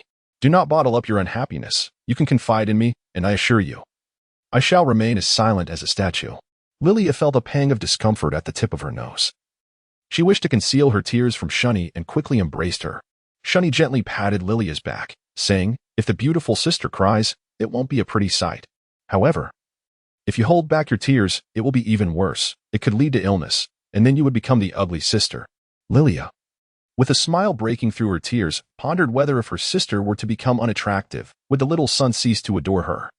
Shunny replied that he would not lose his affection, but he would feel heartbroken. After all, sister is the one who treats me the best, second only to father, and I cannot bear to see her in tears. Lilia gently wiped away her tears with a tissue, gazing at Shunny with a smile as she said, all right, dear sister. No more crying. Shall we take our little son to enjoy some cake? Shani shook her head, cradling Lilia's face with her warm little hands. She wished to remain with her beautiful sister until the sadness faded, and only then would she venture off to indulge in cake. Lilia felt a surge of warmth within her, and with a bright smile, she took Shani's hand and said, "Sister, I am truly no longer sad. Look, sister. I am quite happy. As long as we have our little son, I shall not feel sorrow." In the hall, Lilia and Shani were enjoying cake together when Harry approached Lilia alone, saying, "I believe we need to have a conversation." Lilia's smile froze as she turned away from him and asked Shani if she enjoyed that particular flavor of cake. Shani, in her innocence, nodded in agreement. Harry, feeling neglected, grew irritated and seized Lilia's arm, attempting to pull her away. Lilia, feeling the painful grip, exclaimed loudly for him to let go. Harry retorted, declaring that he would not release her until he had a valid reason for their separation. His voice echoed through the hall, drawing the attention of everyone present, who began to murmur about the apparent breakup between Lilia and Harry. Hadn't they been together for quite some time? Hearing the whispers, Harry shouted for silence, and the hall fell into an immediate hush. Lilia chuckled. "Are you certain you want me to break up with you in front of all these people? Have you no regard for your dignity?" Harry replied, "Without you, what use is my dignity?" Lilia declared, "I truly believe you have lost your mind. Just a day before Christmas, I made it abundantly clear that I despise you. Do you understand me?" Harry shouted, "I refuse to believe it. How could you possibly transform into someone entirely different so abruptly?" Lilia let out a cold laugh and remarked, "Unfortunately, I have changed. What will you do about it? Will you continue to cling on like a foolish child? Just a reminder, if you persist in this manner, we won't even be able to remain friends." Roderick stepped forward and grasped Harry's hand, urging him to release her. Harry noticed that Roderick's grip tightened further and turned to Lilia, inquiring, "Is this your new boyfriend?" Lilia felt exasperated upon seeing him. "This is none of your concern, Roderick." Roderick replied, "I cannot stand idly by while he harms you." Lilia chuckled softly and gazed at him. "Who are you to me? I do not require your assistance. Release him at once." The author, Mr. Roderick, looked at Lilia Florieda with disbelief. Lilia exclaimed in anger, "I am not called Violetta. Keep your distance, Mr. Edwards." Harry brandished his wand towards Roderick, declaring, "It seems your heroic antics have failed. This is now our affair. Step aside." Roderick also drew his wand, retorting, "Would you care for a duel, foolish lion?" Stupefied. In an instant, a crowd encircled them. Harry was struck down to the ground, yet he clung to Lilia's arm, consequently dragging her down as well. Shani burst forth from the throng, assisting Lilia to her feet, while Lilia broke free from Harry's grasp and shouted, "Enough. If you all wish to be expelled, then continue your fighting. I have had enough." Roderick responded, "Lilia, I merely..." Lilia replied, "Please, Roderick, cease your futile bravado. My affairs are of no concern to you. Even if I were to perish, it would not affect you. I am merely a former neighbor of yours, not even a friend. Kindly forget that absurdly foolish scent." With that, she took Shani's hand and departed from the hall. Professor Snape arrived late, brushing past the amicably departing Lilia, and addressed the onlookers. "What are you staring at? Finish your meal and leave." The attendees of the hall gradually exited. Snape continued, "This is no concern of yours, Mr. Edwards. Mr. Potter, follow me." Soon, the news of Lilia's breakup with Harry spread throughout Hogwarts. Chapter 97. The pink-toed Snape escorted Harry to his office. When Harry attempted to flee, Snape forcefully seated him in a chair and slowly said, "Do not seek out Lilia again. How much more must she hurt you before you relent? Can you not comprehend her words?" Harry retorted, "I believe this matter is none of your business, Professor Snape." Snape pressed down on him, stating, "It is very much my concern, Mr. Potter. Should I cast a forgetting charm upon you to rid your mind of those sordid thoughts?" Harry responded, "You cannot do that." Snape replied, "Whether I can or cannot is entirely my prerogative, Mr. Potter. If your occlumency skills had progressed, trust me, she would not have treated you this way." Harry inquired, "What does that have to do with my occlumency?" Snape released him, saying, "It seems you are even more hopeless than I imagined. If you wish to avoid my spells, heed my advice. Distance yourself from Lilia and cease provoking her. You may leave now." Harry, regaining his composure, asked, "So, Lilia still loves me, right?" Snape sighed, "You are truly beyond redemption. You must allow Lilia to reduce you to nothing before you comprehend? Let me be unequivocal. It is impossible for you to. Do not even entertain the thought." With that, he forcefully ejected Harry from the room. Meanwhile, Draco approached Lilia. "You broke up with Potter?" Shani stepped in front of Lilia, declaring, Leave her alone. Draco looked at Shunny and remarked, "This is none of your business, little brat." Lilia shielded Shunny behind her, warning Draco not to be aggressive. "Indeed, I have parted ways with Harry," she said. "What makes you any different from them?" Draco, observing Shunny making faces at him from behind Lilia, rolled up his sleeves and declared, "Hey, you little rascal, how dare you make faces at me? Just watch how I will teach you a lesson today." Fearful, Shunny inched further behind Lilia. Grasping her wand, Lilia demanded, "What do you intend to do? Are you out of your mind?" Draco, widening his eyes and furrowing his brow, retorted, "She started it by making faces at me. I will tell my father on you." Lilia was left speechless by your childishness, arguing like a mere child. Draco, deflated like a punctured balloon, conceded, "All right, I am childish. Is that satisfactory? What on earth is happening?" Lilia stated that she would return to inquire with your father, and then she departed with Shunny. Draco paused for a moment and remarked, "What does your breakup have to do with my father?" "Hey, Lilia." Lilia and Shunny arrived beneath the trees by the Black Lake, where they began to skip stones across the water. Each time Shunny attempted to skip a stone, she managed to send only 1/4. Lilia chuckled and explained that one must throw the stone horizontally rather than directly. "Allow me to teach you," she said, guiding Shunny through the process step by step. This time, Shunny successfully skipped 5 stones. She was filled with wonder, delighting in the playful moment shared with Lilia. At that moment, Cedric approached Lilia and remarked, "It seems you are quite happy." Lilia glanced up and saw Cedric, who said, "Do not attempt to persuade me," and then tossed a stone away. Cedric replied, "Who said I intended to persuade you?" Lilia was somewhat taken aback and inquired, "What brings you here?" Cedric replied, "I have come to inquire about your feelings. It seems you are in quite a good mood." Lilia chuckled and asked, "If you were to break up, would you feel all right?" It was truly amusing. Cedric confidently shook his head, asserting that such a possibility was out of the question. He and Shio would never part ways. Lilia cast aside the stone in her hand and smiled at Cedric, saying, "Congratulations to you, senior. If you are here to flaunt your affection, I believe I shall take my leave." Cedric intercepted Lilia, stating, "I merely wish to convey one thing. Umbridge has recently been interrogating individuals.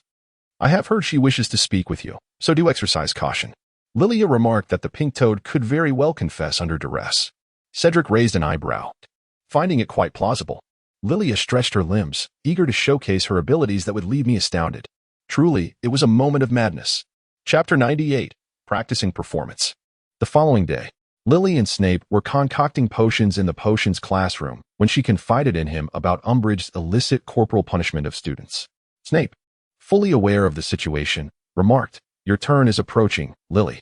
Umbridge even specifically requested a vial of Veritaserum from me." Noticing the worry etched on Lily's face, Snape quickly added, "But fret not, for I have replaced it with water."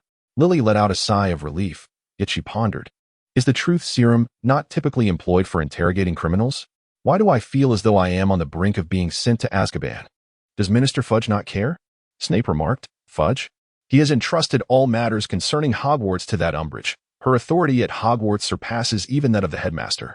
Lilia chuckled and suggested inviting him over, allowing him to observe how Umbridge administers discipline to students. "It would also provide me an opportunity to hone my acting skills." Snape replied, urging her to focus on potion making and dismissing any fanciful thoughts, remarking that it was highly improbable for a student to arrive at such a fortuitous moment. Just then, a student approached, saying, "Professor Snape, Professor Umbridge wishes to speak with Lilia regarding a matter." Lily cast a smile at Snape, saying, "See, it has arrived, hasn't it?" Snape, reluctantly observing Lily's departing figure, addressed the student, "You, keep a vigilant watch over this potion of merriment. The moment it transforms into a golden hue, promptly add the powdered asphodel from the table. Should this potion fail, Gryffindor will incur a loss of 20 points. He then proceeded to the fireplace, utilizing the Floo network to reach the Ministry of Magic. The student hastily approached the cauldron, intently scrutinizing the concoction within. Lilia adeptly settled into her charming pink office. Addressing Professor Umbridge, "You summoned me. Is there something you wish to discuss?" Umbridge replied, "I would like to inquire about the clandestine organization. If you could furnish me with information, you may be spared from punishment." Lilia, perplexed, inquired, "I beg your pardon, what punishment do I face?" Umbridge replied, "Disobedience to my orders warrants a penalty." Lilia supported her head with her hand, feigning deep contemplation. "Let me think. You wishful thinker," Umbridge remarked, observing Lilia's demeanor. He snapped the feather quill in his grasp and continued, I must clarify. As long as you remain a student at Hogwarts, I possess the authority to discipline you. Lilia approached nonchalantly and smiled. So what if I drop out? Do you still have the right to control me? Umbridge remained silent, saying nothing. Lilia continued, do you truly intend to punish me? In any case, I have no desire to remain here any longer. By the way, I have tolerated you for quite some time. Umbridge approached her and asked, are you now threatening me? Lilia retorted, you were the one who threatened me first. So do you intend to punish me or not? I warn you, this is your final opportunity to impose a punishment upon me. Umbridge pressed her wand against Lilia's chin and challenged. From where do you derive the audacity to negotiate terms with me? Lilia gazed at Umbridge's exasperated expression and couldn't help but smile as she quipped. Is this answer satisfactory because I seek death? Umbridge, enraged, delivered a sharp slap to Lilia's face, exclaiming, you are truly mad.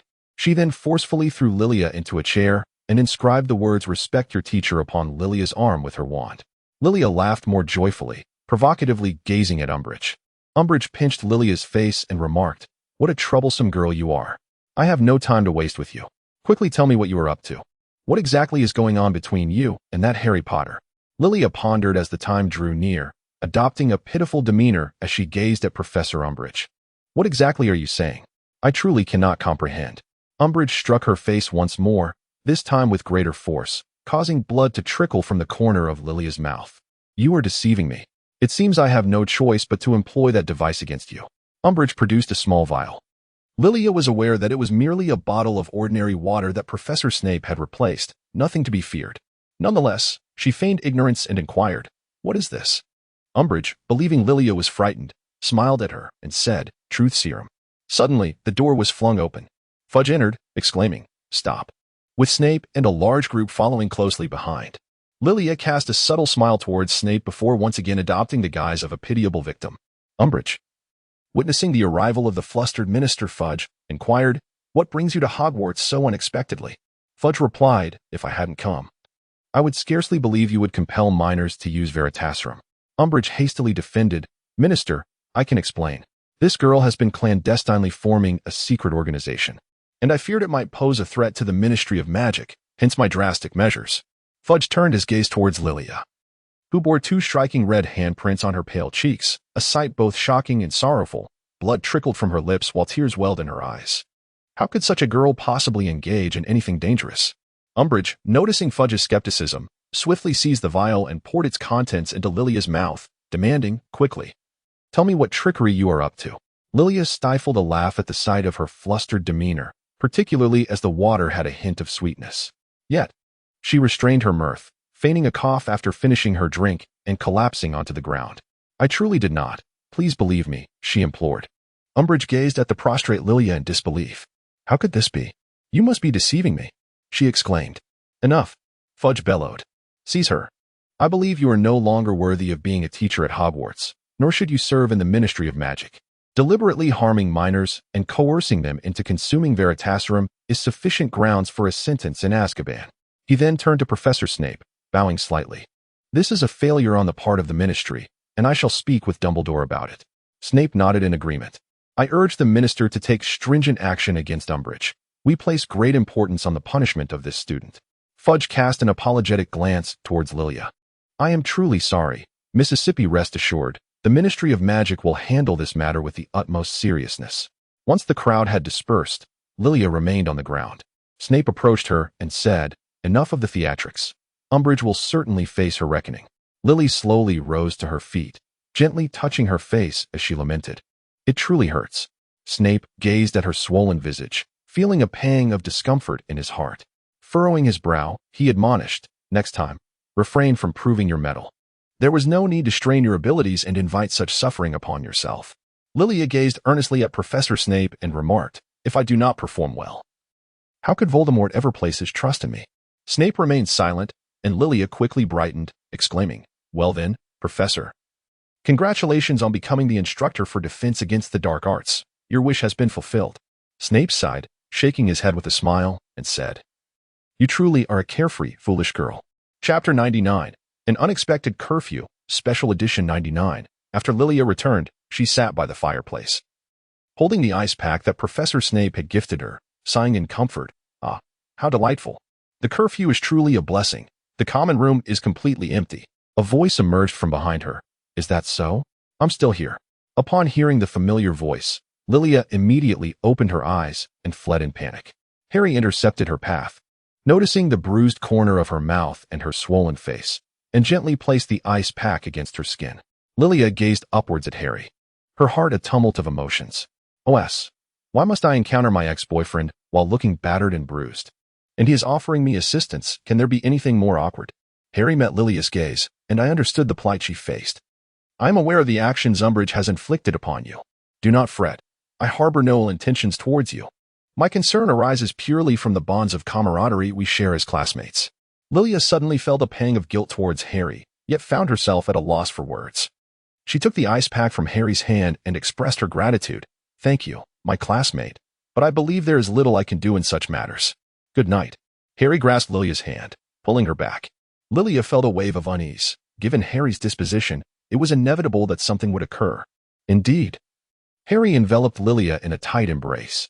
She found herself somewhat uncomfortable under the pressure and, with her mind a blank, pushed Harry away, saying, Did you not claim you would not treat me in such a manner?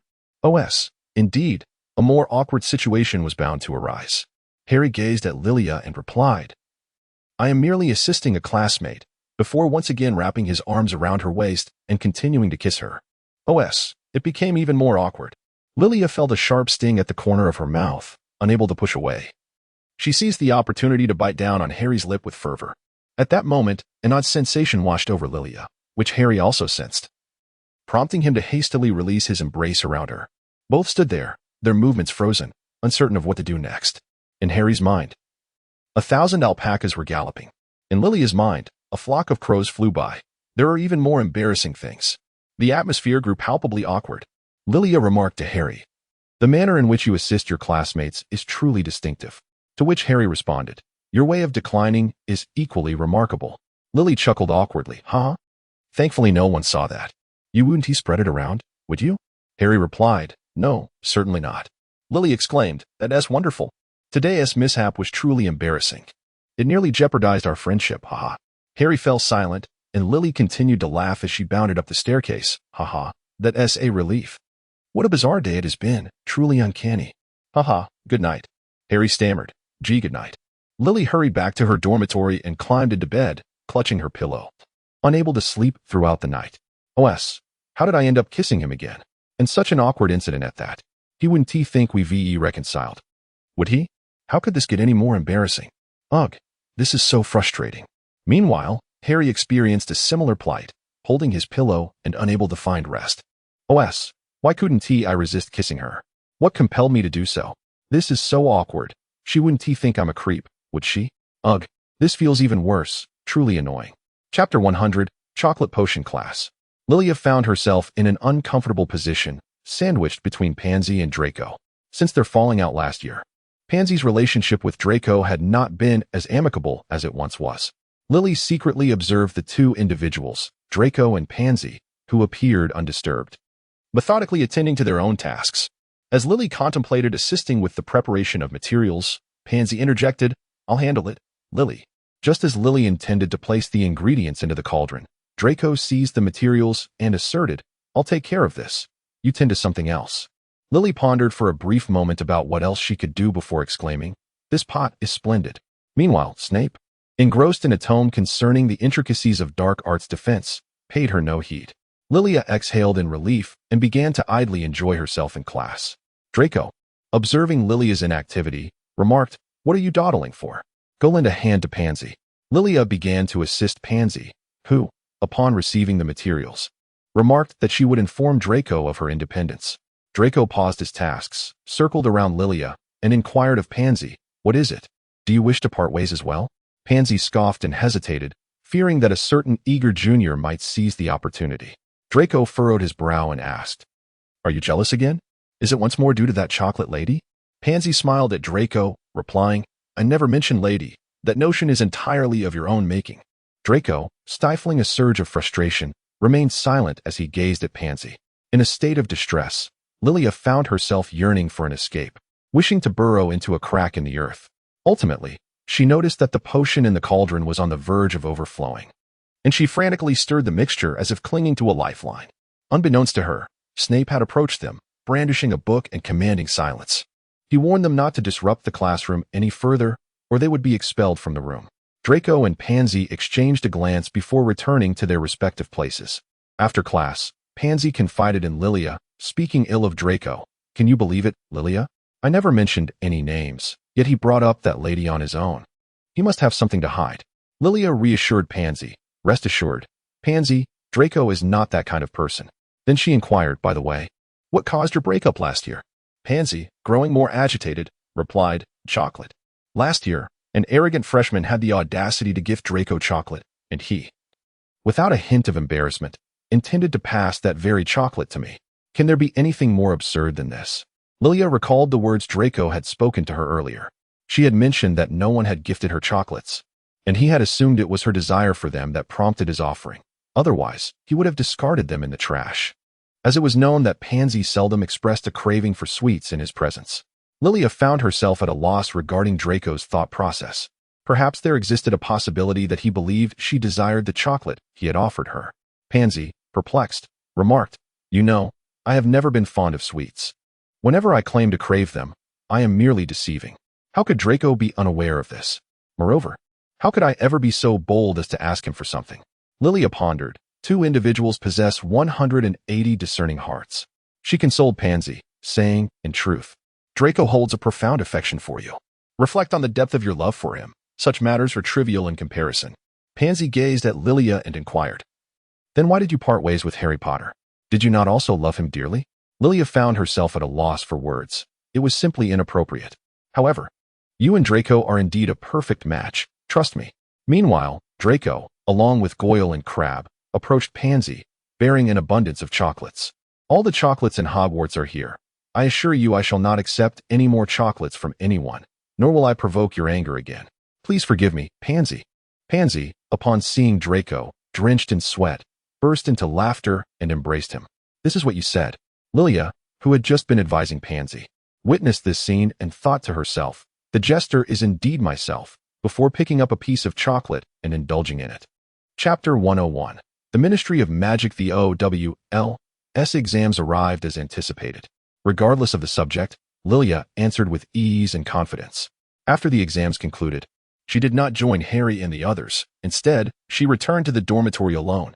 As she gazed at the Daily Prophet, which reported the escape of 10 prisoners from Azkaban, a wave of concern washed over her. "It seems I have much to attend to this holiday." No sooner had she spoken than Hermione rushed in, flustered, exclaiming, "Lilia, come with me to the Great Hall." As Lilia ran, she inquired about the urgency of the matter. Hermione responded that this was something to be addressed with Harry, as he believed that the previous incident involving Ron's father was indeed real, and consequently, the harm done to Sirius was also genuine. Lilia paused to inquire about the last time. Hermione replied, "It was the day before Christmas, the day you parted ways. Which is why I did not have the opportunity to inform you." Lily lowered her head and softly exclaimed, "Very well," before dashing towards the auditorium. The majority of Dumbledore's army was present, and upon seeing Lily's arrival, they were both astonished and elated, erupting into applause. Lilia gazed at the multitude of companions surrounding Harry as they prepared for battle, feeling a sense of relief wash over her. Cedric initiated the greeting, prompting the group to collectively respond with a cheerful "Hello, teacher." Harry turned to Lilia, pleasantly surprised by her presence, as he had not expected her to come. With a hint of joy in his voice, he announced, "We are headed to the Ministry of Magic." Lilia nodded and suggested, "Let us take the flight network to the former office in Umbridge. There, we shall not be seen." Harry replied with a smile, "It seems we are thinking along the same lines." Lilia brushed past him and continued, "All right, everyone. Without further ado, let us hasten our departure." The atmosphere around Harry instantly turned somber. Cedric, witnessing this scene, let out a laugh. Lilia cast him a glance and remarked, "I think it would be best if you stayed behind, Senior. There are already enough of us." "I certainly do not wish for you to suffer any harm in your final year at Hogwarts." Cedric replied, "I must go, after all. Coming close to death is not a novel experience for me." Lilia remarked, utterly perplexed by the thoughts swirling in your mind. A group of individuals made their way to the Ministry of Magic through Umbridge's fireplace, following the direction indicated by Harry, and arrived at a chamber brimming with crystal orbs. At long last, Harry discovered the crystal ball that glimmered with his nameplate. The orb began to speak. The one who possesses the power to conquer the Dark Lord approaches. Only one of the two shall survive. No sooner had the words been uttered than Lucius, masked, sauntered forth. His arrival elicited no surprise from Lilia. While the others raised their wands in unison, directing them towards him, Harry demanded, "Where is Sirius Black?" Lucius, removing his mask, retorted, "You truly ought to learn to discern between dreams and reality. What you perceive is merely what the Dark Lord wishes you to see. Now, hand over the prophecy orb." Harry replied defiantly, "If you dare to touch me, I will shatter it." A piercing female voice echoed from behind Lucius. "Ha ha ha, he truly knows how to play, doesn't he? Such a delicate little heart, Potter." Lilia was acutely aware of her identity as one of the 10 notorious escapees from Azkaban, the infamous Bellatrix Lestrange. Neville, in a moment of recklessness, was restrained by Lilia, who cautioned him against foolish actions. Lucius observed this exchange and interjected, "Shall we all calm down now? Lower your wands. Today, we seek not to take lives, but merely to obtain the prophecy orb." He cast a sidelong glance at Lilia before Harry inquired, "Why does Voldemort want me to retrieve it?" Bellatrix, filled with fury, spat, "How dare you utter his name, you filthy bastard?" To which Lucius replied, "It's of no consequence. He is merely a curious little fellow, isn't he?" He then turned to Harry, stating, "Only those mentioned in the prophecy are entitled to claim it. Consider yourself fortunate. Haven't you always been perplexed by the connection between you and the Dark Lord? As an infant, he could not bring about your demise. Don't you yearn to uncover the secret behind that scar? All you need to do is hand it over to me, and I shall reveal everything." Harry responded, "I have waited 14 years. "I know," Lucius acknowledged. Harry took a step back, saying, "Then I shall wait a little longer." At that moment, the group raised their wands towards Lucius and commanded, "Stupefy." Lucius was momentarily thrown back, yet the group struggled to flee, only for Lucius to quickly regain his composure and reappear before them. Lucius fixed his gaze on Lilia and remarked, "You dare to cast a spell upon me. You truly are incorrigible." Lilia declared, "I do not feel remorse," as she fainted. Lucius was once again struck down, and the crowd began to scatter in panic. A masked figure emerged before Lilia and said, "It seems I have found the target my master desires." Before removing the mask, Lilia gazed at him. "It is Gaul's father." "I am sorry, sir. I do not comprehend your words." Dazed, she stumbled and then fled in the opposite direction. Harry observed Lilia shielding her from behind. Lilia grasped Harry's arm. "Are you foolish? What time is it? If we manage to survive this night, we should be eternally grateful." The two of them sprinted to a location not far from the door, flanked by 2 Death Eaters slowly approaching them. Lily and Harry simultaneously cast their spells, sending the 2 Death Eaters sprawling in different directions. Just then, another figure emerged. It was Peter Pettigrew, who had just escaped from Azkaban. He grasped Harry's arm and exclaimed, "At last, I have found you, Potter." Lilia steeled her resolve and cast a spell upon Harry, causing him to collapse to the ground. He fell beside the door. Wormtail turned to Lilia and said, "See, this is the well-bred daughter of Lucius. Do you not remember me? It is I, Wormtail Peter, the one you sent back to Azkaban. I have longed to capture you myself and deliver you to my master." Lilia, weary of engaging in futile banter with the foolish rat, struck with a swift and unseen precision. The diminutive figure collapsed to the ground, blood spilling forth.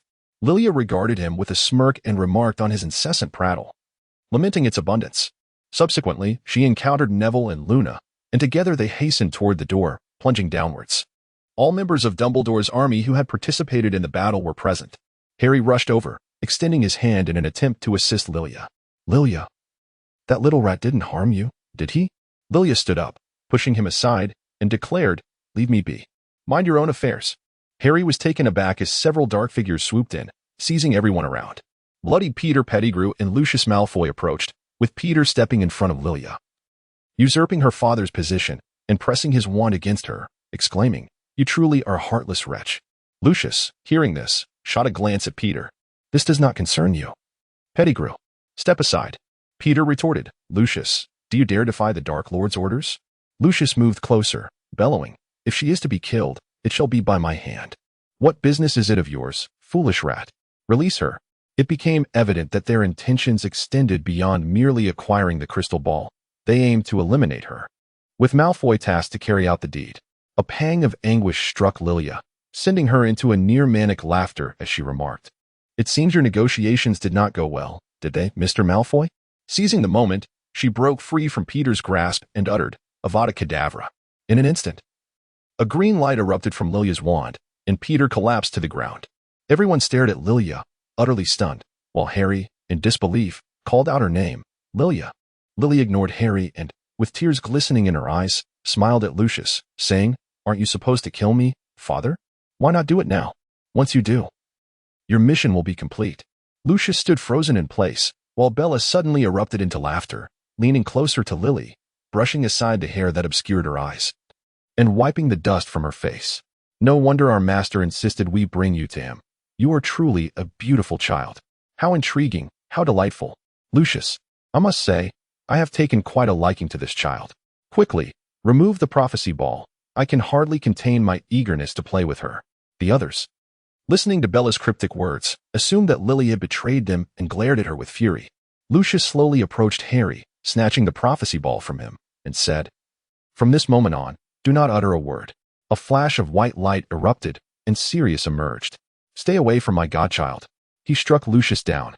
Gradually, more flashes of white light appeared, plunging the scene into chaos. The captive seized the opportunity to flee, rushing for the exit, with no one looking back to save Lily, as they believed her to be an ally of Voldemort, their enemy. Bella continued to hold Lily captive, whispering in her ear, "Do not even think about escaping." Lilia gazed at the departing crowd, none of whom offered her assistance. A wave of sorrow washed over her as she realized no one would turn back. Before she could blink, tears cascaded down her cheeks like pearls slipping from a broken string. She mustered a smile, forcing her lips to curve upward, and said, "I have nowhere to go." Upon hearing this, Bella released her hold on Lilia and revealed the dark mark of sorcery on her left arm. "Do you see this, Lilia? You too shall possess it. I will assist you." Lilia gazed at her in confusion and asked, "Why do you wish to assist me? Were you not intent on my demise?" Bella lifted her chin and replied, "Had it not been for Cece's plea for me to ensure your survival, I would have indeed taken your life myself. I initially believed you to be a naive goody-two-shoes, a fool willing to forsake everything for the sake of friendship. Yet, having taken a life, you remain unperturbed. You do not appear as innocent as I once thought." Lilia gazed at Bella with a smile and inquired, "What does it mean to be innocent? I merely took the life of a rat. Why should I feel fear?" Bella, vigorously wiping away the traces of tears from her face, warned, "Though I have consented to assist you at Cece's behest, should I discover any disloyalty or deceit towards our master, I shall make your existence a torment." Chapter 102. Return to Malfoy Manor. Bella escorted Lilia to Malfoy Manor, instructing her to change into an appropriate gown and tidy herself up. Lilia was acutely aware that she must not allow the Dark Lord to perceive her as being coerced into becoming a Death Eater. Lilia returned to her familiar bedroom, where the space remained tidy, and to her surprise, there still hung garments suitable for her age in the wardrobe. Lilia gazed at the garments and remarked, "It seems they all anticipated my return." She then donned a white dress, recalling that it was the very attire she wore when departing from Malfoy Manor. As she beheld her reflection in the mirror, she chuckled softly, "No matter what I do, nothing seems to have changed." Bella entered Narcissa's chamber and announced, "I have fulfilled my promise and brought the girl back. You must be satisfied now, Nixie." Narcissa rose from her vanity, her expression shifting as she inquired, "Lilia has returned?" Bella hurriedly followed her anxious sister to the parlor. Meanwhile, as Lilia emerged from her room, Narcissa's heart swelled with an indescribable emotion upon witnessing Lilia's presence. She approached to examine Lilia for any injuries, even requesting that Lilia twirl to display her entire form. Narcissa's attention was drawn to the bloodstains on Lilia's white shoes. "What is the meaning of this?" she questioned, glancing at Bella with curiosity about Lilia's forthcoming explanation. Lilia chuckled, having stepped on something unpleasant. Bella could not help but let out a laugh, remarking on her eloquence. Narcissa, puzzled, turned to Bella, inquiring about the situation. Bella, glancing at Lilia, responded with a smile. "You ought to ask her. This dear girl has just dispatched the diminutive Peter with the killing curse." Narcissa gazed at Lilia in disbelief. "You have taken a life?" Lilia's smile gradually froze, and after a moment of silence, she spoke. "Yes, it was an impulsive act. However, she truly did tread upon something foul, did she not?" Narcissa's grip tightened. Her daughter had, astonishingly, taken a life. Bella lounged on the sofa, crossing her legs, waiting patiently. Once they all returned, the girl would not emerge unscathed. She had slain a Death Eater, and thus, a Death Eater would seek her demise. Narcissa suddenly turned to Bella. "You promised me you would protect Lilia." Bella replied, "Indeed. I shall protect her, However, whether I can safeguard her is an entirely different matter. Lilia gazed silently at Bellatrix, convinced that as long as she could survive, enduring torment was a trivial matter. However, Harry must not perish. He had to remain well. At an unknown moment, a throng of shadows materialized within Malfoy Manor. Seated at the long table, Lilia is acquainted with a few individuals: Lucius, the father of Goyle, the father of Crabbe, young Barty Crouch, and the lifeless body of little Peter Pettigrew. Observing Lilia appearing unscathed and composed, young Barty Crouch turned to her and inquired, "How is it that you are still alive? Did Azkaban not apprehend you, little one?" The surrounding Death Eaters began to chuckle at her. "Azkaban, has the Savior forsaken you? Are you not the treasure he rescued from the Black Lake?" Lilia paused her action of fiddling with the ring and lifted her gaze towards him. "Hello, Professor. It has been quite a while. Have you failed your mission once more?" "What a pity," she remarked softly, to which little Barty added, "That is indeed thanks to you and your companions." Lilia cast a disdainful glance at him and declared, "They are not my friends. If they truly were, they would not abandon me. If one cannot stand on their own, they should not blame others, Mr. Crouch." Little Barty ascended the table, brandishing his wand at Lilia, demanding, "Who gave you the audacity to speak to me in such a manner? For a year since my return to Azkaban, I have dreamt of your demise."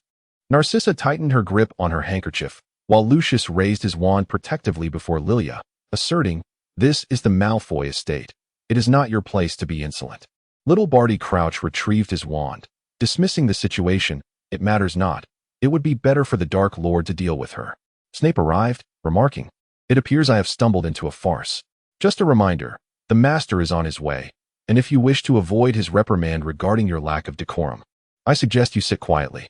He then turned his attention to little Barty Crouch, who begrudgingly descended from the table, glaring menacingly at Lilia.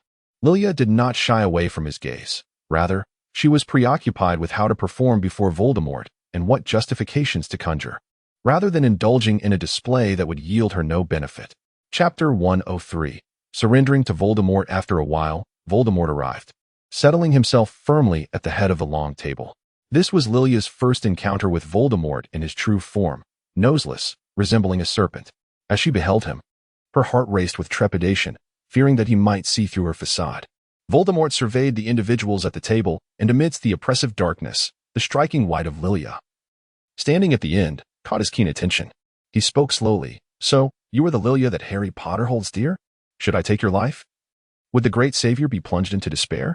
Lily struggled to maintain her composure, striving to steady herself. She recognized that this was not a question, and responding would only exacerbate the situation. Observing Lily's silence, Lucius exhaled in relief. Voldemort turned to Snape and inquired, "What do you think, Severus?"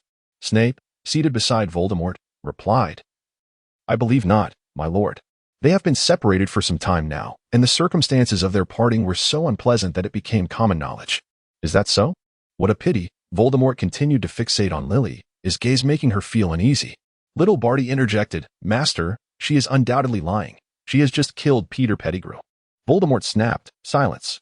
I did not permit you to speak." Barty fell silent, and Voldemort glanced at Snape, then at Lucius, before finally turning his penetrating gaze back to Lily. Lilia collapsed to the ground, sweat streaming down her cheeks, as pain engulfed her entire being. Her heart felt as though it were being torn asunder. She reached out her hand, yet grasped nothing, as if ensnared in the very depths of hell. Hell, indeed, what whispers might the demons utter to someone like her? Contemplating this, Lilia erupted into laughter, mocking herself for the impending descent into darkness, powerless to alter her fate. Voldemort observed the expressions of Snape and Lucius, and only ceased his incantation when he noted that both men had bowed their heads, too fearful to look up. With an air of superiority, Voldemort gazed down upon Lilia and inquired, "So, why did you seek to kill Peter Pettigrew? Was it for Harry Potter?" Lily, with great effort, propped herself up on her arms, weakly lying on the ground. Even in death, she could not allow her efforts to be in vain, especially not in such an ambiguous manner, and all the more so due to that plump, foolish rat. That insipid creature deserved to perish. If he dared to threaten others with my demise, then I shall preemptively take his life. He must die. Upon hearing this, Voldemort slowly remarked, "Nagini, dinner time has arrived." A large serpent slithered onto the long table, unhesitatingly devouring the diminutive wormtail. Lily remained on the ground, unable to see anything, only able to hear the sound of the snake gliding across the table's surface.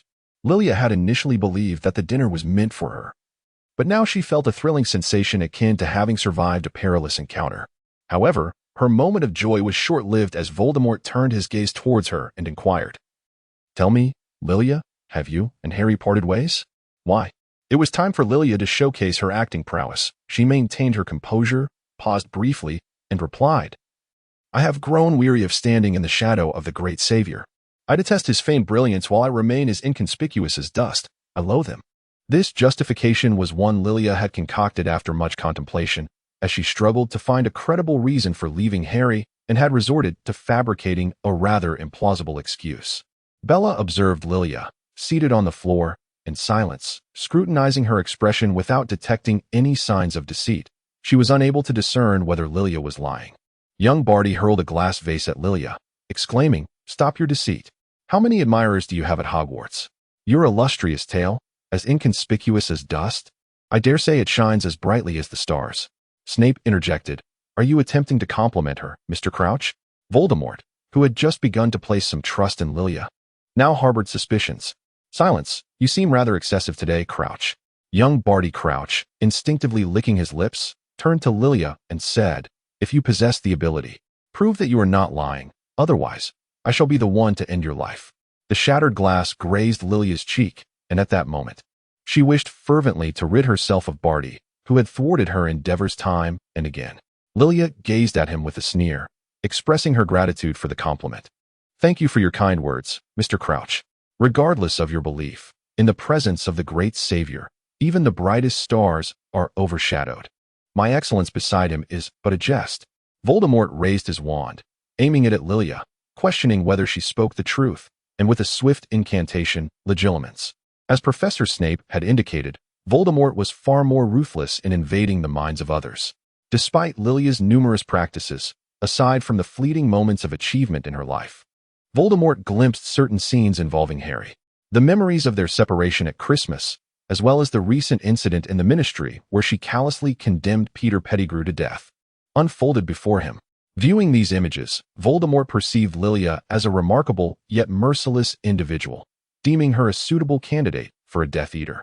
He addressed Lucius, "Embrace your daughter." "Lucius." Lucius lifted Lilia, recalling the last time he had cradled her was when he first adopted her. Now, witnessing her frail state in his arms, he felt a pang of sorrow. Voldemort spoke slowly.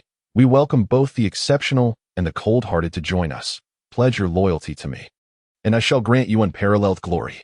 Lilia gazed at him with a pale complexion as Voldemort attempted to leave a dark mark upon her arm, only to be thwarted by Snape. "My lord, so much has transpired with Lilia today. Upon returning to Hogwarts, she will undoubtedly become the target of scrutiny. If a dark mark were to be present, it would surely exacerbate the situation." After a moment's hesitation, Voldemort sheathed his wand and remarked, "Without the dark mark, she remains a member of the Death Eaters nonetheless. Regardless, let us extend a warm welcome to Lilia." From both sides of the long table, sparse and insincere applause emerged. Lilia observed this scene, vowing to engrave it into her memory. Her task had been accomplished. Voldemort addressed the assembly, saying, "In light of my acquisition of a rather commendable newcomer, I shall overlook today's events. However, I expect that for the next assignment, you all will fulfill your duties. You may leave now." Snape interjected, "Forgive my boldness, my lord, but I believe that tonight, Lilia should accompany me back to Hogwarts. Suspicions will arise otherwise." Snape turned to Lilia and said, "Go on, Severus, allow her to be as you are." Lily understood that this was a moment for him to become an undercover agent, just like Professor Snape. Indeed, Snape had not spoken in vain. Such a day had truly arrived. After bowing to him, Snape departed the Malfoy Manor, his figure merging into the shadows of Voldemort. Lilia no longer forced a smile as she addressed Lucius, imploring him to release her, insisting that she must remain standing. Lucius complied, gently setting her down and supporting her. As soon as Voldemort departed, Narcissa hurried to Lilia's side, and the tears she had long suppressed began to flow freely.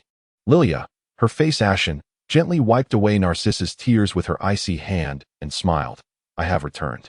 Are you not happy, mother? We can be together again." Upon hearing these words, Narcissa felt as though her heart had been pierced by 1,000 blades, leaving her utterly speechless. Severus, observing the uncontrollable situation, turned to Lucius and remarked, "It is getting late. I must take Lilia back to Hogwarts. Let us save what we wish to say for another time." Narcissa and Lucius, witnessing Lilia's frail condition, were overcome with a wave of sorrow, for they had never allowed her to endure such suffering before. Chapter 104. Doubt in the Dead of Night. Lilia followed Severus back to Hogwarts. To avoid drawing the attention of Filch, she transformed into a butterfly and flew back to her dormitory. Exhausted, Lilia, in her butterfly form, depleted her physical strength and collapsed onto her bed, where sleep soon enveloped her. The following morning, she was awakened by the glaring sunlight, and upon opening her eyes, she was met by the astonished gaze of Shunny, who stood beside her. Lilia has lost the strength to smile and no longer wishes to do so. She feigns ignorance, cloaked in her own despondency, choosing not to regard her surroundings. Shunny inquired, "Aren't you attending class, beautiful sister?" Lily remained silent, and upon noticing her lack of response and her troubled countenance, Shunny wisely turned and departed. Lilia heard the fading footsteps and, pulling aside the covers, drew the bed curtain before surrendering to slumber once more. For her, attending class held no significance. Rather than witness their pretentious displays, she preferred the tranquil embrace of dreams. Lilia slept soundly until the afternoon, finally restoring the sleep she had owed herself. Now she felt remarkably refreshed. Hermione noticed the curtains of Lilia's bed being drawn back and approached her bedside, only to be taken aback by the sight of Lilia's injuries. Hermione inquired, "What were you up to last night?" Lilia gazed at Hermione, contemplating the questions she had posed, and replied, "Do you not already possess the answers? Why do you inquire of me? I require your explicit confirmation. I have slain Peter Pettigrew, thus rendering me an adversary. Consequently, they subjected me to the Cruciatus curse and hurled vases at me. Had it not been for Professor Snape's timely intervention, I might not have returned at all. Should I continue?" Hermione instantly interjected, "Why do you not join us? Did any of you turn back to rescue me?" Hermione found herself at a loss for words. At that moment, they believed Lilia to be aligned with them. The Death Eaters from the previous day had been exceedingly suspicious. Bellatrix had professed her fondness for Lilia and expressed her intent to take her back for amusement, yet the reality of the situation was far grimmer. Moreover, one would have thought that with Lucius, her father, present, Lilia would be beyond peril. Lilia gazed at Hermione, her expression a silent, bitter smile. She had anticipated a reassuring answer from Hermione, yet now, the words seemed to elude her. The memories of yesterday's scene and the taste of betrayal lingered hauntingly in her mind. Hermione spoke cautiously, "I am truly sorry, Lilia, but we are unaware." Lilia gazed at her indifferently, indifferent to everything, for she had survived regardless. As for Dumbledore's army, she believed she would not return to them in the future. Hermione understood that Lilia had already created a rift with them. After a moment of silence, she spoke, informing her that Professor Dumbledore was seeking her and wished for her to meet him in his office upon her awakening. Lily did not respond. She rose and changed into a short-sleeved garment before heading to the principal's office. Meanwhile, Shunny, feigning sleep, was taken aback upon hearing it all.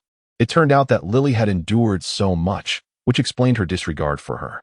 It was also revealed that Hermione's suspicion of Lily had prompted her to caution Shunny to be wary. Ultimately, it became evident that all of this was a misunderstanding. Lilia entered the principal's office, and along the way, everyone gazed at her, fixated on her arms.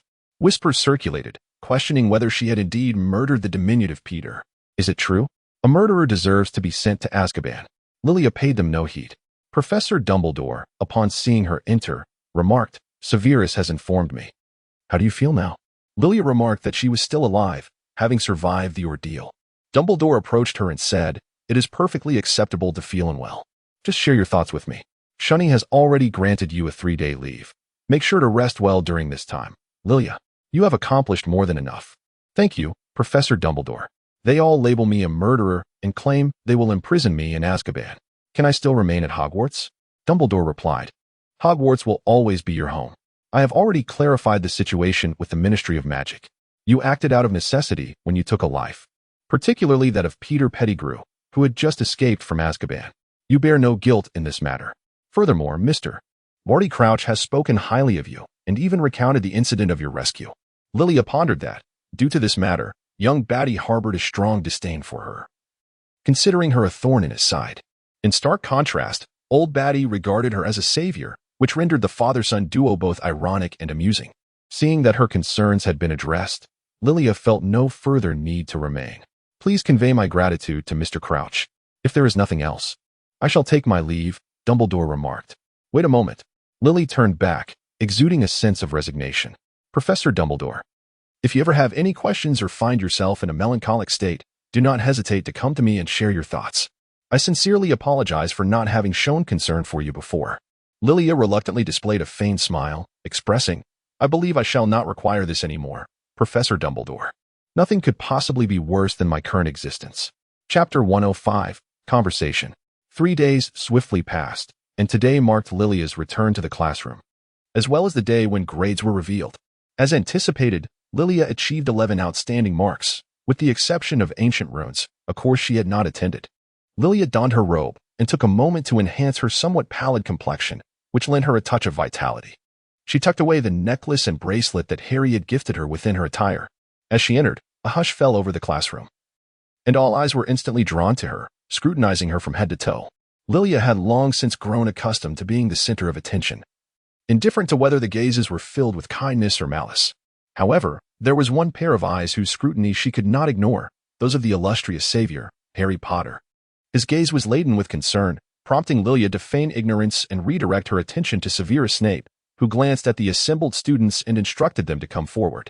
Lily gracefully approached Professor Snape's side. I am aware that there have been numerous rumors circulating about Lily lately, accompanied by a fair share of disparaging remarks. However, I hope that when you find time to discuss others, you might also glean something of value. Very well, Lily, you may stand beside Draco. Lilia wordlessly approached the designated spot, finding Pansy absent and sensing an unusual expression on Draco's face, yet she remained silent. An entire class passed in this manner, after today. She could finally depart from Hogwarts, wherever it may lead her, as long as she could survive. Throughout the lesson, Harry couldn't help but steal glances at Lilia and Ron. Unable to bear it any longer, thought to himself that if he wished to speak to her, he should simply approach her rather than behave like a mere owl perched here. Hermione, too, remained quiet, still feeling remorse for misunderstanding Lilia a few days prior. Snape silenced them with a gentle tap on their heads. Draco exchanged a fleeting glance with Harry before returning to his tasks. The comm class concluded, and Draco and Lilia found themselves beneath the trees by the Black Lake. Draco finally spoke. Professor Snape has informed me about the events that transpired in our home concerning you. Lilia anticipated the situation, turning her head away from him, idly kicking stones as if to convey her indifference. So, is my return unwelcome? She inquired. Draco retorted, but did you not say that we need not engage in actions we do not desire? Lily paused momentarily, surprised that Draco still recalled her words from that day. Lowering her head with a smile, she feigned nonchalance as she remarked, Alas, my dear brother, I must retract my promise. If you wish to despise me, then so be it. After a brief silence, Draco slowly approached Lily, brushing the leaves from her shoulder. I could never harbor resentment towards you, he replied. I merely find the unpredictability of life disconcerting, and the changes it brings to people and circumstances are poignant. Lilia gazed up at the clouds drifting across the sky, reflecting on how much had changed. Do you still have a fondness for Potter? Draco inquired. Have you yet to remove your ring? Lilia extended her hand towards the sun, intently examining the ring that proved too tight to remove. Has he sought you out? Draco inquired. No, I am merely curious. If you choose not to share, so be it, she replied. Very well, I shall refrain from revealing anything. Do indulge your curiosity at your leisure, she said, preparing to depart. Professor Dumbledore has summoned me for a matter of some importance. Draco furrowed his brow, casting a puzzled glance in her direction. Why does Dumbledore always seek you out? Lilia helplessly spread her hands and, with a pout, remarked, I truly do not know. He always seeks me out to engage in trivial conversations. Even though we sometimes part ways on a sour note, he still loves to invite me to the principal's office. Observing Draco's expression of greater confusion, Lilia smiled and added, Perhaps he fears I might be overwhelmed by despair, but let us not dwell on that. Is Pansy feeling unwell? Draco picked up a stone nearby and tossed it into the lake, stating, She hasn't confided in me. To be frank, she has scarcely spoken to me lately. Lilia crossed her arms over her chest, leaning against the tree as she scrutinized Draco from head to toe. With an inquisitive tone, she questioned, Have you angered my sister-in-law again? Draco halted his hand, poised to throw a stone, and gazed at her in astonishment, as if he had been wronged in a most extraordinary manner. I did not, he retorted. What do you mean by sister-in-law? Isn't it a bit premature to use that term? Lilia maintained her pose, deliberately or inadvertently extending her ring-adorned hand. Draco, with an expression of disdain, remarked, Do not flaunt it. Who would be as reckless as you to make such hasty commitments? Moreover, have you not just parted ways with Potter? Lily rolled her eyes upon hearing this. Harry will eventually be mine. Once Voldemort is gone, everything will be ours. Draco let out a disdainful scoff. If Voldemort were aware of your desire for his demise, would he still place his trust in you? Lilia brushed aside the hair that obscured her vision and smiled as she said, Do you trust me? He allows me to live merely because he sees value in my existence. Do you think he is a fool? But rest assured, I will protect you. I will not allow him to bring about your demise. With a playful gesture, she snapped her fingers at Draco. Draco, speechless, muttered, I truly appreciate your concern. But perhaps you should focus on safeguarding Potter instead. This temporary separation is, after all, a means of protecting him, is it not? Of course, it is merely temporary. Chapter 106, Horcrux? Sacred Artifact? Just as Lilia and Draco were enjoying their conversation, a sound emerged from behind the trees. Lilia immediately turned around with heightened alertness, signaling to Draco. The two advanced cautiously, and Draco seized the person hidden behind the tree. It was Goyle. Draco gazed at Goyle in bewilderment, questioning, Aren't you supposed to be in the Great Hall with Crabbe? What are you doing sneaking around here? Lilia tugged at Goyle's tie, questioning him. Were you eavesdropping? Goyle remained silent, then broke free from Draco and hurriedly dashed forward. Lilia recalled Goyle's father, realizing the gravity of the situation, and turned everyone to stone. Draco, with a furrowed brow, cast a scrutinizing glance at Lilia, understanding that a mysterious figure had sent him. Lilia fixed her gaze upon Gaul, her fist clenched tightly. We are being watched. Draco remained silent for a moment, unable to comprehend that his subordinate had become a mere instrument of surveillance. Nevertheless, caution prevailed as he grasped his wand and directed it at Gaul, uttering the incantation, Obliviate. Upon witnessing the scene, Lilia cast a spell to release Gale and rendered him unconscious. Draco and Lilia, displaying their disdain, stepped over him and departed from the edge of the Black Lake. It is likely that we are not being watched by just this one individual. We must exercise caution in our future actions and refrain from discussing matters carelessly. Lilia continued to speak to herself, to which Draco responded, I shall pretend to be oblivious. As for you, it would be wise to keep the gifts bestowed upon you by Potter well hidden, lest you provide others with ammunition against you. Lilia bowed her head in silence, anxiously caressing the ring before delicately removing it and placing it into her pocket. Subsequently, she made her way to the headmaster's office, where she confided in Dumbledore about the incident. Dumbledore, having anticipated this, refrained from elaborating further and instead produced Tom Riddle's diary, addressing Lilia. Do you recall this diary? Lilia gazed at the diary, fully aware that it was the very reason the great savior became her redeemer. With a sense of astonishment, she blurted out, Dumbledore, have you ever ventured into the forbidden section? As he approached the pensive, Lilia was somewhat perplexed. Unfortunately, I have not violated this regulation. But what does this have to do with the diary? Dumbledore, with his back turned to Lilia, hesitated for a moment before refraining from answering her inquiry. Instead, he remarked, in the restricted section, there exists a rather intriguing book entitled The Dark Arts of Poison. It delves into matters concerning Horcruxes. I believe Voldemort employed this knowledge to fragment his soul into this very tome, which is none other than the Tom Riddle you encountered in the Chamber of Secrets. Lily pondered for a moment, yet remained perplexed. However, that alone could not vanquish Voldemort. Observing her confusion, Dumbledore continued, suggesting that perhaps locating all of his Horcruxes and destroying them would indeed lead to his demise. Lily could hardly contain her laughter, a smile involuntarily gracing her face. Is this for real? Headmaster, please do not deceive me. I am still young and know little of the world. Dumbledore approached her and replied, Of course. This is merely a conjecture of mine. The true measure of success will depend on locating the other so-called Horcruxes. Lilia gazed at Dumbledore and inquired, You have a plan, do you not? Pray tell, what is it that you require of me? To commit murder? Or perhaps to set fire to something? Dumbledore chuckled softly, shaking his head. I fear you shall be disappointed, Lilia. There is nothing I need you to do.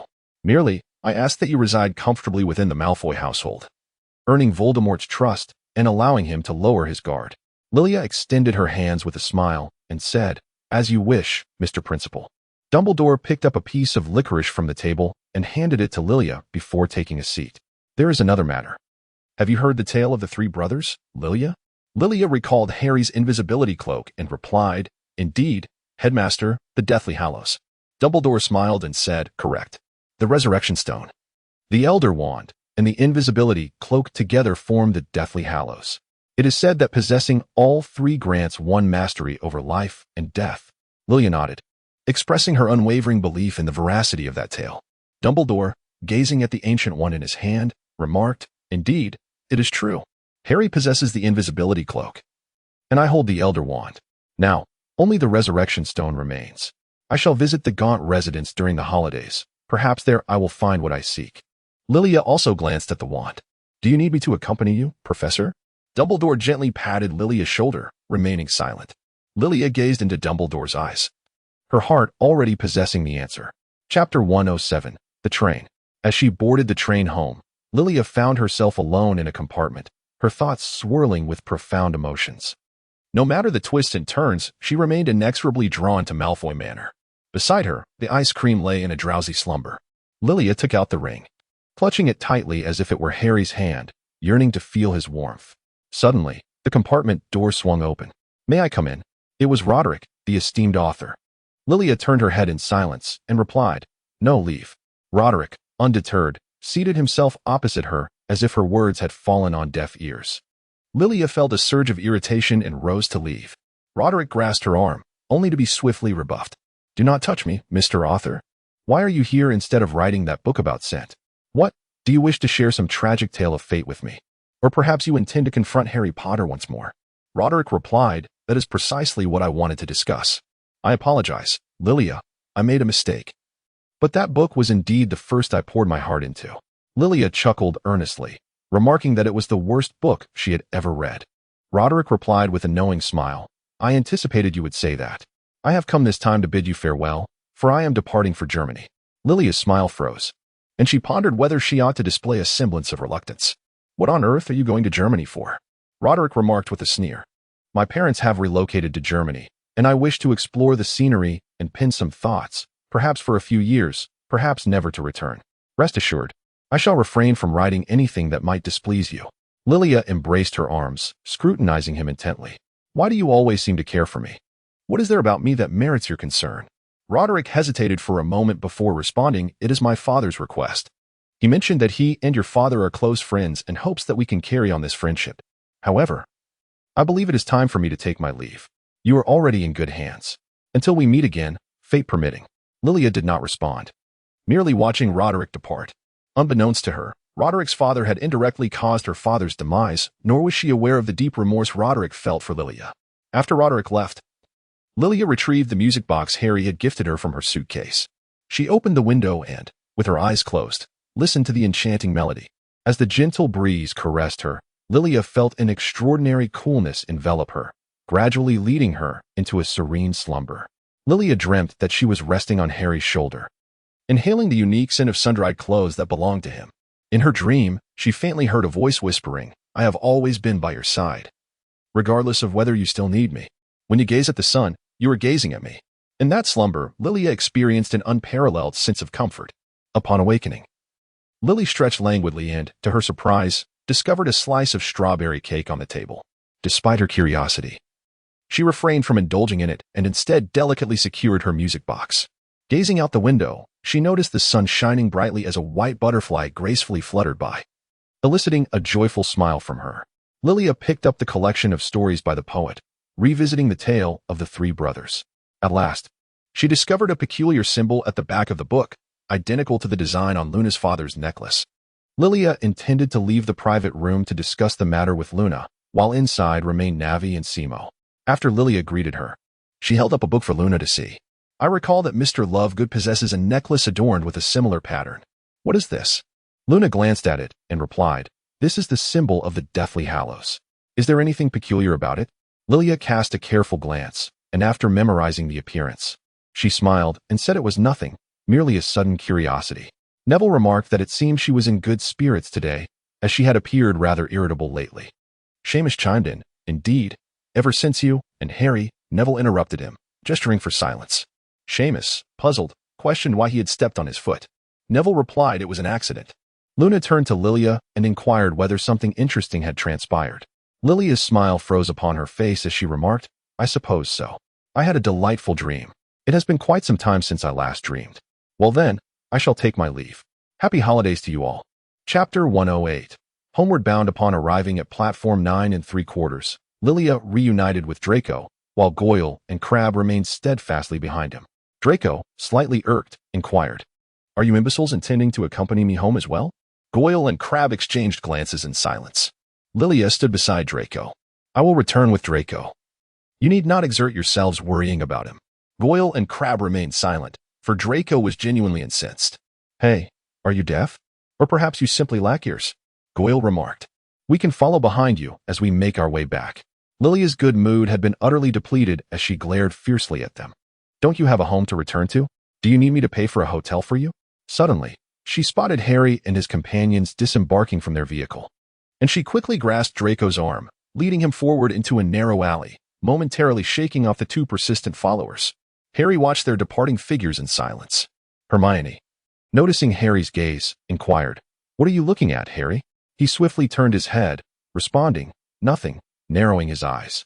Ron suggested, "Why don't you come stay at my house for a few days?"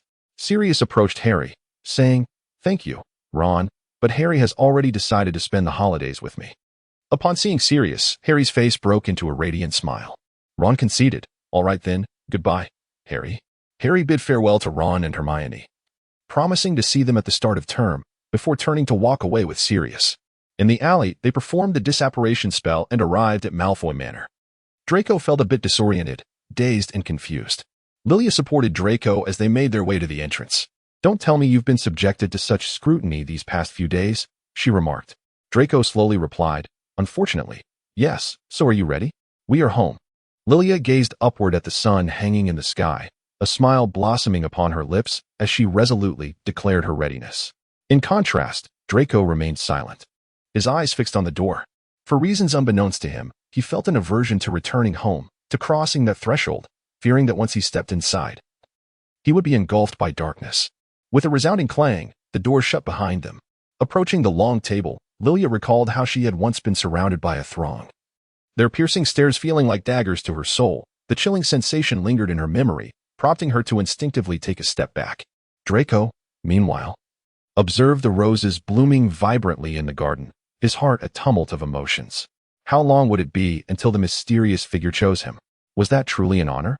Lilia also arrived at the garden, reminiscing about the night she spent with Harry, surrounded by an abundance of roses. She pondered upon her biological mother, the gardener of Malfoy Manor, and wondered if it was the same when she was there. Were there traces of the water she once poured into the soil? Such a vast garden must have required great effort. Lost in these thoughts, Lilia felt an indescribable sorrow as she crouched before a rose, her slender, white fingers delicately brushing against its velvety petals, inhaling the fragrance of the bloom. She had never disclosed anything about her biological parents to anyone, save for the Edwards family, Dumbledore, and herself. Draco stood nearby, observing quietly. "You have returned," Lucius said. Lilia rose, and Narcissa embraced her. "Are you feeling better?" Lilia beamed with joy, vibrant and full of life. The two shared a profound embrace, while Lucius exchanged a silent glance with Draco, both remaining wordless. Chapter 109, Differences in the Evening. Lilia returned to her room, meticulously packing her belongings. As she hung up piece after piece, she paused when she came across matching outfits in the same hue as Harry's. A sudden thought struck her. What might Harry be doing at this moment? Perhaps, freed from the presence of someone as troublesome as herself, he could finally enjoy some peace. Lilia hung the dress that had become too small for her in the center of the wardrobe, in the most conspicuous position. Meanwhile, Harry lay on his bed, staring blankly at the ceiling, reminiscing about the fleeting yet beautiful moments on the train when Lilia rested her head on his shoulder. Usually, at this hour, Lilia would still be awake, engrossed in a book in the study, while Harry would steal glances at her. Knock, knock, knock. Sirius tapped on Harry's door. Sitting up, Harry invited him in. Sirius placed a cup of warm milk on Harry's nightstand, suggesting he drink it before bed for comfort. As Harry gazed at the warm milk, he fell into contemplation, recalling that Lilia disliked milk, and he himself seldom drank it. It had been 3 years since then. Sirius observed Harry in silence. "Not fond of it?" he inquired.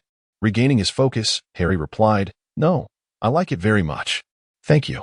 Sirius ruffled Harry's hair with a smile, advising him to remove his glasses before sleeping to protect his eyes. "Good night." Harry returned the sentiment, saying, "Good night." After Sirius departed, Harry downed the warm milk in one gulp, gazing out at the moon and the ring, before he unknowingly drifted into slumber. The following morning, Harry instinctively awoke early and descended the stairs.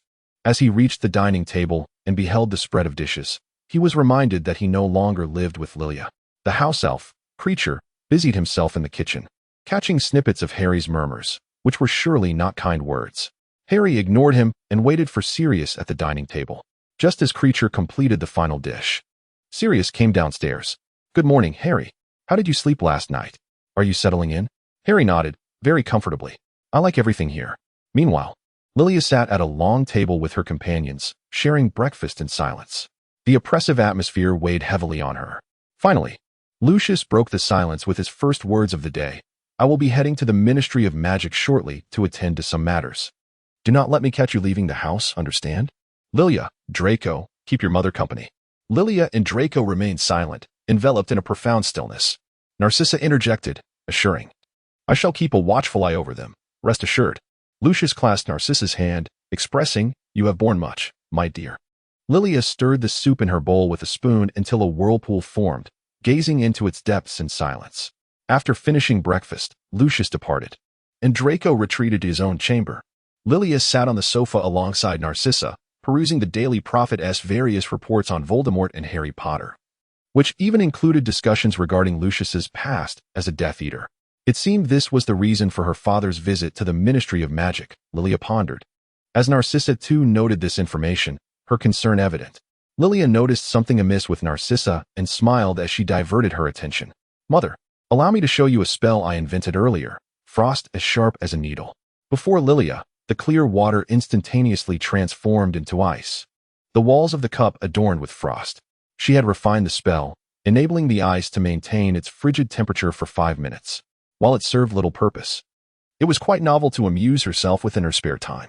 She then lifted the cup and, upon licking it with her tongue, found herself stuck.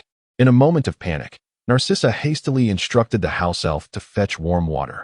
Lily was babbling incoherently, and before the water could arrive, her tongue was already liberated.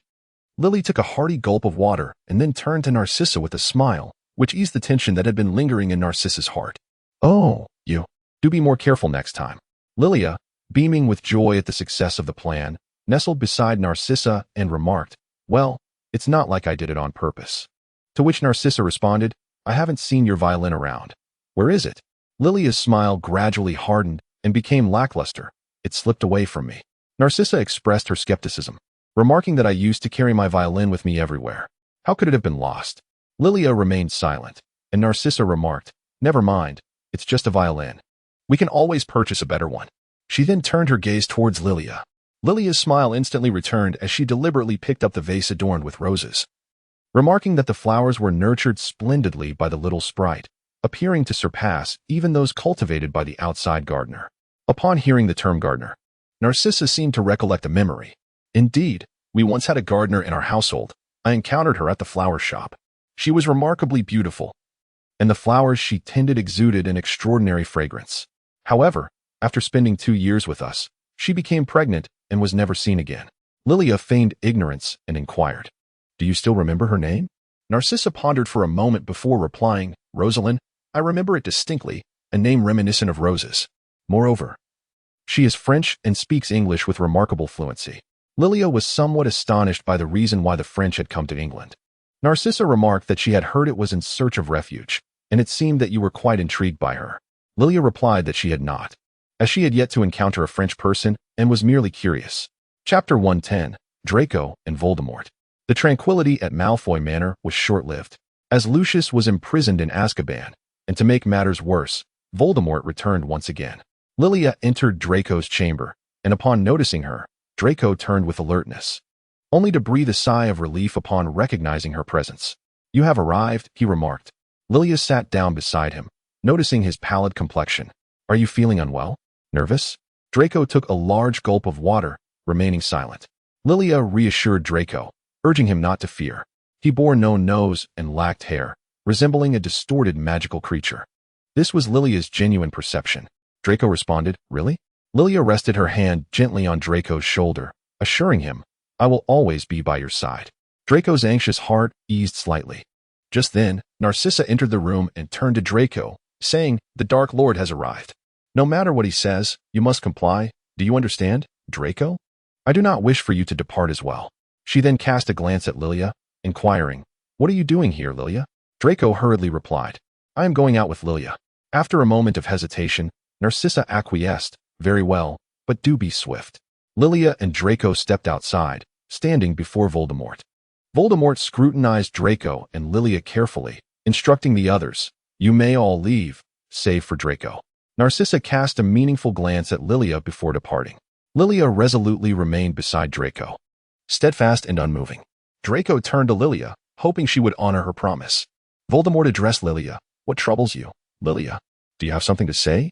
Lilia declared, I have promised Draco to remain by his side. I am not one to break my word. Please allow me to stay here. I shall bring you no trouble. Voldemort paused, approaching Lilia, his wand aimed directly at her. You possess remarkable courage to defy my commands, or rather, to show no fear of death. Draco gazed at Lilia with deep concern, fearful that she might abandon him. Yet, Lilia did not falter. She bowed respectfully and boldly stepped closer to the wand, which now rested against her shoulder. Every person fears death, yet one must accept punishment for their transgressions. Therefore, you may punish me as you wish, but I shall remain here. Voldemort appeared pleased with her response, recognizing Lilia as the first Death Eater unafraid of death, who openly admitted her faults. He merely drew a thin line across her shoulder with his wand. Lilia's garment was torn, the white fabric at her shoulder stained crimson with blood. In pain, Lilia let out a sharp gasp, caught off guard by the unexpected mercy of Voldemort, who had not tormented her. It was indeed peculiar, Voldemort remarked. No wonder you favor the color red. It certainly complements you far better than white. Lilia pondered, wondering if anyone else possessed such a matching hue. It was a pity that her new garment had been so irrevocably marred. Draco, gazing at Lilia's wound, felt an inexplicable sense of worry arise within him. He remained silent, his gaze fixed intently on Voldemort. Voldemort settled into a chair, commanding Draco to reveal his arm. Draco slowly rolled up his sleeve, inching closer to Lilia. Observing the dark mark left by Voldemort, Lilia anxiously regarded Draco's furrowed brow. Lilia grasped Draco's hand tightly, hoping to offer him some solace.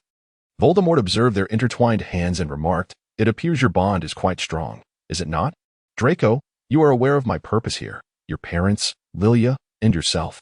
Your fates lie within my grasp, and should you fail to accomplish the task, you know the consequences. Under Voldemort's menacing threat, Draco immediately turned his gaze towards him. Lilia felt a wave of discomfort wash over her, furrowing her brow as she turned her gaze towards Voldemort, pondering why he had not previously employed such threats against her. The notion of using one's life as a bargaining chip was indeed something Voldemort was capable of. What is it that you require of me? Voldemort approached him, demanding, I want you to kill Dumbledore. Draco stared at him in disbelief. How could he possibly bring himself to murder Dumbledore? Lilia was taken aback by the revelation. Voldemort intended for Draco to assassinate Dumbledore? Could he have already caught wind of the plan? Furrowing her brow, she remarked that even a dozen adult Death Eaters would find it impossible to approach Dumbledore, and how could Draco, still a minor, manage such a feat? Voldemort turned his gaze upon her, stating, This is the second time you have interjected, Lilia. My tolerance is not as boundless as you might presume. Do you wish to experience the excruciating agony once more? Lily swallowed hard, the scene of that day vividly etched in her memory. Voldemort leaned close to Draco's face, uttering a chilling ultimatum, either Dumbledore dies, or your entire family perishes. Draco was startled by Voldemort's sudden proximity, nearly losing his balance as he stumbled back a step. The weight of such a burden was overwhelming, rendering him breathless. Lilia was also taken aback, supporting Draco as she turned her gaze towards Lilia. As for you, I need you to keep a constant watch on Harry Potter's movements, inform me of any actions he undertakes. Lilia stated, but I have already broken up with him. Voldemort replied, then reconcile. You are mine. If you prove to be of no use to me, there is but one fate that awaits you. Lilia pondered the notion that Voldemort had summoned him back to Harry's side. Did this not align perfectly with her desires? Yet, was he not also testing her in this endeavor? Amidst the turmoil in Lilia's mind, Voldemort departed. Lilia must have felt a great deal of pain as she assisted Draco onto the sofa. Draco sat in silence, gazing at Lilia, his heart tormented by the weight of so many lives resting upon his shoulders. What is the sensation of taking a life? Draco regarded Lilia with utmost seriousness. Lily paused, uncertain of how to respond.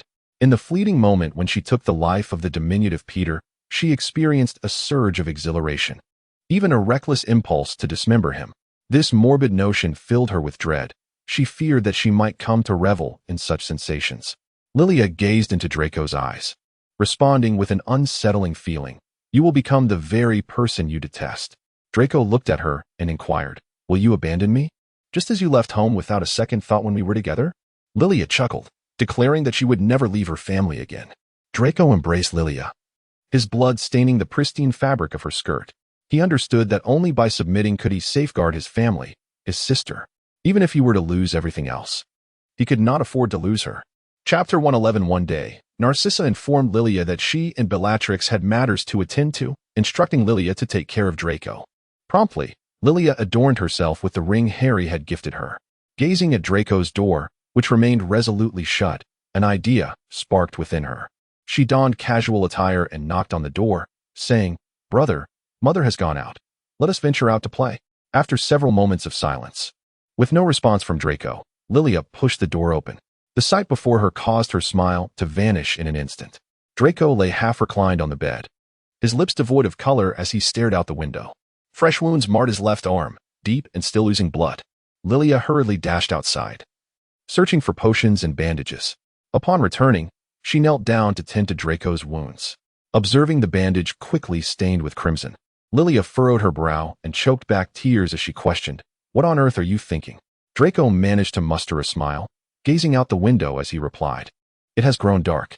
Lilia gazed out of the window, watching as the once azure sky transformed into a murky gray, soon obscuring the sun from view. Lilia remained silent, gazing at the bandages intertwined in shades of white and red. Gently clasping Draco's hand, tears welling in her eyes. She seemed to recall her own words from that day at the Room of Requirement. To harm oneself in foolishness is not the mark of a wise individual. This sentiment was directed not only at Draco but also at herself. Draco's eyes glistened with unshed tears as he choked out to Lilia, I loathe myself for this. I do not wish to act in such a manner, yet I feel compelled to do so. If I do not, you will all perish alongside me. Lilia rose and embraced him, assuring him that there would be a way, and that they would all live well. After a moment, Lilia produced a jelly bean and said to Draco, Since you do not wish to go out, I shall venture forth alone. However, you must take good care of yourself and refrain from foolish actions. Otherwise, I shall feed you the most repugnant flavored birdie bots every flavor bean. Draco frowned and replied, But that is clearly green apple flavor. Lilia stuffed candy into his mouth and said, Eat this, and if I return to find another wound upon you, you shall face the consequences. Draco replied, It sounds as though you intend to torment me. Lilia nodded and said, No, I shall impose upon you a month devoid of sweet treats. Farewell. She then turned and departed. Draco lay on the bed, a wry smile crossing his face, only to inadvertently tug at his wound, causing him to frown at the sight of the bandage. You come here, Lilia summoned a house elf. What is it, my young master? Bobby trembled as he spoke. Lilia crouched down and said to him, I shall step out for a while. Please head to the kitchen and prepare a chocolate cake. Once it is ready, deliver it to Draco's room, and do ensure it has plenty of cream on top. By the way, what is your name? Bobby listened attentively to Lilia's words. Lilia inquired whether Bobby would successfully complete the task. Indeed, Bobby responded with unwavering determination. Lilia tidied up some of his somewhat worn-out clothes. All right, I shall take my leave now. Farewell, Bobby. Bobby waved at her and replied, Goodbye, dear master.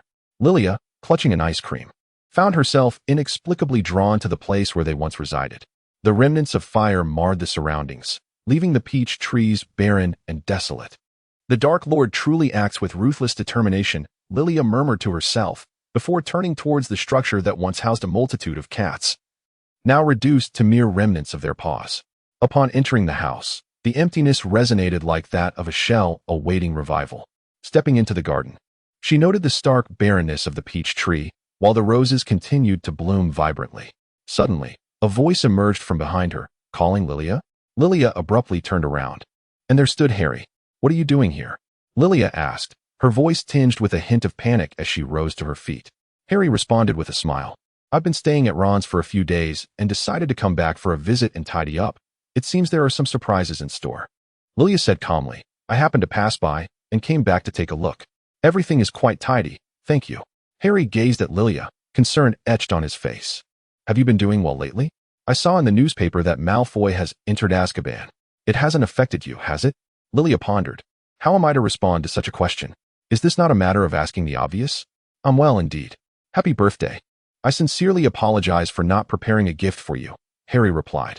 Seeing you is, for me, the most wonderful gift on my birthday.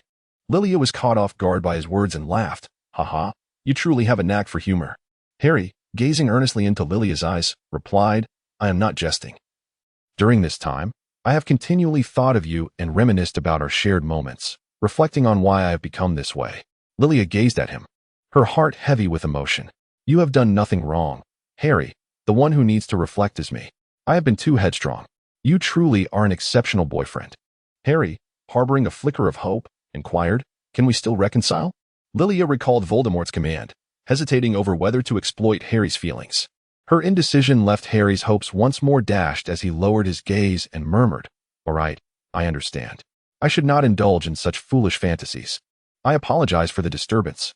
However, after Harry had taken only a few steps, Lilia called out to him, Wait, what I meant to say is, if you still harbor feelings for me, we could return to how things once were. Harry turned around in disbelief. Really? Lilia, are you truly saying that? Lilia nodded. Of course, if you do not wish to, I shall not compel you. Harry embraced Lilia and whispered, Please pinch me, for I cannot be dreaming, can I? Lilia truly pinched him, and with considerable force. Harry let out a cry, then burst into laughter. This is genuine. I shall not permit you to depart from me again.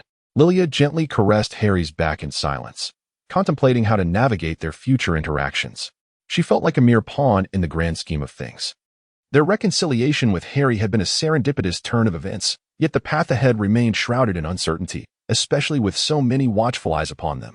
Lilia cast a charm upon the rings that adorned her and Harry's fingers, reminiscent of the faux galleons used by Dumbledore's army.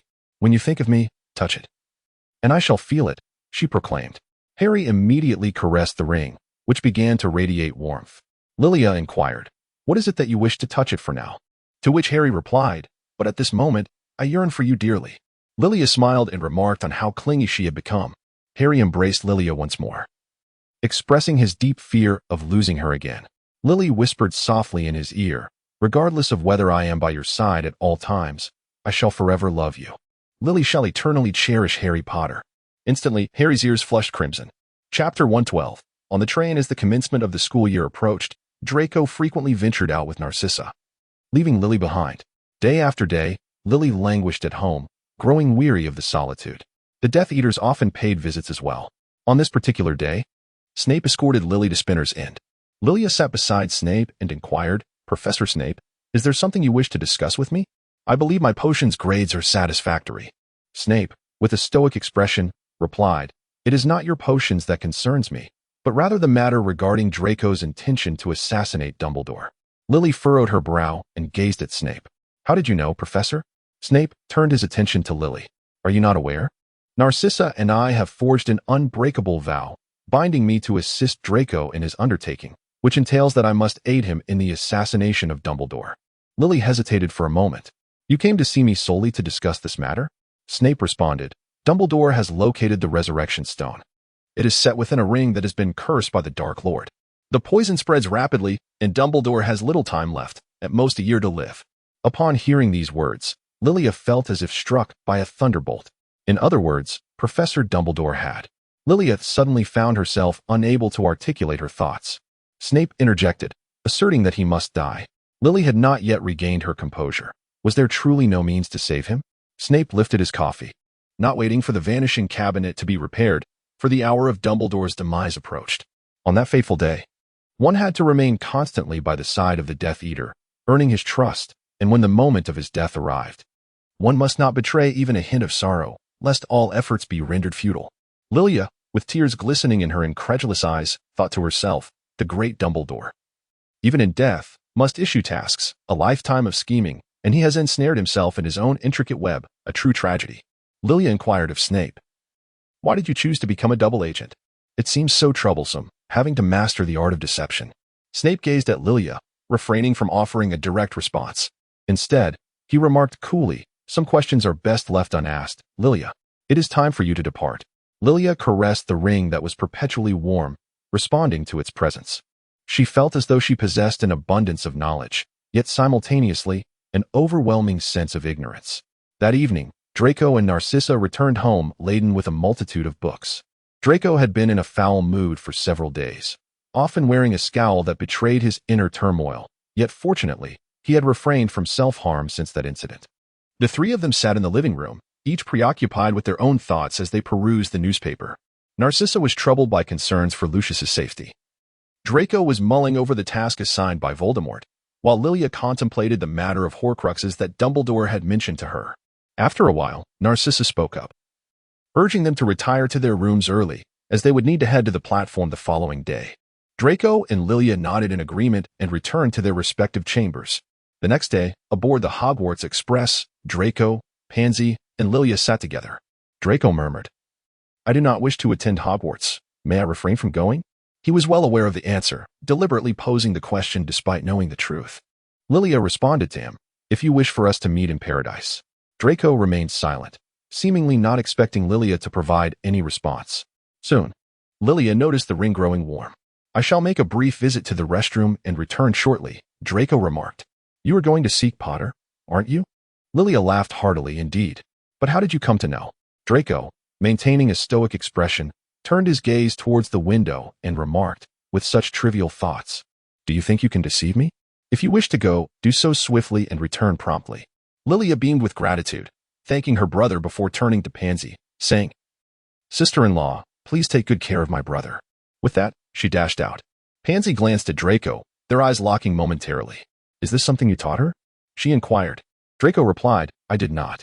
We haven't spoken in nearly 3 months, and you bring this up?"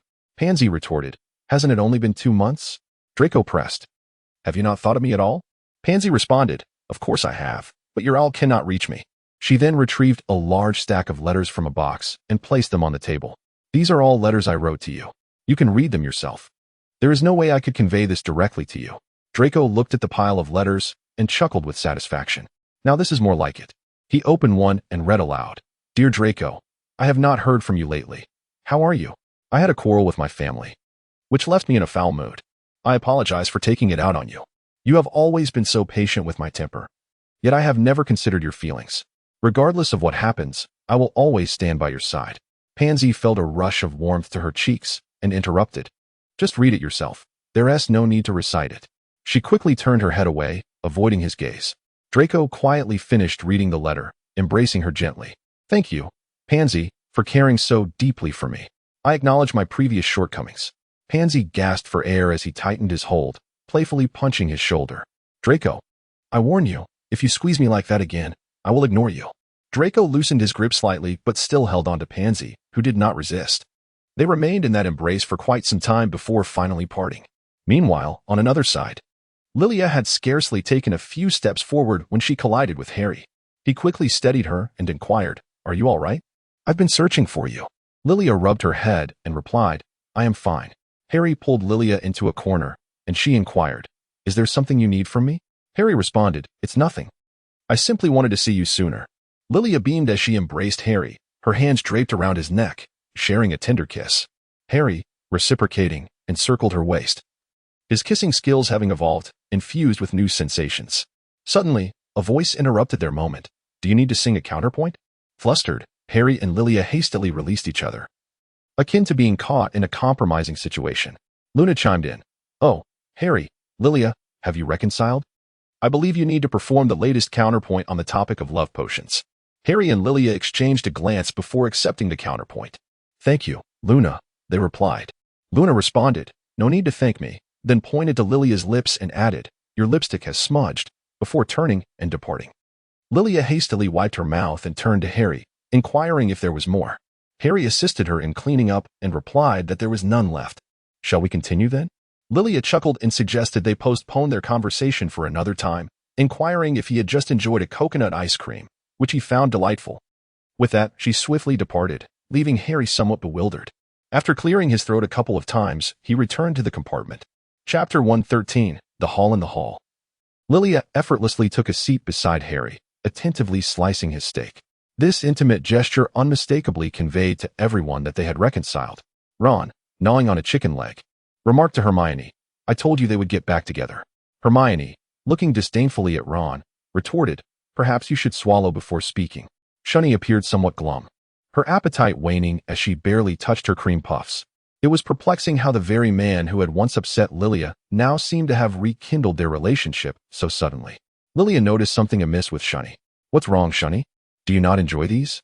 Shunny replied, "No, they are quite delicious. I am simply full." Lilia doubtfully touched Shunny's flat belly. "Why do I sense that you are not in good spirits?" Shunny shook her head, insisting, "I am merely aiming to lose weight. I am quite happy." Yet, despite her words, she pouted and glared at Harry.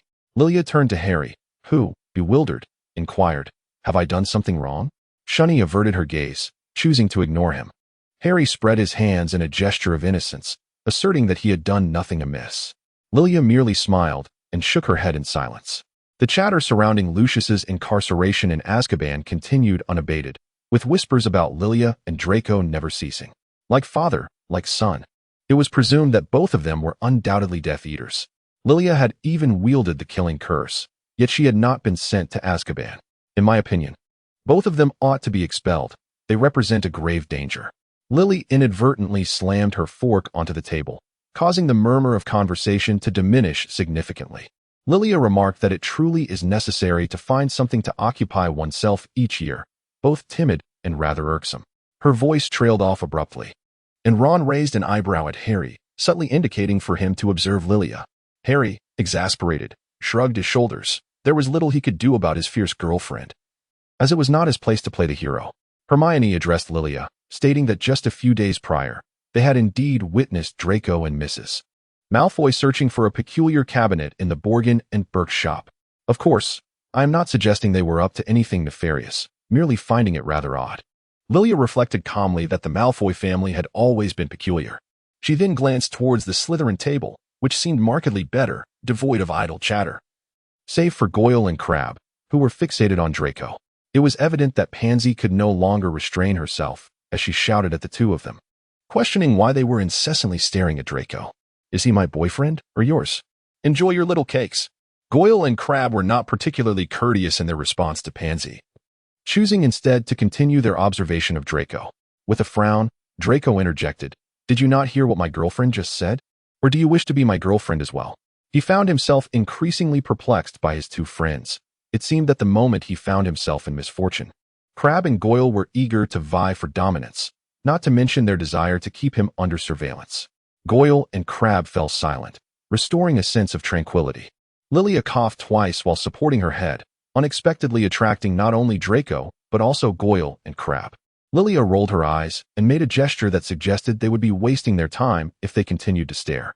Goyle and Crabbe obediently turned back. Draco glanced at Lilia, furrowing his brow, as if questioning her intentions. Lilia pointed at Pansy, giving a thumbs up while a smile graced her lips. Draco, seemingly oblivious to her intent, asserted his claim by taking Pansy's hand and presenting it to Lilia. Lilia rolled her eyes in exasperation and turned away, refusing to look at him again. After all, she had no intention of stealing her brother's girlfriend. However, Pansy's transformation was indeed remarkable.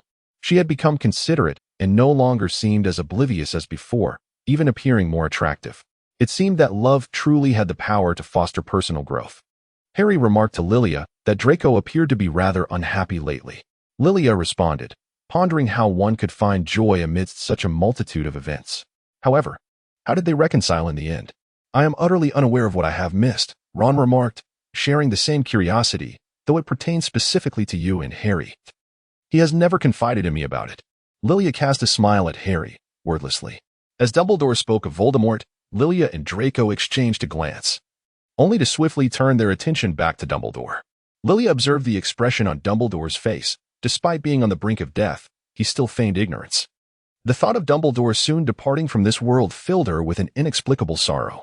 Noticing the melancholy etched on Lilia's features, Dumbledore turned to her and said, "Always remember, our origins do not dictate our fate. It is our choices that shape our destinies." Lily understood the implications of Dumbledore's words. The ever-serious headmaster was persistently reminding her. Subsequently, Dumbledore introduced the newly arrived Professor, Horace Slughorn, who would be taking on the position of Potions Master. While Snape had finally attained his long-desired role as the Defense Against the Dark Arts instructor, and unlike the previous year, he was not as burdened. Lilia scrutinized the professor, observing the wealth of experience he possessed in imparting knowledge to his students. Noticing Lilia's interest, Harry remarked, Dumbledore once introduced me to this esteemed professor. Lilia gazed at Harry with confusion, inquiring why he would take her along. Harry shrugged his shoulders in response, saying, I do not know. But it seems that teacher has quite an affinity for me. Lily looked once more at Dumbledore, pondering what schemes this esteemed headmaster might be concocting. Suddenly, a thought struck her, and she turned earnestly to Harry. Harry, how is your occlumency progressing? Harry replied. Professor Snape mentioned at the end of last term that I had made commendable progress, and that further practice would not be necessary. Lily regarded him with a look of skepticism. Professor Snape? Compliment you? Harry pondered for a moment before responding with a smile. Indeed, I too was quite astonished. Lily's gaze shifted to Snape, her expression inscrutable, and she fell silent. Meanwhile, Harry reflected on that day when Snape delved into his thoughts. His mind had been a blank canvas. Snape had assured him that his actions were indeed commendable and that he need not return. After careful contemplation, Harry realized that this was, without a doubt, a form of praise. As everyone exited the church, Goyle and Crabbe stood defiantly in front of Lily. Now that you've reconciled with the Chosen One, I knew you were lying. Just wait and see. He won't show you mercy. Harry cast a glance at Lily, questioning. What relevance does this have to you? Lily casually remarked, very well, just wait and see. You two fools, step aside. Hermione, assuming her role as the head girl, addressed them. Are you two intending to join Gryffindor, or are you here to deduct points from Slytherin? Or should I inform Professor Snape to deal with you? Goyle and Crabbe glared at Lily as she departed. Lilia gazed at Hermione with a hint of astonishment, as she had not anticipated Hermione would assist her in driving away Goyle and Crabbe. Hermione returned Lilia's look with a smile, leading Ron at the forefront of the group to guide the students to their dormitories. It seemed that the Dark Lord had not disclosed the task assigned to Lilia to others. Indeed, was he merely testing her? It appeared she would need to exercise caution in the future. Goyle and Crabbe were manageable, but what of others? Harry had been observing Lilia, pondering Goyle's inquiry. Who was she? Lilia lowered her head, internally berating that fool-gall. She did not look at Harry and, after a moment of contemplation, spoke. He is Professor Snape. Professor Snape is still unaware of our reconciliation. Harry gently stroked Lilia's hair and reassured her. I believe in you. Lilia gazed at him, a sense of discomfort stirring within her. Harry, with a playful gesture, tied her hair back with a headband, smiling as he said, Let us keep that last hair tie with me. This headband is a gift for you. Please don't misplace it again. He then took her hand, leading her forward with the group. Harry's hand was warm, intensifying Lilia's feelings of guilt. He was such a wonderful person. Perhaps she shouldn't deceive him. Yet how could she possibly voice such a truth? The girlfriend of the Savior being a Death Eater? It was utterly absurd. Chapter 114, The Potion of Infatuation. Lilia and Shunny returned to their dormitory together.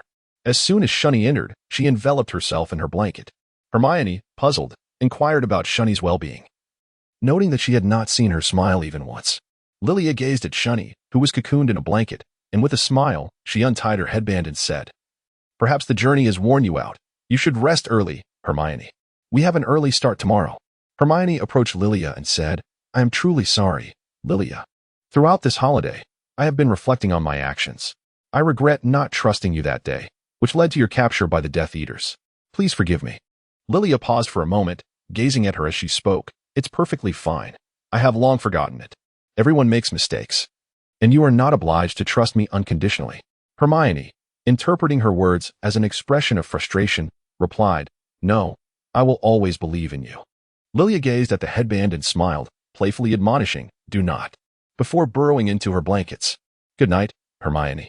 Hermione, taken aback, responded, Good night, Lilia. Confused, she misinterpreted Lilia's words, believing her friend still harbored resentment. In truth, Lilia's remarks served as a gentle reminder for both Hermione and herself, a subtle acknowledgement of trust misplaced. The following day, in potions class, Professor Slughorn was expounding on the intricacies of the Amortentia potion when Harry and Ron arrived tardily. From the moment they entered, Harry's gaze was fixated on Lilia, who had elegantly tied her hair back, a sight that enchanted him. Professor Slughorn, noticing Harry's arrival, expressed his delight. Ah, Harry, I was just wondering why you hadn't come. Harry remained silent, but Horace observed the unspoken connection between the two. Are you and Lilia friends? That is splendid. You should stand next to her. Lilia cast a glance at Harry, who promptly responded, But I do not have a book. Horace replied, I believe there are some old books in the cabinet at the back. If you do not mind, you may use those. Lilia gazed at Harry, a smile gracing her lips. He was undeniably charming. Hermione interjected, "I do not share that sentiment." Lilia gazed at Hermione, who was intently observing Lavender, her brow furrowed in contemplation. Lily turned her gaze back to Lavender, who was intently fixated on Ron as he and Harry fetched their books. The professor continued to elucidate the intricacies of the amortentia potion, casually lifting the lid, prompting everyone to lean in closer. After Hermione had shared her preferred scent, Slughorn turned to Lily and inquired, "What fragrance do you perceive, Lily?" Just then, Harry returned to Lily's side, inadvertently obstructing Lavender's view. His curiosity piqued as he looked at Lily. Lilia responded, "I can smell the fragrance of strawberry cake, the scent of roses, and the aroma of sun-dried clothes." Harry discreetly sniffed his own robe and then leaned closer to Lilia with satisfaction. The potion of enchantment allows one to perceive their most cherished scents and induces the drinker to develop an infatuation with the person who administered it. Yet it does not constitute true love. It could be deemed one of the most perilous potions in existence. Hermione leaned close to Lilia's ear and whispered, "I think you ought to exercise caution." Harry purchased a bottle at Weasley's Wizard Wheezes. Lilia gazed at Harry with a hint of surprise, then leaned closer to Hermione and remarked, "But we have reconciled. That is of no consequence." Hermione chuckled and replied, "Who can say?" The professor turned his attention to them and inquired, "What are you discussing, Granger and Lilia?" In an instant, Hermione adopted a serious demeanor, and Lilia also turned her head, feigning deep contemplation on the matter. "We are pondering whether the love potion might have any side effects." Professor Horace responded, "That is an excellent question. Indeed, there are ramifications. The drinker will retain memories of their actions taken under the influence of the love potion." Lily whispered that it was indeed quite awkward. Harry attentively listened to the professor's introduction when a girl pointed at a small vial and asked, "Professor, you haven't told us what that is." Horace lowered the vial and replied, "This is Felix Felicis. It bestows upon you a remarkable streak of luck for a limited time, allowing you to succeed in whatever endeavor you undertake." He continued, "This vial will be awarded as a prize today. Whoever can concoct the polyjuice potion within 1 hour shall claim it." Draco, captivated by the allure of Felix Felicis, gazed intently, pondering whether consuming it might enable him to fulfill Voldemort's task of assassinating Dumbledore. Lilia gazed at the potion, pondering whether consuming it would lead to Voldemort's demise. When Professor Slughorn instructed everyone to commence their potion making, it could be said that Lilia and Draco surged forth with the swiftness of a rocket. Lilia hurriedly immersed herself in her studies, diligently crafting a potion that Professor Snape had yet to impart to her. When the vial of Felix Felicis found its way into Harry's hands, Lilia was taken aback.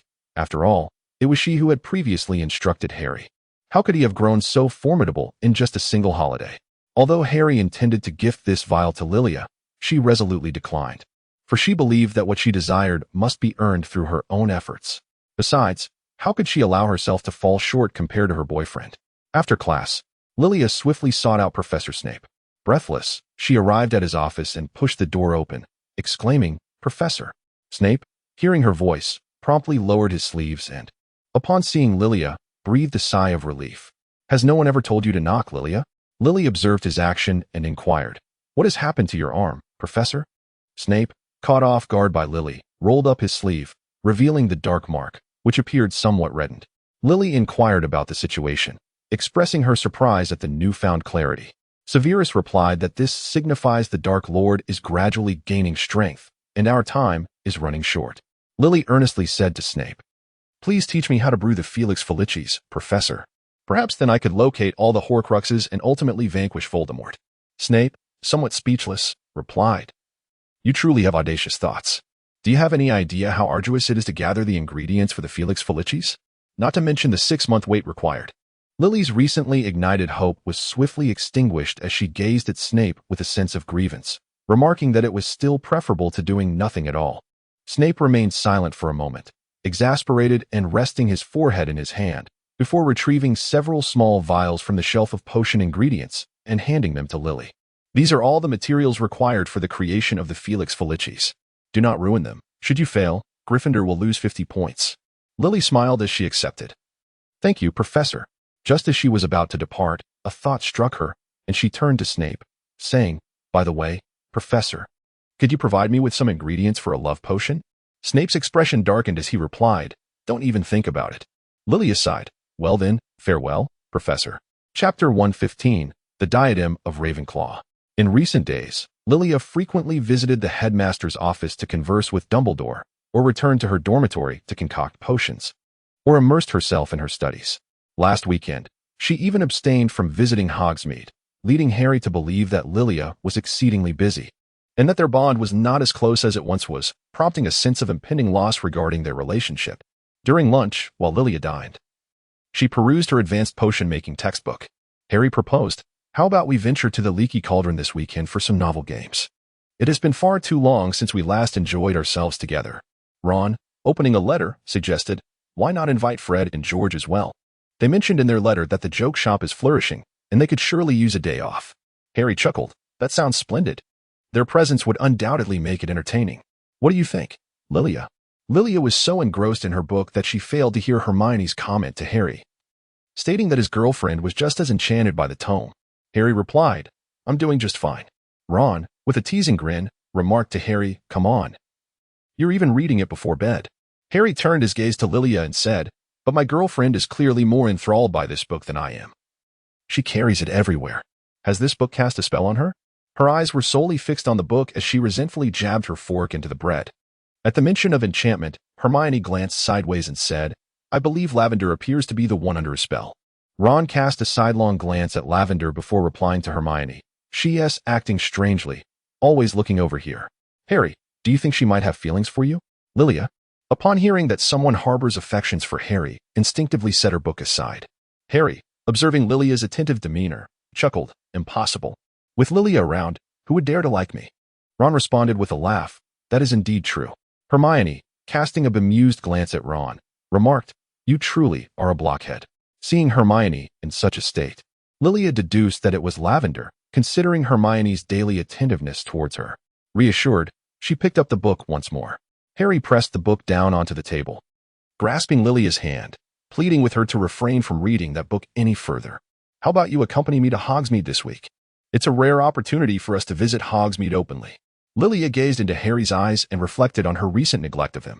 With a smile, she replied, "All right, if that is what you desire," while gently patting his hand. Hermione, lost in thought, cast a glance at Ron, and upon meeting his gaze, feigned interest in something off to the side. At that moment, Draco approached, inquiring, "Lilia, do you have a moment? I need to discuss something with you." Lilia cast an apologetic glance at Harry before addressing Draco. "Very well." Harry, reluctant to part, grasped Lilia's hand tightly, unwilling to let go. "Where are you headed? Why not take me along?" Draco furrowed his brow and replied, "It's rather inconvenient, Potter." Harry gazed at him with suspicion. "What is so inconvenient? Are you hiding something from me?" Lilia withdrew her hand from Harry's grasp, rising to speak. "I apologize, Harry. I believe you will understand this matter one day in the future. Professor Dumbledore is looking for you. I shall return shortly. We shall meet in the headmaster's office." Harry watched as Lilia and Draco departed, continuing to jab his fork into the bread. Ron pulled the plate towards him, exclaiming, "Leave that piece of bread alone, Harry. It has been thoroughly punctured." Harry turned to them, saying, "Have you noticed how close Draco has been to Lilia lately?" Hermione frowned and replied, "What are you thinking? They are siblings. Not to mention, Lilia has just returned home. Her father is a Death Eater and has been imprisoned in Azkaban. Of course, they would grow closer. Can you not comprehend her feelings?" Harry, feeling despondent, picked up a book and remarked, "She never allows me to know her troubles, nor does she let me participate. I feel utterly useless, incapable of aiding her in any way." Meanwhile, Draco and Lilia arrived at the room of requirement, where Draco showed Lilia the vanishing cabinet. Lilia remarked to Draco that he had done exceptionally well in locating it. Now all that remained was to repair it. Draco, caressing the cabinet, pondered whether this signified that he could no longer indulge in regret, and that he was bound to commit murder. Lilia gently patted Draco's shoulder and reassured him. "You will not resort to murder. Dumbledore will assist us." Draco turned to Lilia, questioning, "Did you seek Dumbledore's aid? Did you inform him of my intent to kill?" Lilia replied, "No, it was not I who informed him. He had known long before the holiday, and even had Severus convey to me certain methods capable of vanquishing Voldemort." Draco interjected, "To vanquish Voldemort? He would sooner eliminate you." Lilia chuckled, expressing her indifference to death, and remarked that eliminating him was not a simple task. One must first procure the necessary tools. Draco responded, asserting that if Dumbledore were not slain, Voldemort would undoubtedly extinguish our entire family. Lilia's gaze turned icy as she looked at Draco and said, "Rest assured, we shall remain unharmed. The one in peril is Dumbledore. He has less than a year left to live. Regardless of whether he is killed or not, his fate is sealed." Draco thought he must have misheard her. "What did you just say?" Lilia smiled, remarking that the great Dumbledore, even in death, could still exert his utmost value. Isn't that remarkable? Draco continued to ponder Lilia's recent words. Could Dumbledore truly assist him?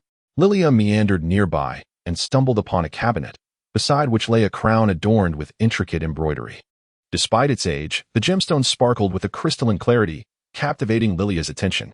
She waved her wand and, employing the levitation charm, gently lifted the crown for closer inspection. As she scrutinized it, she read the inscription engraved upon it. "The exceptional wisdom is humanity's greatest treasure." Isn't that Ravenclaw's motto? How curious. Draco, come quickly and see what I have discovered. A piece of junk? Do not pick up things of unknown origin, Draco retorted, attempting to dismiss it. Lily snatched the object and declared, "This is the treasure I have discovered. It belongs to me." She then turned and departed from the room of requirement. Draco remained behind, gazing at the vanishing cabinet, pondering whether he should continue its repairs. In the headmaster's office, Dumbledore noticed the crown Lily was holding and asked, "Where did you find this?" "Lily, quickly put it down. Are you feeling unwell?"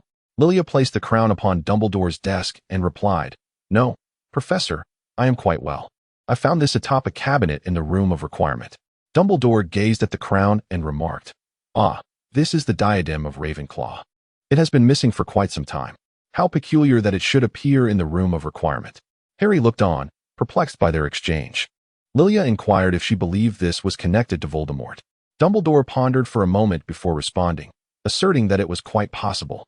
For safety's sake, he suggested that the diadem should remain in his possession. Considering it had been missing for such an extended period, he doubted that Flitwick would hold it against him. He then cast a spell upon the diadem, sealing it away. Lilia furrowed her brow and inquired, "Professor, are you certain we should not simply destroy it?" Dumbledore gazed at her thoughtfully and replied, "When the time is right, I shall do so." Lily understood that the moment he referred to was indeed the day of his demise, remaining silent. Harry inquired, "I beg your pardon, what are you discussing?" Dumbledore produced Tom Riddle's diary along with a ring. "For years ago, I acquired evidence that Voldemort had fragmented his soul, embodied in this diary. A mere memory, capable of independent action and consciousness? I had never encountered such a phenomenon. Additionally, this ring further deepens my suspicion of Voldemort's soul division." Harry asked Dumbledore, "What is this?" "The Resurrection Stone, or rather a Horcrux, yet it is certainly not the final one." Harry pressed, "What exactly is a Horcrux?" Dumbledore refrained from answering directly, instead stating, "That is a question you must pose to Horace, as he holds the key. He was closely associated with Tom Riddle during his school years." Harry remarked, "You mentioned he wished to take me under his wing. Indeed. Do you wish for me to acquiesce?" "Yes, but Lily shall accompany you as well, correct?" Dumbledore and Harry cast a glance towards Lily. Lilia appeared bewildered, silently contemplating how Dumbledore truly made the most of her abilities, assigning tasks without prior notice. Simply informing her directly, Lilia forced a smile and replied, "Yes, Professor, I will." Dumbledore smiled contentedly and said, "Very well, you may leave now." Lilia and Harry exited the principal's office together. Lilia inquired of Harry, "What did you just discuss with Dumbledore?" Harry, deep in thought, replied, "He revealed to me memories pertaining to Voldemort. Have you been preoccupied with this matter for the past few days? Why did you not share this with me?" Lilia looked at him and smiled. "Now you are unaware. Congratulations on becoming my partner. I look forward to your guidance in the future." Harry did not smile. Instead, he embraced her and said, "From now on, you must tell me everything, understand? I dislike it when you keep things from me." Lilia lowered her gaze, silently contemplating that if she were to reveal everything to you at once, "My dear Harry, you would undoubtedly find it overwhelming. Moreover, I have no desire to speak of it." Chapter 116, Short Skirt, Girls' Dormitory. Today, Lilia styled her hair in a high ponytail, adorning herself with a black and white checkered crop top paired with a sleek black skirt, subtly revealing the graceful curves of her figure. She also applied a light touch of makeup, embodying vibrant youthfulness. Hermione, taken aback, covered her mouth and exclaimed to Lilia, "I have never seen you in a short skirt before. You look absolutely stunning. I think I might be falling for you." Lilia chuckled. "What will Ron do if you fall in love with me?" I certainly do not wish for him to compete with me for chicken legs. Hermione, filled with resentment, remarked. Him? He knows nothing beyond eating. Lilia gazed at Hermione with a smile, while Shunny, her eyes wide with admiration, exclaimed, Sister, you look absolutely stunning today. Lilia gently tapped Shunny's forehead with her fingertip and said, If you can speak, I shall craft you a dress identical to mine. Shall I? Shunny's eyes sparkled as she replied, Yes. Once I am able to visit Hogsmeade, I too wish to wear it. Lily chuckled, All right, my little son. Let us patiently await Sister's return to craft some garments. However, I yearn to visit Hogsmeade at this very moment. Lilia gently patted Shunny's head, cautioning her that such an act might contravene school regulations. If Professor McGonagall finds out, she might transform you into a hefty dictionary, and then you would be unable to go anywhere. Shunny, crossing her arms and pouting, retorted, Sister is deceiving me. She has violated numerous school rules, yet I have never witnessed her facing any punishment. Lilia, realizing she had not deceived Shunny, sighed in regret as she arranged Shunny's hair. Our Shunny has grown up. She is no longer easily fooled. Hermione couldn't help but laugh, bending down to Shunny and saying, Our Shunny is indeed a clever little witch. Let us be good and not learn to lie like Sister Lilia. Shunny nodded and embraced Hermione, saying, Sister Hermione is the best. Lilia paused momentarily, playfully tickling Shunny, and then remarked, Sister Hermione as well? What a little rascal. Am I wrong? Am I wrong? Shunny erupted into peals of laughter from the tickling. Hermione interjected, All right. You too. If we don't leave soon, we shall be late. Let us be on our way. Shunny's expression fell in an instant, and Lilia mimicked her, adopting a pitiful look. What shall we do? Our little son cannot go to Hogsmeade. She will be all alone at Hogwarts. Shunny turned her head and declared, I am not alone. I will find friends to play with. Hermione then took Lilia's hand and said, Enough of the teasing. Let us hurry along. Lilia linked arms with Hermione as they departed, casting a playful wink back at Shani. Upon returning to the Malfoy residence, Narcissa granted Lilia her signature, thereby permitting her to venture openly to Hogsmeade. As for Harry, he too had received Sirius's consent, allowing him a temporary reprieve from his invisibility cloak. Descending the stairs, Lilia's fair, slender legs captured the attention of numerous young men, including our esteemed savior, Mr. Harry Potter. With a sharp whistle, Lilia approached Harry, inquiring, Do I look good? Harry? A flush crept across Harry's face, deepening to the roots of his ears as he stammered, Yes, you look lovely. But I believe you would appear even more enchanting in this. He draped his black long coat over Lilia's shoulders, thoughtfully fastening the belt for her. Lily cast a glance downward, questioning what was appealing about it. I do not wish to wear this, she remarked. Harry replied, Be a good sport and wear it. Otherwise, we shall forego our visit to Hogsmeade. Lilia, her face a canvas of confusion, inquired, Didn't you already make an appointment? After a moment of contemplation, Harry replied, We could postpone until next week. Perhaps today we might visit the Room of Requirement to uncover some clues regarding the Horcruxes. Lilia gazed at him with a beaming smile, pondering what other clues might be hidden within the all-request room. Fred and George, perpetually busy, had finally managed to carve out a day of respite. It would be remiss of them to cancel. All right then, Harry replied, adjusting Lilia's collar. Ron looked at Lilia and remarked, This is the first time I've seen you in such a short dress. Lilia, it hardly seems like you. Harry shot him a glare, asserting, This may very well be the last time you see her like this, before he took Lilia's hand and led her onward. Lilia, struggling to suppress her laughter at Harry's furious expression, gazed at him with wide eyes and inquired, Do you not like it? Harry turned to Lilia and replied, I do like it very much. However, it must be worn solely for my eyes in the future, understand? Lilia could not help but lift the corners of her mouth, giving a slight nod as she said, I understand. Ron and Hermione silently followed behind the two. Hermione turned to Ron and remarked, You shouldn't have said that in front of Harry. Ron replied, But it was the first time I've seen that. What was wrong with it? Hermione shook her head in exasperation, muttering that he was hopeless, and then hurried away, leaving Ron in confusion. What have I done? Why is everyone treating me this way? Chapter 117. Intoxicated, Part 1. In Hogsmeade, at the Three Broomsticks, Fred and George greeted them, saying, Hey there, everyone. Long time no see. Did you miss us? Beside them stood several drinks, certainly not butterbeer or eggnog, and there was a bottle on the table. Fred, spotting Lilia, turned to her and exclaimed, Hey Lilia, I've brought you something wonderful. You are absolutely going to love it. Lilia's expression was one of sheer resistance, Surely it was not another prank involving snacks? Fred produced a bottle and assured her, of course not. This is a love potion. Before he could finish his sentence, Harry glanced at Lilia. And she reciprocated with a look at Harry. In perfect harmony, they linked arms. Lilia expressed her apologies to Fred, stating that she seemed to have no further need for it. Fred then interjected, saying that he had yet to finish his thought, revealing that it was an antidote to the love potion. Given that Harry had purchased a vial of the love potion from their shop, he deemed it prudent for her to keep it on hand. George chimed in, affirming that they had specifically procured it, although it now appeared unnecessary. He suggested she retain it, just in case some young man were to administer a love potion to her. Lilia recalled that Hermione had previously informed her, casting a contemplative glance at Harry. "Do you have something to say?" she inquired. "Was that before or after we reconciled?" Harry hesitated before responding. "It was after, but I have never used it on you." Initially, Lilia felt no anger. However, upon hearing this explanation, her emotions shifted. She fixed her gaze upon him and asked, "Then whom do you intend to use it on?" Harry hastily produced a vial of amortentia from his garment, declaring, "I have never used a single drop." Fred appeared to have glimpsed something extraordinary, exclaiming, "You actually carry it with you."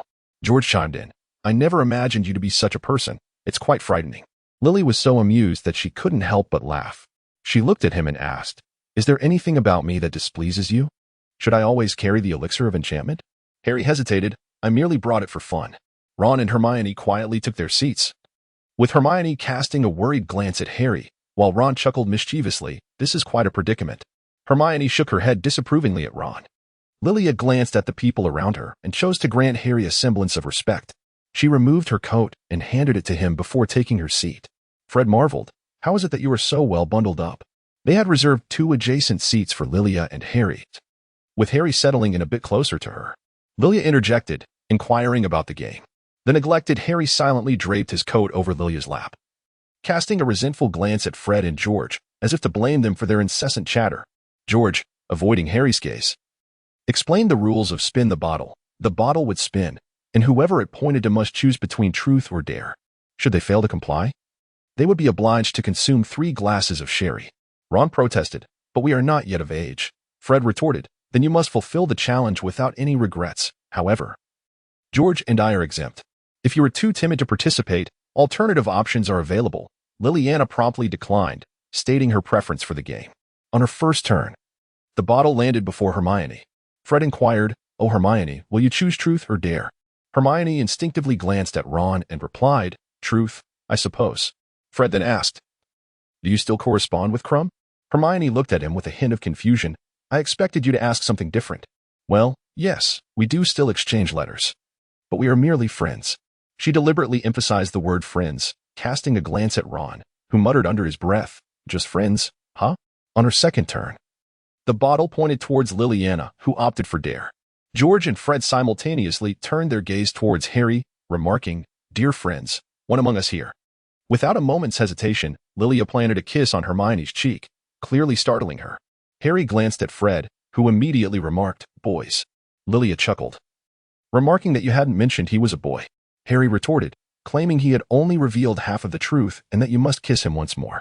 Lilia wore an expression that conveyed disbelief as she looked at Harry and declared her intent to indulge in alcohol. Without hesitation, she lifted her glass and began to drink. Harry stared in astonishment as Lilia downed 3 consecutive cups. Fred inquired about her feelings, to which Lilia replied, her composure unwavering, that it was rather sweet.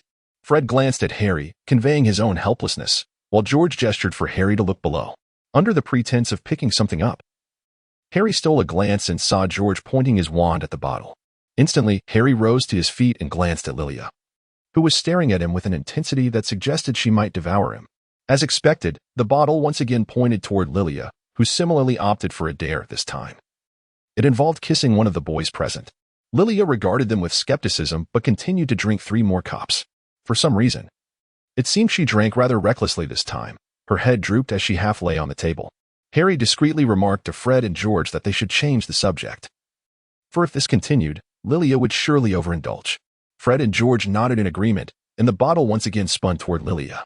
Lilia glanced over and, with no hint of surprise, remarked, "Is it my turn again? How fortuitous that I've chosen truth this time." Fred then inquired, "Do you still harbor feelings for Harry?" Lilia drew nearer to Harry, closing the distance to a mere 2 centimeters, deliberately pinching his cheek. What a ridiculous question this is. Our Harry is adored by all, blooming like flowers in spring, and even causing tires to burst upon sight. Who wouldn't be fond of him? By the time she reached the last 4 words, a shiver ran down Harry's spine, for he sensed the venom in Lilia's tone, and her grip on his face rendered it warm. Ron, puzzled, inquired, "Is Lilia drunk?" Hermione suggested they take Lilia back to Hogwarts, remarking that it would be best to call it a night, lest Professor McGonagall discover her inebriated state. Who could have anticipated that Lilia would immediately retort, "Who is drunk? I am perfectly fine. No one is leaving until the last drop of wine is consumed." Fred gestured for George to cease as the bottle continued to spin. Lilia gazed at the bottle, still the same. With a scoff, she remarked, "What's the deal? Does this bottle have a grudge against me?" Fred glanced at George and murmured, "What are you up to?" George replied, "This time, it's truly not me. It's merely a coincidence." Fred sighed and fell silent. Lilia then declared, "All right, I'll finish the remaining wine," and proceeded to drink from the bottle. Afterward, she let out a burp and collapsed onto Harry, her cheeks flushed, tightly wrapping her arms around his waist, nuzzling against him while repeatedly murmuring his name. Harry, taken aback by this sudden display of affection, stared at Lilia's dress and hastily draped his clothing over her. The others looked on in astonishment. Ron asked, "Did you slip her a love potion in the wine?" Harry raised his hands in protest, asserting, "I didn't do anything," to prove his innocence. He even administered the antidote to the love potion to Lilia, yet she remained sprawled across him. Fred chuckled. "It seems the wine is more effective than the love potion. Hey, George, why don't we introduce some wine? It would be a great promotion." George replied, "You're on the same wavelength as me, Fred. Farewell, everyone. We welcome you to visit our shop again." He then turned to Harry and added, "Love potions at half price." Chapter 118. Intoxicated, Part 2. Lilia clung to Harry in a manner reminiscent of a sloth as they made their way back to Hogwarts. Professor McGonagall glanced at the limping Harry and inquired, "Mr. Potter, is that Miss Lilia?" Harry, feeling somewhat embarrassed, explained, She fell asleep." Lilia was a bit excited on her first visit to Hogwarts, so she wore herself out. No sooner had he spoken than Lilia raised her hand to greet Professor McGonagall, saying, "Hello, Professor McGonagall." Adjusting her glasses, Professor McGonagall replied, "Do remember to maintain your composure even outside, Miss Lilia." Hermione stepped forward and gently pulled Lilia down. Once they were a distance away from Professor McGonagall, Lilia immediately pressed close to Harry again. Hermione chuckled with a hint of resignation. "I think it would be best if Harry escorted Lilia to the common room. I shall take her back afterward." Lily softly murmured, "I wish to visit the room of requirement." Harry, thinking he had misheard, replied, "What? The room of requirement?" She reiterated. Instantly, Harry's cheeks flushed crimson as he turned to Ron and Hermione, saying, "Lily wants to take a stroll around Hogwarts before returning before curfew." Ron, perplexed, raised his hands in bewilderment, wondering what had transpired. Had he perhaps indulged too much? Hermione, with a knowing smile, gazed at Lily in silence. Upon reaching the room of requirement, Lily eagerly opened her eyes and quickly pecked Harry on the cheek. In astonishment, Harry exclaimed, "You're not tipsy?" Lilia struggled to climb down from him, looking at him with a smile and saying, "Did I disappoint you?" Harry gazed at her, wishing to explain something. "Lilia, that bottle of..." Before he could finish, Lilia silenced him, leaving him no chance to speak. Soon, she gently released her lips from his, letting out a wistful sigh. "It seems I still haven't satisfied you, Mr. Potter. Not a single response from you is truly disheartening." Although Lilia was conscious, she had indulged a bit too much, leading to somewhat impulsive behavior. A faint blush adorned her cheeks, and her ears turned a delicate shade of crimson. Her eyes fixated on him, brimming with a sense of grievance. Harry had never encountered such a version of Lilia. She exuded a blend of alcohol intertwined with a subtle scent of roses, as if anyone who caught a whiff of it would succumb to inebriation as well. Nonetheless, Harry managed to maintain his composure. "You are intoxicated. Allow me to escort you home." Lilia decisively instructed Harry not to push him into the chair, then leaned in with an exceedingly gentle tone and whispered, "Is this not what you envisioned?" Perhaps due to the effects of alcohol, Lilia's lips appeared strikingly lush. The room was enveloped in silence, where even the sound of breathing could be distinctly heard. Harry pulled Lilia onto his lap, wrapping his arm around her waist, and gazed into her eyes, warning, "Do not test my patience." Lilia had scarcely registered the sudden warmth on her lips when the sensation shifted to her neck, leaving her feeling somewhat flushed and uncomfortable. Yet, She lacked the strength to push Harry away. In this delicate interplay, it seemed Harry's grip tightened, and he held her waist with increased fervor.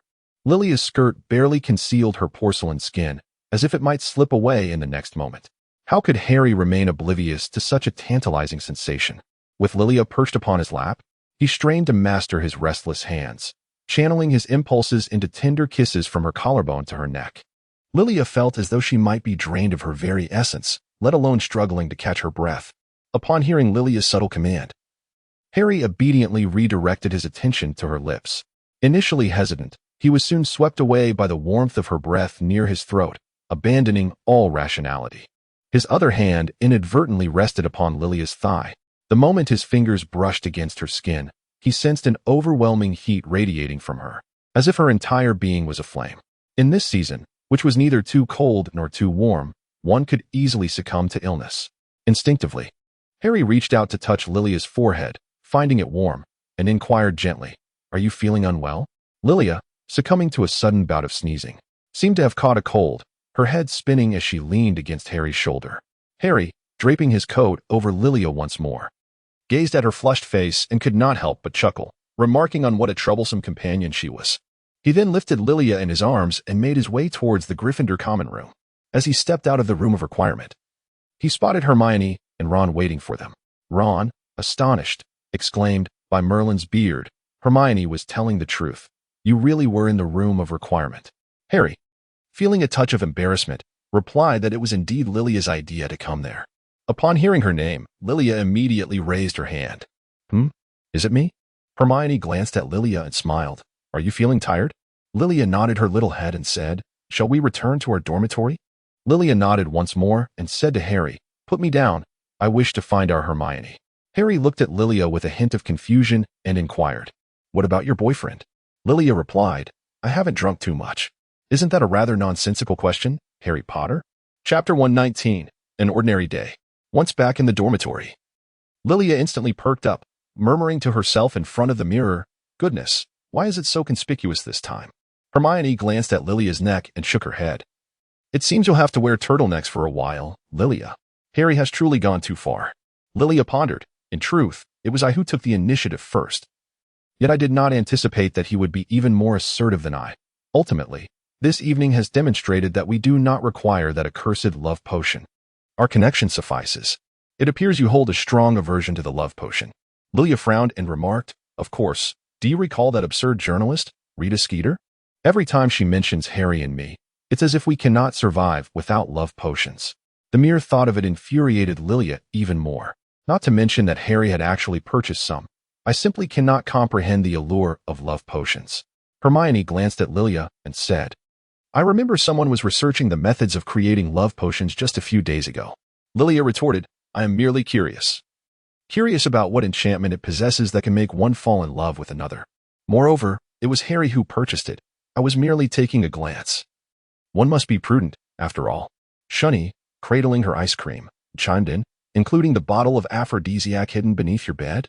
Lilia turned her head in astonishment and asked, "How did you know?" Shunny, while caressing the ice cream, accidentally brought out the aphrodisiac as the ice cream passed beneath the bed.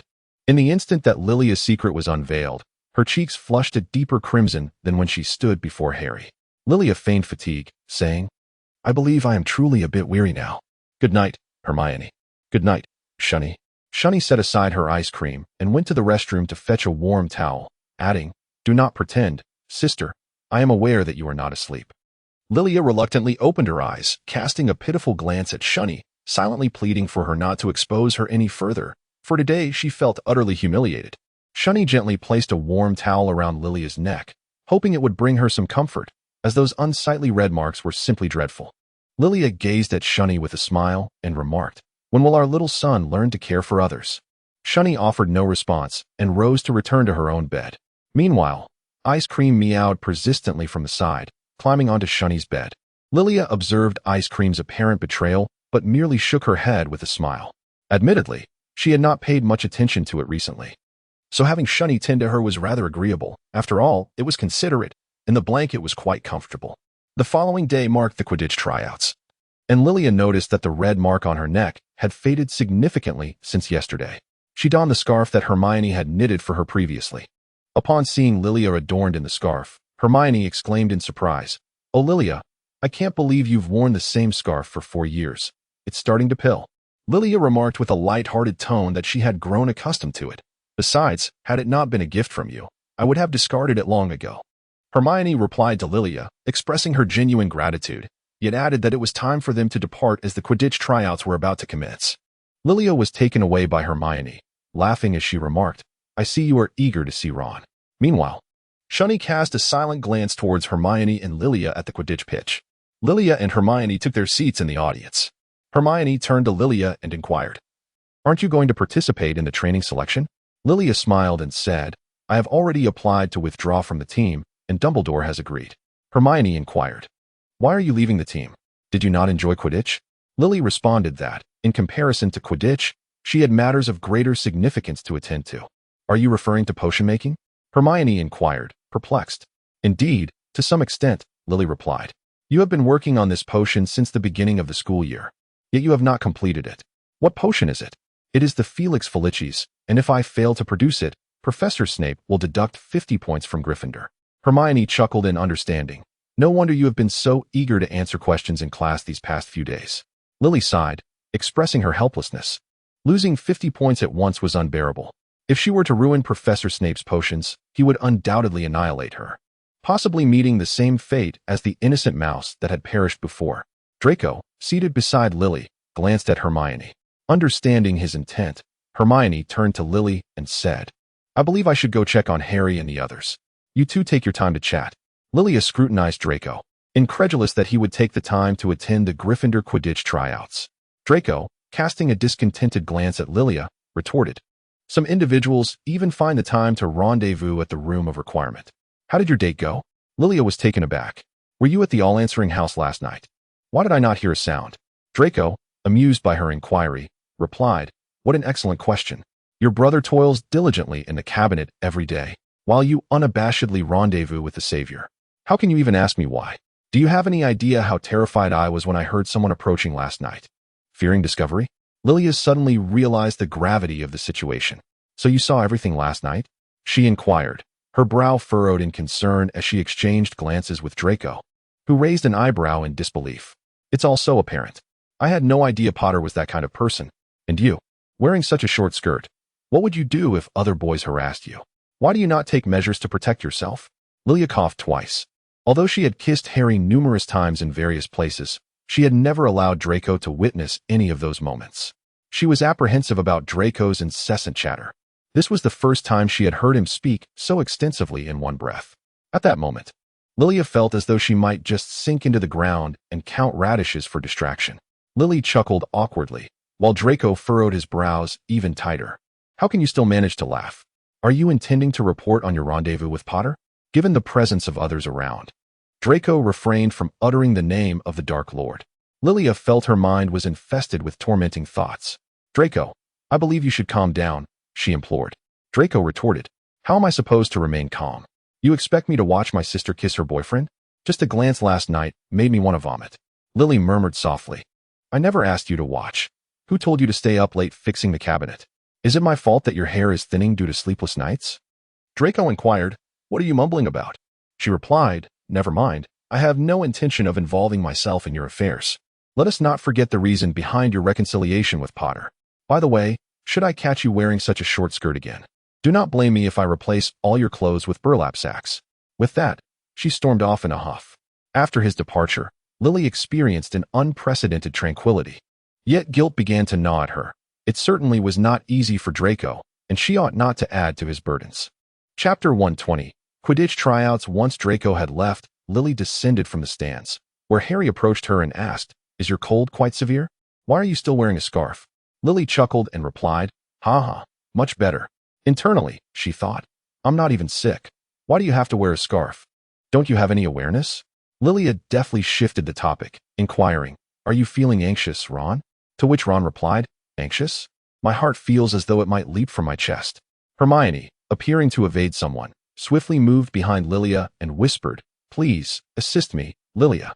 Lilia turned her gaze towards Hermione, observing a man approaching her step by step. "Is that Granger?" Lilia immediately understood and said to them, "Go on, Ron. I believe you will surely win. Hermione, and I shall not disturb you any further. Farewell."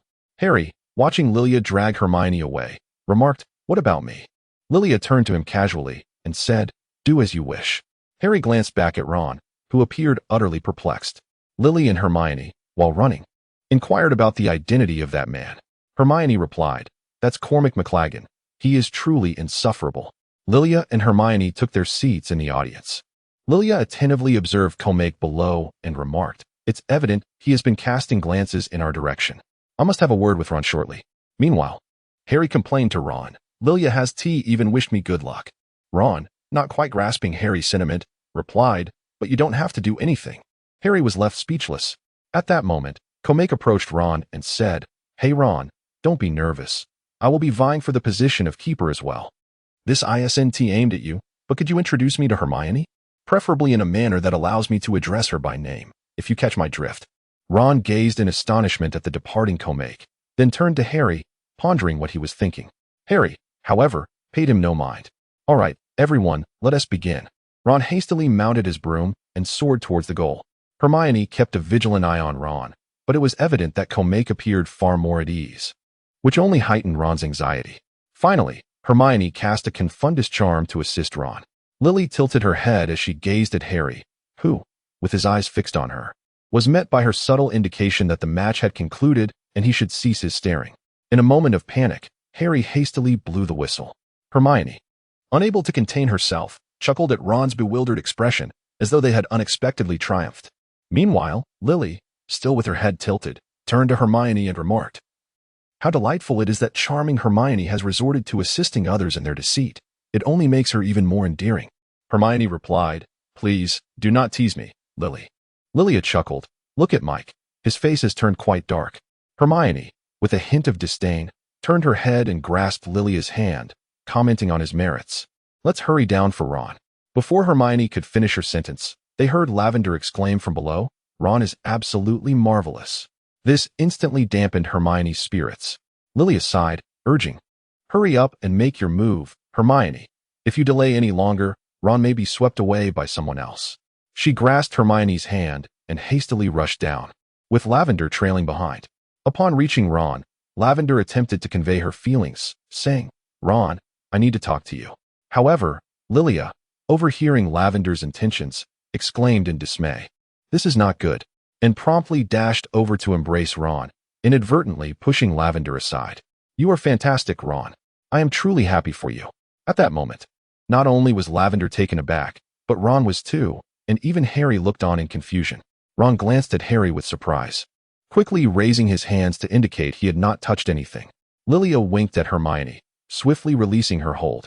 Understanding Lilia's cue, Hermione naturally wrapped her arms around Ron, saying, "Congratulations on becoming the keeper, Ron. I knew you could do it." Ron, once again bewildered, eventually responded, Thank you, Hermione, Lilia, and you." "Miss, what was it you wanted to say?" Interrupted, Lavender appeared slightly embarrassed. "It's nothing. We can talk later. Congratulations, Ron." With that, she hurriedly retreated. Lilia sighed in relief, collapsing onto Hermione. "You must act swiftly, Hermione. If all else fails, Crumb isn't so bad either. Running around is exhausting." Hermione gently patted Lilia's head. "You've worked hard. When we return, I'll treat you to some chocolate frogs." Lilia nestled closer, nodding gently, while Harry, who was observing everything from the side, pulled her over. Lilia gazed at Harry with her sparkling eyes. After yesterday's events, she had no desire to test his limits again, nor the courage to do so. "Is it merely my illusion? Why do I sense that you are avoiding me today? Do you wish to visit the wish fulfillment house once more? I can assure you that this time will undoubtedly surpass the last." Lilia, feigning ignorance, neatly arranged Harry's clothes and remarked, "I think you should change your clothes quickly, Harry. Also, don't even think about visiting the room of requirement again. We shall meet in our common room. Goodbye."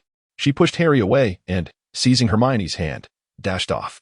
Chapter 121. The common room. Ron, brimming with pride over today's victory, exclaimed, "Honestly, I never expected that shot from Mike to miss." Harry, flipping through a book while pretending to be indifferent, replied, "I also didn't anticipate that Lilia would be the first to embrace you." Initially engrossed in her reading, Lilia immediately turned to him with a smile upon hearing those words. "No way, Harry. Are you feeling jealous, or is it Ron's jealousy? Harry chose not to respond to her inquiry, continuing to read as he said, "Oh, look what I've discovered. The disarming charm, have you ever heard of this spell? Perhaps I should learn it for emergencies." Lilia, upon hearing these words, inquired with curiosity, "Shinfeng Wuing? Whose book are you reading?" Harry promptly closed the book and held it above his head, refusing to disclose any information. Lilia glared at him, using a levitation spell to retrieve the book. "Do you take me for a 3-year-old? How juvenile," she remarked, then opened the tome, which belonged to the Half-Blood Prince. Lilia felt a surge of confusion. Was not the spell Sectum Sempra invented by Professor Snape? Could it be that this was a title he had conferred upon himself? Such a juvenile name, could it truly be? Yet, who else could it possibly refer to? Hermione inquired, "Do you know who the Half-Blood Prince is, Lilia?" Lilia couldn't help but chuckle at the incantation inscribed behind her. Perhaps she was familiar with it, though she wished she weren't. Seizing the moment, Harry leaned closer to Lilia and inquired, "What does it mean?" Lilia chuckled, remarking that the incantations within this book were all taught to her by Professor Snape. She mused whether Professor Snape might indeed be the Half-Blood Prince, hoping fervently that he was not, for if that were the case, she would no longer be able to look him in the eye. Upon hearing this, Harry was struck as if by a bolt from the blue. Professor Snape? Was it true that he had been reading the works of Professor Snape these past few days? Lilia smiled as she turned to Harry. "How does it feel to be interviewed, Mr. Potter?" Harry gazed at Lilia, feigning astonishment as he replied, "Strange, marvelous. And by the way, give me back my book." Seizing the opportunity while Lilia was distracted, Harry swiftly snatched the book from her, a triumphant expression gracing his face. Lilia hissed, "Aren't you done yet, Harry Potter?" Harry muttered, "Someone was showering me with affection last night, and today they've completely changed their demeanor, ignoring me altogether." Sigh. "How many girlfriends do I actually have?" Lilia yanked off her scarf, revealing a crimson mark. "Do you still think you have a point?" Ron awkwardly turned his head away and said to Hermione, "Well, I suppose I should go back and contemplate how to approach the next Quidditch match. Good night, Hermione." Hermione, without hesitation, responded, "I believe you could benefit from reading about the origins of Quidditch. It will enhance your understanding of the game." No sooner had she spoken than she regretted it, recalling that she was conversing with Ron. Why should they be discussing books? Ron paused for a moment before replying, "Oh, all right. I'll take a look. Thank you, Hermione." Hermione glanced at Lilia and Harry, who were flirting with each other, and decided to leave as well. Harry observed the crimson mark and inquired, "Does it hurt?" Lilia gazed at him, gritting her teeth as she inquired, "What do you think? Just because the pain isn't visibly marked on your neck, does it mean it doesn't hurt?"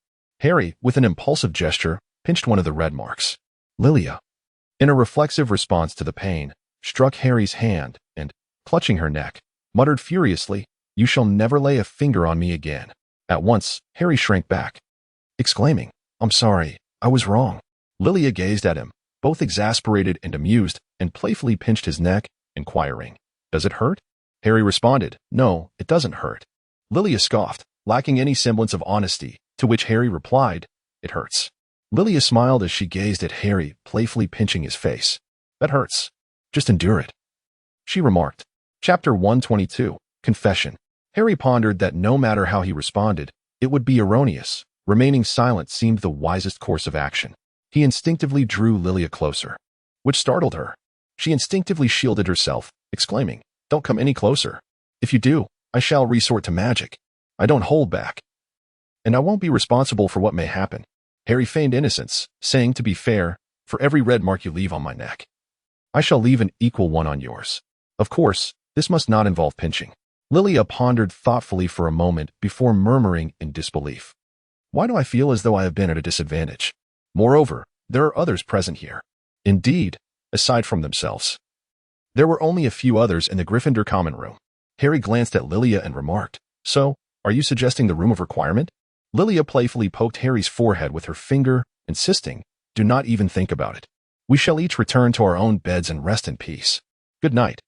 As Lilia had taken only a few steps, a thought struck her, prompting her to return to Harry's side. "Actually, I have a question for you," she said. "What has caused this sudden change in you? Where has the Harry I knew gone? Please, return him to me." This reflected Lilia's true sentiments. She still preferred the gentle and endearing Harry Potter of yore. The current Harry exuded an unsettling aura, leaving her feeling insecure, his possessiveness significantly heightened. Harry replied, "If only you could be a little more compliant." Lilia, with a tone of surprise, inquired, Isn't that so? This matter remains uncertain. Who can say whether you might abandon me once more, just as you did last Christmas? He had long pondered the reason behind their previous separation. Had she grown weary of him? That seemed implausible. Otherwise, Lilia would not have reconciled with him so swiftly. This conundrum had troubled Harry for an extended period, prompting him to gaze intently at Lilia, yearning for an answer, a truth. He studied her for quite some time. Lilia, feeling somewhat flustered under the gaze, hesitantly uttered, "I do not wish to part ways either. So, why do you want to break up with me?" Lily realized she had fallen into a trap at that moment. She certainly could not admit that her actions were motivated by a desire to gain Voldemort's trust. Lilia stammered, "Am I bewitched?" Harry, amused yet exasperated, replied, "Are you asking me? I merely seek a reason." At this moment, Lilia yearned to escape this place, preferably to reside on Mars. After all, she had intended to end the relationship with you. Please, do not inquire further. Finally, the last person departed. Harry reminded Lilia, "Now it is just the two of us left. Are you certain you do not wish to speak? I cannot guarantee what actions I might take after consuming the potion." Lilia gazed at the potion of infatuation that Harry had produced, her brow furrowing as she remarked, "You actually brought that with you?" Harry replied, "I purchased this specifically to inquire about your thoughts. I believe it to be more effective than the truth serum." As Harry uncorked the potion, an enchanting aroma wafted from the diminutive vial, captivating Lilia's senses. Lilia pinched her nose, forcing herself to resist the scent. "Do you truly wish to know? Regardless of the reason, are you certain you can endure it?" Harry nodded. "As long as what you say is true, I can withstand it." Lilia swallowed nervously. "Then first cover up the amortentia." Harry complied. Lily was tormented by the dilemma of whether to confide in him. She could now ascertain that as long as the Horcruxes were destroyed, Voldemort's demise would merely be a matter of casting Avada Kedavra. However, she had not consulted Dumbledore or Snape about this. What if they or Voldemort learned that Lily had divulged this information to Harry? The consequences would be unimaginable. Should she perhaps stun Harry? But then what would happen next? It was truly vexing. She lamented that she had never intended to become a spy. Harry, observing Lily's hesitation, once again opened the potion of seduction. Should he remain silent? Very well, he thought, as he prepared to consume the potion. Lilia pondered. Could the potion of infatuation truly be consumed by oneself? Such audacity astonished her, and she promptly intervened. All right, I concede. I implore you to set down that damned potion, Harry." Harry, unruffled, remained utterly composed, fully aware that Lilia would attempt to halt him, adopting a stance of quiet observation as he awaited her response. "I warn you, should you remain silent, you shall forfeit your chance to resist." To ensure their conversation remained clandestine, Lilia cast a spell to shield their words from prying ears. She then recounted to him how she had been assigned by Dumbledore to leave Harry and align herself with Voldemort as a spy, and how she had subsequently been commanded by Voldemort to return to Harry as a double agent. However, she withheld the details regarding Draco's plot to assassinate Dumbledore, as well as the truths concerning her biological parents. Harry felt a pang of sorrow. It was only now that he learned of the numerous tribulations that had befallen Lilia. How could they treat you so? No wonder you had been acting strangely. It seems your departure was not solely due to that Roderick. Lilia was taken aback, wondering if she had misheard something. You do not think I ended our relationship because of Roderick, do you? Harry replied without hesitation, expressing that after their breakup, a young man had suddenly appeared in his ex-girlfriend's life, showering her with attention, which would arouse suspicion in anyone. This revelation ignited Lilia's anger. So, you have been doubting me, believing I would betray you? Harry Potter, is that truly how you perceive me?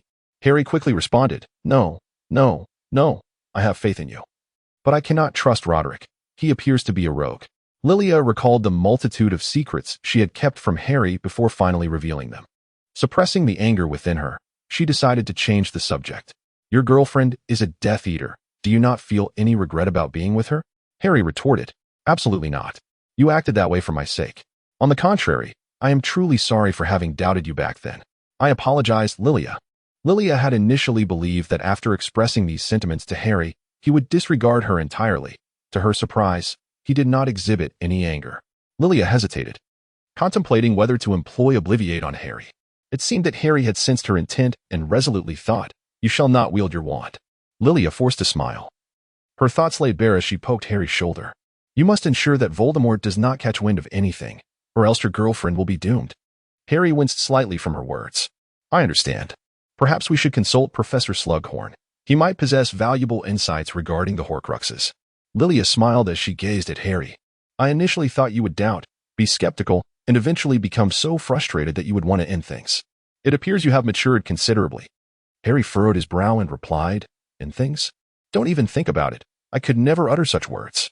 Lilia gazed at Harry for quite some time, leaving him bewildered. Is there something on my face? He inquired.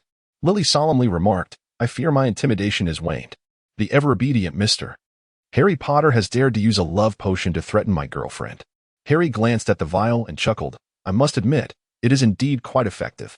Lilia hypocritically laughed along, saying, Go ahead and try it. You drink a bottle of the love potion, and I shall provide you with a basket of its antidote. Is that not what you desire? I shall ensure you indulge to your heart's content. Harry, perplexed, remarked, but even if it is due to the Horcrux, one wouldn't visit the headmaster's office so frequently, would they? Lilia fell silent. She could no longer reveal to Harry that Dumbledore was a man marked for death.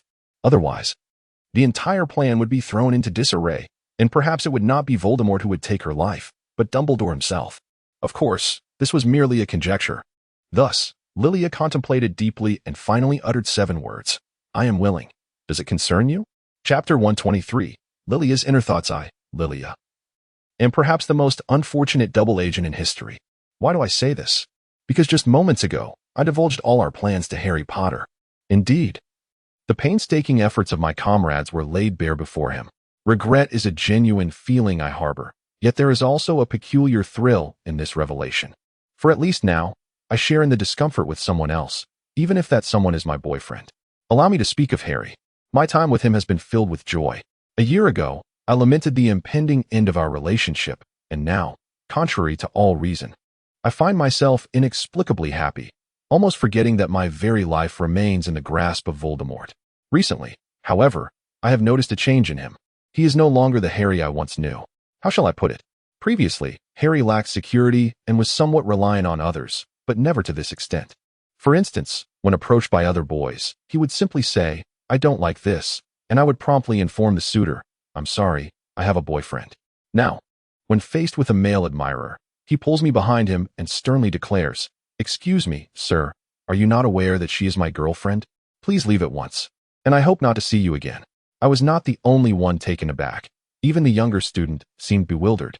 In the short span of a holiday, he has developed such possessiveness.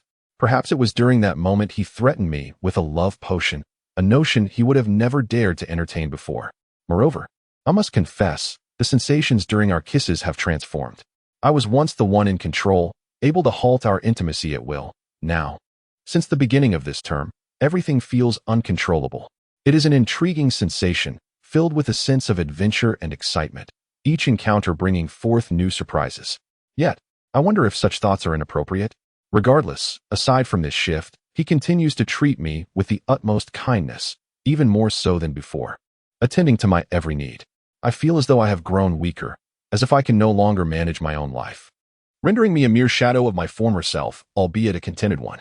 My greatest desire now is to locate all the Horcruxes and vanquish Voldemort, so that I may enjoy a peaceful existence with Harry.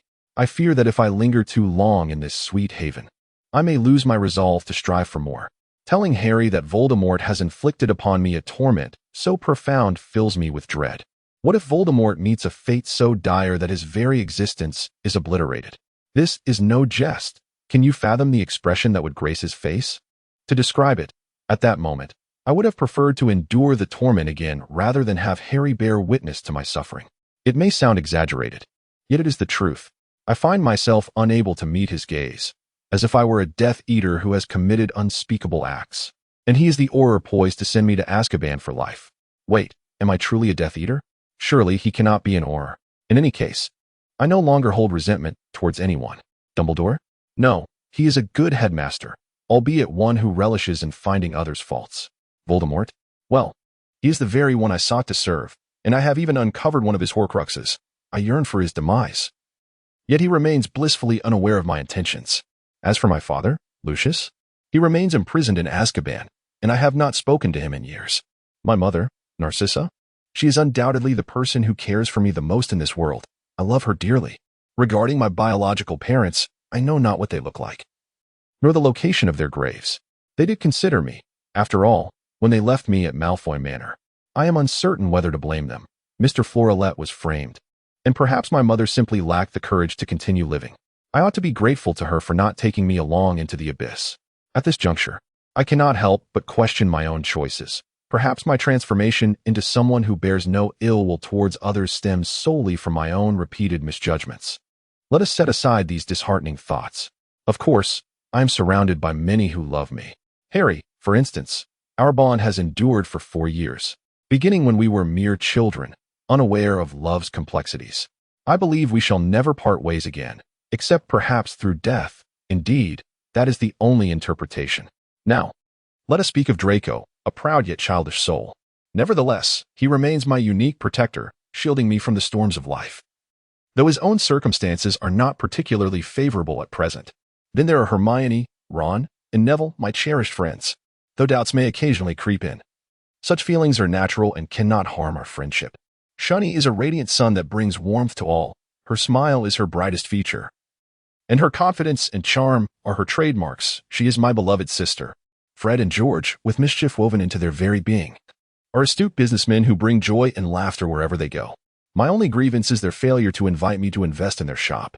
Lastly, I must express my deepest gratitude to Severus Snape, the elder who has imparted the greatest knowledge upon me and serves as my inspiration. Contrary to his formidable exterior, he is a remarkable professor, albeit one who enjoys deducting points. Professor McGonagall, the one who welcomed me at the gates of Hogwarts, has provided me with immense support. Though she holds high expectations, I admire her, for one can sense her profound wisdom from afar. Sirius is truly admirable, exuding elegance in every gesture. Alas, our initial meeting left much to be desired. He appeared quite villainous in his tattered garments. Remus Lupin, too, despite being a werewolf against his will, possesses a teaching style that I find most delightful and filled with joy. I wish he could teach indefinitely, though I would not suggest that Professor Snape's defense against the dark arts class is lacking in merit. Finally, I must address the traitorous Wormtail. Peter, I wonder how you fare in the depths of hell? In your next life, strive to be a better person and refrain from being a duplicitous coward. And thank you for your demise. It has revealed to me that I am not a kind person, as I impulsively took your life. Yet your words were insufferable. And I assure you, given another chance, I would still choose to end your existence. Chapter 124. The Three Broomsticks. During yet another visit to Hogsmeade, winter had descended, and snowflakes danced through the air. The four of us encountered Horace Slughorn, and Harry promptly suggested, let us go to the Three Broomsticks for some butterbeer to warm ourselves. Upon our arrival at the Three Broomsticks, as soon as Lilia entered, she spotted Draco, who in turn beheld her. By Merlin's beard, it is indeed Draco. Lilia hastily chose a seat farther away from him. After Draco's warning last time, she had become quite hesitant to display any intimate gestures towards Harry in front of Draco, refraining even from holding hands. Hermione noticed Lilia's unease and inquired, are you avoiding Draco? Lilia decisively responded, of course not. I merely wish to indulge in some butterbeer to warm myself. She then turned to the bartender and said, for mugs of butterbeer, please, and oh, one with a dash of ginger. In contrast to Lilia's avoidance, Harry approached Draco and greeted him. Hey, Draco, are you here for some butterbeer as well? Draco glanced at Harry and replied, indeed, what a coincidence. Are you and Lilia on a date? Harry responded, not at all. Ron and Hermione are with us. We're merely seeking refuge from the snow. Would you care to join us? Draco cast a quick glance at Lilia and readily accepted, of course. As the two approached, Lilia's smile gradually froze. She exchanged seats with Hermione and did not sit opposite Harry, but rather found herself beside Draco. Hermione, of course, agreed, as she had no desire to sit next to Draco, especially with Ron directly across from her. Draco noticed Lilia's maneuver and inquired, what's the matter, Lilia? Are you uncomfortable sitting? Lilia did not respond, instead redirecting the conversation with, is that Ginny? Has she got a boyfriend? Ron replied, you can't be serious. You must have known by now. She has been with Dean for quite some time, and that boy is utterly insufferable. Hermione interjected, surely not. They merely hold hands. No sooner had she spoken than Ginny and Dean began to kiss. Hermione continued, and now they are sharing sweet whispers. Ron shook his head, expressing his inability to accept it. I must take my leave. What? You can't be joking, Hermione inquired. That is my sister. Hermione laughed. So what? If Ginny were to see us kissing, would she immediately stand up and walk away? Ron stared at Hermione, momentarily taken aback.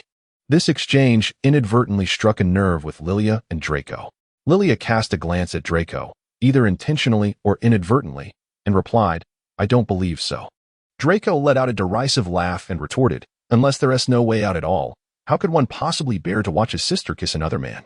Upon hearing this, Ron immediately reacted to Hermione's words and exclaimed, exactly. See? Everyone would feel awkward. How could I sit here and witness him getting handsy with my sister?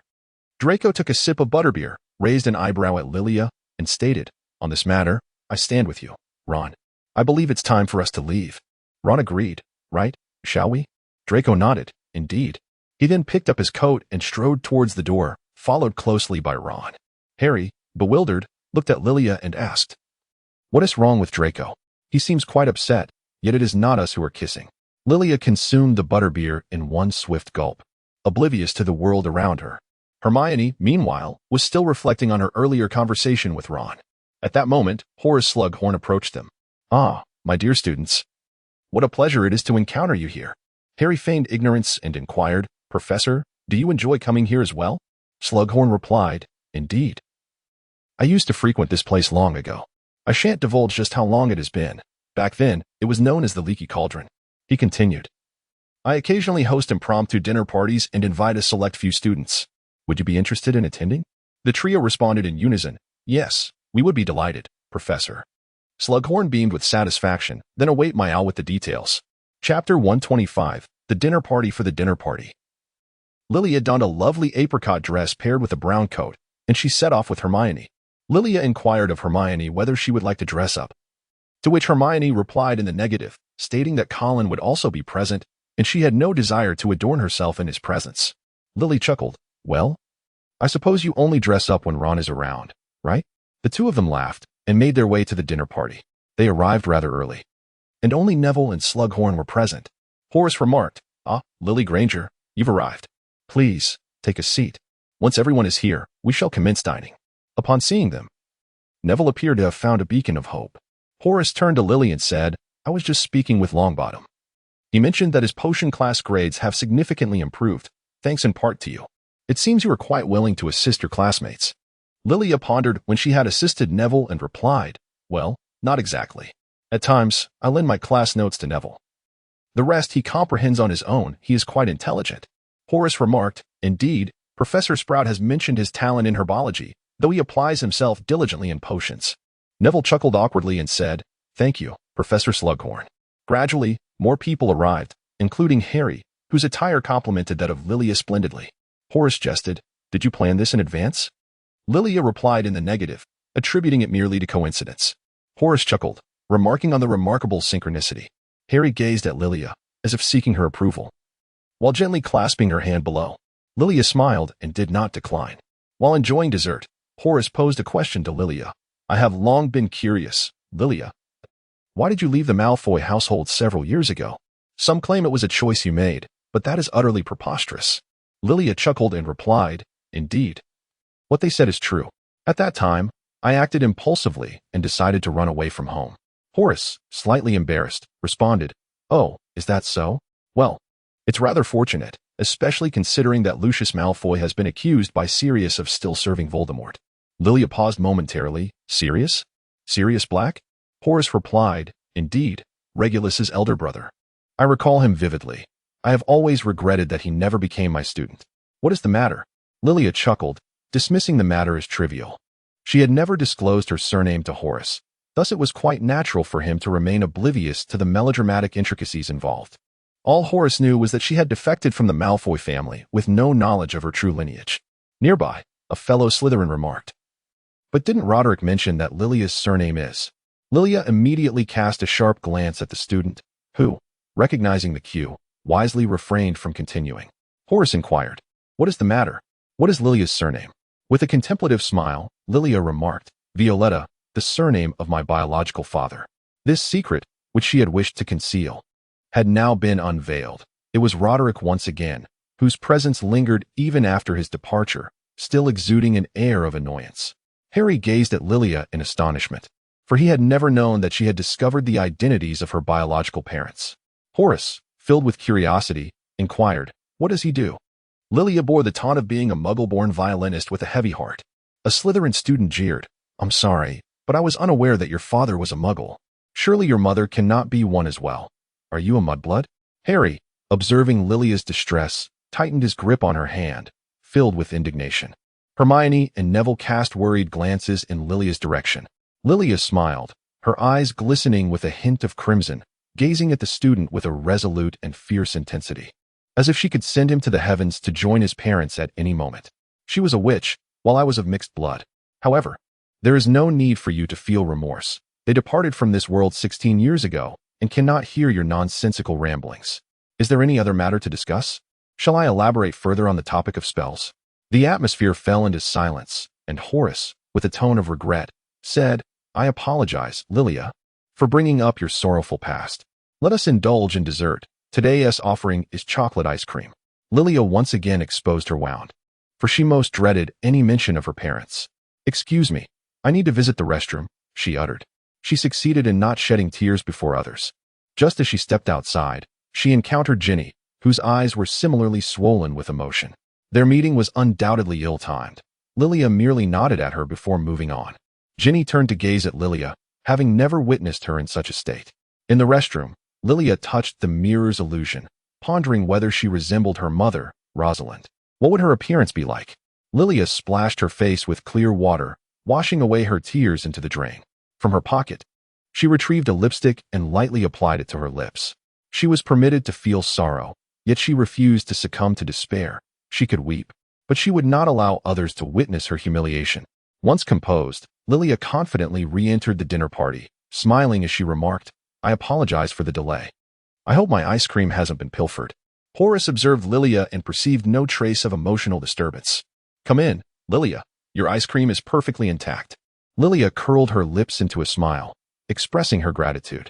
Professor Harry gazed at Lilia and softly inquired, Are you all right? Lily answered, It's nothing, don't worry about me. Hurry and eat, or I might just steal some of yours. After dinner, Lily and Harry did not leave immediately, instead waiting for Horace. Harry turned to Lily and said, I'll join you shortly. Upon noticing that they were still there, Horace inquired, Why haven't you left yet? Harry fabricated a lie. I was admiring your hourglass, Professor. It is exquisite. Horace replied, Indeed, it is quite fascinating. It adjusts the flow of sand according to the level of engagement in conversation. Watching the sand trickle down swiftly, Harry chuckled, Then I suppose I should take my leave before it runs out. Horace cautioned, Don't be foolish. It's perfectly fine. As for your classmates, not everyone's photograph can adorn that shelf. Harry cut to the chase and asked, Has Voldemort's picture ever been placed there, Professor? You must know him. You taught him. Horace paused for a moment. I truly did not expect you to ask me that. Many teachers at Hogwarts have taught him. Harry continued, What kind of person was he? Please understand, he murdered my parents. Horace replied, I can certainly appreciate your desire to inquire further about Mr. Tom Riddle, but I fear I may disappoint you. When I first encountered Riddle, he was a quiet and intelligent boy, eager to become a top-notch wizard, much like others, including yourself. If he possessed a dark side, it was undoubtedly concealed deep within. Lilia gazed at Harry, who seemed at a loss for words, and turned to Horace, saying, Professor, I once perused a tome concerning Horcruxes. And I am quite curious, does one truly attain immortality through the possession of a Horcrux? Upon hearing the term Horcrux, Horace instinctively turned to Lilia and replied, I am unaware of what you speak. You should leave this place. Lilia smiled as she gazed at him. That night in Godric's Hollow, it was certain that either Voldemort or Harry would meet their demise. If Harry possessed some form of protection, then why did Voldemort not perish after the spell rebounded? Horace continued, I do not know. Do not inquire further. Lilia approached him, her eyes reflecting an understanding that transcended the ordinary. You are the key. Perhaps tomorrow, Voldemort will launch an assault on Hogwarts accompanied by his Death Eaters. Will you wait until the moment of your demise to reveal the truth? Horace gazed at Lilia, asserting that she would not comprehend the perilous nature of such dark magic. Subsequently, he extracted a fragment of his memory with his wand, placing it into a vial and handing it to Lilia. Lilia, triumphant, smiled and said, Thank you, Professor. I shall see you at the Christmas ball. She then departed with Harry by her side. Lilia pressed the bottle into Harry's hand, instructing him to deliver it to Dumbledore and inform him that their mission was accomplished. Harry inquired, What about you? She replied, I lack the inclination. After all, Dumbledore desires this merely to validate his conjectures. Chapter 126. Quidditch in the heart of the Great Hall. Discussions swirled regarding Lilia's lineage, while others speculated about Ron's appointment as the keeper for Gryffindor, predicting inevitable defeat. Lilia linked arms with Hermione as they entered the hall, and an unexpected hush fell over the crowd. Her mother must have known that Lilia would become a murderer, which is why she chose to end her own life rather than keep her. Suddenly, a voice emerged, unafraid of death. Lilia clearly recognized the speaker and instructed Hermione to return first. She then approached him directly and reiterated her words. Upon seeing Lilia approach, the young man suddenly found himself at a loss for words. Lilia appeared to casually drape her arm over his shoulder, yet in reality, she was silently exerting pressure, wishing she could crush his bones. Even when he screamed loudly for Lilia to release him, she paid no heed, instead tightening her grip further. Has anyone ever informed you that one should not speak recklessly? Even if not, surely someone must have told you that I have taken a life. Do you know how he met his end? All I know is that it was the diminutive Peter. Lilia gazed at him with a smile, inquiring how he came to know that her mother would rather take her own life than keep her. Snape approached Lilia's side, offering no interruption. The boy, taken aback, exclaimed, "Professor, I was merely speaking in jest." Lilia gritted her teeth and said, "Is that so?" Severus swiftly intervened, attempting to restrain the furious Lilia. "Calm down, Lilia. Allow me to handle this. Slytherin will lose 10 points, and should I hear any more unfounded remarks, each of you shall incur a deduction of 20 points. With no ceiling on the penalties, the Great Hall fell into an immediate silence. Lilia took a seat beside Hermione, who, with a concerned expression, suggested, "Perhaps we should return. It matters little whether we watch the Quidditch match or not." Lilia responded that it was Ron's first competition, and they simply had to attend.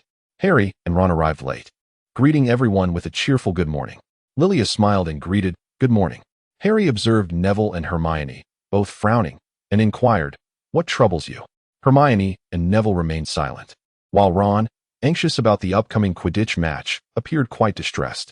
Harry poured a glass of water for Ron, and Hermione asked, "What did you add?" Harry casually took out the Felix Felicis and then placed it back. "Felix Felicis? That's against the rules. Ron, don't drink it." Ron hesitated for a moment, but ultimately decided to drink it anyway. Lily rested her head in her hands, gazing at him. "How do you feel?" Ron replied, "I feel absolutely splendid." "You shall be expelled," Harry said, spreading his hands. "I have no idea what you are talking about." Lilia cast a glance at Harry. Her head bowed in silence. "Come on, Harry, we have another victory to secure." The Quidditch pitch awaited. Lily said to Hermione, "When we return to the common room, you must confess your feelings to Ron." Hermione hesitated. "Do I really have to confess at this moment? I am not yet prepared." Lilia replied that if you confessed your feelings to him, today would be the happiest day of Ron's life, and yet you were unprepared, while someone else was ready. She then cast a casual glance at the excited Lavender, while Hermione silently observed Ron. Lilia watched the match with indifference, only offering a token applause when the referee announced Gryffindor's victory. Upon returning to the Gryffindor common room, everyone cheered for Ron, celebrating his triumph. Lilia pushed Hermione in front of Ron. Hermione had something to say to him, but feeling flustered, she stammered, "Ron, I like." Unexpectedly, Ron confessed first, "I like you, Hermione," and then leaned in to kiss her. Hermione was momentarily taken aback, but then reciprocated Ron's affectionate gesture. Below the stage, the crowd erupted in cheers. Lilia observed Hermione and Ron on stage in silence, then turned to look at Lavender, who had just dashed away. Harry inquired of Lilia, "Why do you seem so peculiar today? You haven't smiled at all." She pondered, "If my father hadn't passed away, would so many troubles have arisen? Would I, like Shunny, be able to pursue whatever brings me joy without a care?" Harry grasped Lilia's hand reassuringly, saying, "There will come a day when all this is behind us. No matter what you wish to do or where you wish to go, I will be by your side." Chapter 127. The Ring Beneath the Moonlight Under the Luminous Moonlight. Harry and Lilia sat by the window, discussing matters concerning Florida. When Lilia recounted how the characters met their demise in that book, her voice faltered with emotion. Harry held Lilia's hand, attempting to offer her warmth, feeling a deep sympathy for her plight. Lilia wished not to be pitied by anyone, nor did she desire anyone to mention their demise. At that moment, sweet nothings paled in comparison to the simple act of holding her hand or offering her an embrace. In those brief lines, I truly became the unwanted child they spoke of, and from that day forth, I never returned to the library. Harry gently whispered in her ear, "You will always have my love. Even when you are old and reliant on a cane, My affection for you will endure." Stirred by his words, Lilia, who had been steeped in sorrow, chuckled softly, teasing, "You're the one who will be using a cane first." Seeing her smile, Harry responded with a grin. All right. Just remember, Mrs. Potter, don't turn your back on this old man." Lilia playfully struck him and exclaimed, "Who would want to be your Mrs. Potter? That's still a long way off." Harry, retrieving a ring from his pocket, gazed earnestly at her and replied, "Not so far. Once we graduate, I shall marry you. And this ring on your finger can be removed now." With that, Harry took off the ring from Lilia's hand and adorned her with a new one. Lilia was startled by this unexpected surprise and looked earnestly at Harry. "You understand what this signifies, do you not?" Harry responded to her inquiry with equal seriousness. "As you mentioned, the engagement ring must be procured by me, and I have fulfilled that task. As for the next endeavor, it shall be undertaken a year and a half hence." Lilia never imagined that Harry would still remember her words. This ring was originally intended as a gift for our anniversary of love. However, at that time, we had already parted ways. Today, this ring shall firmly bind you to me, preventing you from slipping away once more. Harry spoke to Lilia with earnest intent. Lily was so moved that tears threatened to spill from her eyes as she covered her mouth in an attempt to conceal her emotions. It sounded like a tantalizing trap. Harry beamed, tightening his grip on Lily's hand. "I apologize for my lack of eloquence. But what I wish to convey is this. Whether you are Miss Black or Miss Violetta, you will always remain the most cherished person in my life. My dearest Miss Lily, you need not rely on a surname for validation." Lily could not help but embrace him, tears of emotion streaming down her cheeks as she chided. "Why are you so kind to me? I am hardly gentle, often filled with anger, and I constantly ask you to do this and that." Harry gently patted her back, replying, "It is because you provided me with my first home, a sanctuary where I need not tread carefully through life. You deserve this, and I willingly offer it. Please, do not say such things. I truly fear I cannot live without you," she implored. Harry smiled and remarked, "That is my birthday wish." His words were like a fervent flame, nearly melting Lily's heart. Lilia suddenly cast a serious and earnest gaze upon Harry. "So, is Professor Slughorn's memory concerning the matter of Horcruxes?" "Indeed," he replied, "and we have also uncovered a crucial detail. Voldemort has divided his soul 7 times. Which means there are 7 Horcruxes." Lilia recounted the items we currently possessed: Tom Riddle's diary, the ring, and Ravenclaw's diadem. "There are still 4 yet to be discovered." Harry nodded, expressing his belief that we would soon locate those 4 Horcruxes. Chapter 128. Morning chit-chat in the Great Hall that morning. Lilia sat beside Harry, brimming with joy, while Harry's smile was unmistakable. "You are laughing because of my relationship with Hermione, aren't you?" Harry directed his gaze towards Ron and inquired, "Where did you two venture last night? I noticed someone returned quite late to the dormitory." Lilia remarked, "Indeed, someone in my dormitory also returns quite late." The two exchanged knowing glances, referring to Hermione and Ron. Ron, perplexed, responded, "Is everything all right? Weren't you two returning even later before? Given that we are together, you shouldn't be laughing so heartily, should you?" Hermione's gaze fell upon the ring adorning Lilia's finger. "Lilia, your new ring is truly exquisite." She emphasized the word new with particular significance. Lilia promptly extended her hand to showcase her engagement ring, smiling as she remarked, "Hermione has a keen eye." "This is the ring Harry gifted me last night." Ron chuckled and playfully punched Harry, exclaiming, "No way, mate." To which Harry nonchalantly replied, "I had to be quicker than you. Lilia and I have been together for 4 years. Hermione shook her head in exasperation, inquiring, "How does it feel?" Lilia gazed at the ring and remarked, "It seems that no young man will dare to approach me now. Harry can rest easy." "And you, Hermione?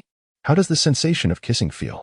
Ron inquired with keen interest, eagerly anticipating her response. "It was delightful, albeit somewhat exhausting," she replied. Lily glanced at Ron with a sense of helplessness, never expecting that he would say such a thing. "Ron, please do not look at me with such eyes. Are you not also in a similar situation with Harry?" Lilia reflected on the moment of her first kiss with Harry and chuckled. "My first kiss with Harry was nothing like yours, Ron. It was merely a fleeting brush." Harry interjected, "That was because we were still quite young back then." Ron remained silent, amused by Harry's eagerness to defend himself. Lilia continued with a smile, "He truly was an adorable and naive little boy back then. But now?" Harry furrowed his brow and inquired, "Now what?" Lily responded, clearly having become a seasoned veteran. Harry felt a weight lift off his heart. Neville, who was reading the Daily Prophet nearby, could no longer contain himself and exclaimed, "Do you really have to discuss this in the morning? It's truly disheartening for those of us who are single." Hermione glanced at the newspaper and asked, "What happened to Mr. Barty Crouch?" Neville took a look and replied, "Umbridge has died in Azkaban, and Mr. Crouch has taken her place as the Deputy Minister of Magic." Lily chuckled. "It seems I must pen a letter to congratulate him. Harry and I shall take our leave now. Dumbledore has summoned us for a matter of some importance. Farewell, everyone. I shall see you in class." "Why does Dumbledore always seek us out?" Ron inquired, perplexed. On their way, Harry voiced his confusion. "Why am I not aware of Professor Dumbledore's summons for us?" Lilia replied that, in truth, Dumbledore sought only her, but she suspected that no good would come of it, so she preferred his company. Harry jested that it sounded akin to walking to one's doom and suggested whether she might like to imbibe some luck potion, perhaps to avert disaster. Lilia remarked with a smile, "You know, it's best to save the luck potion for when we seek the Horcruxes." In the headmaster's office, Dumbledore and Barty Crouch were engaged in conversation, and it was evident that Dumbledore's expression was rather grim. Lily and Harry greeted him. "Good day, Mr. Crouch. Congratulations on your appointment as Deputy Minister of Magic." Barty responded, "Hello, Lily, Harry, good children." Dumbledore remarked, "I believe we should conclude our discussion today, Barty. You ought to return to the ministry post-haste. It requires your attention." Barty Crouch nodded in understanding. "Indeed, farewell to you all." Once Barty Crouch departed via the Flynn network, Dumbledore turned to Lily. "I did not anticipate you would bring Harry along. You have informed him, have you not?" Lily did not respond. Harry remarked that it was he who compelled Lily to divulge the information, so she should not be blamed. "Am I correct?" Severus mentioned that there has been no activity from Voldemort's side, indicating that Harry's mental shielding technique has indeed been mastered. "Since it is of no consequence, let us leave it at that." Lilia gazed up at Dumbledore in astonishment, taken aback that he had not scolded her. Dumbledore then spoke slowly, suggesting, "You should attend your classes. My head is rather aching." This unexpected turn of events left both Lilia and Harry bewildered. "Yes, Professor," they replied. Chapter 129. Professor Snape's office. Throughout the day, Lilia felt listless, consumed by thoughts of her mistakes and regretting the disruption she had caused to Dumbledore's plans. When the final class, Defense Against the Dark Arts, arrived, Professor Snape summoned Lilia to his office for detention. Dumbledore was already present within. As soon as Lilia entered, Snape promptly closed the door. "Professor," Dumbledore began, "I believe it is essential for you to understand the reason behind my headache this morning." Lily replied, "It is because I disrupted your plans." Dumbledore slowly began, "That is partly true, but the greater concern lies with Barty Crouch." "What has happened to Mr. Crouch?" she inquired. "Last night, when Umbridge perished, her cell was shrouded in darkness, and a dark mark loomed ominously over Azkaban. Strangely enough, the pendant box that Umbridge possessed upon her arrival at Azkaban has mysteriously vanished. You comprehend my implication." Lilia responded that it was the Death Eaters who had killed Umbridge, and that the locket was an object desired by Voldemort, a Horcrux. Dumbledore remarked that this Horcrux would be concealed once more by Voldemort, suggesting that Malfoy Manor would serve as an ideal hiding place, though he could not go there himself. "Only you can, Lilia." "I understand, Professor, but I fear my mother will not allow me to return home during the Christmas holidays." "Severus?" Snape handed a letter to Lilia. Lilia opened her eyes to find herself reminded of Narcissa's insistence that she must bring back some news to report to the Dark Lord, as well as the request for her to return home for Christmas. "Yet, I certainly cannot divulge the matter of the Horcruxes to Voldemort. He would endlessly pursue the creation of more." Snape fixed his gaze upon Lilia and suggested, "You could inform Voldemort that you have exceeded expectations in your mission to return to Harry." Dumbledore approached Lilia's side and added, "You might also mention that Draco has performed admirably. There are already signs of mental instability in Dumbledore." Lilia gazed at him with skepticism. "Are you truly all right with such a statement, Professor?" Dumbledore replied nonchalantly, "Indeed, it is true. The matter of Horcruxes weighs heavily on my mind." Lilia, with her innocent naivety, suggested, "Why not create one yourself, Professor? That way, you could escape death." Dumbledore and Snape were momentarily taken aback. "I would rather embrace death," he declared before departing. Snape turned his gaze towards Lilia, remaining silent. Lily gazed innocently at Snape, yet she questioned whether such a notion was truly feasible. Snape then addressed her. "Do you wish for Dumbledore to become a dark wizard, Lily?" Lily cautiously inquired about the amputation. Snape sighed and implored her not to indulge in such unfounded thoughts. Lily lowered her head in despair. What spell could Voldemort have cast that rendered the antidote ineffective? It is truly perplexing. I must ascertain the answer and master it. "Snape," Taken aback, exclaimed, "You had better not invoke Merlin's beard. I can no longer hold any hopes for teaching you the content of the dark arts defense class." Lily pursed her lips and muttered softly, "It's not as if I intend to use it." Snape paused for a moment and inquired, "How is the potion coming along?" Lily replied that all was well. She had completed her tasks and stored everything in a shadowy corner, waiting for the moment it would show signs of bubbling. Snape frowned and inquired, "What of my materials? Is there not a single remnant left?" Lilia chuckled nervously, having concocted an excessive dosage. Snape, rubbing his temples, exclaimed, "Do you have any idea how rare eight-eyed spider venom is? And the blood of a unicorn? How could you?" Snape was exasperated. It was something he had devoted much of his life to locating. Lilia suddenly recalled the eight-eyed spider Aragog that she had encountered in the Forbidden Forest. She mused that acquiring the spider's blood might still be feasible, although Hagrid would likely disapprove. Snape, perplexed, inquired about Hagrid, but then dismissed the matter, noting that he was no longer the potions master, rendering any such requests moot. He concluded that it would be best to consider it a waste due to improper storage and permitted her to leave. Chapter 130. Horace's Christmas Party. At the Christmas soiree, Lilia donned a red satin slip dress, elegantly complemented by a simple white shawl, evoking the spirit of the festive season. Shani teased Lilia, inquiring if she was off to deliver presents. "Dear sister." Lilia responded with a smile, "Indeed. The gift from our little son has already been placed in the stocking hanging by your bedside. Would you care to take a look?" Shani, with a hint of skepticism, cast a glance inside and discovered a hairpin adorned with a delightful sun motif. Her eyes widened in surprise as she turned to Lilia, exclaiming, "It's really here. Thank you, Sister Lilia." Lilia responded with a smile, "There's no need for thanks, our little son." Hermione, having changed her attire, approached and leaned against the bed frame, inquiring, "Is there a gift for me, dear Sister Lilia?" Lily cast a flirtatious glance at Hermione, urging her to seek out her socks. "Oh, my dear Miss Granger." Hermione glanced at her own socks, which contained a beautifully boxed avalanche strawberry cake. "Oh, the avalanche strawberry cake. Thank you, Lily. Hogwarts has scarcely made this of late. How did you manage to procure it?" Lilia, with an air of bravado, snapped her fingers and exclaimed, "Indulge in me, O women.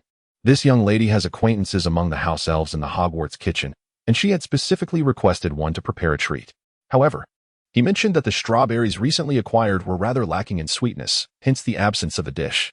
In truth, it was because Lilia frequently visited the Hogwarts kitchen to indulge in strawberries, leading to a depletion of the ingredients. At that moment, Shani emerged from the wardrobe, holding 2 scarves. "These are scarves I knitted myself. If you sisters do not mind, please wear them. Take care not to catch a chill." Lilia and Hermione ascended together, adorned with their scarves. Suddenly, a thought seemed to cross Lilia's mind, prompting her to retrieve another scarf and stow it away in her bag. "Thank you, Shani," she expressed, while Shani, feeling a touch of shyness, quietly retreated to her bed. "Sisters, you must hurry. It would be unfortunate to arrive late," Hermione remarked with a smile. "Very well. We shall take our leave now. Your gifts have all been placed beneath your pillows." Lilia walked alongside her, prompting me to guess. "Is it a book?" Hermione chuckled. "No."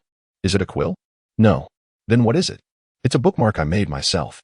Lilia smiled as she adjusted her scarf, yet she remained engrossed in her book. The 2 companions made their way to the communal lounge, where Ron and Harry had been waiting for some time. Harry's hair was damp, as if he had just returned from an outing. Upon seeing the 2 arrive, he promptly stepped forward to greet them. "Hermione, you look truly stunning tonight," Ron praised her. Hermione beamed, taking his hand. "You have always been so lovely, Lilia." Lilia, entwining her hand with his, remarked, "You are quite the talker." Ron furrowed his brow as he glanced at Harry, silently communicating that the line was not quite right. Harry smiled at him, as if to convey that he was being rather naive. The 4 of them agreed upon a rendezvous at the venue of the soiree. Harry inquired, "Is that scarf a gift?" Lilia nodded and said, "Yes, it is the Christmas gift that Shani bestowed upon us." She then inquired, "By the way, where is your gift?" "I have not prepared one." Lilia scoffed, expressing her disbelief, for it was evident how much you cherished anniversaries. "This time, however, it is genuine. I am at a loss as to what I should prepare." Lilia gazed at Harry with such seriousness that it seemed improbable he was deceiving her. In a fit of pique, she retorted, "Oh, I am not prepared either." Harry, unable to suppress his laughter at Lilia's angry demeanor, found amusement in her discontent. Throughout the entire soiree, Lilia manifested her dissatisfaction and ire, yet when Harry inquired if she was upset, she replied nonchalantly, "It's nothing. I'm perfectly fine. Upon encountering Neville, Lilia's first instinct was not to greet him, but to snatch the drink he was holding and consume it unabashedly, rather than savoring the beverage. She opted for a swift toast, subsequently reaching for a second and then a third glass.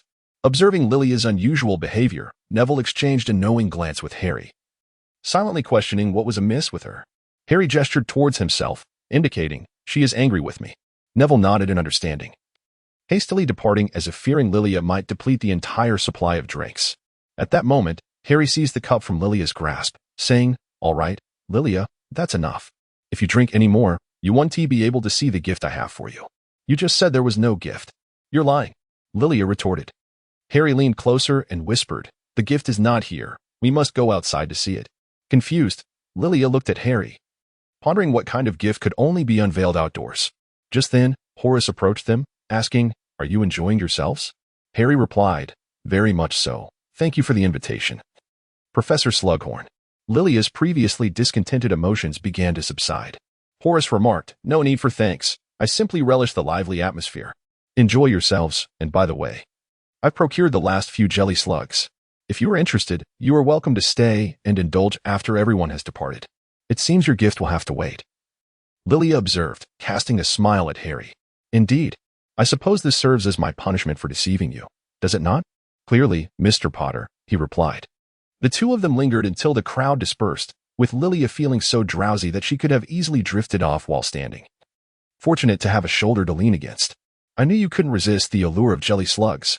Come here, children, I have something to discuss with you." Harry gently roused Lilia, guiding her towards Horace. With heavy eyelids, Lilia struggled to awaken, yet her ill-timed words slipped out before she could think them through. "Is there something you wish to convey?" It wouldn't pertain to memories of Tom Riddle, would it, Professor Slughorn? Slughorn, however, displayed no sign of embarrassment. He simply stated, "I merely wish to ascertain whether Tom Riddle truly created Horcruxes, for I had a conversation with him." Lilia finally comprehended the source of his concerns, the fear that her words might have compelled Tom Riddle to create Horcruxes, enhancing his power to such an extent that he could defy death itself.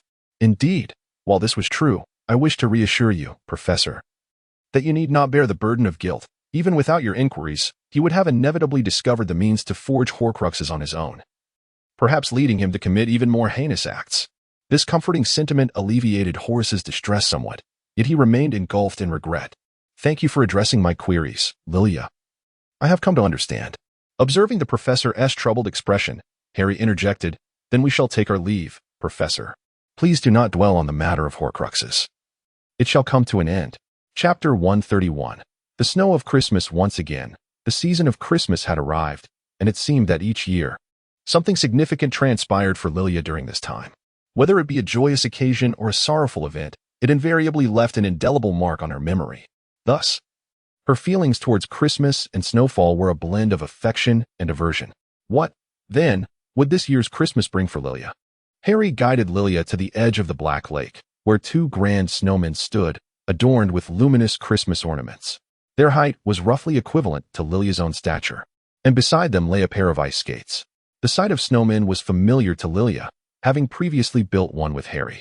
However, these two appeared capable of housing at least 3 individuals, which was no exaggeration. As she approached cautiously and gently touched the snowman's face, an indentation formed instantly. "By Merlin's beard, there's not a speck of snow within 5 meters of the grass. How long did it take you to build these?" "Just 5 hours," Harry replied nonchalantly. Lilia turned around in astonishment. 5 hours? You haven't turned into a snowman, have you? Quickly, tell me, is there a real person in there?" Harry chuckled and replied, "Of course not. Who else in all of Hogwarts would be foolish enough to build a snowman in this blizzard but me?" Lilia gave him a thumbs up, proclaiming, "My boyfriend is truly exceptional." Harry feigned a shiver, lamenting, "How unfortunate it is that even the snowmen are adorned with scarves, while I am left without one. How splendid it would be to possess a scarf at this moment." With an air of casualness, Harry broached the subject of scarves. Earlier, while Lilia had succumbed to slumber and entrusted her bag to Harry, he had noticed a hint of something peeking out. It was evident to him that Lilia could hardly be wearing 2 scarves simultaneously. Lilia remained blissfully unaware as she stifled a laugh and presented the scarf. "I happened to bring an extra one, so I suppose I will reluctantly part with it." Harry chuckled as he accepted the scarf, remarking, "What a coincidence. Thank you. Don't misunderstand. She quickly added, "It merely happened to be in my bag. This is certainly not a deliberate Christmas gift for you."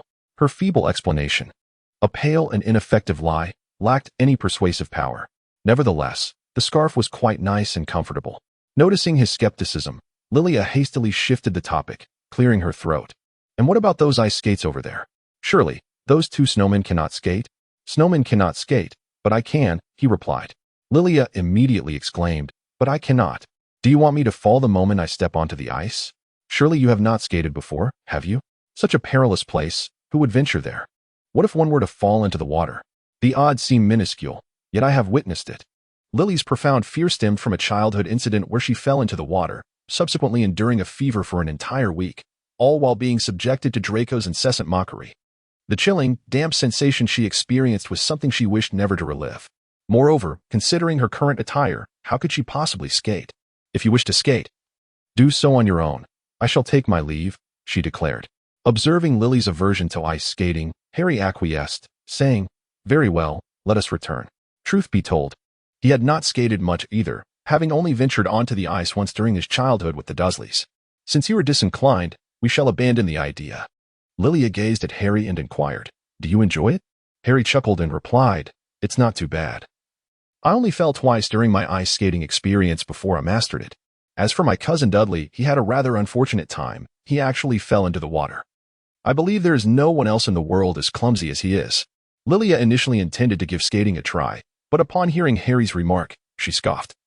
"I dare say there are few as foolish as him in this world, for I am that very individual." With a flick of her wand, she animated the two snowmen, who then glided effortlessly across the ice, demonstrating that even snowmen could partake in the art of skating. Watching Lilia storm away in a huff, Harry found himself at a loss for words, regretting his decision to speak. Chapter 132. Another task during the Christmas holidays. Lilia, heeding Dumbledore's advice, refrained from disclosing her plans to return to Malfoy Manor to Harry.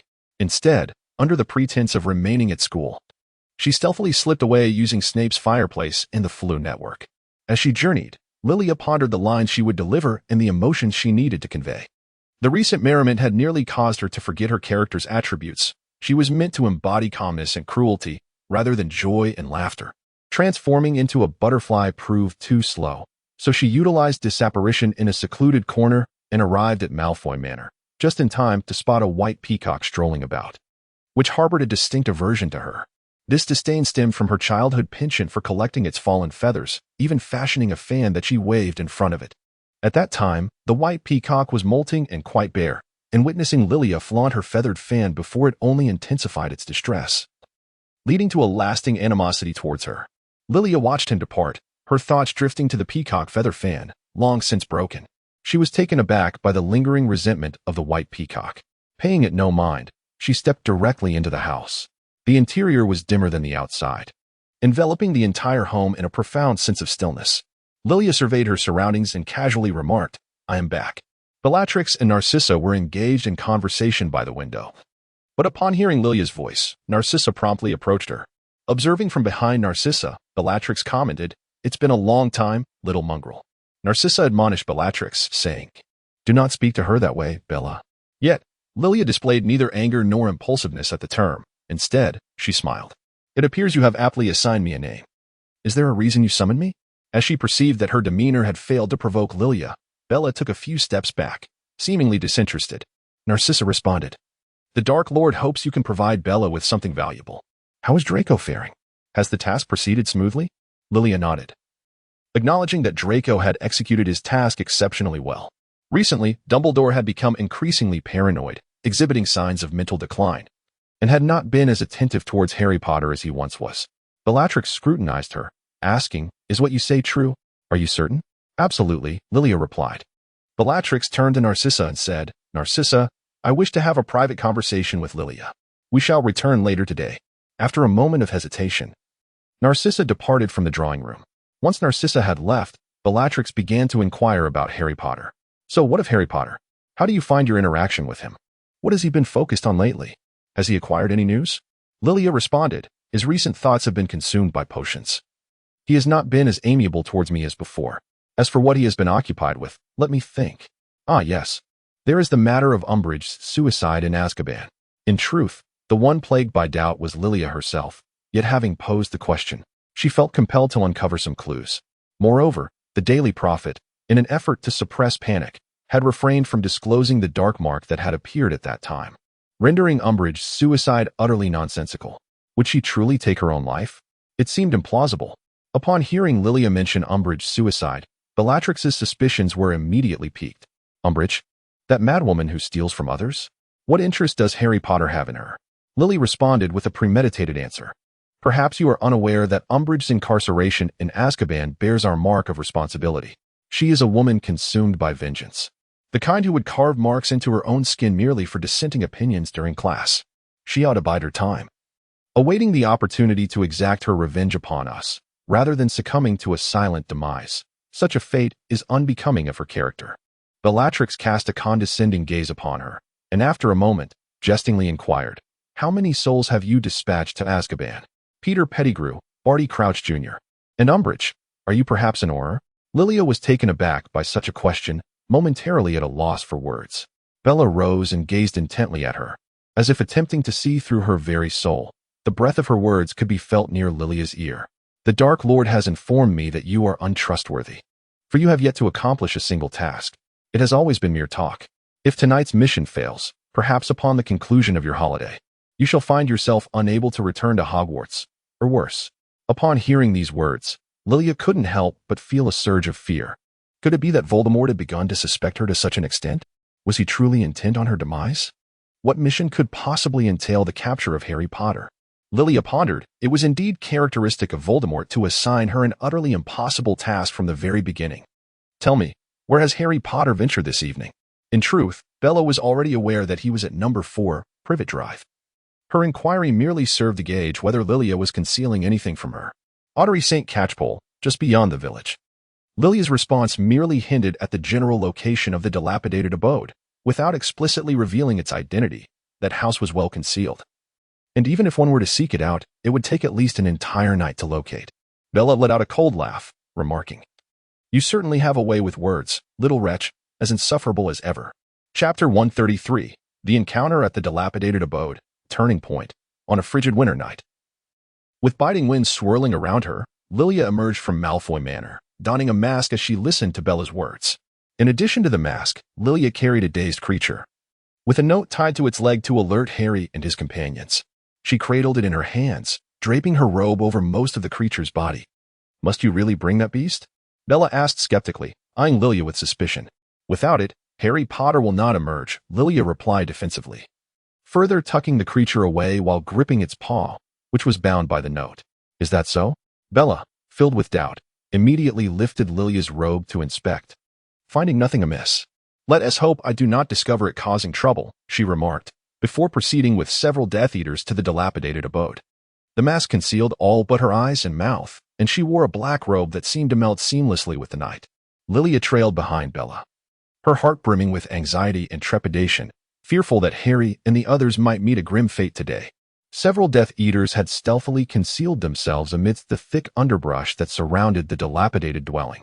The cat, perhaps startled or discomforted by the note tied to its paw, meowed plaintively. Bella halted Lilia, who was about to hide. "Tend to your little feline, you need not conceal yourself. Our success in capturing Harry Potter hinges upon you. Lure him out, and we shall lie in ambush behind you. Should you falter, you'll find out." With that, she too slipped into hiding.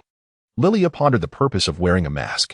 Observing the still mewing ice cream, she brandished her wand, igniting a fierce blaze around the dilapidated dwelling. The roaring flames effectively obscured the view of the Death Eaters. Moments later, several figures emerged. Leading the charge were Sirius and Lupin, while the curious Harry hid behind Sirius, accompanied by Hermione and Ron, who cradled Crookshanks.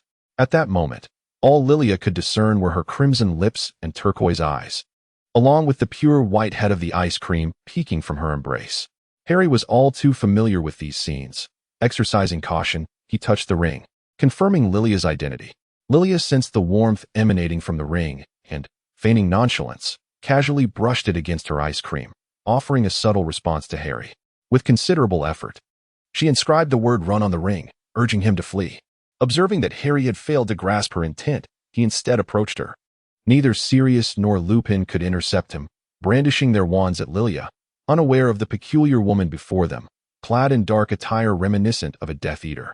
"Stay away from her, Harry." With a sense of helplessness, Lilia reluctantly tossed the cat to him. Soon after, a note fell to the ground. Harry picked up the note and read its inscribed message: "No matter what I say, do not heed my words. Run." Upon finishing the reading, the note spontaneously ignited. Harry raised his wand, not to attack Lilia, but to safeguard her, conveying the urgency to Sirius. Meanwhile, the flames spread with increasing speed. Lilia was on the brink of madness, overwhelmed by the complications that arose at such a critical moment. She removed her mask and cast it into the flames, reducing it to ashes. "Harry Potter, if you still love me, heed my words and come to my side now." It was evident that this statement was laced with irony. Harry remained rooted to the spot, perplexed by Lilia's words. Was she not supposed to be at Hogwarts? Hermione and the others gazed at Lilia with skepticism. Hermione, in disbelief, exclaimed, "You're Lilia? What are you doing?" Lilia did not respond to their inquiries. Instead, she maintained a smile as she watched Harry Potter, who was about to be taken away. "Mr. Potter, have you ceased to heed my words? Am I inconsequential to you now?" Concealed among the foliage, Bellatrix and the Death Eaters could hardly contain their impatience. They forged a path through the flames, advancing towards Lilia, taunting, "It seems the great savior does not cherish you, you little wretch." Fortunately, Harry was pulled away by Sirius, narrowly avoiding the onslaught. A fierce battle erupted beside the burrow. At some point, Harry seized an opportunity to rescue Lilia. "Come with me, Lilia. I can ensure your safety. Do not be foolish, Harry Potter. Depart with the others at once, or we shall all perish here." With that, she cast a spell, pushing Harry away. Unbeknownst to them, the fire drew ever closer to the burrow, and Harry and the others were uncertain of their escape route. The acrid scent of smoke enveloped the air, stinging their nostrils. As the flames threatened to engulf Bellatrix, Lilia swiftly recalled a spell she had once devised. Clouds gather, rain descend. This time, the downpour was more torrential than ever before, and tranquility swiftly returned to the burrow. Bellatrix, witnessing the flames extinguished around her, turned in astonishment towards Lilia, never expecting her to come to her aid, nor to possess her own unique incantation. "Who asked you to show off and save me? I can apparate back on my own." Lilia was not particularly surprised by Bella's attitude after rescuing her. She had grown accustomed to Bella's sharp tongue. Moreover, her motivations for saving Bella were not solely altruistic. The house held countless cherished memories for her, and she would not allow another home to be consumed by flames. Thus, she responded with a nonchalant demeanor, "Perhaps I was simply being meddlesome." As the heavy rain poured down, the sense of failure regarding her mission left Lilia apprehensive about the consequences that awaited her upon her return. She feared she might never set foot in Hogwarts again. Chapter 134. The Dark Mark. With the mission having failed, a session of condemnation was inevitable at Malfoy Manor. She deliberately let them go. She cannot be trusted. This matter should be adjudicated by the Dark Lord, should it not? Bella remarked, her fingers brushing against the dark mark on her left arm. Voldemort was summoned, accompanied by Lucius, who had just been rescued from Azkaban. One by one, the Death Eaters approached him, kneeling and kissing the hem of his robes. The pallid Lucius glanced at Lilia, urging her to pay her respects quickly.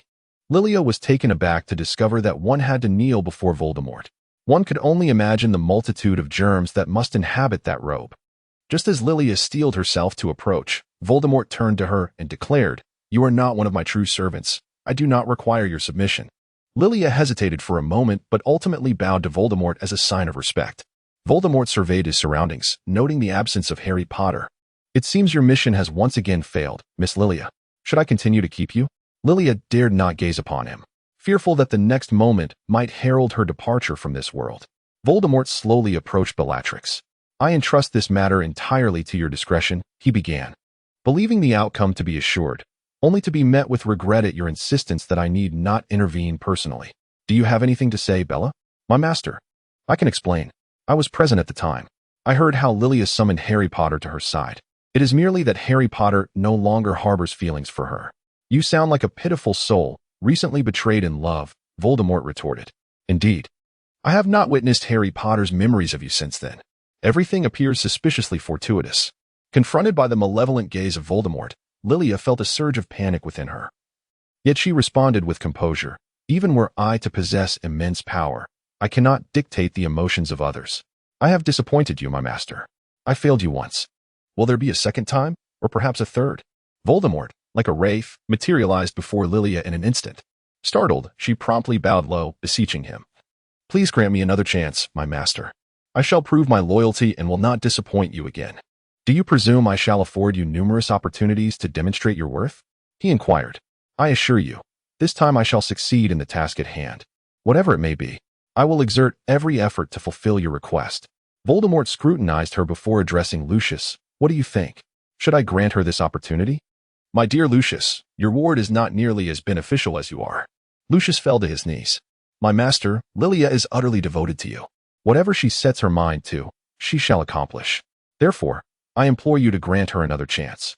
Lilia gazed in disbelief at Lucius, who was kneeling before her. He had never before humbled himself to plead with anyone. Everything you say is mere rhetoric. What I seek is tangible action. Prove it to me, she declared, forcefully toppling the mirror before her, its shards scattering in all directions. Why must I always return home with wounds? Why do I find myself at odds with mirrors every Christmas? How can one express loyalty through actions? Am I to kneel as well? Absolutely not. At that moment, an unseen force pushed Lilia, causing her to fall upon the shattered glass, the sharp fragments piercing her skin. Lilia turned her head and beheld Bellatrix. Lilia contemplated. How unexpected Beatrix always is. Having knelt in pain, she realized the importance of not incurring losses for the sake of her suffering. Gritting her teeth against the agony, she managed to articulate, I am willing to do anything, as long as I may submit to you. I implore you, grant me another opportunity, no matter what it entails. I shall exert my utmost effort. Voldemort appeared quite pleased with her declaration of innocence. What if I were to command you to slay Harry Potter? Your beloved Harry Potter, whom you regard as family. Lily let out a cold laugh, realizing today that he does not love her. To him, Sirius is his true kin, while she is nothing. It seems you harbor deep resentment towards him due to his abandonment, or have you once again fallen for him under the guise of duty? Without my master, I am utterly devoted to you, and after tonight, I am even more certain of this. As for Harry Potter, how could he be fortunate enough to have you utter his name? The underlying meaning, do you still dare to speak his name? Voldemort has temporarily placed his trust in her. Is this truly how you feel? Lilia resolutely replied, Absolutely, my master Bella. I am here, master. What do you think? I believe what she said must be true, master. She once saved me in my humble abode. Did she not? Voldemort gazed at Lilia. Lilia's knees ached with such excruciating pain that she feared they might be permanently crippled. Yes, Voldemort murmured with a satisfied smirk, his ghastly grin resembling a demonic specter beckoning her into the abyss. To Lilia, his expression was nothing short of monstrous. When the Dark Lord finally relented and allowed her to rise, Lucius immediately pulled her to her feet. Yet, to her dismay, the agony did not subside instead. It intensified into a searing, bone-deep torment the moment she left the shattered glass behind. Before she could steady herself, her legs gave way, and she collapsed onto the floor, her mind already conjuring visions of a life confined to a wheelchair. A sudden sharp pain in her arm snapped her back to reality. Considering your role in saving Bellatrix, Voldemort hissed, from this day forth, you are officially welcomed into the ranks of the Death Eaters. Do not disappoint me again. One by one, shadowy figures disapparated from Malfoy Manor, leaving only Bellatrix, Narcissa, and Lucius behind. Stop your sniveling, you wretched little thing, Bellatrix sneered, her voice dripping with disdain. You won't be crippled. With a flick of her wand, she vanished the remaining shards of glass embedded in Lilia's knees and healed the wounds beneath. Lilia cast a perplexed glance at Bella, her expression laden with uncertainty. If it weren't for your push, I wouldn't find myself in this predicament. Look closely at your arm. From this day forth, your life is no longer yours to relinquish at will, you little wretch of the Black family. Chapter 135, Days spent in Malfoy Manor. Following this encounter, Lilia commenced her convalescence at Malfoy Manor. As for Hogwarts, she had been placed on the Ministry's wanted list, leaving her with nowhere to go. She could almost envision the voices within Hogwarts, perched upon their moral high ground, condemning her and Harry Potter. With Dumbledore's protection, he should be safe, one would hope. And Draco, she wondered if he would face increased scrutiny at Hogwarts, and she pondered the fate of Pansy and him. As the number of Death Eaters at Malfoy Manor swelled, Lilia could not help but question whether the manor had become a second Azkaban. It felt akin to a gathering place for Death Eaters, while the Ministry seemed to have forgotten this place, or perhaps dared not approach it. During her days at Malfoy Manor, Lilia remained industrious, tirelessly searching for the locket box Dumbledore had mentioned, leaving no corner unexplored, but to no avail. Severus occasionally visited her, bringing tidings from Hogwarts, as well as letters from Harry inquiring about her health and her recent experiences in Malfoy Manor. Lilia also learned from Snape that many individuals at Hogwarts were covertly expressing their affections for our great savior, seemingly oblivious to her existence. What infuriated Lilia even more was the revelation that a certain Miss Romida Vanny had administered a love potion to Harry Potter. Lilia could not help but ponder when the savior had become so appealing to young women. Did those girls even acknowledge her as his legitimate girlfriend? Meanwhile, Snape had presented Lilia with a copy of the Daily Prophet, where she encountered a familiar face, Rita Skeeter. Lilia was acutely aware that her presence heralded nothing but trouble. The most prominent headline boldly proclaimed, "The Dark Mark's betrayer, the Savior's girlfriend, Harry Potter's heartache." Romida, the silent guardian, poised to become the new girlfriend of the Savior. Lilia was nearly amused to the point of laughter. When had he ever been so heartbroken? He even wrote to me. And what does he mean by a new girlfriend? I haven't even broken up with him yet. Rita Skeeter is as deluded as ever. I truly wish I could silence her. Lower your voice, Lilia. Do you wish for the Dark Lord's followers to be aware of your deceit? Lilia was momentarily rendered speechless and quietly implored, "Professor, please convey a message to him, to keep his distance from those girls, particularly one named Romida Vanny. And do not forget about his girlfriend." "I shall do so. But I must emphasize that I will no longer serve as your intermediary in matters of romance. I hope you come to realize this, Miss Lilia." Yet, Lilia continued to gaze at the Daily Prophet, her anger escalating with every passing moment, until she crumpled it into a ball and set it ablaze. Snape rose from his seat and remarked, "Rather than watch you vent your frustrations here, I believe it is best for me to take my leave." "Lily, wait." She called to him. Professor Snape paused, his gaze fixed upon Lily, silently hoping she would utter something more. "Is there anything else?" she inquired. "Are the 2 vials of Felix Felicis beneath my bed still in good condition?" Snape responded slowly, "They are perfectly fine. I shall bring them with me next time." With that, he departed from Lily's chamber like a fleeting breeze. Lilia, in a fit of irritation, pounded her pillow as if it were Harry Potter himself, relishing the moment until the feathers burst forth.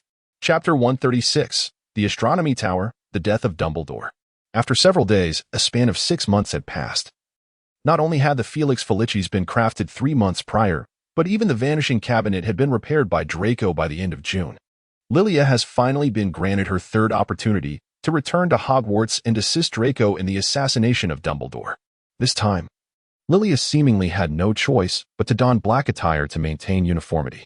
Before her departure, Bella made a pointed remark. "This time, your task is simple. Just refrain from causing any trouble.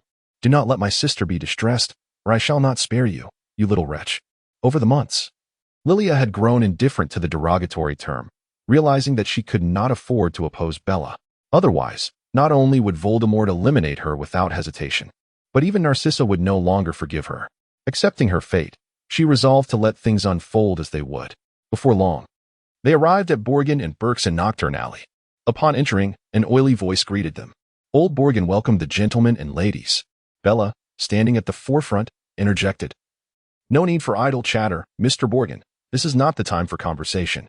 Lucius gradually approached the Vanishing Cabinet, leading the way, followed in quick succession by Lilia and the other Death Eaters. When the cabinet doors swung open once more, they found themselves in the Room of Requirement.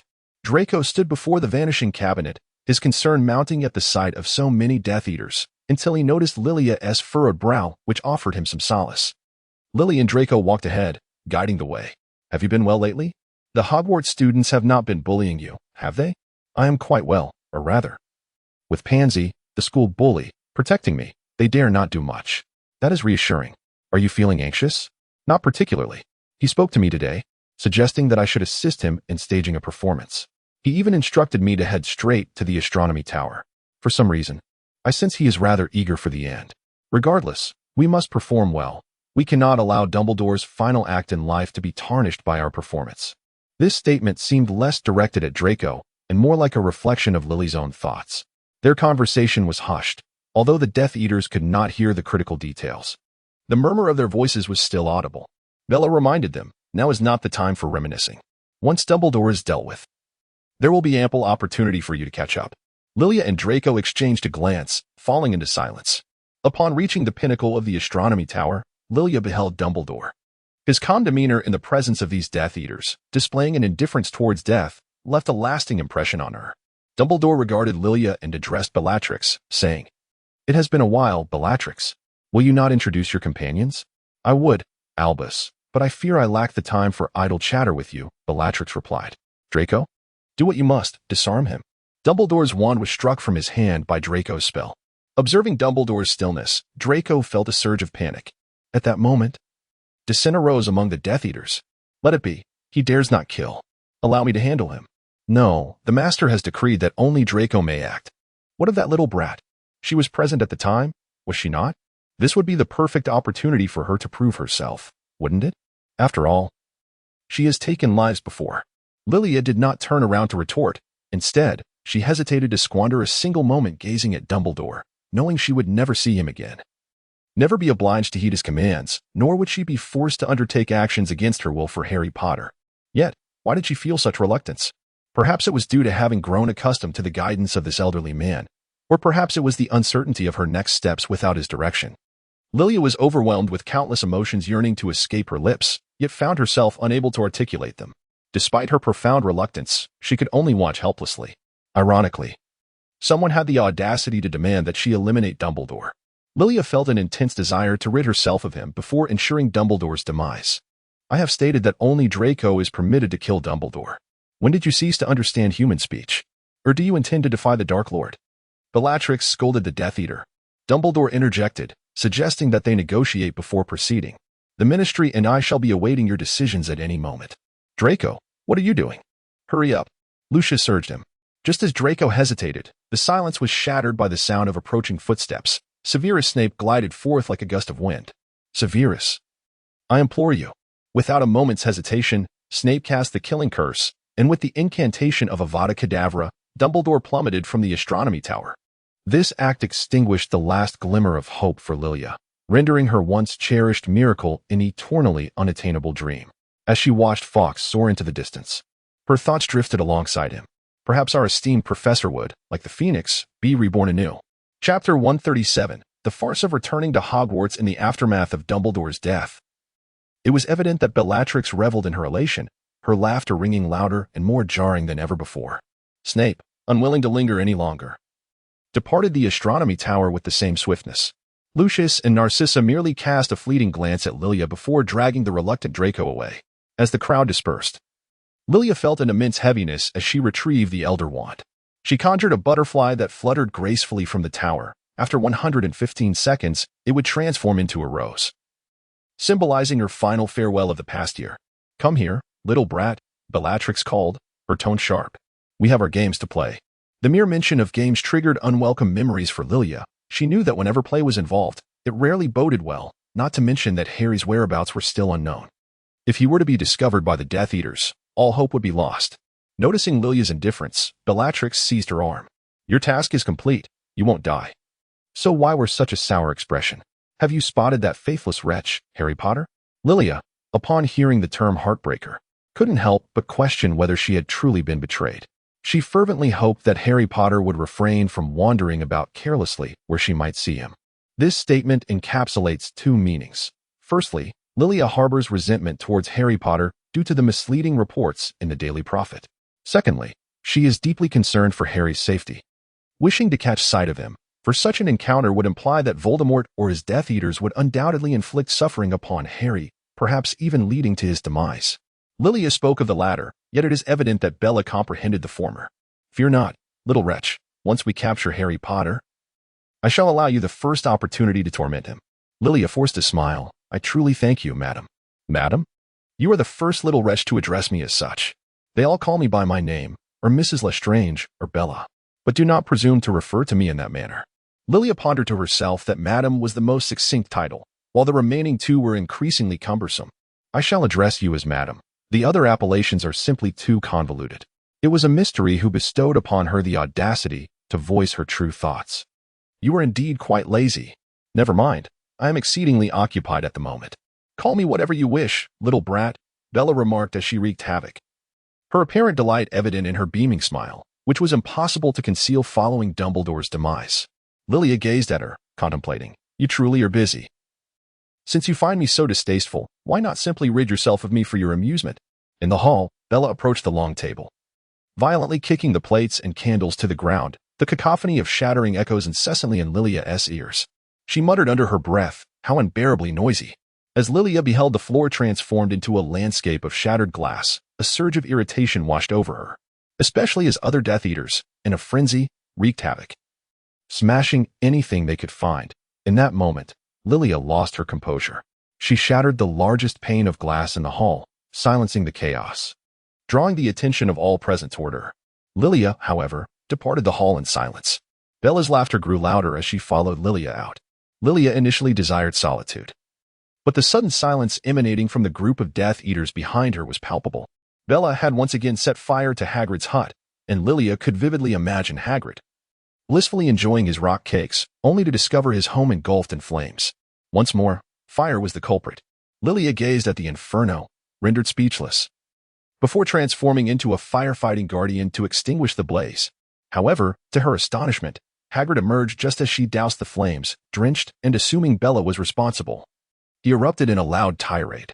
Bella, filled with mirth, burst into uncontrollable laughter, exclaiming, "Well done, you little rascal. Look at yourself, Hagrid. Ha ha ha ha ha." Her laughter echoed, seemingly unending.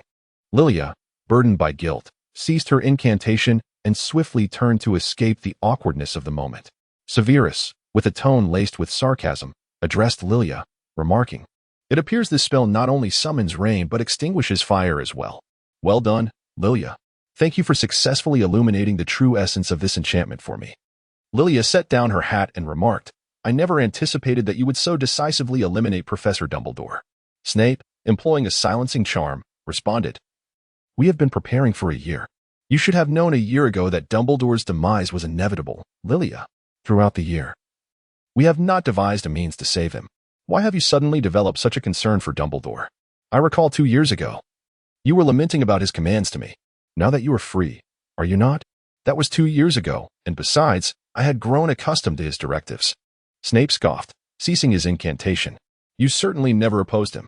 At that moment, a feline creature known as Harry Potter disrupted their conversation, leaping onto Lilia. Lily observed the scar on the cat's forehead and knowingly remarked, "Have you lost your way, little kitten?" Snape glanced at the feline with evident displeasure before turning away. Bella then addressed Lily, saying, "Where did this little mongrel come from?" Lilia assumed she was being called and instinctively turned to glance at Bella. "I am referring to that cat," Harry remarked, noticing Bella and becoming exceedingly irate, his fur bristling as he arched his back. Lilia promptly reassured him, addressing Bella. "It is merely a lost cat, my lady. I shall handle it." Bella scoffed lightly. "You certainly have a fondness for cats, don't you?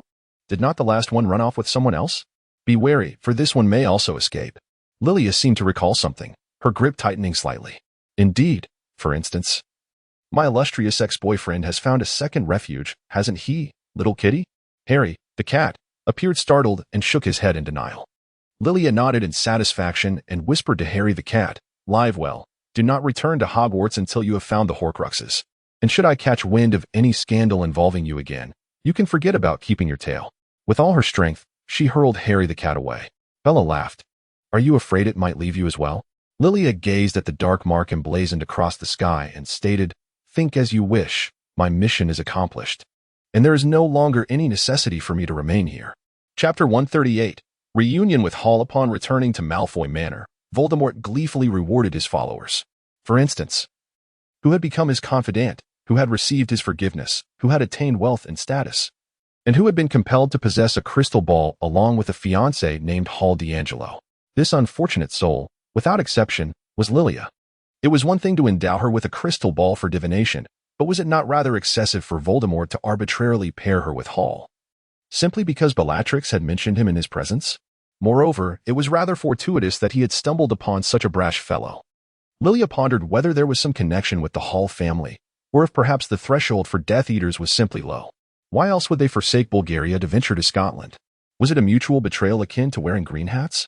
Furthermore, it was hard to ignore the notion that Voldemort, in perusing the Daily Prophet, might believe there had been some illicit affair between Hall and Lilia, leading to their cohabitation. Hall seemed quite pleased, while Lilia promptly rejected the idea. "Forgive me, master, but might you assign me a more challenging task? Please do not impose such a punishment upon me," she implored. Voldemort queried, "Are you not satisfied with my arrangements?" Hall interjected, "Thank you, master. I shall treat Lilia with utmost respect." As he spoke, he reached for Lilia's arm, only to be swiftly rebuffed. "Do not touch me, you filthy wretch. Do you not have a girlfriend?" She retorted. "That was a long time ago, my dear," he replied. "Who is your dear? Spare me the repugnance." Hall smiled at Voldemort, saying, "She simply enjoys this, my master. Please do not take offense." The Malfoy family observed with expressions of discomfort. Lucius scrutinized Hall, finding him lacking in virtues beyond his robust physique. Narcissa, witnessing Lilia's evident disdain, also felt a growing aversion toward the seemingly charming Hall. As for Draco, his furrowed brow spoke volumes. Professor Snape, with a scowl, assessed Hall and remarked to Voldemort, "Master, I believe it would be prudent to postpone this matter. Lilia is still quite young. There is no rush for marriage." Hall, being a pure-blood from Sweden, was indeed a fortunate match for Lilia, and all of this was a testament to my benevolence. Besides, at 17, one is already of an age suitable for matrimony. Liliana was amused by Voldemort's self-righteous demeanor. Casting a glance at the obnoxious Hall, who was brimming with arrogance, she made a bold decision. Though it felt wrong to keep Harry in the dark, she resolved to eliminate Hall before Harry ever found out. Feigning deference, she said, "I shall certainly get along splendidly with Hall, my master. Thank you for your arrangement." Hall, incredulous, could hardly believe her acquiescence. Lilia smirked, yet with gritted teeth, she remarked, "Indeed, I believe we shall be quite fortunate, Mr. D'Angelo." Hall observed Lilia's expression and was reminded of that fateful rainy night, sensing an impending misfortune.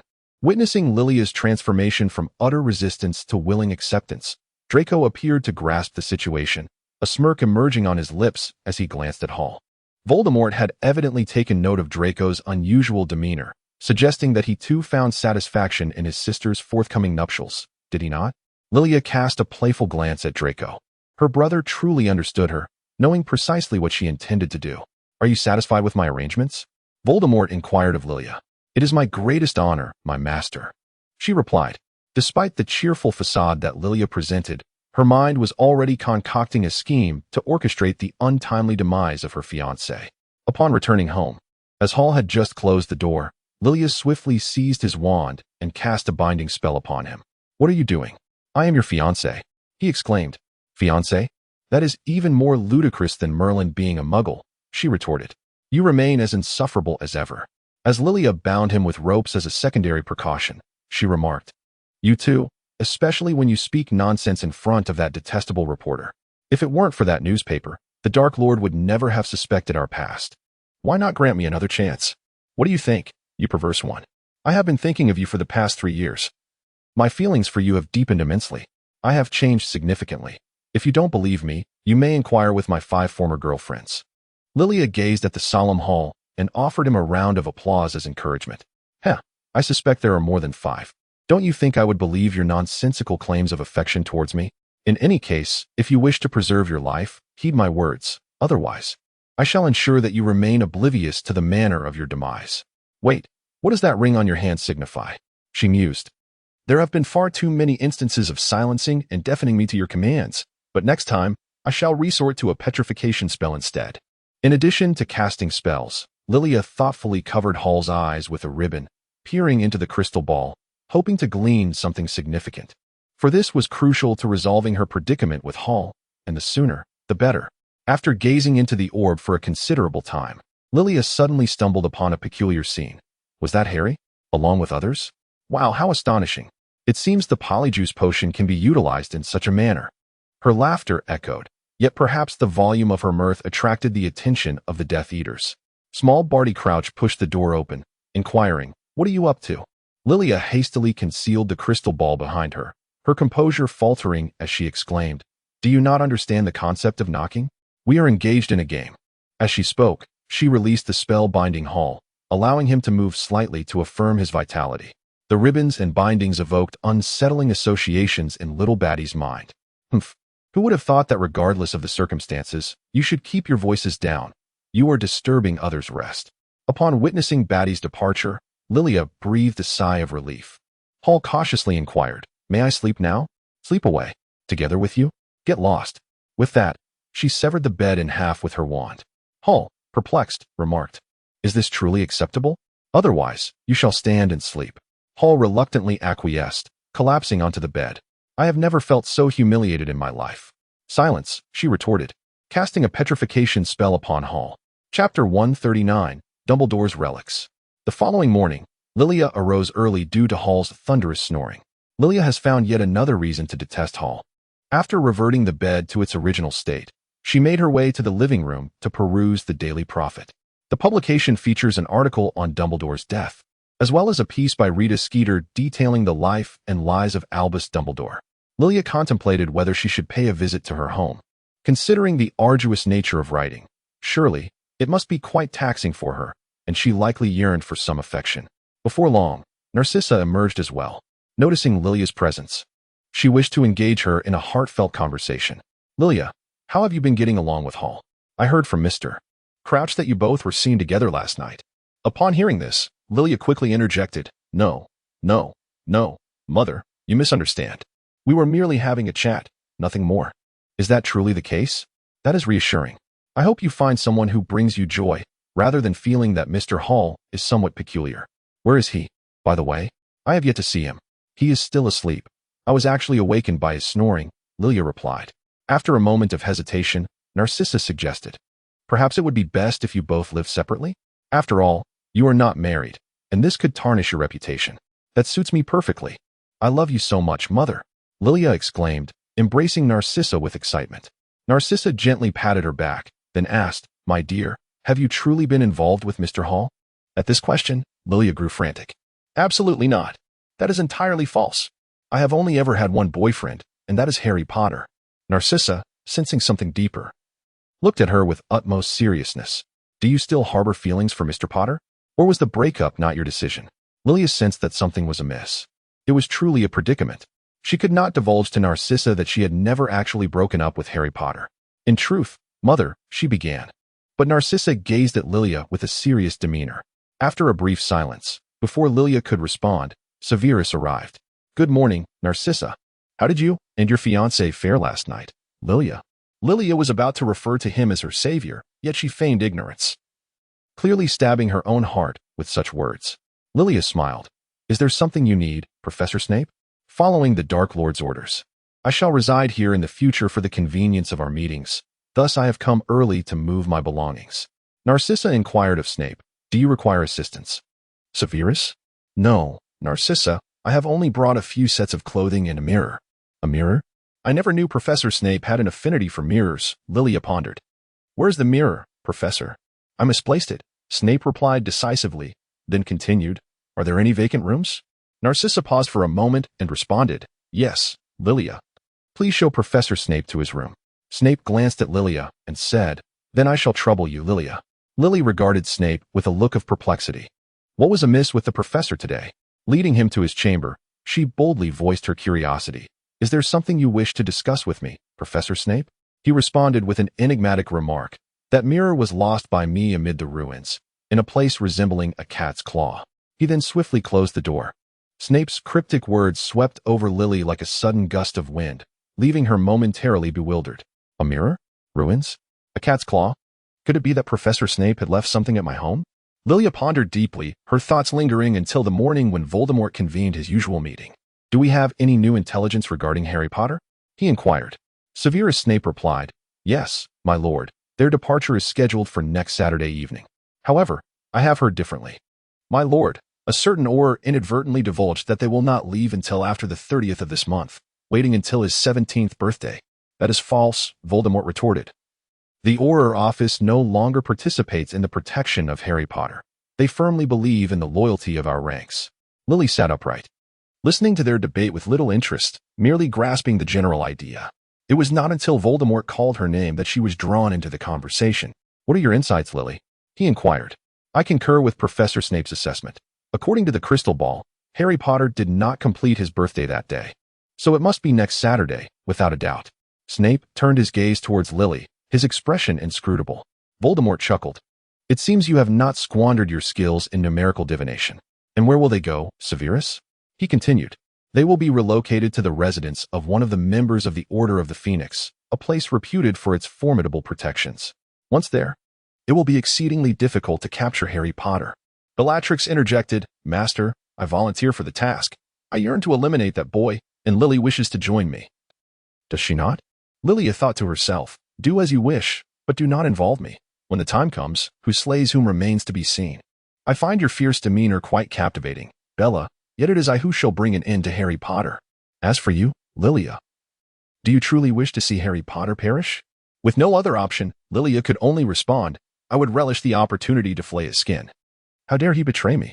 If I lay eyes upon him, I shall not show him mercy. Voldemort appeared quite amused, bursting into hearty laughter. Joined by the other Death Eaters, including even Hall, though the Malfoy family and Snape remained somber. Yes, I am well aware, Lilia. Harry Potter has acquired a new girlfriend. Has he not? How pitiable. Allow me to grant you a privilege. When you encounter Harry Potter, you may cast spells upon him at your discretion, as long as he remains alive when I confront him. The conversation had reached its conclusion. Thank you, my master. This shall be my second greatest honor. Furthermore, I have heard from young Barty Crouch that you share a splendid bond with Hall. Congratulations on your love story reaching fruition. Lilia wore an expression that seemed incapable of laughter, while Hall merely feigned a semblance of happiness and harmony. After enduring the situation for what felt like an eternity, Lilia seized the opportunity to excuse herself under the pretext of investigating clues related to Harry Potter. Unbeknownst to her, Voldemort had dispatched Snape to shadow Lilia, a request that Snape had insisted upon for the sake of caution. Thus, their paths serendipitously converged upon the ruins. Snape guided Lilia to the study, her clandestine sanctuary, where he cautiously waved his wand, seemingly casting several spells. The veiled, erased mirror stood ominously in place. Snape, appearing rather reluctant, produced a letter from some hidden recess and began to read. To Lilia Floretta, personally addressed. Shall I read it myself, Professor? Lilia inquired. Snape, ignoring her, continued. Or it may be conveyed by Severus Snape on your behalf. Lily pursed her lips, her expression devoid of belief. 6 years ago, you told me that you saw nothing before the Eris mirror. Now, 6 years later, I present to you the Eris mirror, hoping you do not forget your original intentions. Thank you. Even though you have often held reservations about me, we have seldom clashed, unlike Severus. Upon reading this, Snape paused, and Lily couldn't help but emit a soft laugh, which earned her a sharp glare from Snape. It seems that Professor Snape frequently harbors discontent towards Headmaster Dumbledore as well. Snape chose to skip that line and continued speaking. Regardless, thank you for the countless methods you devised to save me this past year. Thank you, Lily. Even if some of them were rather absurd. In your future endeavors, should you find yourself lost or uncertain, feel free to visit my office for a chat. Though merely a portrait, I believe it might still be of some assistance. It appears my ink has run out. It truly is time to bid farewell. Farewell, Lily. And may you attain what you desire. In truth, this ink is quite enduring, isn't it? You may say so if you wish. The last 2 sentences were merely Snape's whimsical fabrication. He then proceeded to pull down the black cloth. Lilia gazed at her reflection in the mirror. Unlike 6 years ago, she now found herself accompanied by a young, handsome man with dark hair, a beautiful young woman with golden locks, and standing beside her, Harry Potter. Lily carefully observed them, intent on committing their appearances to memory. Snape remained equally silent. After a considerable period, Snape inquired, What did you see? Lilia inquired, What else have you seen? You need not know, came the response. Chapter 140. Farewell to Hall. Upon departing, Snape gazed towards the dilapidated abode and remarked, How many steps from here to there? 5 minutes, he answered. In 5 minutes, if Harry Potter is at the Weasley residence, I fear the Death Eaters may not yet have mounted their brooms. But Harry is not here, came the reply. His traces linger nearby, which implies he will relocate from this spot. Unbeknownst to Hall, Lilia seemed to have seized an opportunity and chuckled. What did you say? Snape scrutinized her. What peculiar thoughts are you harboring? Do not attempt to outsmart the Dark Lord. I am not. I merely recalled something amusing. Upon returning home that evening, noticing Hall's demeanor was considerably more subdued than the previous day, Lilia resolved to grant him another chance at life. Hall, if you were given the opportunity to be reborn, would you still choose to be a pervert? I am not a pervert. That was merely a tactic in my pursuit of women. Besides, very few have ever turned me down. Is that so? Very well. Lilia understood the situation well and felt a sense of misfortune for the young women who had been so carelessly treated by Hall. As she gathered her belongings, Hall interjected, asking, Where are you headed? I no longer wish to share a room with you, sir. Why is that? My mother advised me to preserve my spirit and mystery before marriage. Hall released a sigh of relief and chuckled. Is that so? Your mother seems quite wise. Lilia glared at him, contemplating whether to cast a forgetting spell to send him back to Bulgaria. Do you know the location and time of the mission next Saturday, Hall? Hall hesitated, Unsure, but I suppose I needn't know, as long as I can accompany you all. Lilia replied, you must be the first to capture Harry Potter. Only then will the Dark Lord notice you and regard you with importance. Who knows, you might even end up with a few more fiancés. Really? But I have no desire to marry any of them. They are simply not worthy of me. However, I believe Tatiana could be an exception. She is quite enchanting. Observing Hall, the peculiar individual who earnestly discussed his former girlfriends, Lilia couldn't help but chuckle. You actually dated an enchantress? Indeed, she was breathtaking, her skin radiant as moonlight. Especially when she danced, it was a sight to behold. And you? Perhaps you were merely a fraction of her beauty. Why did you break up with her? Lilia inquired. Her curiosity piqued. I confessed my desire for a sweet night together, yet she retaliated with a fireball and transformed into a monster. At that time, I had even ended my relationship with Julie for her. She was truly insufferable. You should consider yourself fortunate to still be alive. Lilia muttered to herself about the cad, pondering why such a sentiment arose. After all, it was indeed her fault. She was the one who initially enticed me. Lilia could no longer endure the conversation and interjected, Wait, sir. I believe it would be best if I directly informed you of the time and place. It will be early Saturday morning, outside the village of St. Catchpole in Audrey. He will be relocating to a nearby ruin. Can I trust you? Hall suddenly felt a pang of doubt. Lilia had never shown such benevolence before. Not even as a fiancé had she been so generous. If you doubt my sincerity, then so be it. I would be better off informing Lady Lestrange. After all, you are neither handsome nor particularly useful. What a pity it would be to cancel our engagement, losing the opportunity to have so many fiancés, Lilia remarked. Hall quickly responded, Of course, I will go. But how should I explain it to the Dark Lord? Lilia spoke to him with utter disdain. Let me explain it to you. She then rolled her eyes silently and turned away, her inner monologue echoing. Do you truly believe you can succeed?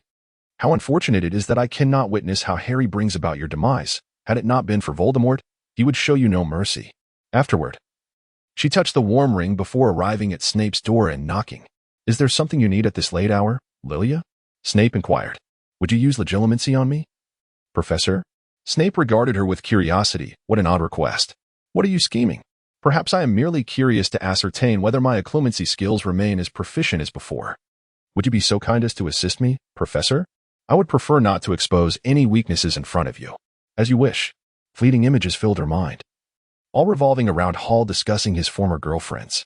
Lilia was quite pleased with the outcome, joyfully running out the door while expressing her gratitude to Professor Snape. Thank you, Professor. Good night. Snape watched Lilia as she dashed away, shaking his head in resignation.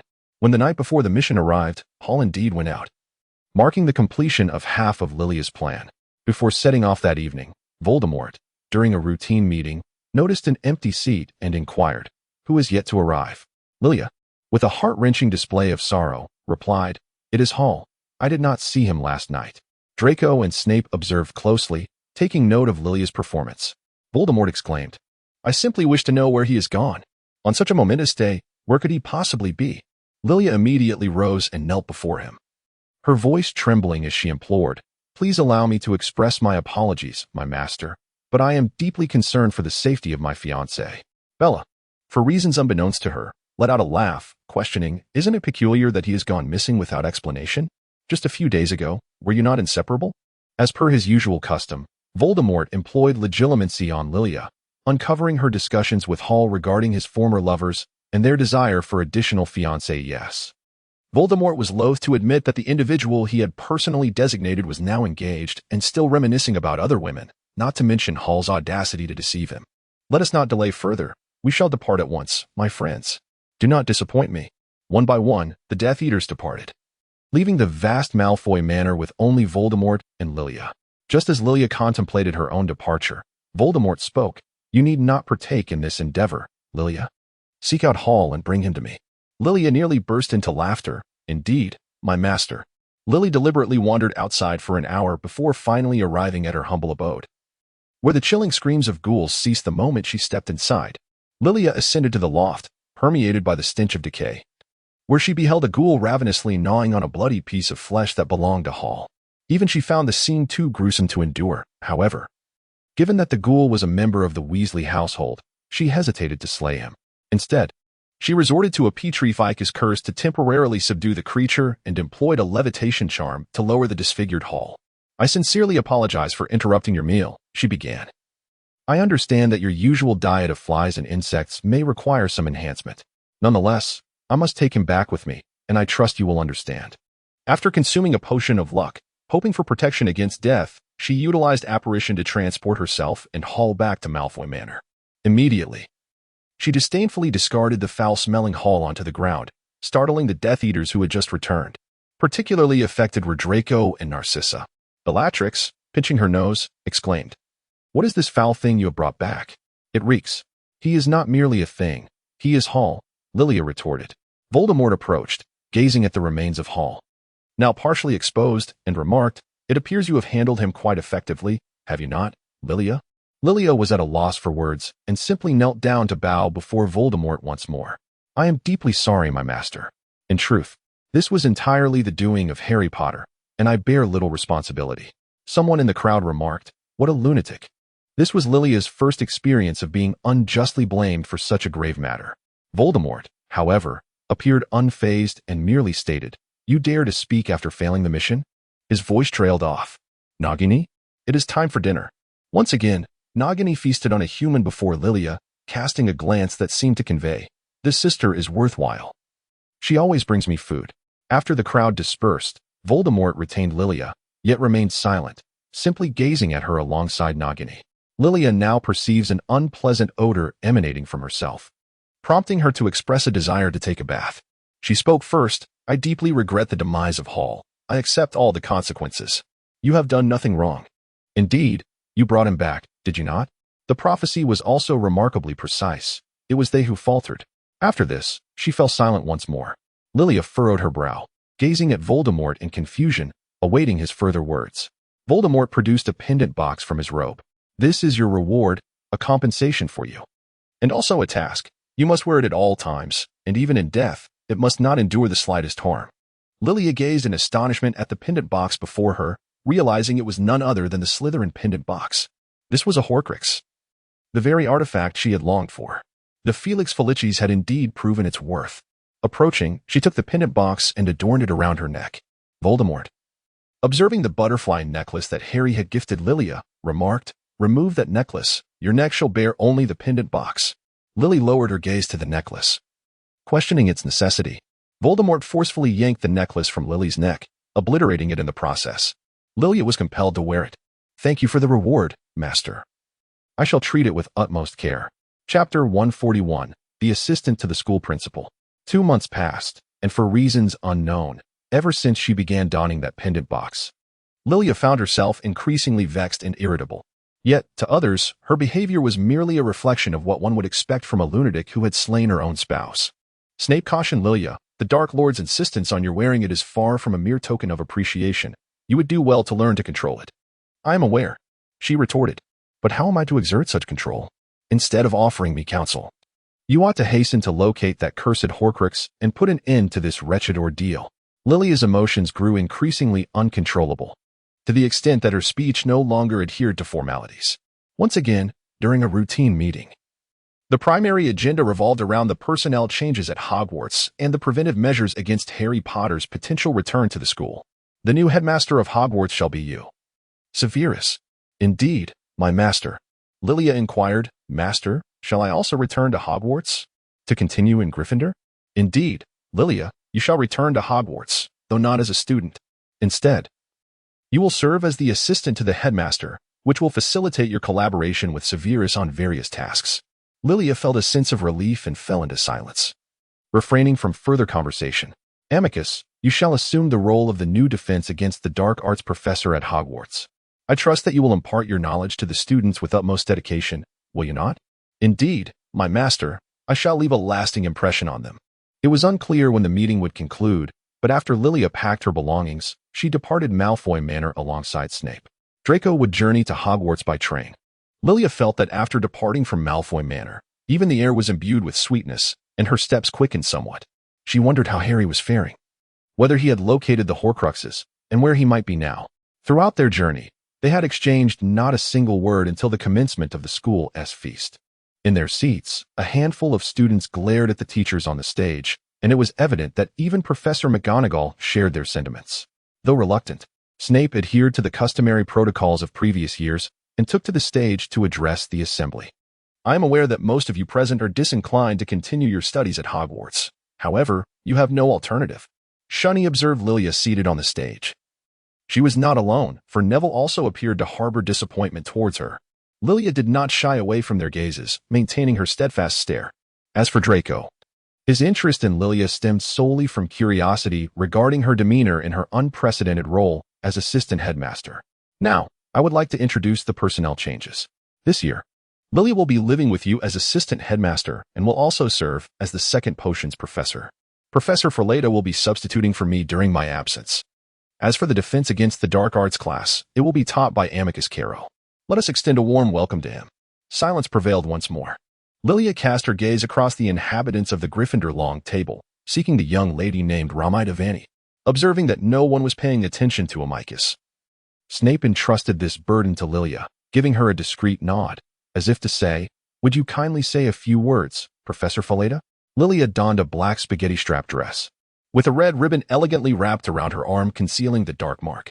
She appeared far from a professor, resembling instead a young lady on a leisurely outing.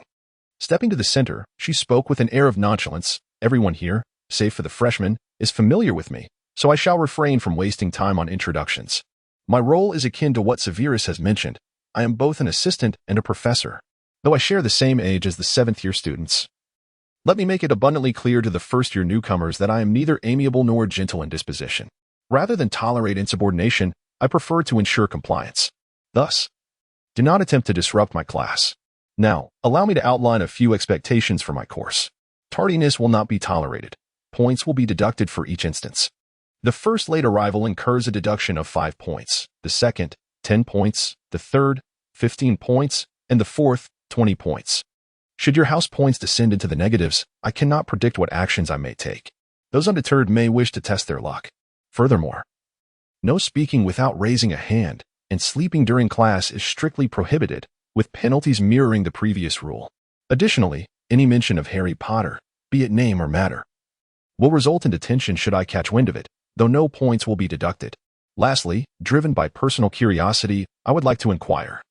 Which one of you is Miss Ramida Vanni? In contrast to Severus's few words, Lilia's address was not only lengthy but also carried a commanding presence, especially for those who had witnessed her fury firsthand. Observing the Gryffindor table, one noted an eerie silence. Lilia raised an eyebrow and smiled. "Does Miss Fanny wish for me to inquire a second time? Do not feign absence. The enrollment list cannot be deceived." Ramida Vanni finally rose to her feet. "It is I. You shall not succeed in imposing anything upon me." Lilia scrutinized her from head to toe, then raised the corners of her mouth in a smile and said, "I shall not do anything to you. I am merely curious about what our great savior's new girlfriend looks like. Please take a seat. I will extend my hospitality in consideration of our old friendship."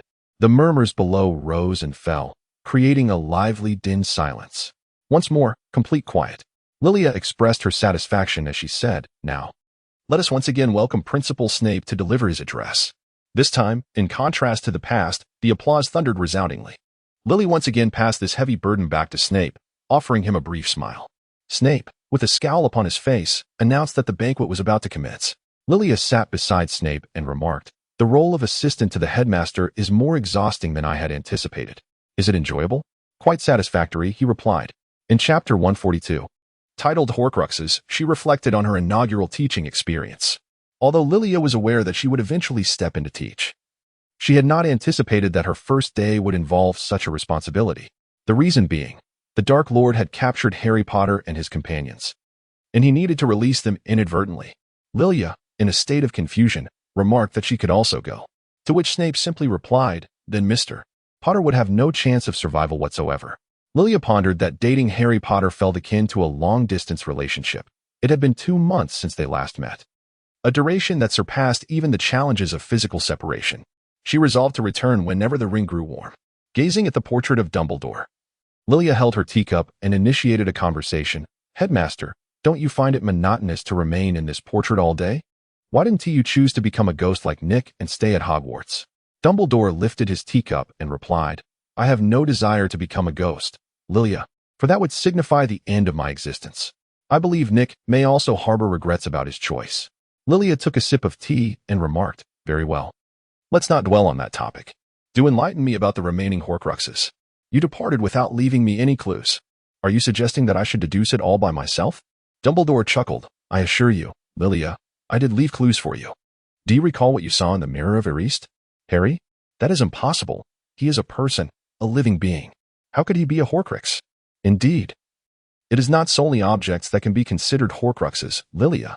Not only is Harry one, but Voldemort's snake is as well. Nagini? Wait, how do you know this? Harry himself confided in me.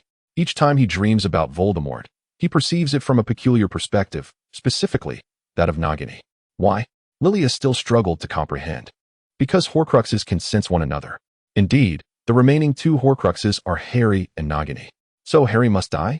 After all my efforts to protect Harry Potter, he is still destined to perish? Professor, you cannot be serious. I am not jesting, Lilia. Harry must die once, but he will not truly perish. As long as you destroy all the Horcruxes and then vanquish Voldemort, Harry will survive. Lilia, perplexed, set down her teacup and pondered deeply over Dumbledore's words, feeling quite vexed by the ambiguity.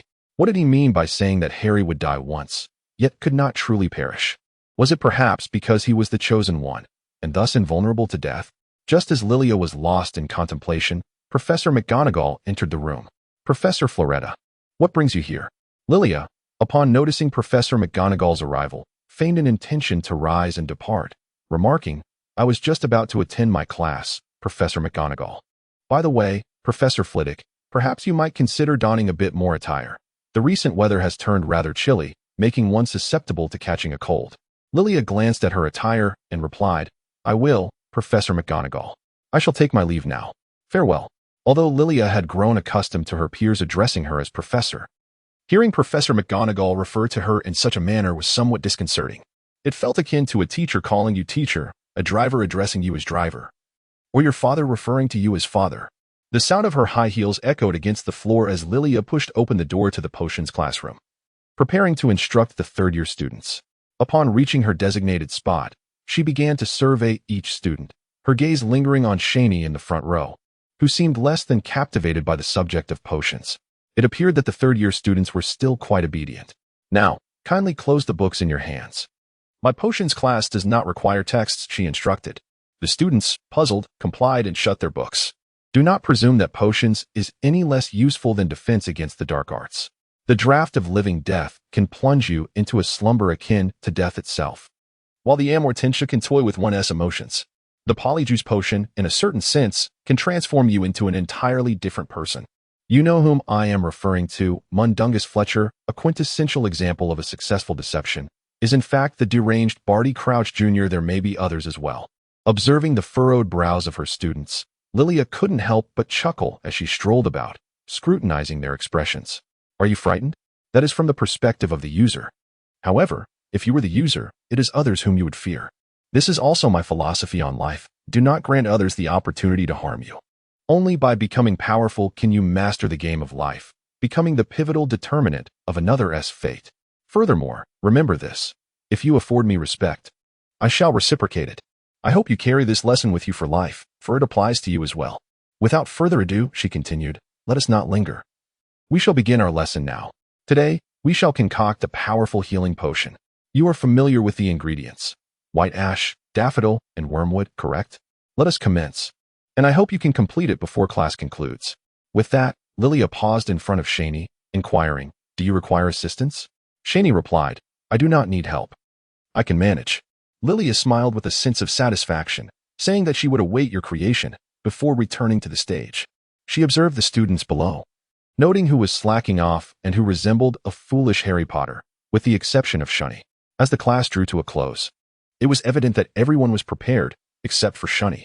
Lilia gazed at the cauldron, where a mysterious green liquid bubbled ominously, unable to suppress a laugh. Is this what you meant by I can? If it were to be considered poison, it is indeed perfect. Quite so, replied Shani, but I have class this afternoon.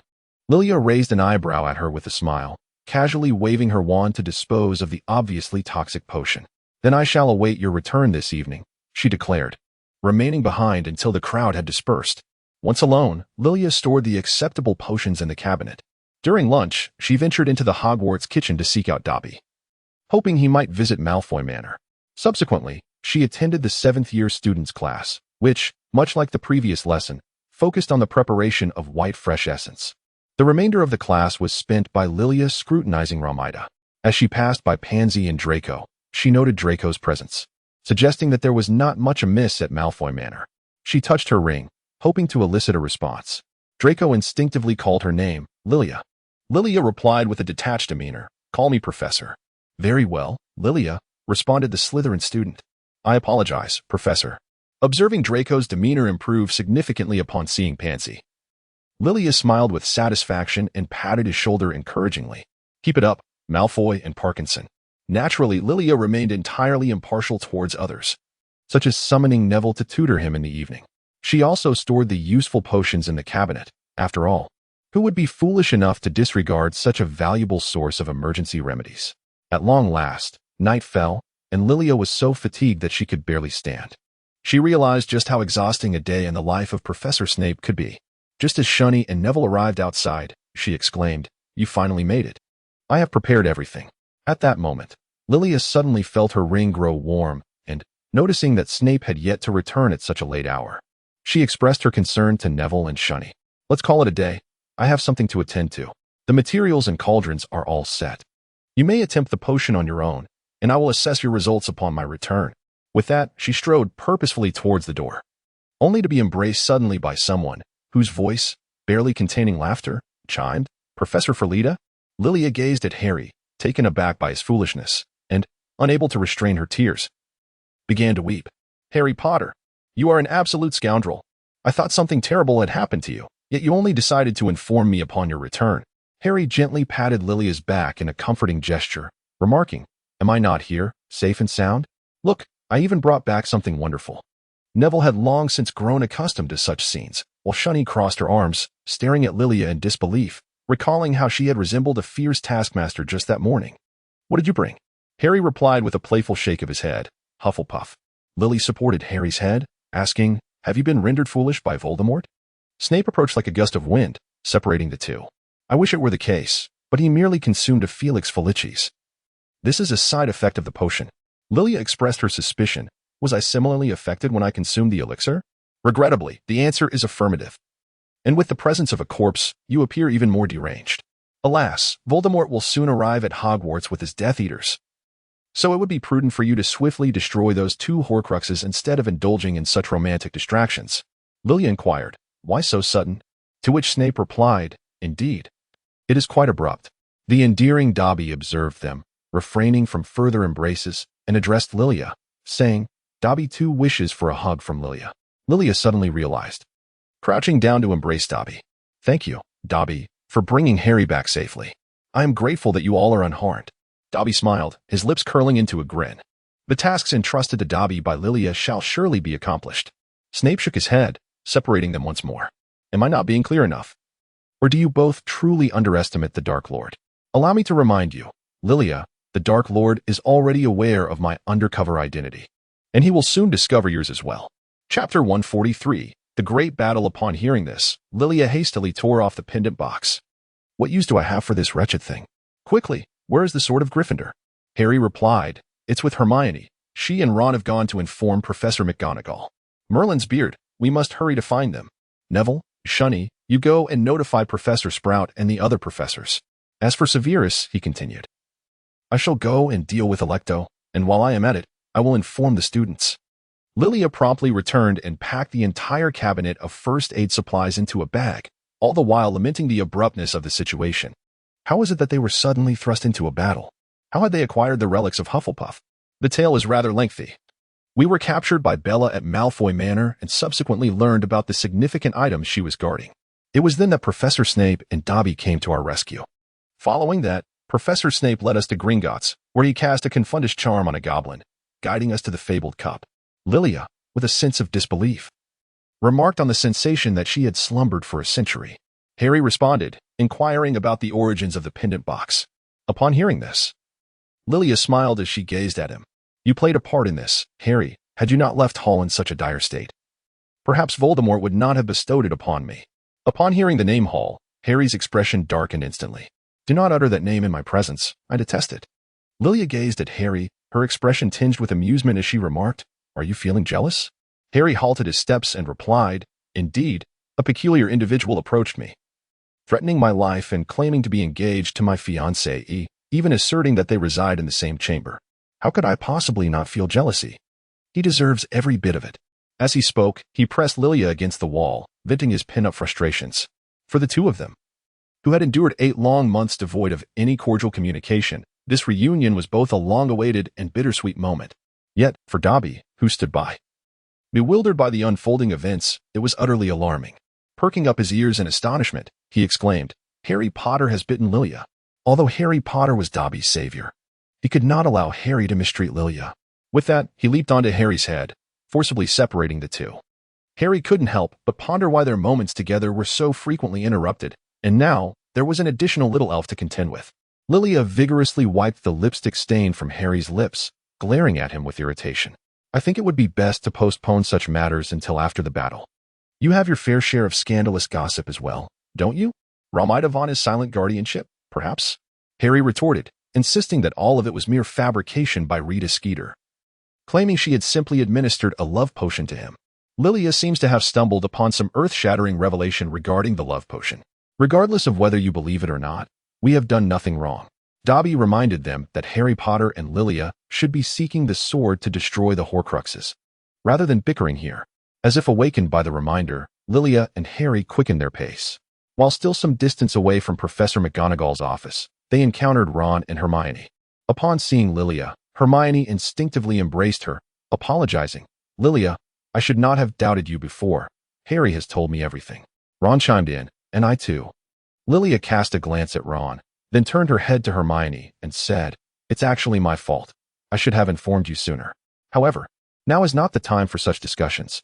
Where is the sword of Gryffindor? We must use it to destroy the Horcrux." Hermione retrieved the sword from a small pocket. "You take it, Hermione, Ron," Lilia urged them. Hesitant at first, Hermione and Ron ultimately plunged the sword into the Hufflepuff cup and the Slytherin locket. Suddenly, Harry was struck by an excruciating pain and collapsed to the ground. Can Horcruxes sense each other? Is that what this connection is? "Harry, are you all right?" "Slowly recovering." Harry replied, "There are still 2 Horcruxes remaining." "What are Lilia's 2 Horcruxes?" "The snake in you. You are also one of Voldemort's 7 Horcruxes." Upon hearing this, the assembled individuals were taken aback. Ron, wielding the sword, stated, "So Harry must die too? Is that the only way to defeat Voldemort?" Lily replied, "It seems that way." Ron, "But Dumbledore assured us that Harry will not perish." "Really? Not even when pierced by a sword?" As she spoke, she cast a glance at the sword and then at Harry. Harry, in a state of panic, exclaimed, "What are you planning to do?" Lilia promptly positioned herself before Harry, while Hermione hurriedly pulled Ron aside. "Yet, even if death were not imminent, it would be unacceptable to meet one's end at your hands, Ron." To this, Ron replied, "I understand. I am merely curious." Hermione snatched the sword from his grasp, asserting, "I hope you can contain your curiosity until after Voldemort has been vanquished." Lilia knelt down to wipe the sweat from Harry's face. "Are you feeling better now, Harry?" Harry stood up and replied, "I felt fine just a moment ago, but now I am uncomfortable again." Lily is pondering whether it was a mistake to confide in Harry. Several individuals arrived at the school, including Sirius and the esteemed alumni, among whom were Oliver Wood, Cedric Diggory, Cho Chang, as well as Fred and George. They employed numerous protective spells, collaborating with Professor McGonagall to safeguard Hogwarts. Lilia observed as the dark mark gradually transformed into a crimson hue, seemingly serving as a forewarning of the fate that awaited those who betrayed Voldemort. It also appeared to remind her that they were drawing ever closer to their impending confrontation. Cedric turned to Lilia, his gaze fixed upon the dark mark, and inquired, "What should we do now? Await Voldemort's arrival and meet our demise?" Lilia tightened her grip on Harry's hand and remarked, "It remains uncertain who has perished." Wood chuckled, "I have yet to witness a scene where Death Eaters turn against one another." Snape arrived, accompanied by a formidable group of students, including members of Slytherin, who, albeit reluctantly, followed him. Lilia beheld Draco and drew him from the throng. "Listen, Draco, you now face 2 choices. One is to become the savior you have always yearned to be. The other is to dwell forever in the shadows as a Death Eater." Draco resolutely replied, "I choose to be the savior, Lilia. I was I am, and I shall always be." I have stated before that I will forever stand alongside you. Lilia embraced Draco, his demeanor serving as her greatest encouragement. Thank you, brother, truly. Thank you. Meanwhile, Snape, along with members of the Order of the Phoenix and Professor McGonagall, were engaged in conversation. Some individuals from Slytherin expressed their dissatisfaction. Why should I assist you in guarding Hogwarts? Sirius exclaimed with indignation. Because failing to do so could result in death. But we are merely students, he retorted to Snape. Is this what you have taught your students? Snape cast a stern gaze upon the boy who spoke. Your Professor Floretta was capable of employing the killing curse at the tender age of 15. Do not make excuses. Slytherin loses 5 points. Draco chuckled. It appears our Professor Floretta is infamous for her lethal prowess.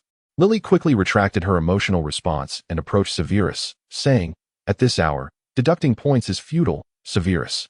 Allow me to reiterate. Either the Death Eaters will eliminate you, or you will vanquish the Death Eaters. Have you not been attentive in my class? Ramida chuckled. If we follow your logic, we shall all find ourselves studying in Azkaban after the war concludes. Lilia observed Ramida speaking and coldly remarked, Miss Vanny seems to have found the courage to engage with me simply because Harry Potter has arrived. I advise you to refrain, for I shall make you feel as if every day spent at Hogwarts is a torment akin to Azkaban. She scanned the room, asking, Does anyone else have an issue? Those who are cowardly, step forward. I grant you the privilege of an expedited demise. Noticing that no one dared to contradict her, Lilia turned her gaze briefly to Harry and fortified the protective barrier once more.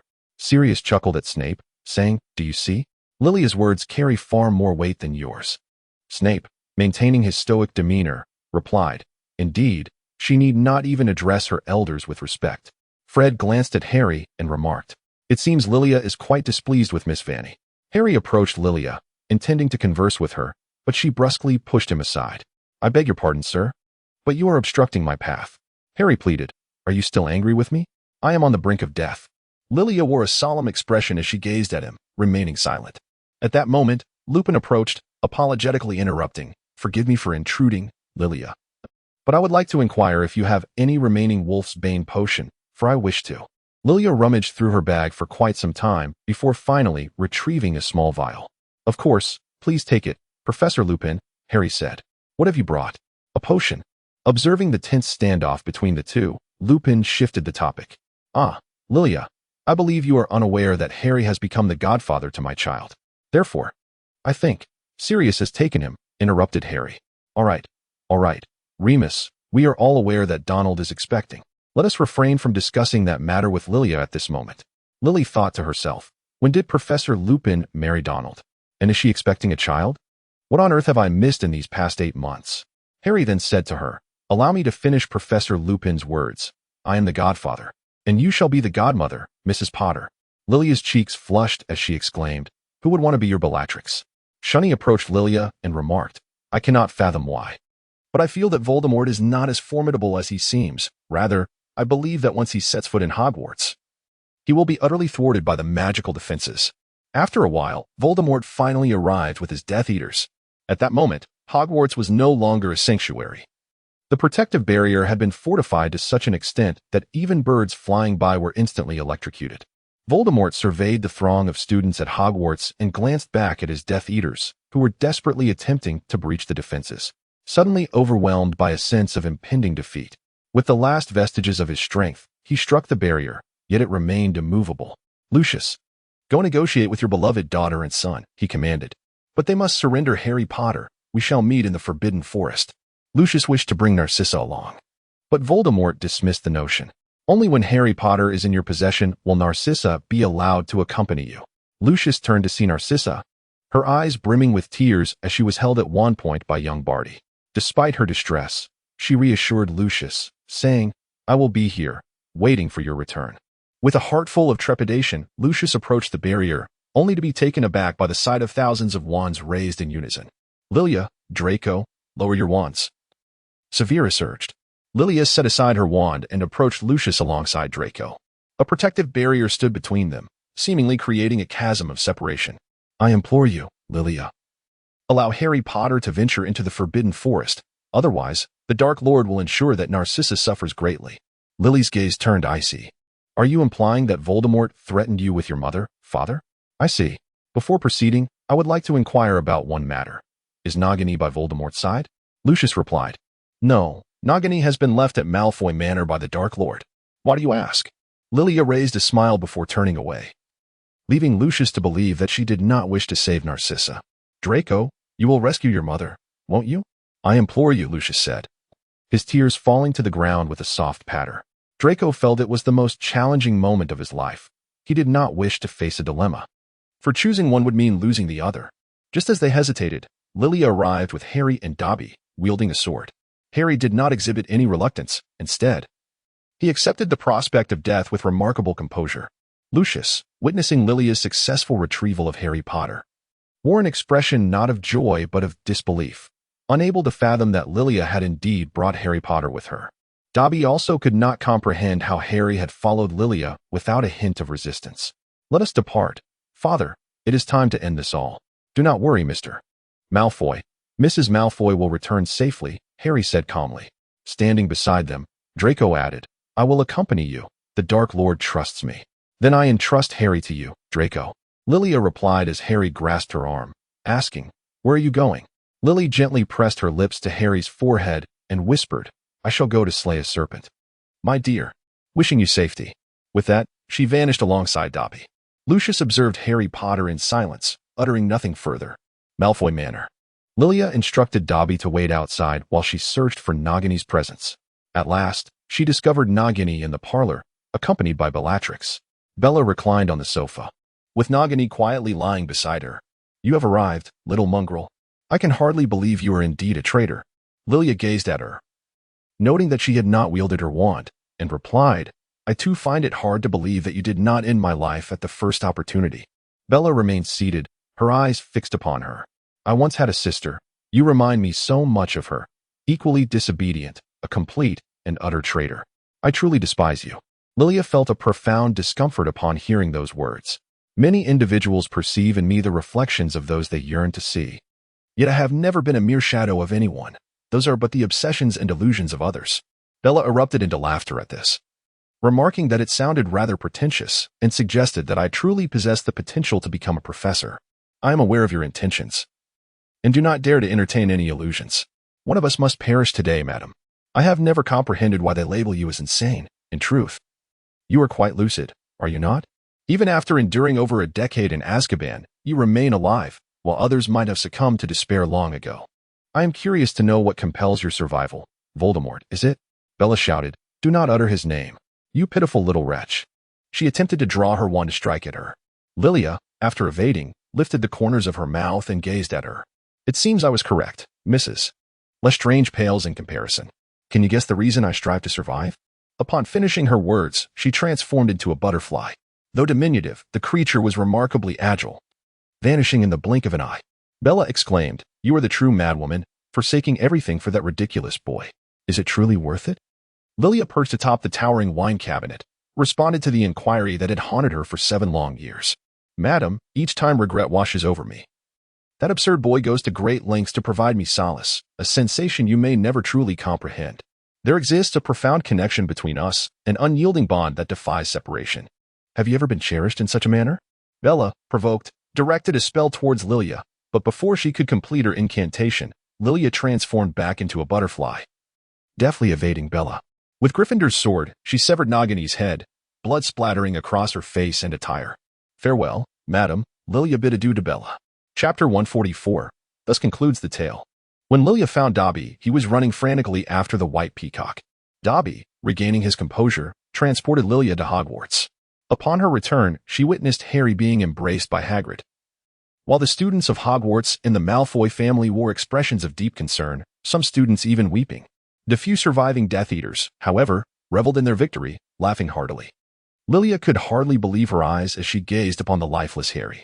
It was impossible. Dumbledore had assured her that he would not perish. In that moment, a profound sense of loss enveloped Lilia, leaving her heartbroken and collapsed on the ground. Voldemort, though weakened, still wore a smile. What troubles you, Lilia? Are you grieving for your fallen beloved? I despise those who betray me. Do you not? Then perish. He sneered. Suddenly, Harry sprang back to life, seizing his wand and vanquishing Voldemort. Before Lilia could shed more than a few tears, Voldemort had met his demise. Indeed, The villain perished due to his own loquacity. While the protagonist relished in the element of surprise, applause JPG. Sirius and Snape swiftly eliminated the remaining Death Eaters, leaving only the Malfoy family. Harry approached Lilia and gently helped her to her feet. Lilia caressed Harry's face, realizing that she could indeed touch him.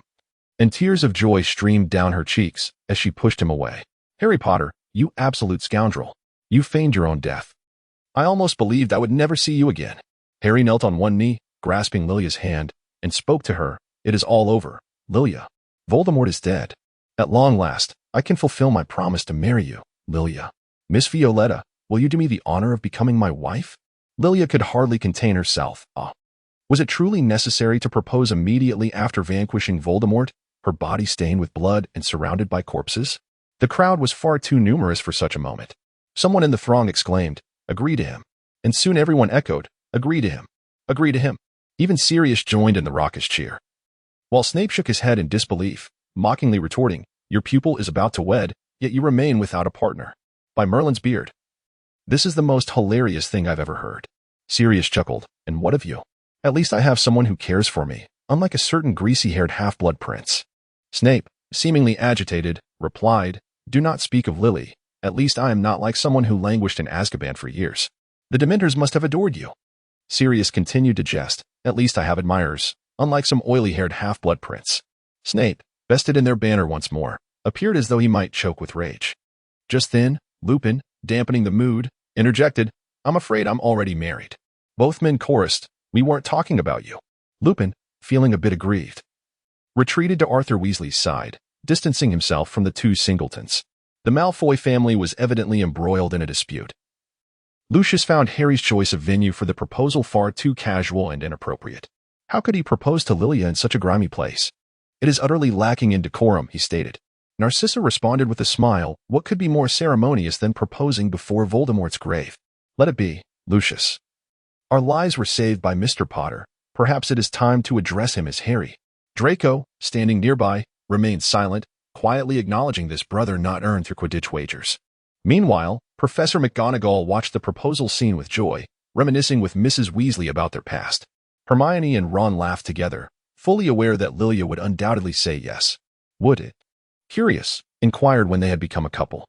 Probably in third year. Wood laughed. "Genius is always swift, isn't it? Even in romance." Fred chimed in. "If we're speaking of geniuses, I do say George is a prodigy when it comes to ear piercings." George grinned. "Indeed. The things one can do with an ear piercing are manifold. Just the other day, I found a lemon sherbet candy lodged in mine." Wood grimaced. "I wouldn't consider that candy fit for consumption, but if you enjoy it, then so be it." Cedric and Cho discussed who would marry first, while Luna looked at the sullen Shunny and asked, "Are you hurt, Shunny?" Shunny remained silent, prompting Neville to chuckle. "Yes, always like this." Shunny shot him a glare. "Stop pretending to be the good guy. If you want to flirt, just say so." Neville's bashful intentions were exposed, causing his cheeks to flush as he glanced towards Luna. Returning to the perspective of our protagonists, Harry gazed deeply at Lilia, already aware of the answer that awaited him. This was not his first proposal, yet he longed to hear Lilia affirm once more, "Yes, I do, Mr. Potter." The cheers grew even louder. Lily and Harry shared a tender kiss before Voldemort's grave, but, mindful of their elder's presence, they soon ceased. Harry Potter had truly become the savior, a luminous beacon of hope in the magical realm. Lilia returned the Elder Wand to Dumbledore, where it was destined to rest in eternal slumber alongside him. As for Bellatrix, upon hearing of Voldemort's demise, she took her own life. It was then that Lilia discovered they had another child. The final matter was to heed Dumbledore's counsel. Professor McGonagall ascended to the role of the new headmistress, while Snape became the youngest, albeit the shortest-serving, headmaster in history. Initially, Professor McGonagall intended for Horace Slughorn to continue as the potions master. However, Professor Slughorn declined, expressing a desire to explore the vastness of the world now that safety had been restored. Consequently, the position of potions master was officially bestowed upon Lilia, who, as a Death Eater in the company of the Savior, operated as a double agent much like Snape, albeit with less success. Lilia was naturally the subject of numerous interviews, discussing her experiences as a double agent alongside Snape, the lifestyle of the Death Eaters, and her loyalty to Voldemort. She was also queried about her views on the Patronus charm shared with Snape and Harry Potter's mother, Lily, a question she declined to answer due to the intense gaze from Snape, which instilled a fear of petrification within her, particularly as she had only just learned of it. Furthermore, there were inquiries about unforgettable moments spent with Harry Potter during their joint interview. As long as the questions did not overstep boundaries, Lilia was amicable towards the interviewers. However, there are always exceptions, and today it was Rita Skeeter's turn. The interview addressed her experiences as a child without a home, probing whether her lack of affection was the reason for her association with the chosen one. Moreover, it sought her opinion on the Malfoy family and what she would say to her biological parents. Lilia unabashedly responded that such an irksome question could only be posed by you. The quill came to a halt, uncertain of how to proceed. Rita remarked, "Lilia, Miss Florida," having been pricked at a sensitive spot, adopted a decidedly unfriendly demeanor towards the journalist. The quill then began to move swiftly. "Miss Florida, how did you feel upon learning that you had become the official potions professor at Hogwarts? Were you elated? Excited?" Lilia replied shortly, expressing her fatigue.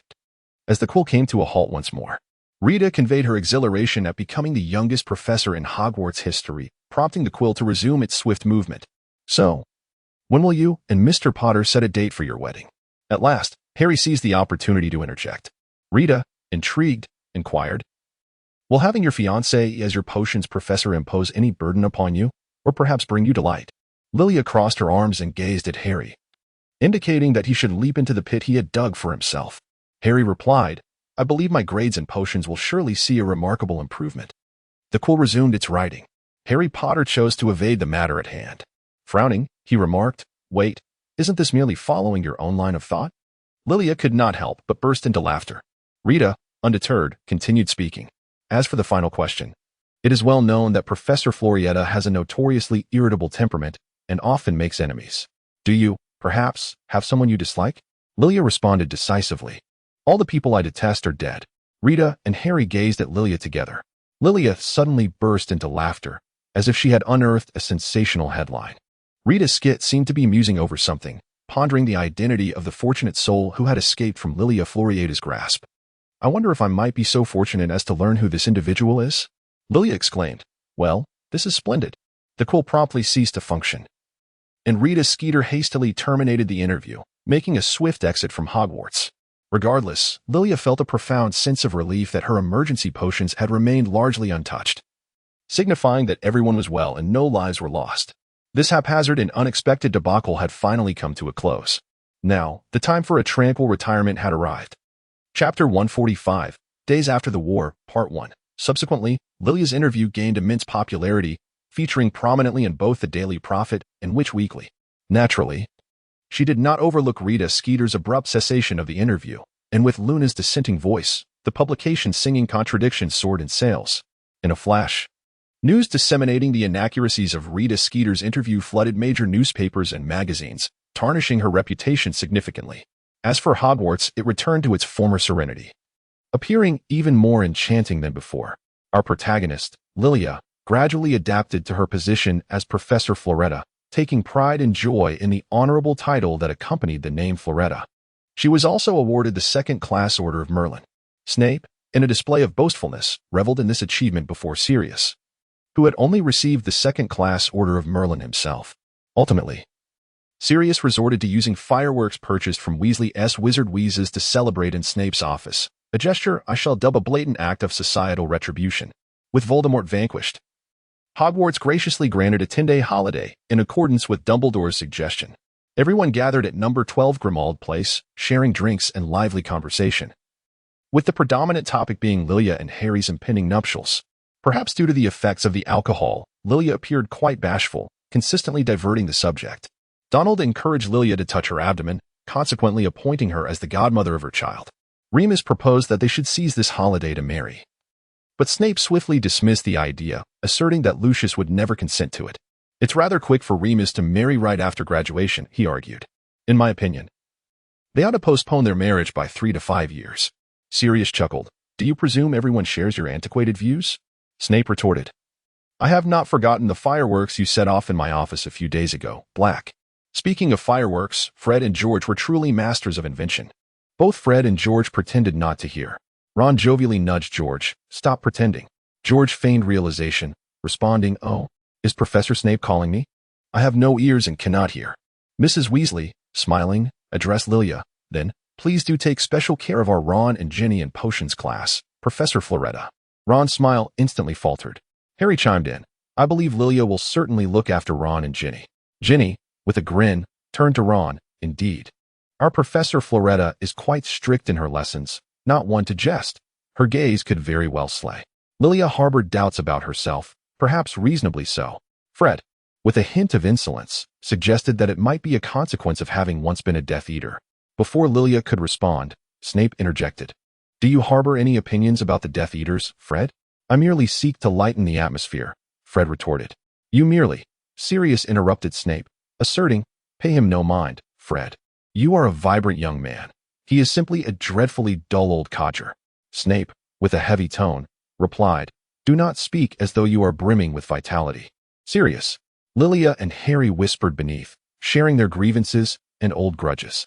The fact that they were able to do so without resorting to physical confrontation was a small victory. However, I sensed that if this continued, a clash would soon ensue.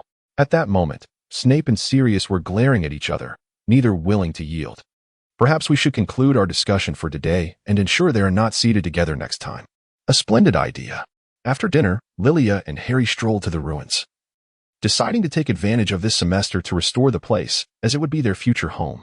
Chapter 146, Days After the War, Part 2. During these 10 days of holiday, apart from indulging in food and entertainment, Lilia discreetly approached Professor McGonagall to take the N.E.W.T. examination early, obtaining her wizarding qualifications. After all, a professor needs credentials to command respect, does she not? Furthermore, it would be quite absurd to have professors and students take the exam together. Upon returning to Hogwarts, Lilia embraced her role as Professor Floretta, diving into a day filled with bustling activities. Today marked her first lesson with her fiancé. It was evident that this class was far from the smooth sessions of the past, as the room was filled with raucous commotion. Lilia fixated on the instigator ahead, pondering, no, I cannot allow the authority I have painstakingly established on my first official day to be so easily undermined by Harry Potter. Not even if he is my fiancé. Clearing her throat, she called out, all right, enough. The new students may be unaware of my classroom expectations. So I shall clarify once more. No tardiness, no talking, and, Draco, you insufferable brat, no mentions of Harry Potter. The uproar intensified, while Harry remained silent, smiling. Lily gritted her teeth and said to him, that request is hereby nullified, Mr. Malfoy. Due to your unsolicited interjection during class without raising your hand, Slytherin loses 5 points. Now, everyone, kindly silence yourselves and commence the preparation of the shrinking solution. The others dutifully focused on their potion making, but our savior, Harry Potter, continued to gaze at her with a smile. Lilia did not shy away from his gaze. Mr. Potter, might I inquire if you can discern the shrinking solution? Just observe your cauldron. Harry adopted a look of feigned innocence as he turned to Lilia. Professor, may I stay after class this evening? I am at a loss and have no one to assist me. Hermione, overhearing from the side, immediately voiced her bewilderment. Am I not a person? Once again. The commotion ensued. Lilia gazed at him helplessly. The students were all compelled to stay after class, yet here he was, willingly remaining behind. Furthermore, you claim ignorance? I taught you this potion 3 years ago. Why feign the naivety of a young lad? Mr. Potter, should you continue to disrupt the classroom's decorum, 10 points will be deducted from Gryffindor. Draco retorted that this was unjust, questioning why Potter alone received a warning. A chorus of whistles erupted in response. Lilia's cheeks flushed crimson, yearning to flee the classroom at once. The moment Harry arrived, her icy persona crumbled entirely. In an attempt to reclaim her composure, Lilia bellowed, silence. 10 points from Slytherin. Her voice reverberated throughout Hogwarts, even reaching the ears of the Defense Against the Dark Arts professor, Professor Snape. Upon hearing that Lilia had deducted points from Slytherin, unhesitatingly penalized Gryffindor with a deduction of 10 points as well. A bewildered Gryffindor student inquired, why? We did nothing wrong. Snape's expression darkened as he retorted, while asked, Gryffindor shall lose 5 more points. Lilia, having dispelled the enchantment, instantly adopted a gentler tone. Now, let us continue with the potion making, everyone. I wish for no one to dare oppose my decisions again. Ron whispered to Harry, she resembles Umbridge so much. Do you think she might inscribe something on you, like dangerous lover? Harry replied, I don't believe so, she is quite charming. At that moment, Ron and Harry remained oblivious to the fact that Lilia had already approached them. Lilia mused to herself, isn't this a slap in the face? Cute? How absurd. Hermione cautioned them. Hey, gentlemen, refrain from speaking. The professor has arrived. As Harry and Ron looked up, they met Lilia's serious and icy gaze. It seemed that some individuals believed that being a savior granted them the privilege to neglect their lessons, resulting in detention that evening. Ron scoffed at Harry. Lilia turned to him with a smile, exclaiming, "Ha ha ha. You too, Mr. Weasley." Harry quickly took the blame upon himself, saying, "I believe this matter has nothing to do with Ron. It is entirely my fault. It would suffice for me to stay in detention alone this evening, Professor." "You clever boy," the professor replied, volunteering for detention and suggesting it be just you. "Do you think I am unaware of your intentions, O Savior?"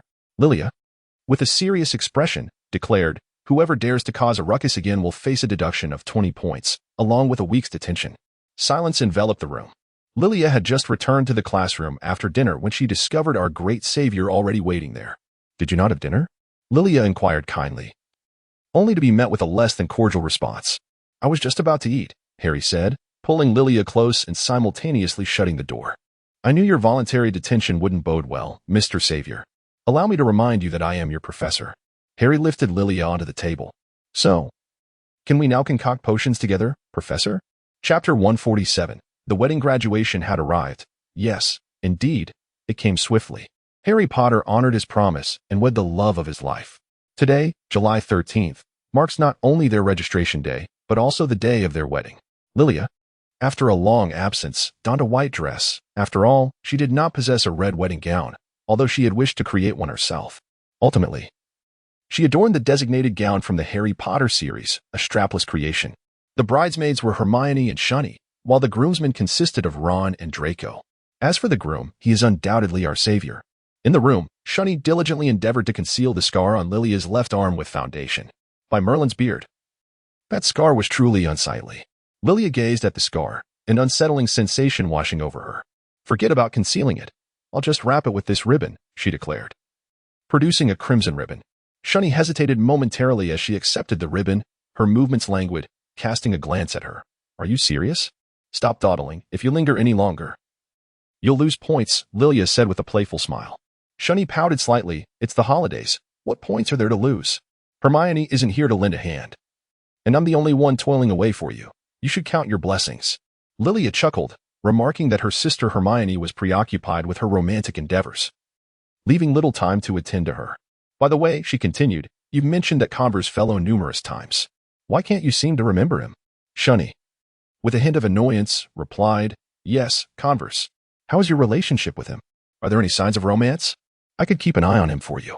Shunny, bearing an expression of resistance, retorted, "Let's not bother with that. It would be better to leave it be. He and I are merely friends." Lilia gazed at Shunny through the mirror. "Just a friend," she remarked. "Yet, the moment I mentioned a Kong, you instantly recognized whom I was referring to, did you not?" Shunny, caught off guard, cleared her throat twice and said, "Ahem, my throat feels a bit uncomfortable."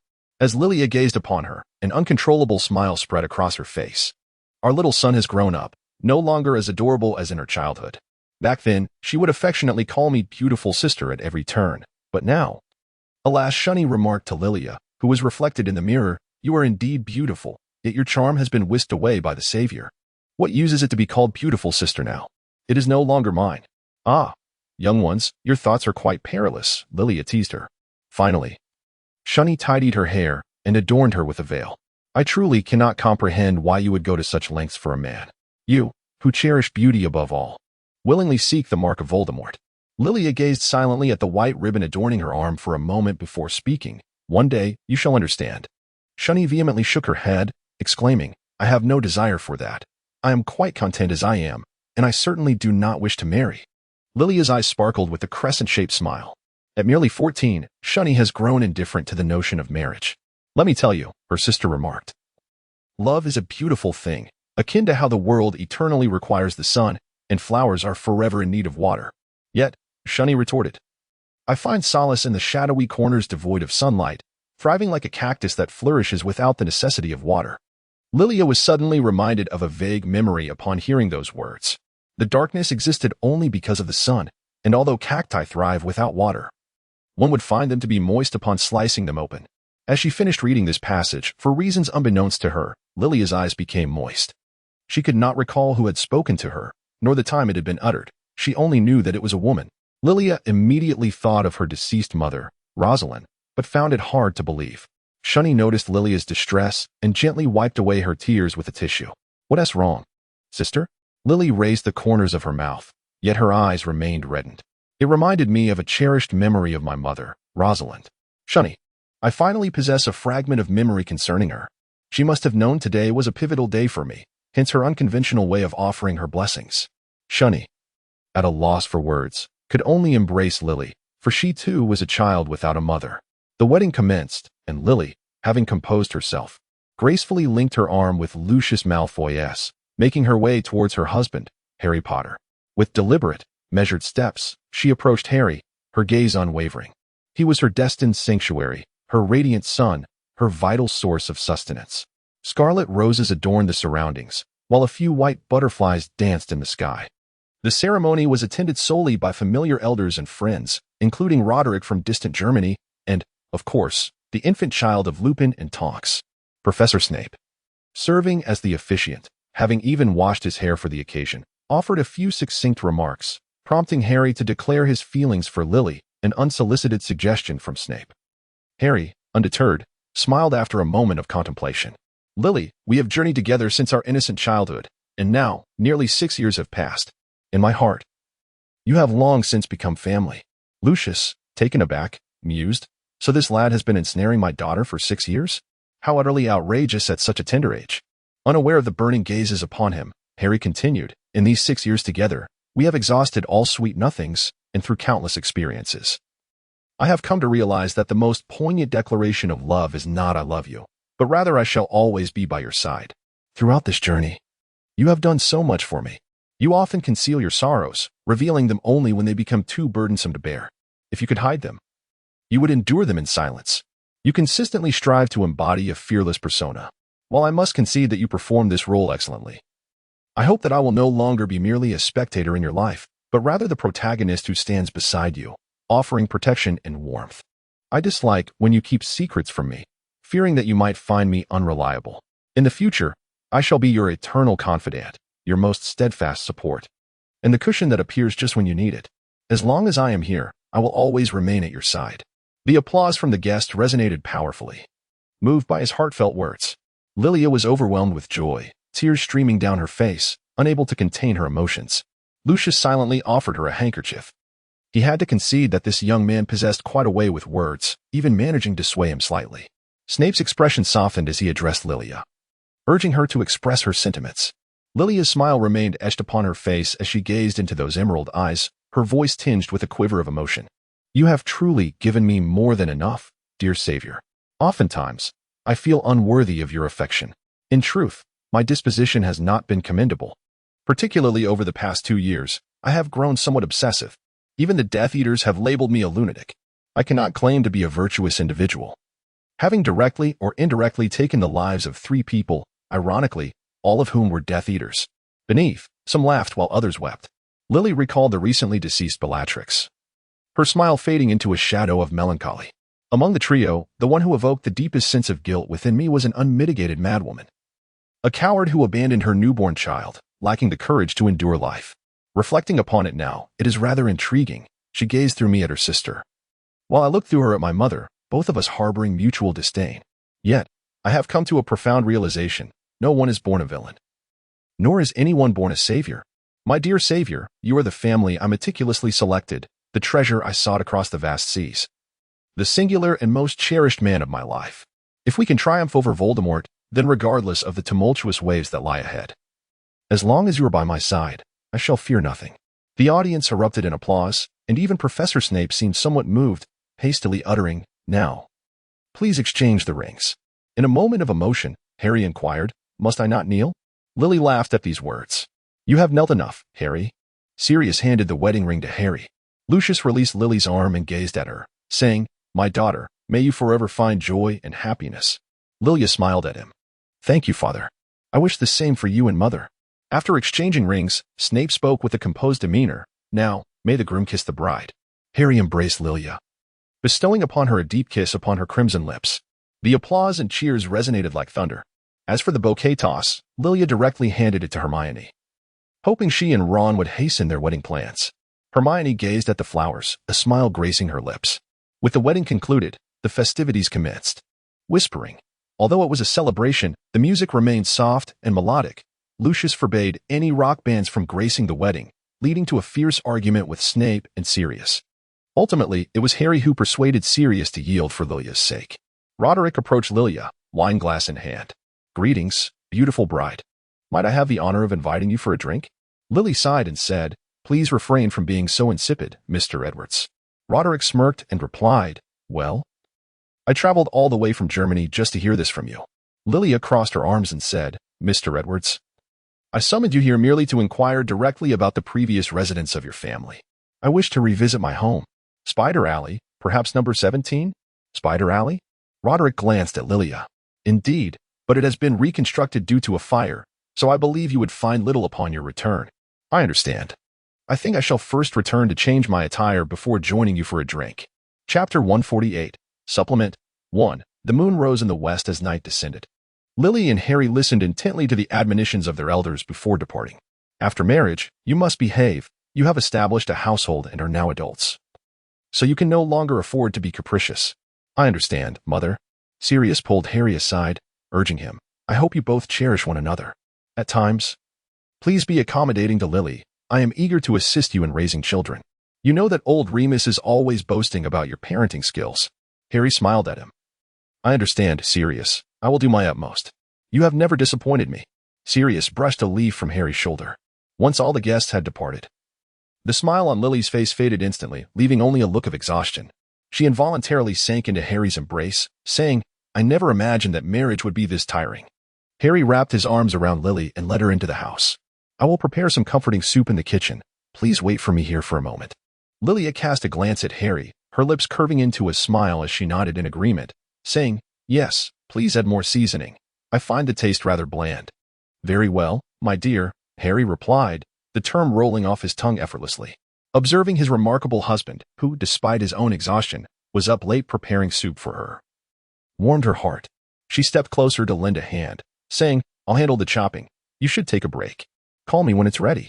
Harry, taken aback by Lilia's sudden tenderness, pondered her offer. Yet, thinking of the soup, he insisted, "Allow me to take charge. What if the soup spills and scalds you?"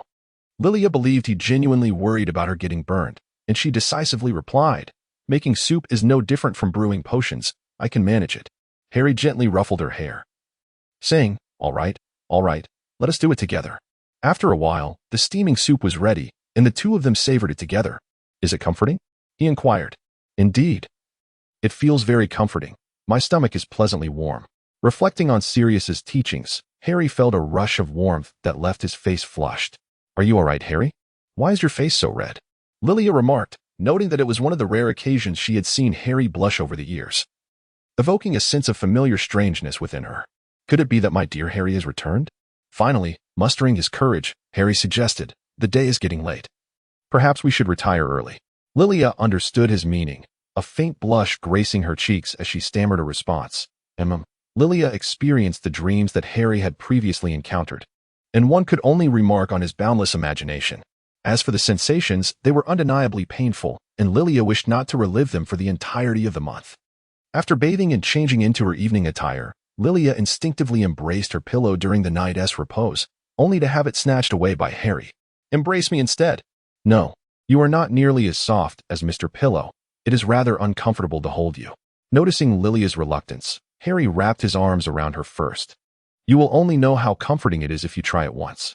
One must concede that while he may not be soft, his embrace offered a profound sense of security. Moreover, the delightful fragrance of the shower gel Harry had recently purchased enveloped Lilia, lulling her into a peaceful slumber. Thus, the two remained entwined in sleep until the break of dawn. Lilia awoke, as was her habit, wrapped around Harry in a bear hug. Yet she found herself lying atop him. Imagine the scene as you will. Harry gently brushed his fingers through Lilia's hair, yet she stirred awake, grumbling softly in discontent at the disturbance of her slumber. "What are you doing?" "I'm hungry." "Then let us eat." "But you are holding on to me, and I cannot move." Lilia opened her eyes, yet she was reluctant to let go. She retrieved her wand and inquired, "What would you like to eat?" "I can conjure it for you." Harry chuckled. "You carry your wand with you at all times?" "Of course," she replied, A wand is incredibly useful. With it, one can have anything. However, I believe in certain aspects, I am more effective than a wand. Lilia appeared utterly bewildered. What is it that I cannot do? Is there truly no room for redemption? I implore you. Lilia OS, one may kill but cannot humiliate. However, I truly do not wish to. Let us make an exception. I beg of you. Chapter 149, Side Story, Part 2. At 1 o'clock in the afternoon, Lilia partook of her breakfast, seated at the table, consuming her sandwich with palpable resentment. Harry stood behind her, offering a massage. Apologies escaped his lips as he kneaded her shoulders, contemplating how to appease Lilia and alleviate her displeasure. After a moment of silence, he proposed, "Let us venture out for a few days, just the two of us. Is there anywhere you wish to go?" Lilia became intrigued and pondered the idea, realizing that France was too distant, and she was unfamiliar with the place, devoid of any acquaintances. Perhaps a trip to the seaside would suffice. She then remarked in a nonchalant tone, "Let us spend a few days by the sea." Upon noticing Lilia's engagement, Harry responded with a smile, suggesting, "Then we shall visit Blackpool Beach. It is not far from here." Delighted in her heart, Lilia maintained an aloof demeanor, silently ascending the stairs to pack her belongings. However, upon arriving at the beach, Lilia's mood soured, for her swimsuit had been left at home by Harry, who had forbade her from wearing it. He had even stated that if she insisted on donning it, well, you understand the implications. Consequently, Lilia could only adorn herself with a beach hat and a strappy dress, playing in the sand and enjoying the sea breeze. This was her final act of defiance. As for the true essence of playing in the sand, it involved burying Harry, leaving only his head exposed while she frolicked in the water. Enclosed within the sand, Harry thought, "I can only watch and remain silent. Otherwise, Lilia would cover my head as well." A stark and ruthless reprisal of societal treachery. Soon enough, Harry spotted a small crab scuttling past him. Desperate to escape his predicament, he implored Lilia, "Please, save me." Lilia continued to gather seashells by the shoreline, clutching her tiny sand bucket. "What did you say? I didn't hear you. Please, help me." Lilia lifted the corners of her mouth as she picked up her small sand bucket and approached Harry. "Please," she implored. Harry responded, "That phrase sounds familiar. You think this will compel me to save you? What a fanciful notion. Perhaps you should entertain yourself with the sand." Lilia rose, feigning an intention to leave, yet stealthily crept behind Harry. At that moment, Harry reflected, "Had I known, I would not have granted her an opportunity last time." Lilia, knowing when to cease, gently excavated him with a small shovel, resembling an archaeologist in her meticulous endeavor. Just before sunset, she finally unearthed Harry. The two of them lay quietly on the beach, gazing at the horizon, yet their thoughts strayed far from the sunset itself. Harry pondered, "What shall we do this evening?"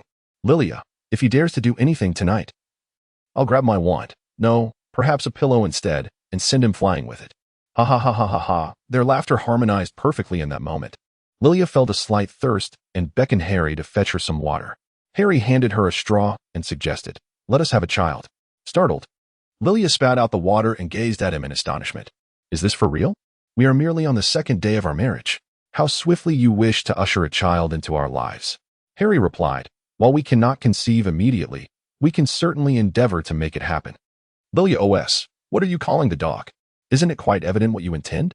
Can I possibly agree to this? It would be quite enough that I do not directly. I find your idea rather perilous."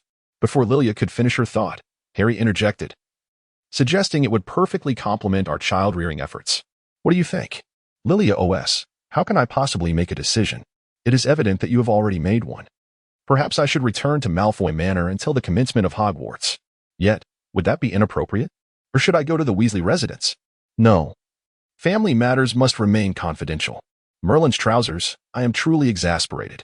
Observing Lilia's prolonged silence, Harry chuckled, "Then I shall take that as an implicit agreement." Before scooping her up and operating home. At this moment, Lilia had already succumbed to the darkness of his heart. Ah, humanity. One must not merely gaze upon the surface, for the depths within can be profoundly shadowed. Lilia seized a glimmer of hope and remarked, "Who would want to engage in such activities with you, given your foul odor? You should first take a bath. Let us wash together." Lilia, upon hearing this, could no longer contain her emotions, feeling a profound sense of despair. "Had I known, I would have refrained from speaking. Even bathing has become a source of distress. Ah, the anguish."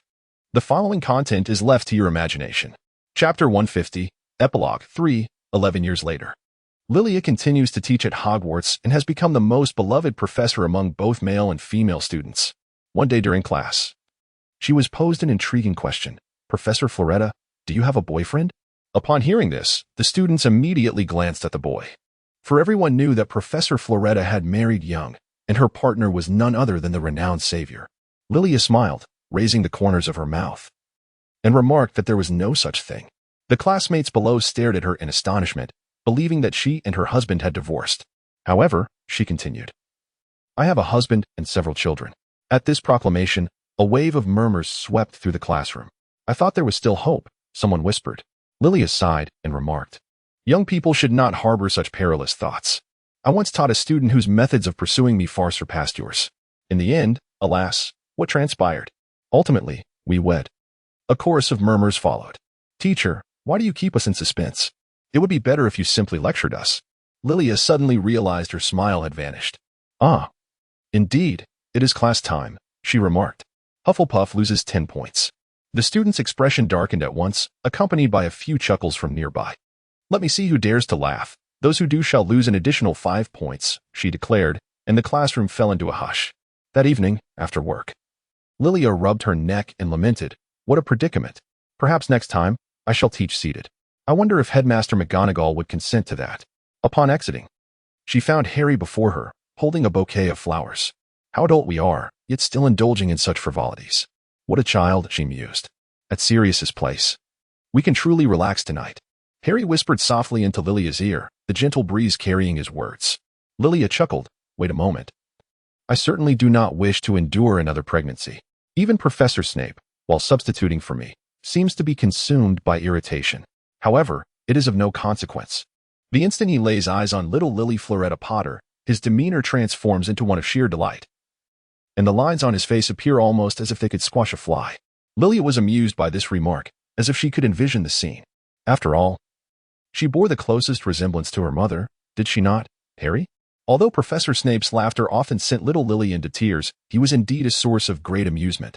Little Lily and James Sirius Potter were twins. Whenever he laid eyes on young James, he would relentlessly tease him. "I had warned against naming children after their elders.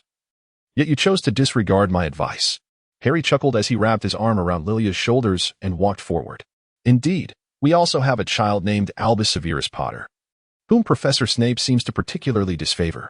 The professor favors clever children, and among our 4 offspring, it appears that the girls are the most astute. Little Lily and young Hermione are truly prodigious, undoubtedly inheriting their brilliance from their mother. By your reasoning, it seems the fault lies with me. Perhaps we should consider having another child to confirm this?" Lilia furrowed her brows in resistance, stating, "I am merely making a comparison. My sons are equally wonderful, and I love them dearly." She then shifted the topic, exclaiming, "Oh, the fragrance of these flowers is truly delightful. They are the most aromatic bouquet you have ever gifted me." Harry leaned closer to inhale the scent, remarking, "Indeed, they are enchanting. For I have infused them with an alluring potion, my dear." Lilia was startled, and Harry gently patted her head, playfully deceiving her. Lilia let out a huff, turning her head away to avoid his gaze. "What a childish fool," she mused, "at 30 years of age. Still jesting about love potions. It's beyond my comprehension how you became the director of the Department of Magical Law Enforcement." Profile: Lilia Blake, original female protagonist. A prodigious beauty and the youngest animagus to date, taking the form of a purple butterfly. Adopted by Narcissa, she retained the Black surname from before her adoption and resides in Malfoy Manor. As she matured, she developed a singular affection for Harry, exhibiting a somewhat cunning and slightly menacing demeanor, oscillating between the Death Eaters and the Savior.